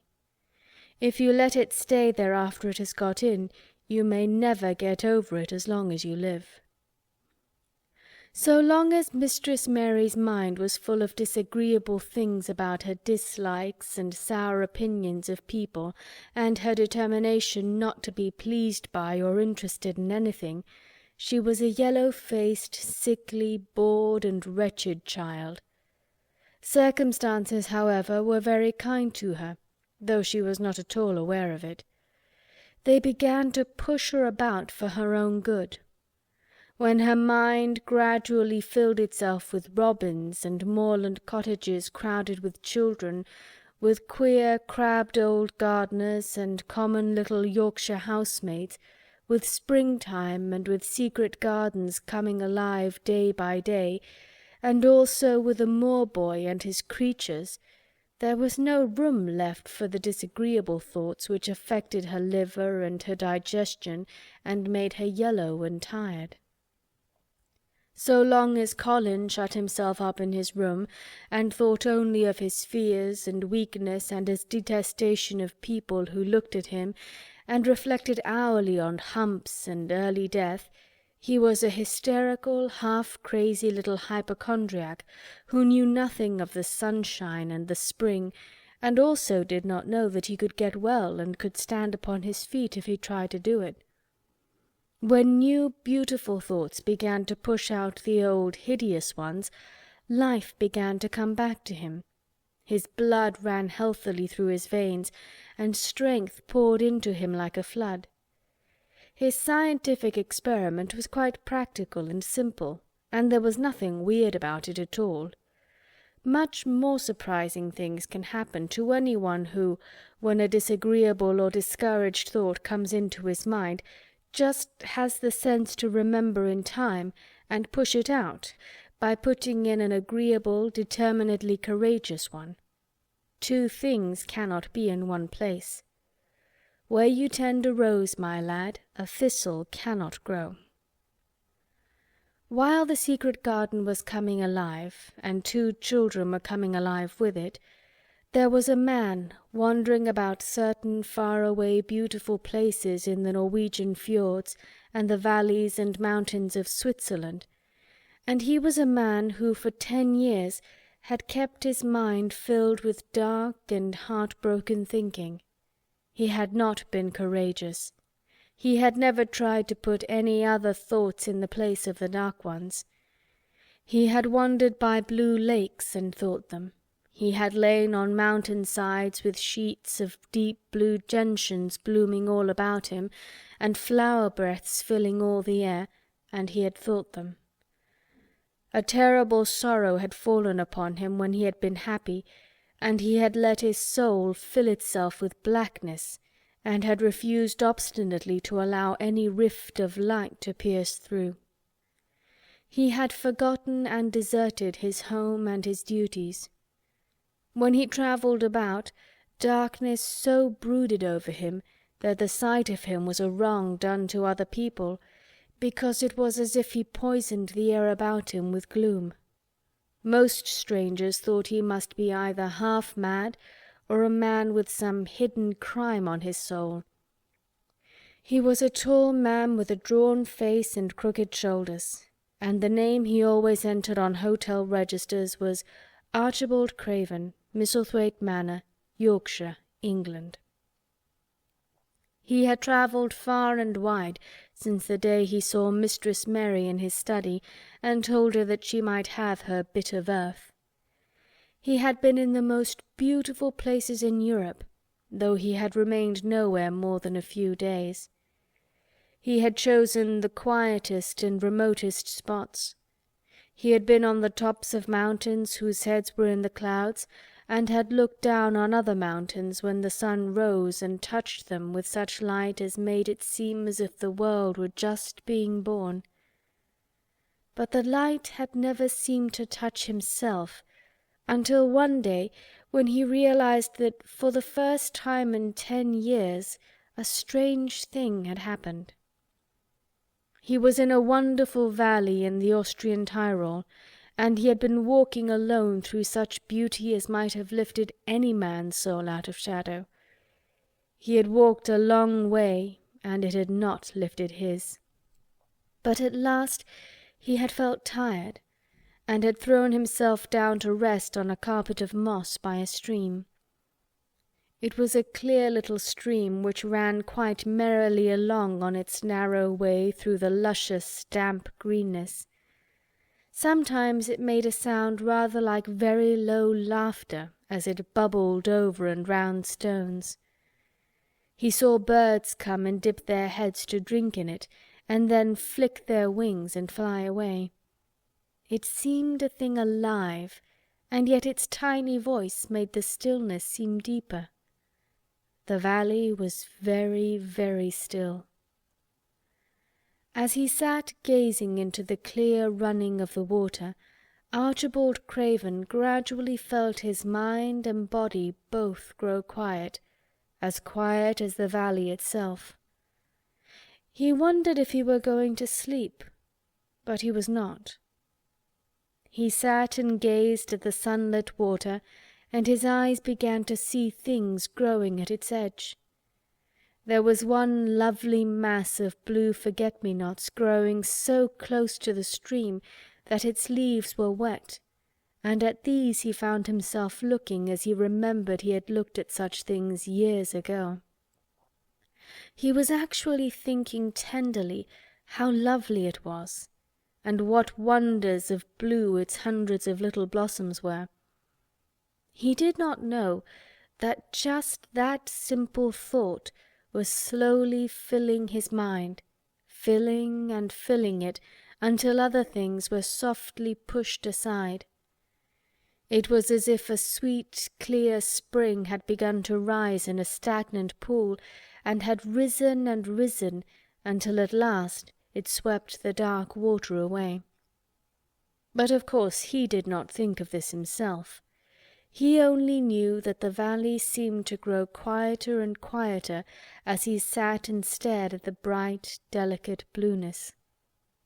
He did not know how long he sat there, or what was happening to him, but at last he moved as if he were awakening, and he got up slowly and stood on the moss carpet, drawing a long, deep, soft breath, and wondering at himself. Something seemed to have been unbound and released in him very quietly. "What is it?" he said almost in a whisper, and he passed his hand over his forehead. "I almost feel as if I were alive." I do not know enough about the wonderfulness of undiscovered things to be able to explain how this had happened to him. Neither does anyone else yet. He did not understand it all himself, but he remembered this strange hour months afterward when he was at Misselthwaite again, and he found out quite by accident that on this very day Colin had cried out as he went into the secret garden, "I'm going to live forever and ever and ever!" The singular calmness remained with him for the rest of the evening, and he slept a new reposeful sleep. But it was not with him very long. He did not know that it could be kept. By the next night he had opened the doors wide to his dark thoughts, and they had come trooping and rushing back. He left the valley and went on his wandering way again. But strange as it seemed to him, there were minutes, sometimes half-hours, when, without his knowing why, the black burden seemed to lift itself again, and he knew he was a living man and not a dead one. Slowly, slowly, for no reason that he knew of, he was coming alive with the garden. As the golden summer changed into the deep golden autumn, he went to the lake of Como. There he found the loveliness of a dream. He spent his days upon the crystal blueness of the lake, or he walked into the soft, thick verdure of the hills, and tramped until he was tired, so that he might sleep. But by this time he had begun to sleep better, he knew, and his dreams had ceased to be a terror to him. Perhaps, he thought, my body is growing stronger. It was growing stronger, but because of the rare peaceful hours when his thoughts were changed, his soul was slowly growing stronger too.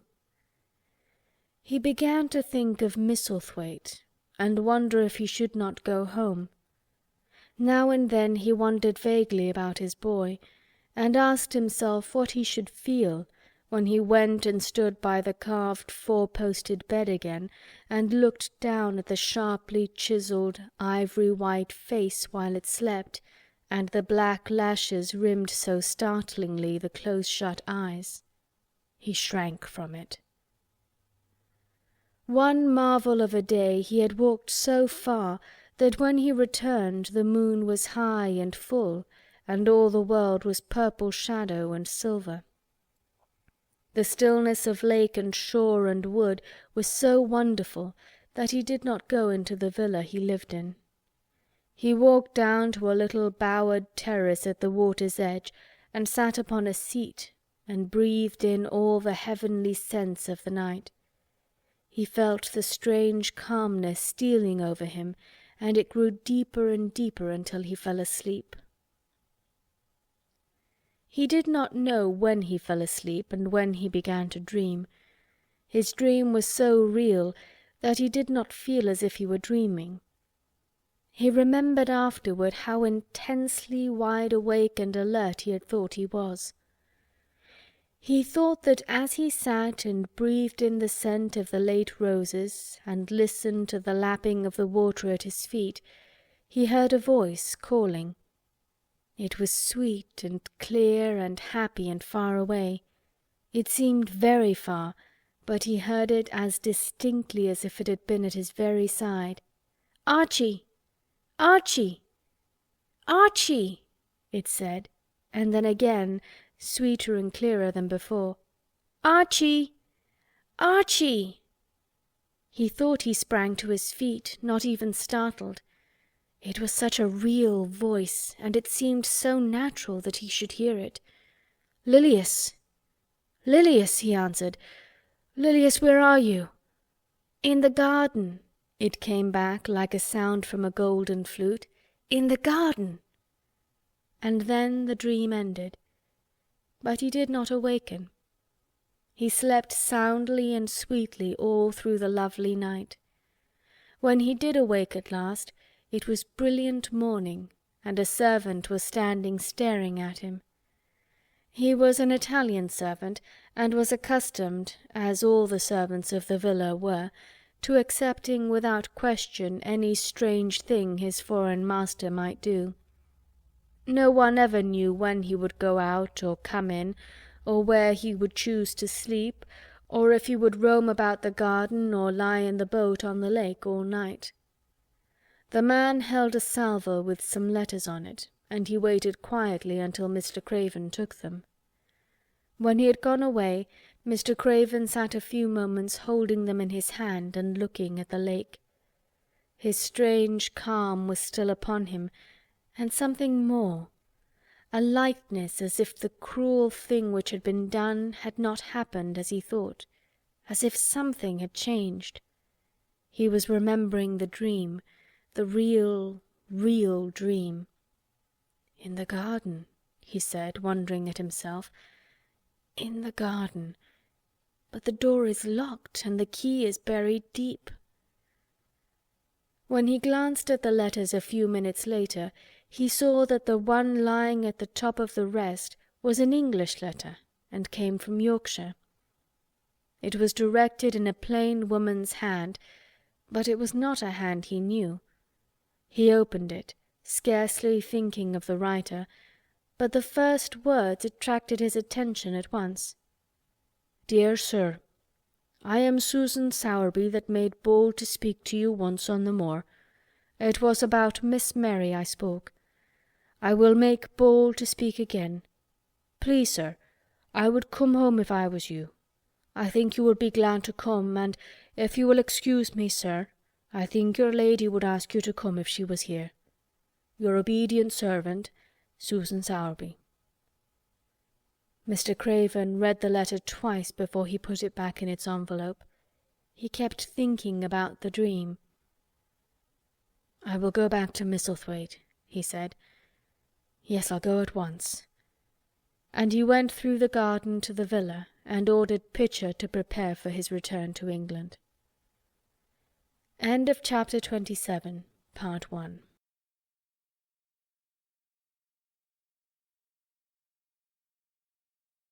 The Secret Garden by Francis Hodgson Burnett. Chapter 27. In the Garden. In a few days he was in Yorkshire again, and on his long railroad journey he found himself thinking of his boy as he had never thought in all the 10 years past. During those years he had only wished to forget him. Now, though he did not intend to think about him, memories of him constantly drifted into his mind. He remembered the black days when he had raved like a madman because the child was alive and the mother was dead. He had refused to see it, and when he had gone to look at it at last, it had been such a weak, wretched thing that everyone had been sure it would die in a few days. But to the surprise of those who took care of it, the days passed and it lived. And then everyone believed it would be a deformed and crippled creature. He had not meant to be a bad father, but he had not felt like a father at all. He had supplied doctors and nurses and luxuries, but he had shrunk from the mere thought of the boy, and had buried himself in his own misery. The first time after a year's absence he returned to Misselthwaite, and the small, miserable-looking thing languidly and indifferently lifted to his face the great grey eyes with black lashes round them, so like, and yet so horribly unlike, the happy eyes he had adored, he could not bear the sight of them, and turned away pale as death. After that he scarcely ever saw him except when he was asleep, and all he knew of him was that he was a confirmed invalid, with a vicious, hysterical, half-insane temper. He could only be kept from furies dangerous to himself by being given his own way in every detail. All this was not an uplifting thing to recall, but as the train whirled him through mountain passes and golden plains, the man who was coming alive began to think in a new way, and he thought long and steadily and deeply. "Perhaps I have been all wrong for 10 years," he said to himself. 10 years is a long time. It may be too late to do anything, quite too late. What have I been thinking of? Of course this was the wrong magic, to begin by saying too late. Even Colin could have told him that. But he knew nothing of magic, either black or white. This he had yet to learn. He wondered if Susan Sowerby had taken courage and written to him only because the motherly creature had realized that the boy was much worse, was fatally ill. If he had not been under the spell of the curious calmness which had taken possession of him, he would have been more wretched than ever. But the calm had brought a sort of courage and hope with it. Instead of giving way to thoughts of the worst, he actually found he was trying to believe in better things. "Could it be possible that she sees that I may be able to do him good and control him?" he thought. "I will go and see her on my way to Misselthwaite." But when, on his way across the moor, he stopped the carriage at the cottage, 7 or 8 children who were playing about, gathered in a group, and bobbing 7 or 8 friendly and polite curtsies, told him that their mother had gone to the other side of the moor early in the morning to help a woman who had a new baby. Our Dickon, they volunteered, was over at the Manor, working in one of the gardens where he went several days each week. Mr. Craven looked over the collection of sturdy little bodies and round, red-cheeked faces, each one grinning in its own particular way, and he awoke to the fact that they were a healthy, likeable lot. He smiled at their friendly grins, and took a golden sovereign from his pocket and gave it to our Elizabeth Ellen, who was the oldest. "If you divide that into 8 parts, there will be 1/2 crown for each of you," he said. Then, amid grins and chuckles and bobbing of curtsies, he drove away, leaving ecstasy and nudging elbows and little jumps of joy behind.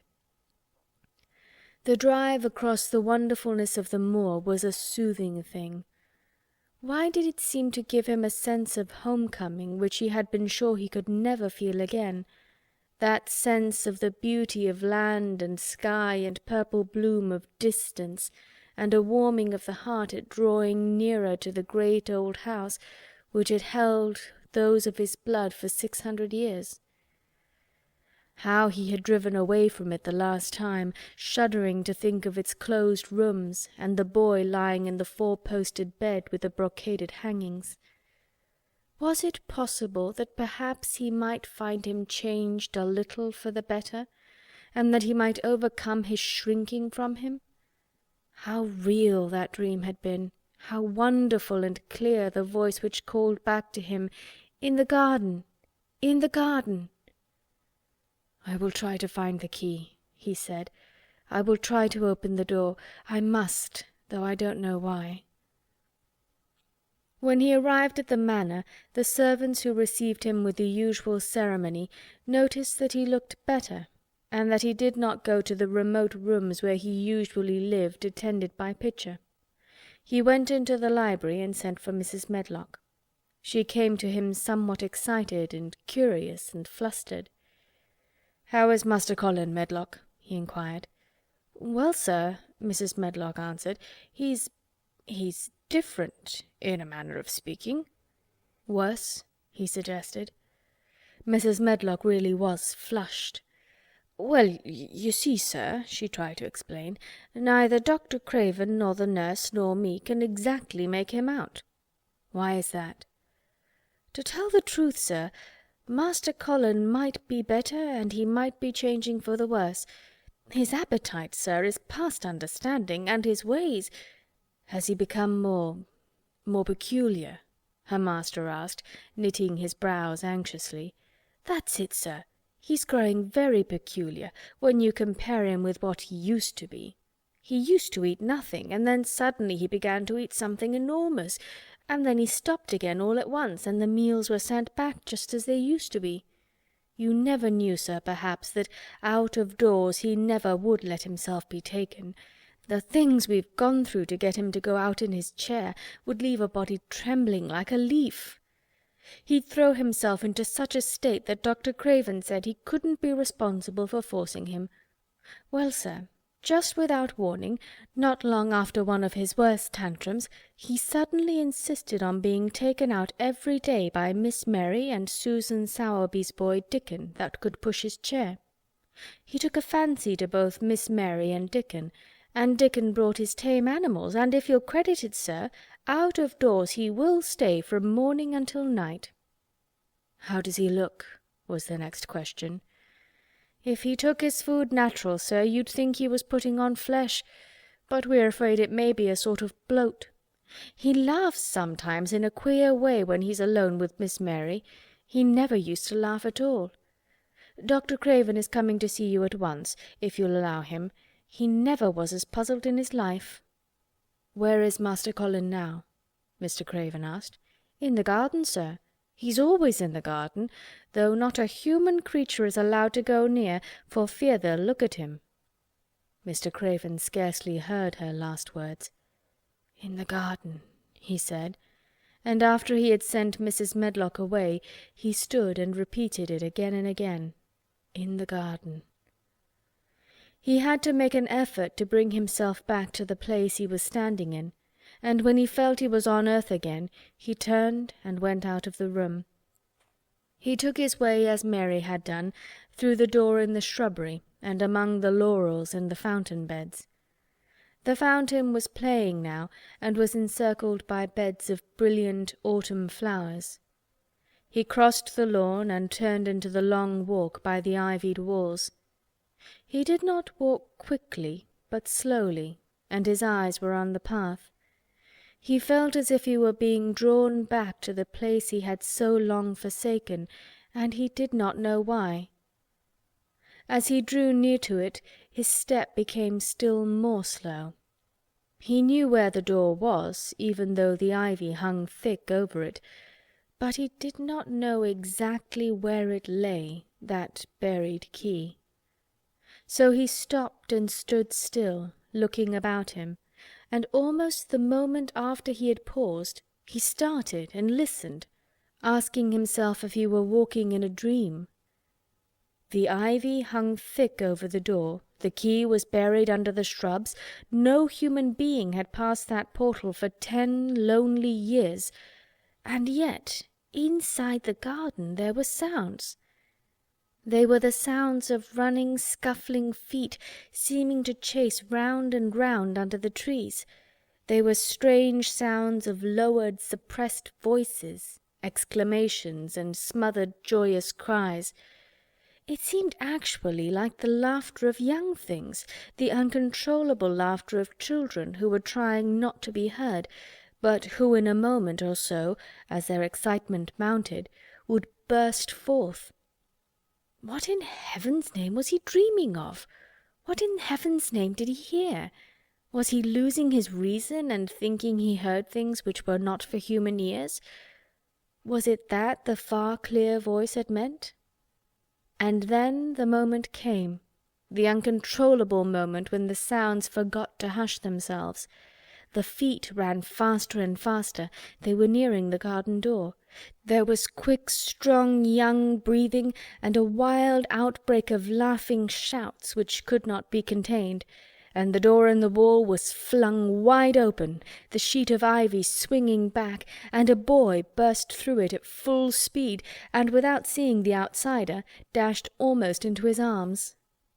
Mr. Craven had extended them just in time to save him from falling as a result of his unseeing dash against him, and when he held him away to look at him in amazement at his being there, he truly gasped for breath. He was a tall boy, and a handsome one. He was glowing with life, and his running had sent splendid colour leaping to his face. He threw the thick hair back from his forehead and lifted a pair of strange grey eyes, eyes full of boyish laughter and rimmed with black lashes like a fringe. It was the eyes which made Mr. Craven gasp for breath. Who?" he stammered. This was not what Colin had expected. This was not what he had planned. He had never thought of such a meeting. And yet, to come dashing out, winning a race, perhaps it was even better. He drew himself up to his very tallest. Mary, who had been running with him and had dashed through the door too, believed that he managed to make himself look taller than he had ever looked before, inches taller. "Father," he said, "I'm Colin. You can't believe it. I scarcely can myself. I'm Colin." Like Mrs. Medlock, he did not understand what his father meant when he said hurriedly, "In the garden, in the garden." "Yes," hurried on Colin, "it was the garden that did it, and Mary and Dickon and the creatures, and the magic. No one knows. We kept it to tell you when you came. I'm well. I can beat Mary in a race. I'm going to be an athlete." He said it all so like a healthy boy, his face flushed, his words tumbling over each other in his eagerness, that Mr. Craven's soul shook with unbelieving joy. Colin put out his hand and laid it on his father's arm. "Aren't you glad, father?" he ended. "Aren't you glad? I'm going to live forever and ever and ever."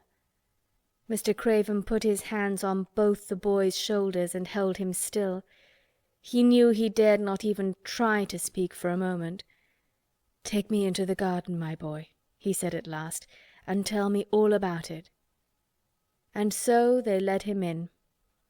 The place was a wilderness of autumn gold and purple and violet blue and flaming scarlet, and on every side were sheaves of late lilies standing together, lilies which were white or white and ruby.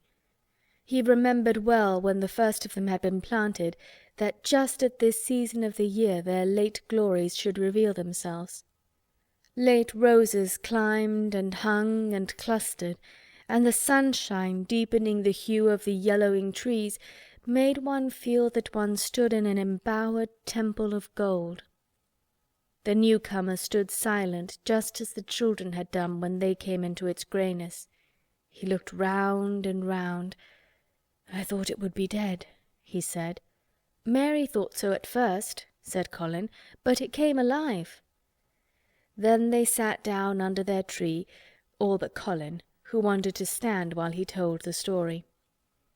It was the strangest thing he had ever heard, Archibald Craven thought, as it was poured forth in headlong boy fashion. Mystery and magic and wild creatures, the weird midnight meeting, the coming of the spring, the passion of insulted pride which had dragged the young Rajah to his feet to defy old Ben Weatherstaff to his face, the odd companionship, the play-acting, the great secret so carefully kept. The listener laughed until tears came into his eyes, and sometimes tears came into his eyes when he was not laughing. The athlete, the lecturer, the scientific discoverer was a laughable, lovable, healthy young human thing. "Now," he said at the end of the story, "it need not be a secret any more. I dare say it will frighten them nearly into fits when they see me, but I am never going to get into the chair again. I shall walk back with you, father, to the house."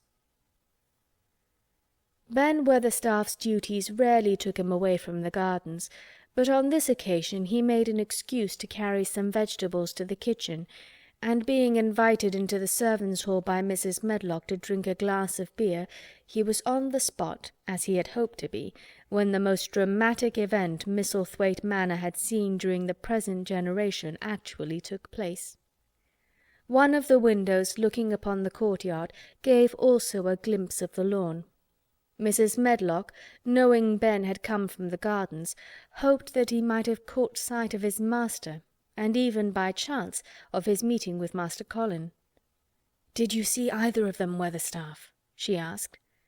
Ben took his beer-mug from his mouth and wiped his lips with the back of his hand. "Aye, that I did," he answered with a shrewdly significant air. "Both of them?" suggested Mrs. Medlock.